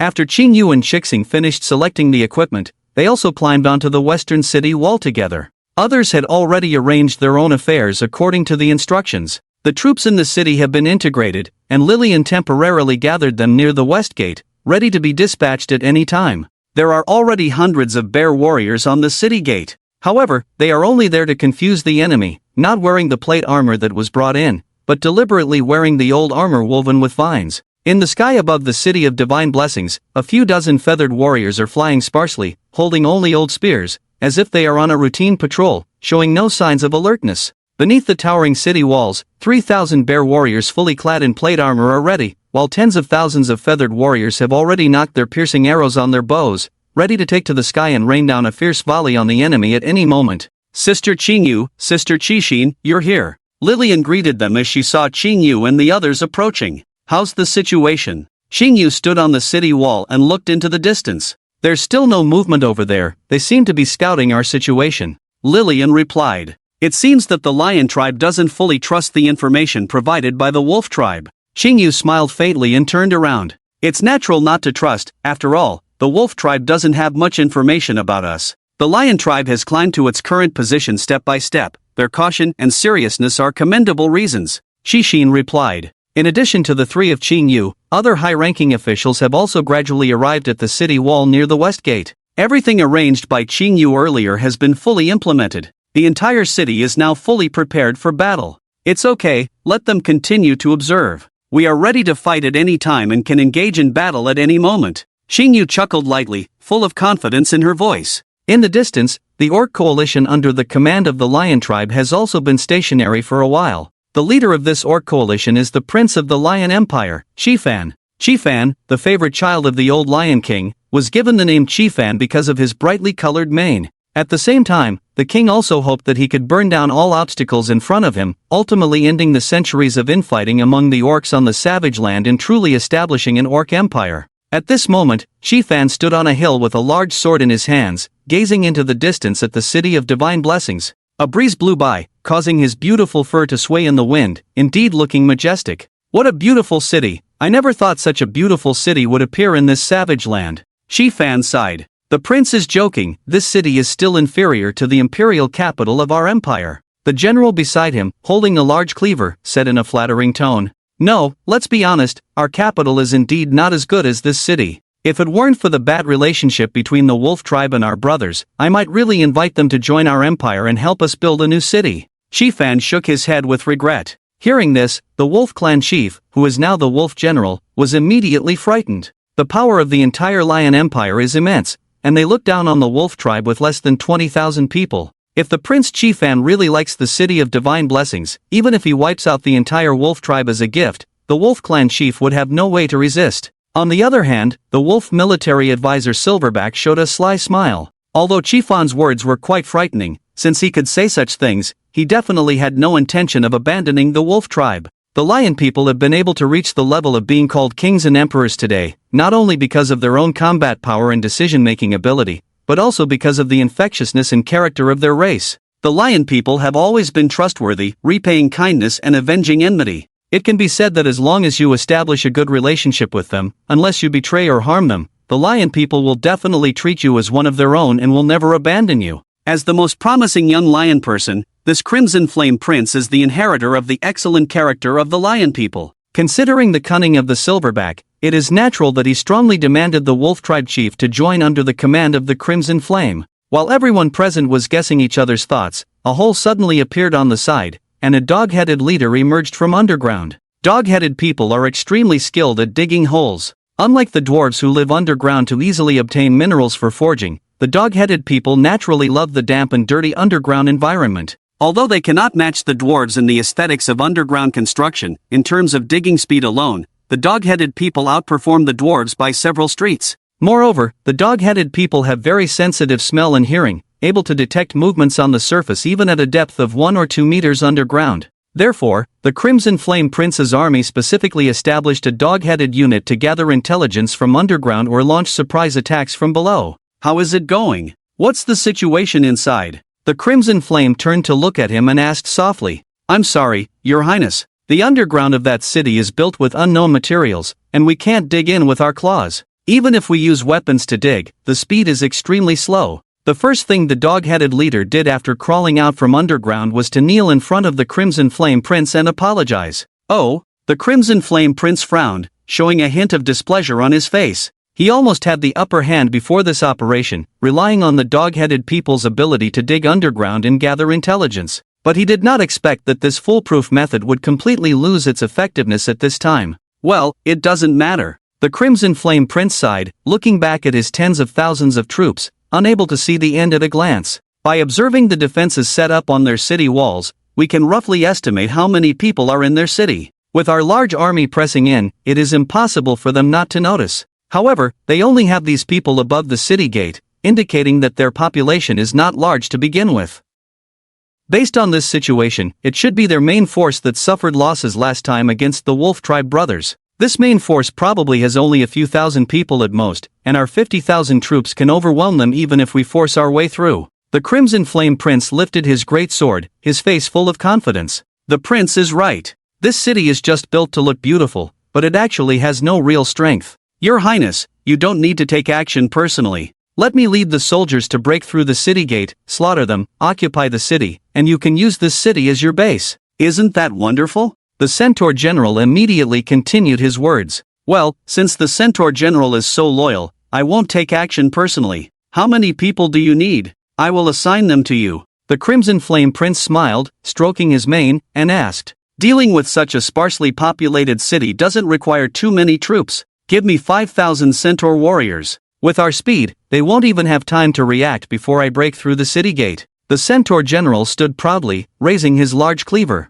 "All right, then I will give you 5,000 cavalry troops. If you can successfully break the city in return, this prince will reward you generously." Shi Yan laughed heartily and waved his hand to give the order. The prince was so happy, and the cavalry general was naturally excited as well. For the other races of the Lion Empire, being able to hold on to a promising opportunity like this was almost like the entire group being able to ascend to heaven with ease. Seeing the cavalry general making the prince happy, the goblin leader showed a disappointed expression. The werewolf general on the side also looked on eagerly, his eyes filled with envy. On the other hand, the silverback showed neither joy nor sorrow, with a hint of mischief in his eyes, like a naughty child waiting to see a joke. How strong the power of the City of Divine Blessings was, others did not know, but could the werewolf tribe be unaware? The strength of the Bloodfawn team was among the best in the entire werewolf tribe. Since the other side could wipe out this team without losing a single soldier, there were only two possibilities. Either the enemy had a large number of troops and overwhelmed them before the Bloodfawn team could react, or the enemy's strength was so overwhelming that it could crush them completely. Whichever possibility it was, it proved that this city was definitely a tough nut to crack. Moreover, the solid defense of the city was evident at a glance. It was simply wishful thinking to try to take down this city with only 5,000 troops. The silverback understood this, but he was too lazy to speak up. The werewolf tribe was forced to join the Lion Empire mainly out of fear of the power of the City of Divine Blessings. The silverback was even hoping that they would suffer some losses in the hands of the City of Divine Blessings. As long as they suffered losses, the grudge would be settled. In the future, if they were to launch an attack on the City of Divine Blessings, it would not just be a matter for the werewolf tribe, but for the entire Lion Empire. Wishing the cavalry general victory. Successfully capture this city. The silverback not only did not dissuade the cavalry general, but instead deliberately bowed to him. "Ha, good. Watch me avenge the humiliation for your werewolf tribe." The cavalry general, upon hearing the silverback's words, became even more delighted and laughed heartily while patting his shoulder. The silverback smiled along, but no one noticed whether his laughter was sincere. After the pleasantries, the cavalry general quickly assembled 5,000 cavalry soldiers and launched an assault towards the western gate of the City of Divine Blessings. "Saintus, the enemy's army seems to be preparing for war. This should be the first wave of attack. The enemy has sent about 5,000 troops, all from the Centaur tribe. There were avian scouts hovering over the city of divine blessings, closely monitoring the situation below. Upon seeing the cavalry general leading his troops out, they immediately landed on the city wall to report. So few in number? Are they sending cannon fodder for reconnaissance? Pass the order down. The avian warriors below continue to stand by. Send 1,000 bear warriors to the city wall to meet the enemy. Xingyu pondered for a moment and quickly gave the order. Yes. The messenger, a cat assassin, immediately relayed the order. Soon, the bear warriors donned thick armor and ascended the city wall. They lined up in formation on the wall, with rolling logs, stone-throwing devices, and gunpowder bombs made by the dwarves at their feet. Oh, it seems the enemy has discovered our ambush. They have increased their manpower on the city wall. The centaur leader sneered, but did not order his men to stop. Instead, they continued their charge. The centaur leader paid no attention to the 1,000 bear warriors on the city wall. As a special race of half-human, half-horse beings, the centaur's physical abilities were no less than those of the bear warriors, and in fact, they were even stronger. Moreover, they had a significant advantage that the bear warriors could not match: speed. The charging centaur warriors are like small heavy trucks, basically invincible on the plains. Even the wolf tribe, one of the plains overlords, dare not face the charging centaurs head-on. Moreover, the charging centaurs have powerful impact force. The walls of wooden villages built by small tribes collapse directly when charged by the centaurs. Even stone-built cities cannot withstand the impact of the centaurs on their wooden gates. Furthermore, the centaurs under the command of the centaur general are all armored, which not only reduces the damage they receive from long-range weapons like bows and arrows, but also increases their weight. Such a centaur army is virtually unstoppable when charging. This is also why the centaur general is so confident. 5,000 centaurs may not seem like a lot, but it is not a small number either. Charge! When they get close enough, the centaur general immediately shouts. All the centaurs charge together, the sound of galloping hooves like thunder, full of momentum. The centaurs form an arrow formation, like an unstoppable spear, fiercely stabbing at the gates of the city bestowed by the gods. Don't rush, wait for them to reach the gates before attacking. The number of rolling logs and stone throwers is not too many. We must ensure that every piece of wood and every stone hits the enemy. Many bear warriors can't hold back and start moving the rolling logs and stones under their feet, but Xingyu quickly stops them. Yes. The bear warriors growl softly, trying to suppress their fighting spirit. Seeing that they are almost at the gates of the city without any long-range attacks, the centaur general is also somewhat puzzled. But not being attacked is also a good thing. Even if the other side has any tricks, once they break through the gates, all the tricks will be in vain. Charge! The centaur general takes the lead. As the leader of the arrow formation, he is the sharpest arrowhead. Taking aim at the wooden gates, the centaur general lowers his head, slightly extends his left shoulder covered in armor, and with a final push from his forelegs, he charges towards the gates like a tightly wound spring. The centaur warriors behind him follow suit, charging towards the gates with determination. Those centaurs who cannot reach the gates stand behind their teammates, using their strength to push them, generating greater impact force. Boom! The entire centaur squad crashes into the gates, and the entire west gate wall seems to tremble. But what shocks the centaurs is that the gates seem to be connected to the entire wall. Not only were they not directly broken through, not even a gap was created. It was the centaur general himself who felt like he was falling apart from the impact. The centaur warriors next to him were not as sturdy, and many suffered broken bones from the collision. The centaur warriors at the front even had their legs broken directly. The centaur general was dumbfounded. They had roamed the plains for so long, destroying countless villages and gates with their powerful impact force alone.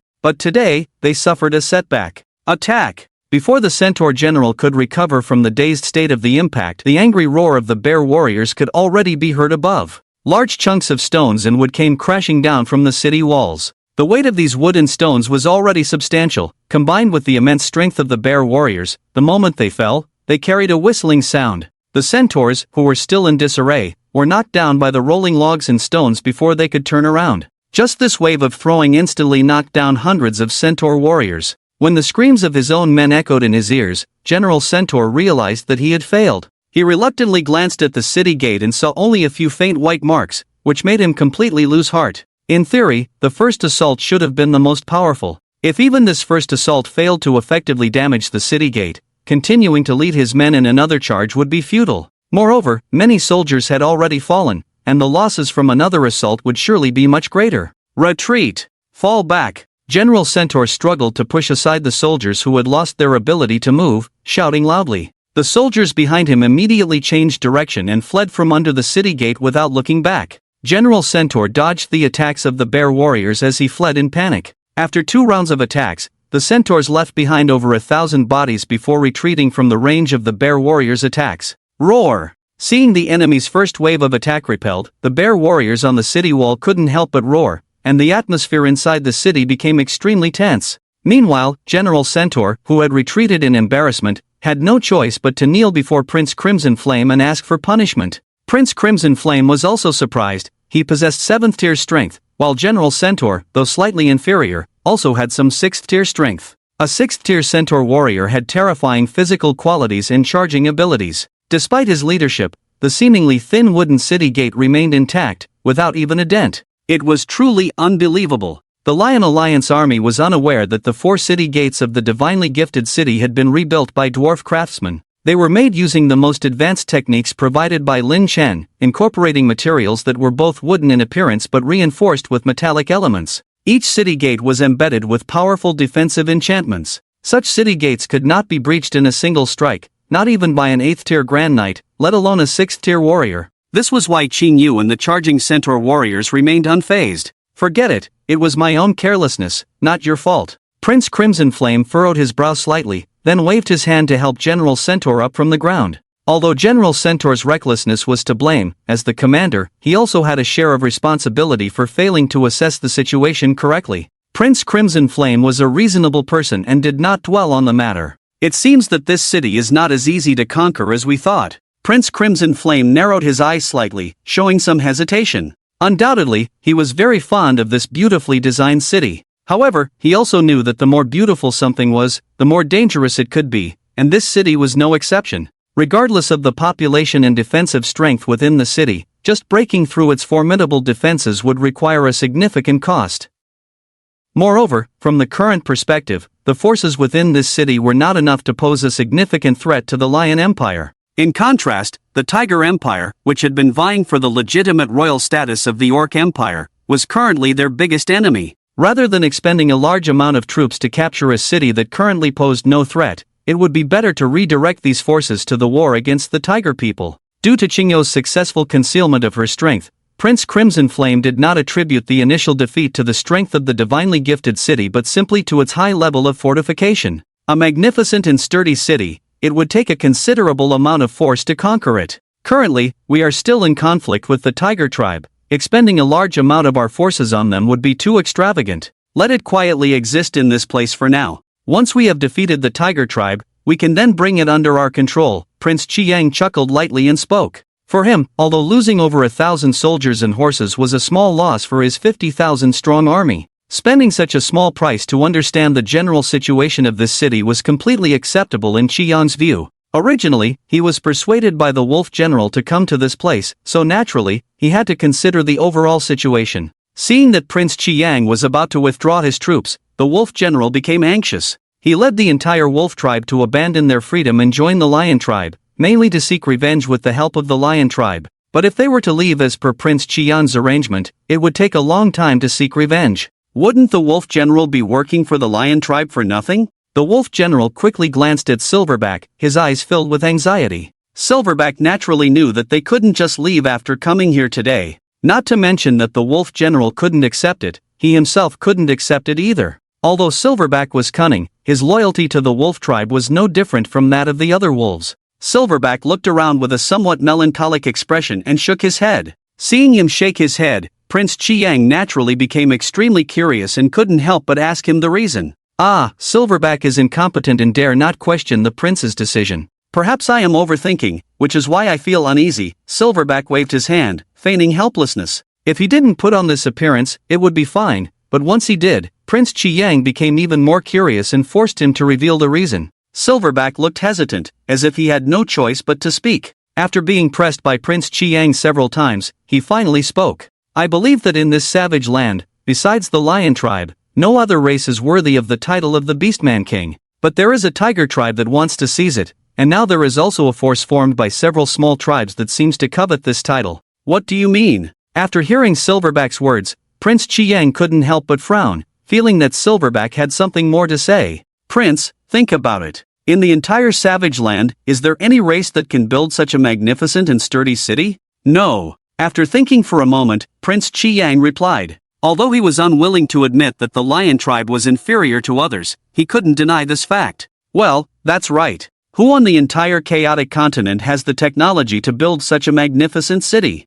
Silverback saw that Prince Chi Yang was starting to catch on and continued to ask.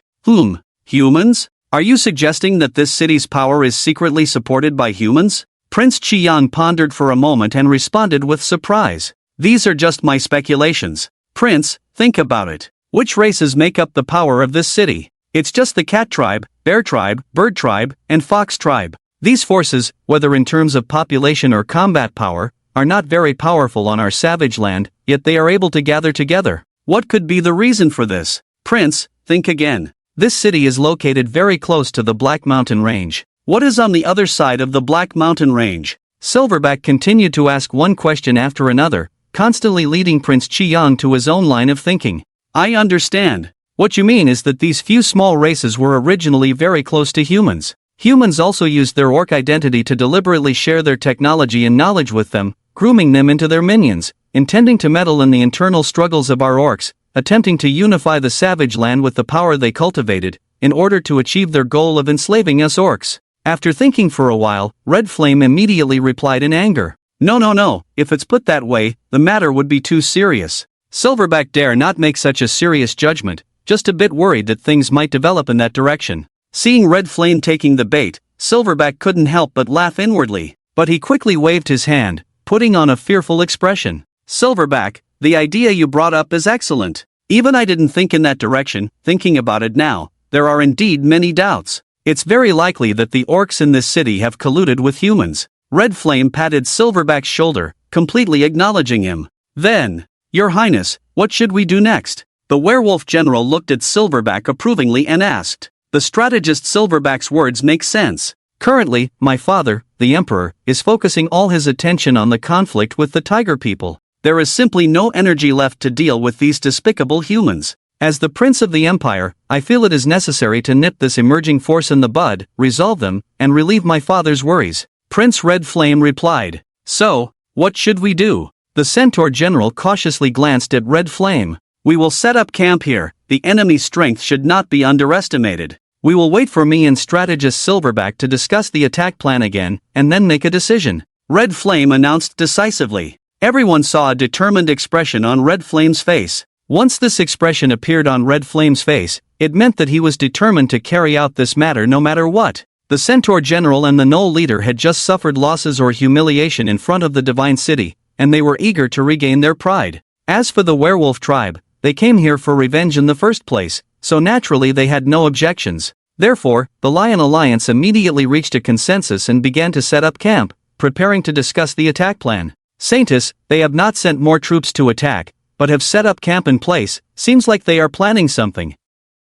The avian scout also noticed the unusual behavior of the Lion Alliance and immediately reported back. Okay, I understand. Xingyu furrowed her brows and replied softly. Xingyu sister, something seems off. Lillian looked at the Lion Alliance's camp from afar, feeling uneasy. Yes, based on the strength we have shown so far, it should be very difficult for them to deal with, and they pose no threat to us. Logically, the lion leader should have no reason to be at odds with us. Their main enemy is the tiger people, right? Chixing was also very puzzled. Regardless, the enemy has no intention of retreating. It seems we have to face this battle head-on. Although they have a large number of people, with the protection of the Divine City we rely on, it should not be difficult to defeat them. Xingyu sighed helplessly.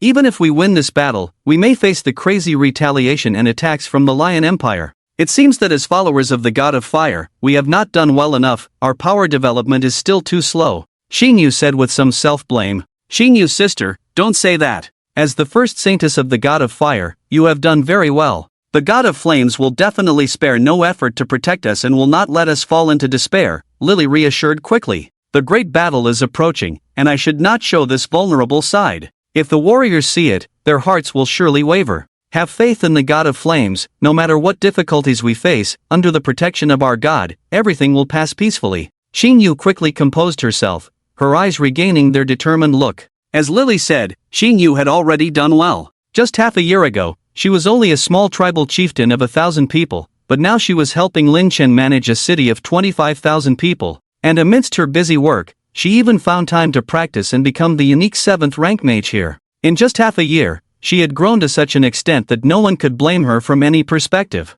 The slight vulnerability she showed earlier had already been noticed by the warriors. However, to her surprise, that vulnerability not only did not shake the warriors' hearts but instead further ignited their determination to protect the city bestowed by the gods. If a girl could do this, how could the warriors not fight fiercely to protect their homeland and loved ones? In an instant, the military and civilians of the city were united as one. The Lion Prince Chifan was not a foolish second-generation noble. With the ability to command a large army of 50,000 people on his own, he had enough strength. With the cunning strategist Silverback by his side, when they discussed siege methods together, progress was not slow. The city walls of the city bestowed by the gods were too tall to climb forcibly. After much deliberation, Chifan and Silverback decided to find a way to infiltrate from underground. Compared to the ineffective door-bashing actions of human and horse warriors, sending goblins to dig underground tunnels was currently the best option. In the wilderness, battles between orcs did not require such effort. However, with Lin Chen's help, the city bestowed by the gods had completely surpassed the defensive capabilities of human cities, which made Chifan extremely frustrated. Chifan and Silverback's plan was simple. Among the entire Orc Alliance army, there were 5,000 goblin warriors, 5,000 werewolf warriors, 20,000 lion warriors, and 20,000 human and horse warriors. Although they had lost more than 1,000 human and horse warriors before, it was not a big problem. First, they dispatched 5,000 goblins to dig underground tunnels from places not visible from the city bestowed by the gods, slowly advancing towards the city walls. Although progress might be slow, as long as the goblins successfully broke through the underground defenses of the city, the horn for the official attack could be sounded. While the goblins were digging underground, the human and horse warriors and werewolf warriors circled the entire city, pretending to search for attack routes to disrupt the city's defenses. This would distract the city's inhabitants and consume their energy. As for the main force of 20,000 lion warriors, they would rest at the rear of the formation. Once the goblins had completely dug the tunnel, the 20,000 lions could enter as ambush troops, rush into the city, open the city gates, and coordinate with the human and horse warriors and werewolves who had been active outside to launch an attack together. By attacking both above and below ground simultaneously, they ensured that the city's defenders would be overwhelmed and unable to cope. This strategy received unanimous approval from everyone. Almost on the same day the decision was made, the goblin leader led his subordinates to start digging day and night without stopping, and all the centaur warriors and werewolf warriors began to circle around the city bestowed by the gods, pretending to look for an opportunity to attack. Seeing the crimson flame dispersing forces to other city gates, Xing Yu also made corresponding responses. She sent Lillian to the east gate, the chief of the spirit cat tribe and the elder of the crimson feather to the south gate, Xixin and the elder of the bear people to the north gate, while she herself guarded the west gate alone, with others ready to support each gate at any time. Lillian, whether in terms of strength or leadership ability, was capable enough to hold her own, and the remaining two groups of personnel complemented each other enough to deal with many unexpected situations. Xing Yu did not underestimate the enemy. After all, they were facing one of the largest forces in the entire wilderness, which was definitely different from the various small tribes they had attacked before. A slight oversight could lead to a huge chain reaction. After observing for 3 days, Xing Yu also felt that something was amiss. Through observation, she found that these centaur and werewolf warriors who roamed outside all day seemed to have no strong desire to attack at all. Lillian, who was also sensitive to sense, noticed this as well. These centaur and werewolf warriors seemed to be completing their tasks daily, maintaining a safe distance and wandering under their noses. Xing Yu, they have been surrounding the city all this time. Are they planning to trap us inside the city? Lillian finally couldn't contain her anxiety and, taking advantage of the lack of any special circumstances, instructed her deputy and then hurried to find Xing Yu to discuss.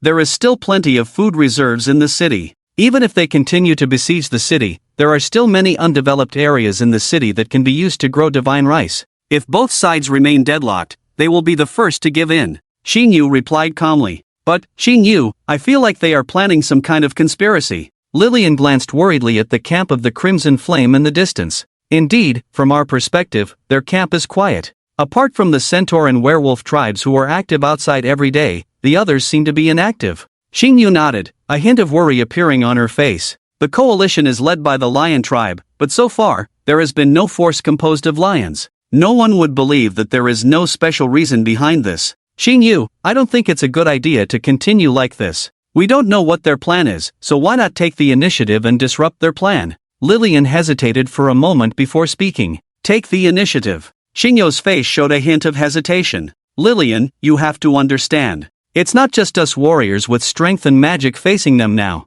There are also many ordinary people without the ability to protect themselves. If enemies take advantage of the chaos and rush into the city when we open the gates, we will be responsible for all our compatriots. Xingyu looked at her, somewhat helplessly. But if they are willing to stand off with us like this, it means it's advantageous to them. If we let their conspiracy unfold, it would also be irresponsible to the people in the city. Lillian said anxiously. What we should do now is to be prepared for any situation. No matter what conspiracy the other side has, as long as we are fully prepared, we can handle it. Xingyu sighed and gently held Lillian's hand. Since you are not willing to take risks, how about this? I will lead 5,000 feather warriors to fly to their camp to find out what their conspiracy is, ensuring safety as much as possible. Lillian held Xingyu's hand in return and asked, No, we haven't figured out the enemy's lineup yet. If they have large-scale long-range attack weapons, they might be trying to lure the feathered warriors out. Xingyu thought for a moment and shook her head. Then I'll go alone.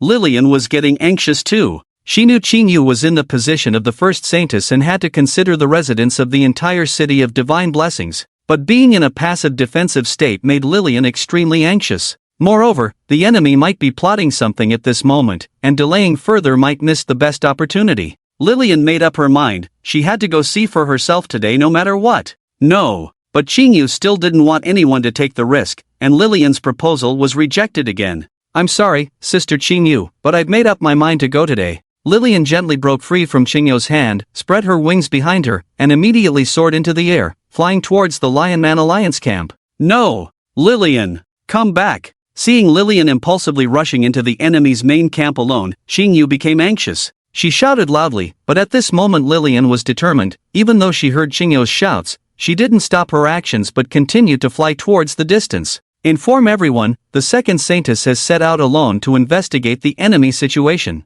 All feathered warriors must armor up and be ready to depart to meet the second saintess at my command. Xingyu was not flustered and immediately gave orders. The 6,000 feathered warriors in the city quickly prepared for battle, waiting for Xingyu's command. Lillian's sudden impulsive action not only worried Xingyu but also caught Red Flame and the others off guard. In the Lion Man camp, scouts had been observing the situation in the city of divine blessings. When they saw a feathered person suddenly flying out of the city and heading straight for their camp, the scouts reported it, although the centurion in charge didn't take it seriously.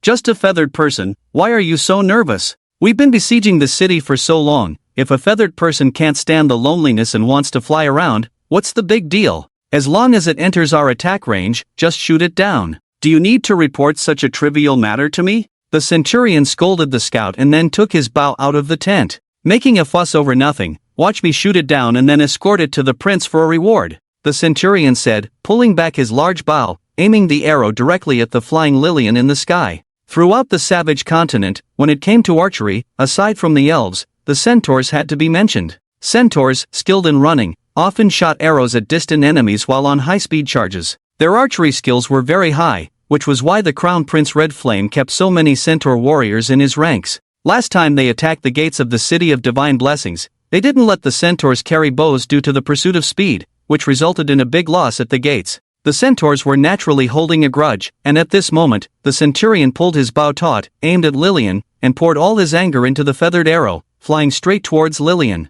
The centaur warriors were huge and incredibly strong, their strength was on par with the bearfolk. And this centurion was one of the best among the centaur warriors. When he released the arrow, it was powerful enough to pierce through gold and stone. The feathered arrow flew through the sky at high speed, leaving a trail of feathers in its wake, indicating its incredible speed. The centurion of the centaur looked at his feathered arrow shoot out, then put down his large bow. He was very confident in his archery skills, and as the feathered arrow flew out, he seemed to be able to foresee the scene of the poor feathered person being shot and falling to the ground. The centaur scout who had just come to report the situation was also standing next to the centurion of the centaur. Both of them looked up, waiting for the feathered person to be shot down so they could rush over and capture her. The feathered arrow flew quickly and arrived by Lillian's side in a moment. What happened next amazed the centurion of the centaur and the centaur scout. Faced with the arrow shooting towards her, Lillian simply reached out her left hand and caught it with 2 fingers. The 2 centaurs on the ground were dumbfounded. That was an arrow that could pierce gold and break stone. Even standing behind a thickened metal shield would not be able to stop its tremendous penetrative power. Yet that feathered person managed to catch it with just 2 fingers. Was this something that orcs could do? The centurion of the centaurs suddenly felt that the whole situation was not good. "Quick! Everyone gather, take your bows and shoot down that creature in the sky for me." Without much thought, he quickly shouted, and the surrounding centaurs heard his call and all rushed out with their bows and arrows. Thud! A muffled sound was heard, and the centurion of the centaurs shouting abruptly stopped. He looked down and saw a familiar feathered arrow stuck in his chest. It was the same arrow he had used to shoot down the feathered person in the sky just now. "Quick! Report to the prince, enemy attack." The centurion of the centaurs suddenly felt how ridiculous his earlier confidence and arrogance were. He used up his last bit of strength to give orders, then fell to the ground without closing his eyes. For Lillian, she had noticed the feathered arrow as soon as it left the bowstring. During her training of cat assassin, Lillian had practiced using and catching throwing darts and knives.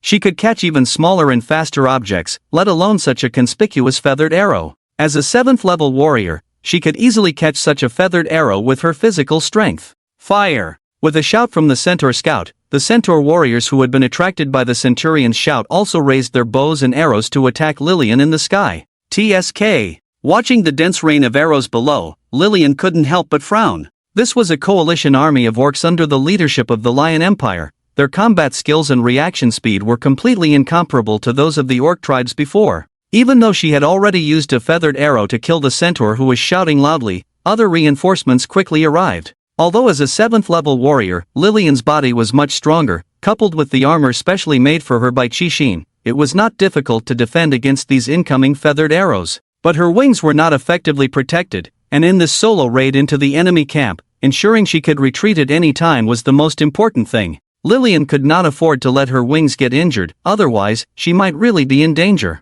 After a brief thought, Lillian immediately stopped in mid-air, gripping her silver spear in both hands and swiftly began to move. Sparks flew, and the silver spear drew beautiful red arcs in the air. A completely flame-made lotus suddenly bloomed in mid-air. All the arrows near this flame lotus were knocked down. The flames on the lotus ignited these arrows, causing them to fall to the ground with even more fierce force. The burning rockets hit many centaur warriors, and a wail immediately rang out throughout the camp. The falling rockets ignited many tents, injuring or killing the resting orc warriors. After a round of arrow rain, a large part of the camp was in chaos, with cries and screams everywhere. Fire Lotus burst open in mid-air, raining down flames again, igniting many tents. Proud World Gun Lotus LV2. This was the best way Lily could think of to protect herself in this situation. Although limited by her own strength, the Proud World Gun Lotus skill could be used 3 times in quick succession, and the fact had proven that Lily's decision to not spare the use of the skill was the right choice. In the chaos, the centaurs focused on the flames around them.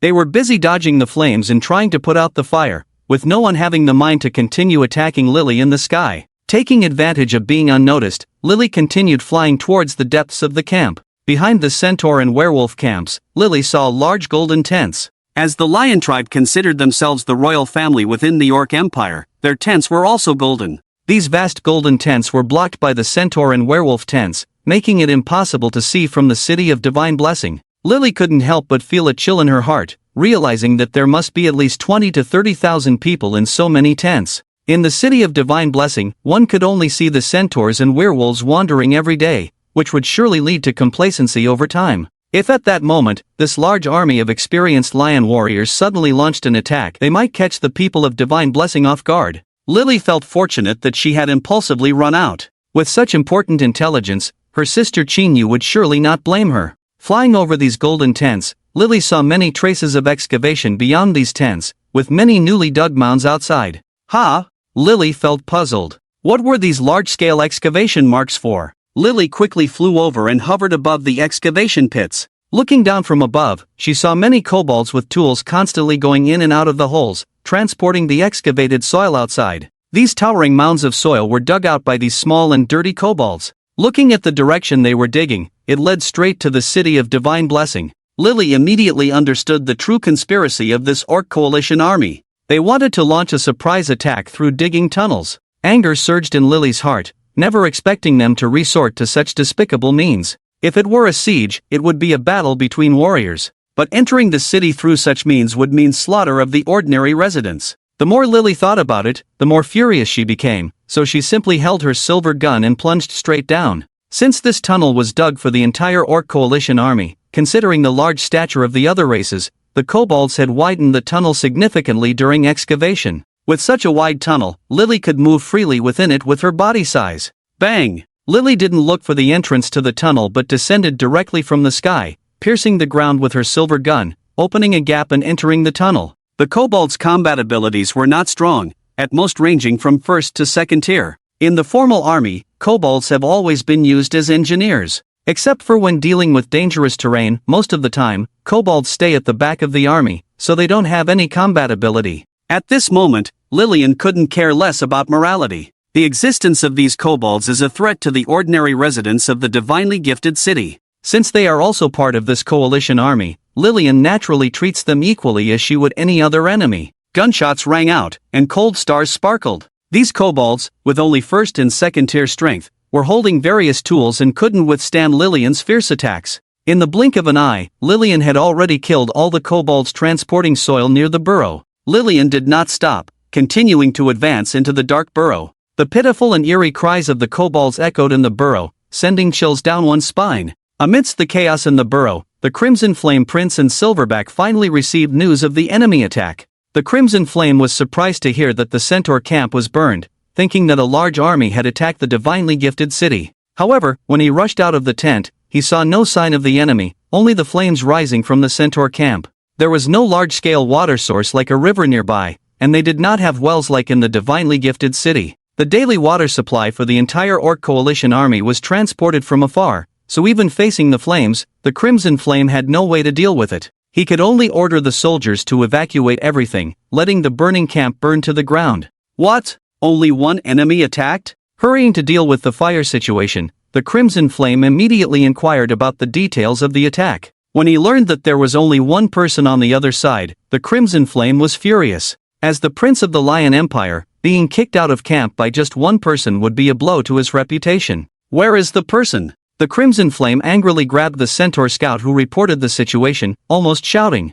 While everyone was dealing with the fire, that person seemed to fly towards the back of the camp. The Centaur scout stammered in response. The back of the camp? The Crimson Flame was stunned, then his face quickly darkened, realizing the danger. He shouted that it was not good and ran towards the back of the camp. He had deliberately placed the kobolds behind his camp to block their actions and prevent the enemy from discovering them. But now that his plan had been exposed, the Crimson Flame gritted his teeth and vowed to kill the enemy who had come to attack the camp in this place. It's over. The Crimson Flame Prince is really angry now. Watching the imposing figure of the Crimson Flame rushing towards the back of the camp with a large sword in hand, Silverback said somewhat gleefully. For him, one of the situations he most hoped for was to completely enrage the Crimson Flame Prince in the divinely gifted city. The more severe the conflict between the two, the stronger the desire of the Lion tribe to deal with the divinely gifted city. How strong must one be to single-handedly break through our camp? The werewolf general looked worriedly at the blazing campfire inside. Don't worry, we have the Crimson Flame Prince with us. Despite the prince being only 30 years old, his 8th tier strength is real. No matter what kind of enemy, as long as the prince takes action, they will surely be defeated. The Centaur general was not as worried, speaking with great confidence. His troops had just suffered a loss at the city gate a few days ago, and now their camp was on fire. He was filled with hatred towards the orcs in the city. 8th rank? The werewolf general and the silverback were both shocked, almost unable to believe their ears. What did the concept of 8th rank mean? Whether it was orc warriors, human knights, or mages, there was a huge gap between 7th and 8th rank. Once reaching the 8th rank, one became a great warrior, a holy knight, a grand mage, standing above all wherever they went. Despite the vastness of the wilderness, even the average races could have several 6th or 7th rank pillars. But when it came to great warriors of the 8th rank, only the most powerful races could possess such talents. Achieving the 8th rank required not only exceptional talent but also a significant investment of resources for training. This level of investment was beyond what a typical small tribe could afford. This was also why the dwarven knights and grand mages of the Bernard Empire had been unable to progress further. You didn't expect it, did you? You've just arrived, so it's normal not to know the prince's strength. Prince Crimson Flame didn't become the prince solely based on the old king's favoritism towards him. The prince's talent and hard work are also crucial. It can be said that Prince Crimson Flame is the most talented genius born in the lion tribe in hundreds of years. That's why the old king entrusted our army to him, to lead and train him on the battlefield with blood, so that he can eventually take the throne of the Orc Empire. The centaur general seemed to be showing off his seniority, proudly introducing himself to the werewolf general and the silverback. Regardless of the centaur general's tone, his words were straightforward. 8th rank. This number alone represented many things, and the werewolf chieftain did not question it, nor did he have the qualification to do so. As the leader of his tribe, he only had the strength of 7th rank, just like Bloodfang. If he had the strength of the 8th rank, the werewolf tribe would not have had to flee their homes in a sorry state and seek refuge with the lion tribe. Enough talk, the prince has already gone ahead. Let's hurry and go help the prince. The centaur general realized he had spoken too much and quickly urged the werewolf general to depart together. The silverback stood still, watching their departing figures, his eyes flashing with a sinister light. Prince Crimson Flame's thoughts were simple. Although he had the strength of the 8th rank, it did not mean that all his warriors had the same level of strength. As a prince, Crimson Flame did not just see himself as a warrior with strength. He saw himself as a leader, a ruler. He felt responsible for his warriors and his people. That's why he was here with the silverback, devising a battle plan to minimize losses in his own ranks. But he never expected that by suppressing his desire for a proactive attack and following the battle plan step by step, the enemy would dare to be so arrogant and bold as to come provoke them. As a member of the Orc royal family, Prince Crimson Flame could not tolerate such behavior. Holding his great sword, Crimson Flame quickly ran to the rear of the camp. Looking at the large pit in the distance, Crimson Flame already understood that the enemy had infiltrated the underground tunnel. Several severely injured dog-headed warriors struggled to climb out of the ground, barely alive, looking at Crimson Flame as if blaming him for not protecting the rear properly. Seeing the pitiful state of these dog-headed warriors, the anger in Crimson Flame's heart grew stronger. He closed his eyes, relying on his extraordinary hearing to detect any movement underground. He quickly opened his eyes, took a few steps back swiftly, raised the great sword in his hand high, and aimed the tip of the sword at the ground. "Here!" he shouted loudly, and forcefully plunged the great sword down. With a heavy whistling sound, the sword pierced through the ground and deeply into the soil. Lillian, who was underground eliminating goblin warriors, suddenly sensed a hint of danger. With amazing combat talent, Lillian hesitated not at all, immediately stopped her movements and leaped back. Boom! The broadsword pierced through the soil above with fierce force, catching a goblin warrior off guard, splitting him in half from head to toe.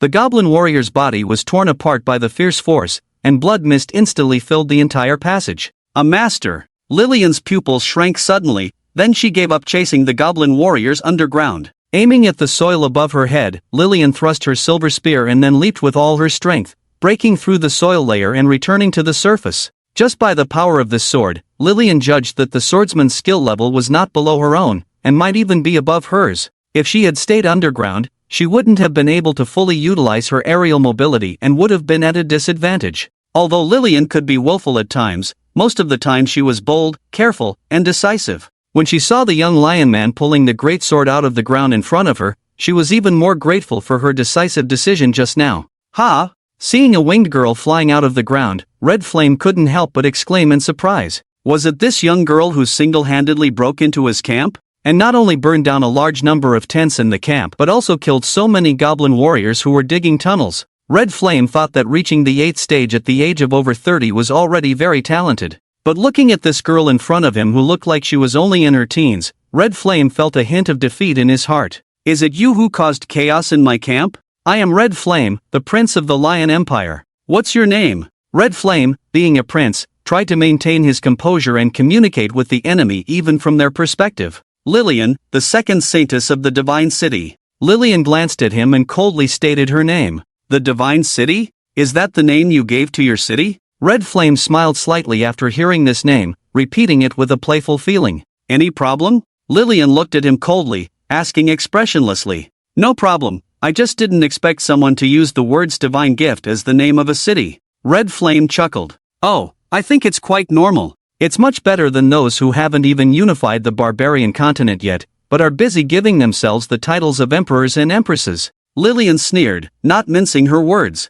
You! Red Flame's anger surged. Lillian's words hit a sore spot in his heart. Red Flame himself felt that it wasn't appropriate to claim the titles of emperor before completely unifying the entire barbarian continent. But unfortunately, his father had already done so, and he had to continue in that manner. Now, being bluntly criticized by a young girl who could be his daughter's age, Red Flame couldn't help but feel a mix of embarrassment and anger. Who are you? We have no dealings or grudges with your lion race. It was your army that came to our city and tried to attack our city gate, so you were in the wrong. If I have the ability to come and cause trouble, then I naturally will. If you have the ability to stop me, then come on, why take on an offended tone? Lillian didn't give the other person a chance to retort and continued to confront. Alright, let's see if you have what it takes to leave. The Prince of Crimson Flame sneered in anger, gripping the large sword in his hand and pointing it at Lillian. Give it a try, who's afraid of who? Lillian shook the silver spear in her hand and exclaimed, Prince, there's no need for you to personally take action, let me deal with this little girl.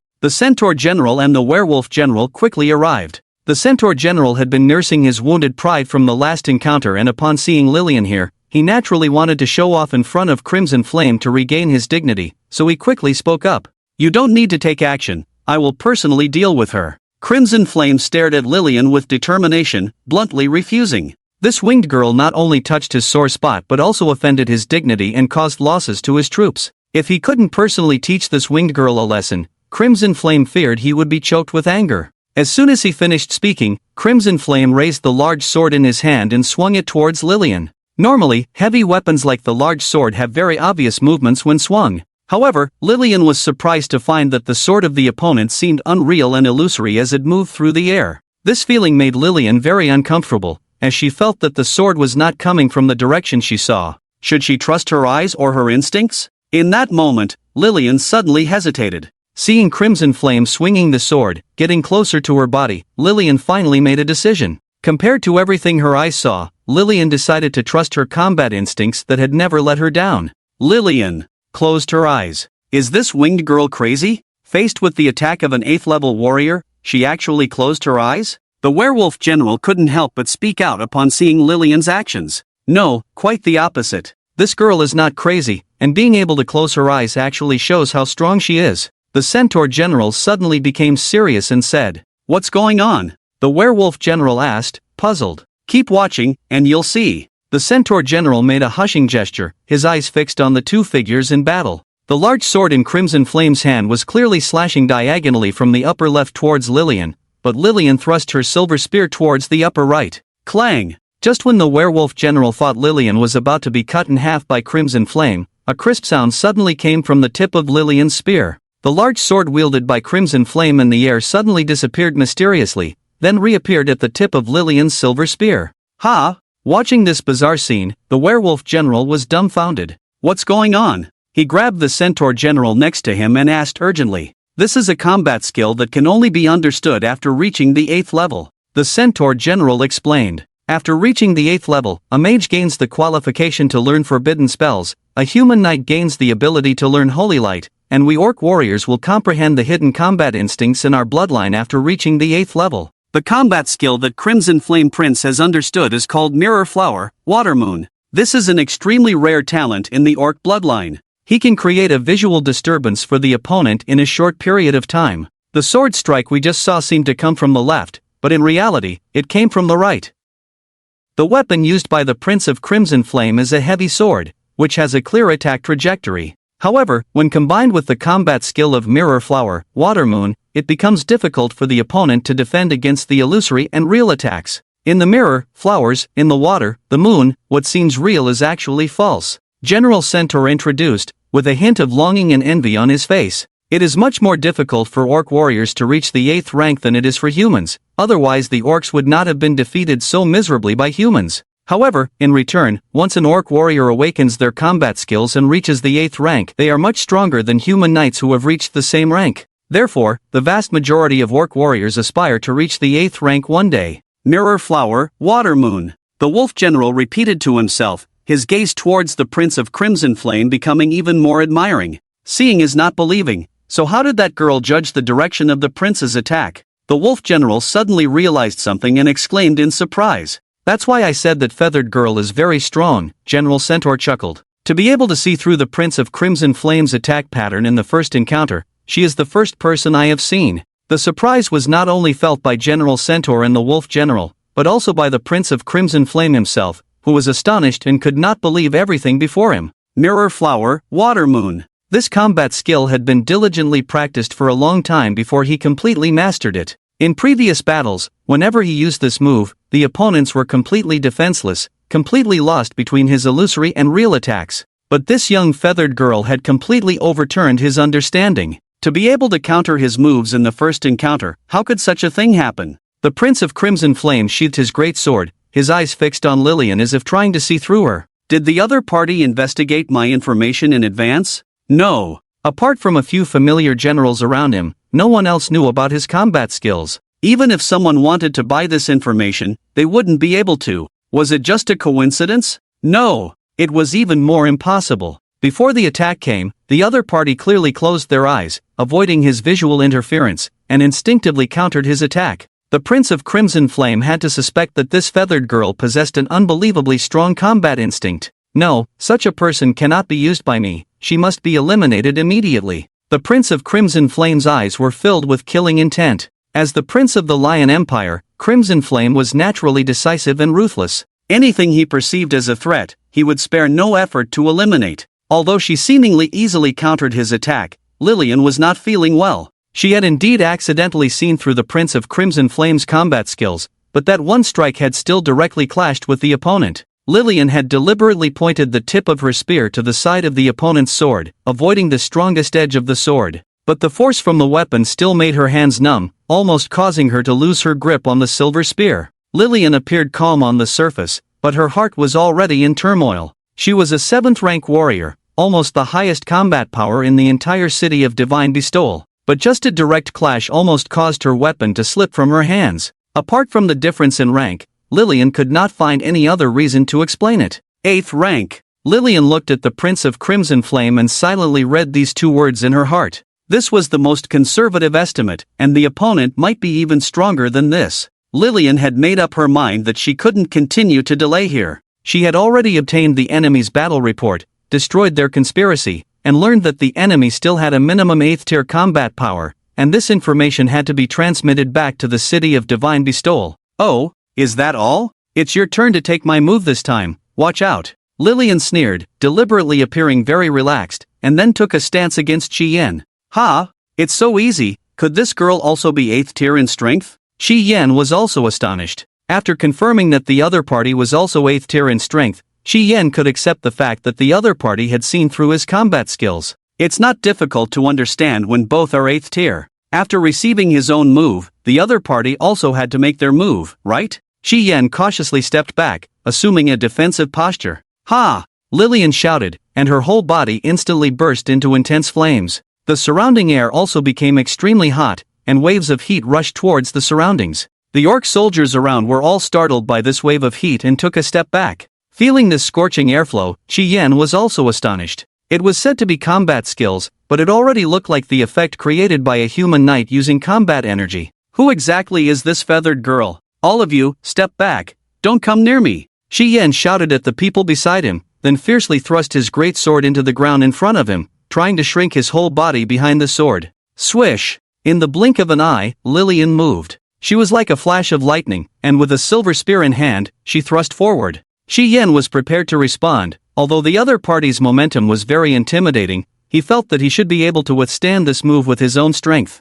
Qi Yan even had already figured out in his mind how to counterattack after receiving this move. The figure of Lillian holding the spear grew larger in his pupils, closer and closer. Qi Yan could even see the cold light flashing on the tip of Lillian's spear. Swish! Lillian's spear passed by his side, raising a cloud of dust that covered his face. The next moment, Qi Yan was dumbfounded. When he turned to look, Lillian had already dashed to a place where no one was and quickly spread her wings to fly. Sister, I don't have so much time to continue fighting here with you fools, I'm leaving. Lillian retracted the silver spear behind her, made a face at Qi Yan, flapped her wings, and flew towards the city of Divine Bestowal. Swift fire thrust LV2, a compressed airflow enveloped in flames, creating an unparalleled speed for thrusting. The target of the thrust is not necessarily a person, it can also be the air. Lillian deliberately created a grandiose attack posture just now to make everyone around leave, giving her space to escape. Qi Yan was worried that his soldiers would get hurt, which happened to meet Lillian's need.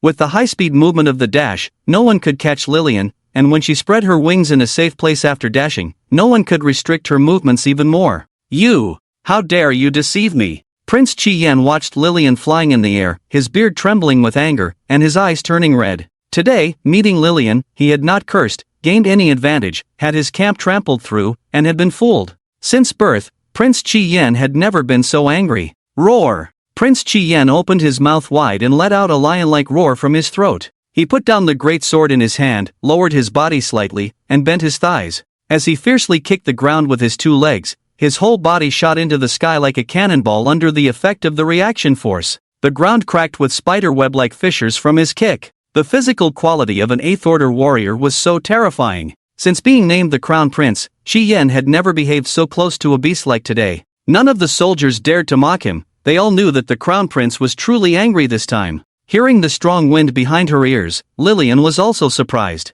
She didn't expect the Lion Prince of the Lion Clan to be so intolerant of teasing. After all, he was an 8th-order warrior, how could he be so easily affected mentally? Despite her inner complaints, Lillian couldn't ignore the Crown Prince Chi-Yen flying rapidly towards her. With his 8th-order strength, he could jump to the height of her flight with just his bouncing ability. If he managed to grab her in mid-air, she might really be in danger today. Lillian didn't hesitate at all. She quickly turned around, pulled out the silver gun from behind, aimed at the direction where Crown Prince Chi-Yen was flying, and swiftly began a series of stabs. Fire Dance Gun Rain LV2, rapidly stab in the air, causing flame attacks on the enemy through the intense friction between the gun tip and the air. To be safe and avoid close contact with Crown Prince Chi-Yen, Lillian didn't even use the Proud World Gun Lotus. The gun tip continuously stabbed in the air. Countless high-temperature sparks burst from the gun tip, directly hitting Crown Prince Chi-Yen. Seeing large sparks coming towards him, even Crown Prince Chi-Yen felt that his impulsive solo attack was indeed too reckless. Although she was a young girl, her strength might be equal to his, an 8th-order warrior. Moreover, she was a winged person, naturally having the advantage in the air. Although he could reach the same height through jumping, he couldn't fly like her. In the air, Crown Prince Chi-Yen couldn't effectively move or dodge. Faced with the incoming sparks, he had to cover his head and face with his arms, the flames hitting his arms and body, burning his beautiful mane black. Although it didn't cause serious burns, after just one round of fire rain, Crown Prince Chi-Yen already looked extremely disheveled. He dared not continue to advance recklessly, deliberately curling up and swiftly descending towards the ground. Watching the Lion Prince, who had just been imposing, quickly leaving like a turtle retracting its head, Lillian couldn't help but laugh. But Lillian also knew that her priority was to safely return to the city of divine bestowal, so she didn't do anything excessive. Shaking off Crown Prince Chi-Yen, she accelerated and flew swiftly towards the city of divine bestowal. "Your Highness, are you okay?" Silverback had been watching Chi-Yen's movements and hurried to his side when he landed, asking with concern.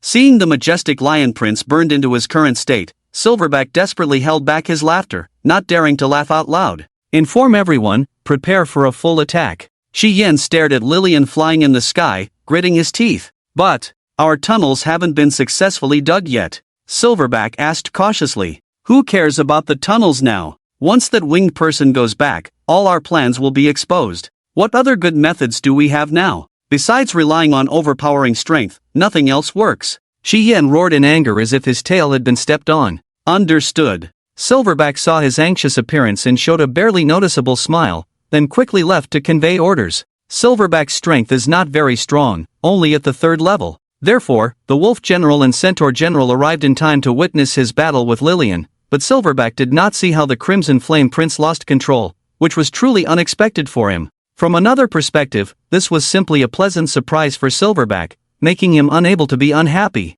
At this moment, the Crimson Flame Prince was furious, and Silverback, not having lived long enough, dared not show any happy emotions. He efficiently notified and arranged the troops, meticulously calculated the losses caused earlier, and then brought everything together. Watching Silverback efficiently handle various matters, the Crimson Flame Prince felt slightly relieved. Finally, there was someone in this team who could help. "Prince, the losses have been calculated. 1/3 of the Centaur camp was burned, over 300 soldiers were burned to death before they could escape, and over 600 were injured. Over 800 goblin warriors were killed in the tunnel, and with those missing due to the tunnel collapse, the total loss is no less than 1,000. Silverback quickly compiled the lost data and reported it to the Crimson Flame. In just 20 minutes since Lillian attacked the camp, they had lost nearly 2,000 people. The Crimson Flame placed his right hand on his chest. It was heartbreaking. With a total of 50,000 troops, they had already lost 3 to 4,000 before the official battle began. He couldn't afford to endure such losses again. Let the goblin general stay with his troops in the camp, and prepare the rest to attack the city. The Crimson Flame picked up his sword again and shouted. Despite losing thousands of soldiers, when the Crimson Flame deployed all available forces, it was still quite spectacular. Especially the 20,000 lion warriors, tall and majestic, holding shields in their left hands and swords in their right, standing in perfect formation, exuding the aura of royal warriors. Over 40,000 orcs lined up in a grand formation, completely surrounding the divine city. Clear and the others on the city wall could hardly see the end of the army. Initially puzzled by the lion tribe's consolidation of forces, Clear understood the situation after Lillian returned and explained it in detail. The divine city's walls were tall and sturdy, with solid foundations underground. However, this did not mean they were impervious. Even ants, in sufficient numbers, could dig a hole in the wall. It was relatively safe on the ground, but if the goblins quietly dug tunnels underground, the divine city might be breached without notice. Thinking carefully, Clear broke out in a cold sweat.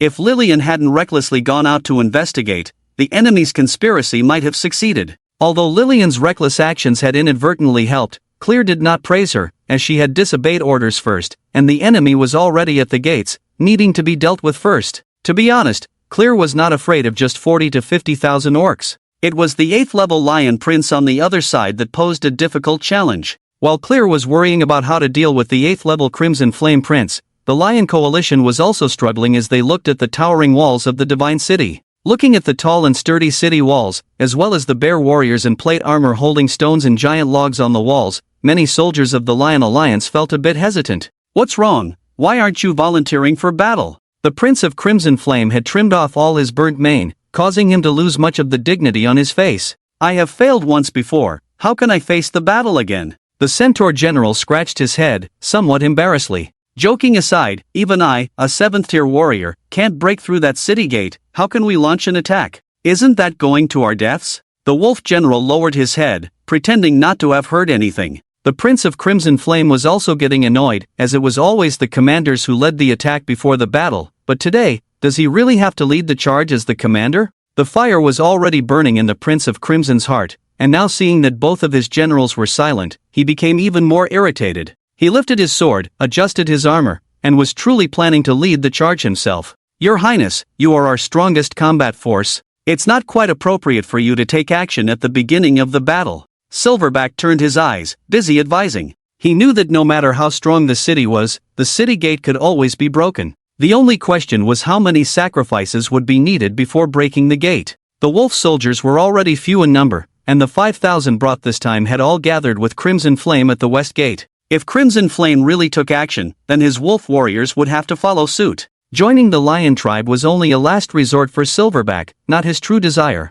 He had no sense of belonging to the Lion Alliance, let alone any spirit of sacrifice. Oh, the strategist makes a good point. Do you have any good ideas? Crimson Flame didn't want to take action first, so he naturally continued after Silverback. In my opinion, this city has 4 gates, with a main gate and side gates. It's impossible for every gate to be so strong. Last time, the Centaur General attacked the west gate, probably because he happened to encounter the strongest main gate. Now that our army is pressing forward, we can attack all 4 city gates. I think we can have the forces at the other 3 gates also try to attack. Not all gates should be equally strong. Silverback squinted at the City of Divine Blessing, pointing at the 4 city gates. Moreover, the enemy should also know the prince's strength. Since they haven't come out to meet us, it's probably because they don't have the strength to confront the prince head-on. By having the prince stay put at this strongest west gate, it can have a very obvious distracting effect. The enemy's high-level forces are tied up by the prince here, so the forces at the other gates are correspondingly weakened. Silverback turned to look at Crimson Flame, showing a hint of a smile. Yes, the strategist makes sense. Let's proceed this way. After carefully considering Silverback's words, Crimson Flame nodded in agreement. Indeed, Silverback had analyzed all aspects thoroughly and logically, and following this plan would be a good strategy. Holy Maiden, the enemy is getting closer, as if they want to force their way into the city. On the city wall of the west gate, a scout just noticed the enemy's movements and immediately reported back to Qing Yu. The battle formation has indeed contracted, but the Lion Alliance under the west gate is not taking any action. What does this mean? Qing Yu stood on the city gate, holding a telescope made by dwarf craftsmen, observing the movements of the army below, and couldn't help but wonder. Could it be that after suffering losses at the West Gate last time, they don't plan to attack from the West Gate this time? Based on her speculation, Xing Yu actually understood Silverback's intentions. Quick, inform the holy women and commanders at the other city gates, feign panic and counterattack, but don't strike too hard. When the enemy is completely under the city walls, then strike fiercely. Yes. Receiving the clear orders, the cat assassin responsible for relaying messages immediately sprinted towards the other 3 city gates, passing on Clear's instructions to everyone. Clear and I have the same idea. The enemy may not attack the West Gate because they think it's the strongest, but in reality, all 4 gates are the same. Let's use this to our advantage, let them think their guess is correct, and when they recklessly charge under the city walls, then we strike hard. Lily received Clear's message and instantly understood her plan. Although the commanders of the other 2 city gates did not grasp Clear's plan, they obediently followed the orders. General Centaur and General Werewolf were together at the West Gate, while the other 3 gates were led by the Lion Centurion. Although they didn't have the 8th order strength of Prince Red Flame, they were all at least 6th order advanced warriors. Led by them, the Lion Alliance army began to approach the gates step by step. This time, they did not employ the crashing siege method used by General Centaur before. The Lion tribe had once considered attacking the human empire's cities, so they had also studied special siege methods to break through the human city gates securely. The immensely strong lion warriors carried giant pointed warhammers. Surrounding them were several lion warriors holding thick umbrella shields, enveloping them within. When they successfully reached the base of the tower, it was these lion warriors carrying warhammers who were responsible for attacking the gates. These pointed warhammers were heavy and had a fierce momentum, making it difficult for even gates layered with iron to withstand their ferocious attacks. This special method was originally intended for use when attacking the human empire, but unexpectedly, it was being utilized now. It has begun. On the walls of the 3 gates, lion warriors and centaur warriors holding shields over their heads stood, with a dozen large umbrella shields in the center of the formation. Strange, why are there warriors holding umbrella shields? On the wall, the Cat Clan chief looked at the huge umbrella shields in the center of the shield formation with a puzzled expression. The Cat Clan itself was a small race with limited knowledge of large-scale warfare, let alone this special siege method never seen before in the wilderness. I don't know either, but let's follow the orders of the first holy woman. The Bear Elder, who was partnered with the Cat Clan chief, also shook his head. Despite his broad experience, he couldn't figure out what was happening. Fire! As the Lion Alliance army approached, the walls of the 3 gates simultaneously sounded the attack horns. A rain of arrows poured down on them. Ding ding ding! A crisp collision sound rang out as all the arrows shot at them were blocked by the shields held above the heads of the Lion Alliance army. Despite the multitude of arrows, not a single one managed to harm the Lion Alliance army. Seeing their attacks had no effect, the feathered warriors acting as archers on the walls panicked. They continued shooting one after another, but the arrows were either blocked by shields or snapped in half. After several rounds of attacks all failed, finally, a feathered warrior in panic abandoned his bow and arrow and fled from the wall with wings spread. Prince, look! Silverback pointed to the chaotic walls in the distance and smiled at Red Flame. The siege method developed by the Empire is indeed effective, much better than our Centaur's brute force method of charging the gates. With the Prince's lion warriors here, we might be able to break through this city without losing a single soldier today. The Centaur general immediately began to flatter at the opportune moment. The enemy on the city wall is clearly starting to panic. At this rate, before our soldiers break through the city gate, they will have already become frightened birds. General Wolfman also said. The face of Crimson Flame finally looked a bit better. Having suffered so many losses in this city, seeing a turnaround finally gave Crimson Flame a sense of relief. Keep pushing, don't stop, Crimson Flame ordered with a wave of his hand. Yes. Immediately, a messenger responded. Below the 3 city walls, the Lion Alliance army steadily advanced step by step. The arrows overhead became fewer and fewer, and the Lion Alliance soldiers holding shields couldn't help but feel a sense of joy. 500 meters, 400 meters, 300 meters. The distance was getting closer, and they could even see the iron bars on the city gate through the gaps in their shields. Charge! The distance was enough, and the leading Lion Centurion roared, and the speed of the troops suddenly increased. In just a few minutes of sprinting, they arrived at the base of the city wall. Bring out the war hammers. Following the Centurion's command, the troops slowly spread out, clearing a path. The warhammer soldiers and shield soldiers in the middle of the formation approached the city gate. Attack the city. With the command, the warhammer soldiers exerted all their strength to raise their pointed warhammers and then twisted their waists, fiercely smashing the hammers onto the gate. Boom! With a muffled sound, the Lion Alliance army below the city wall was dumbfounded.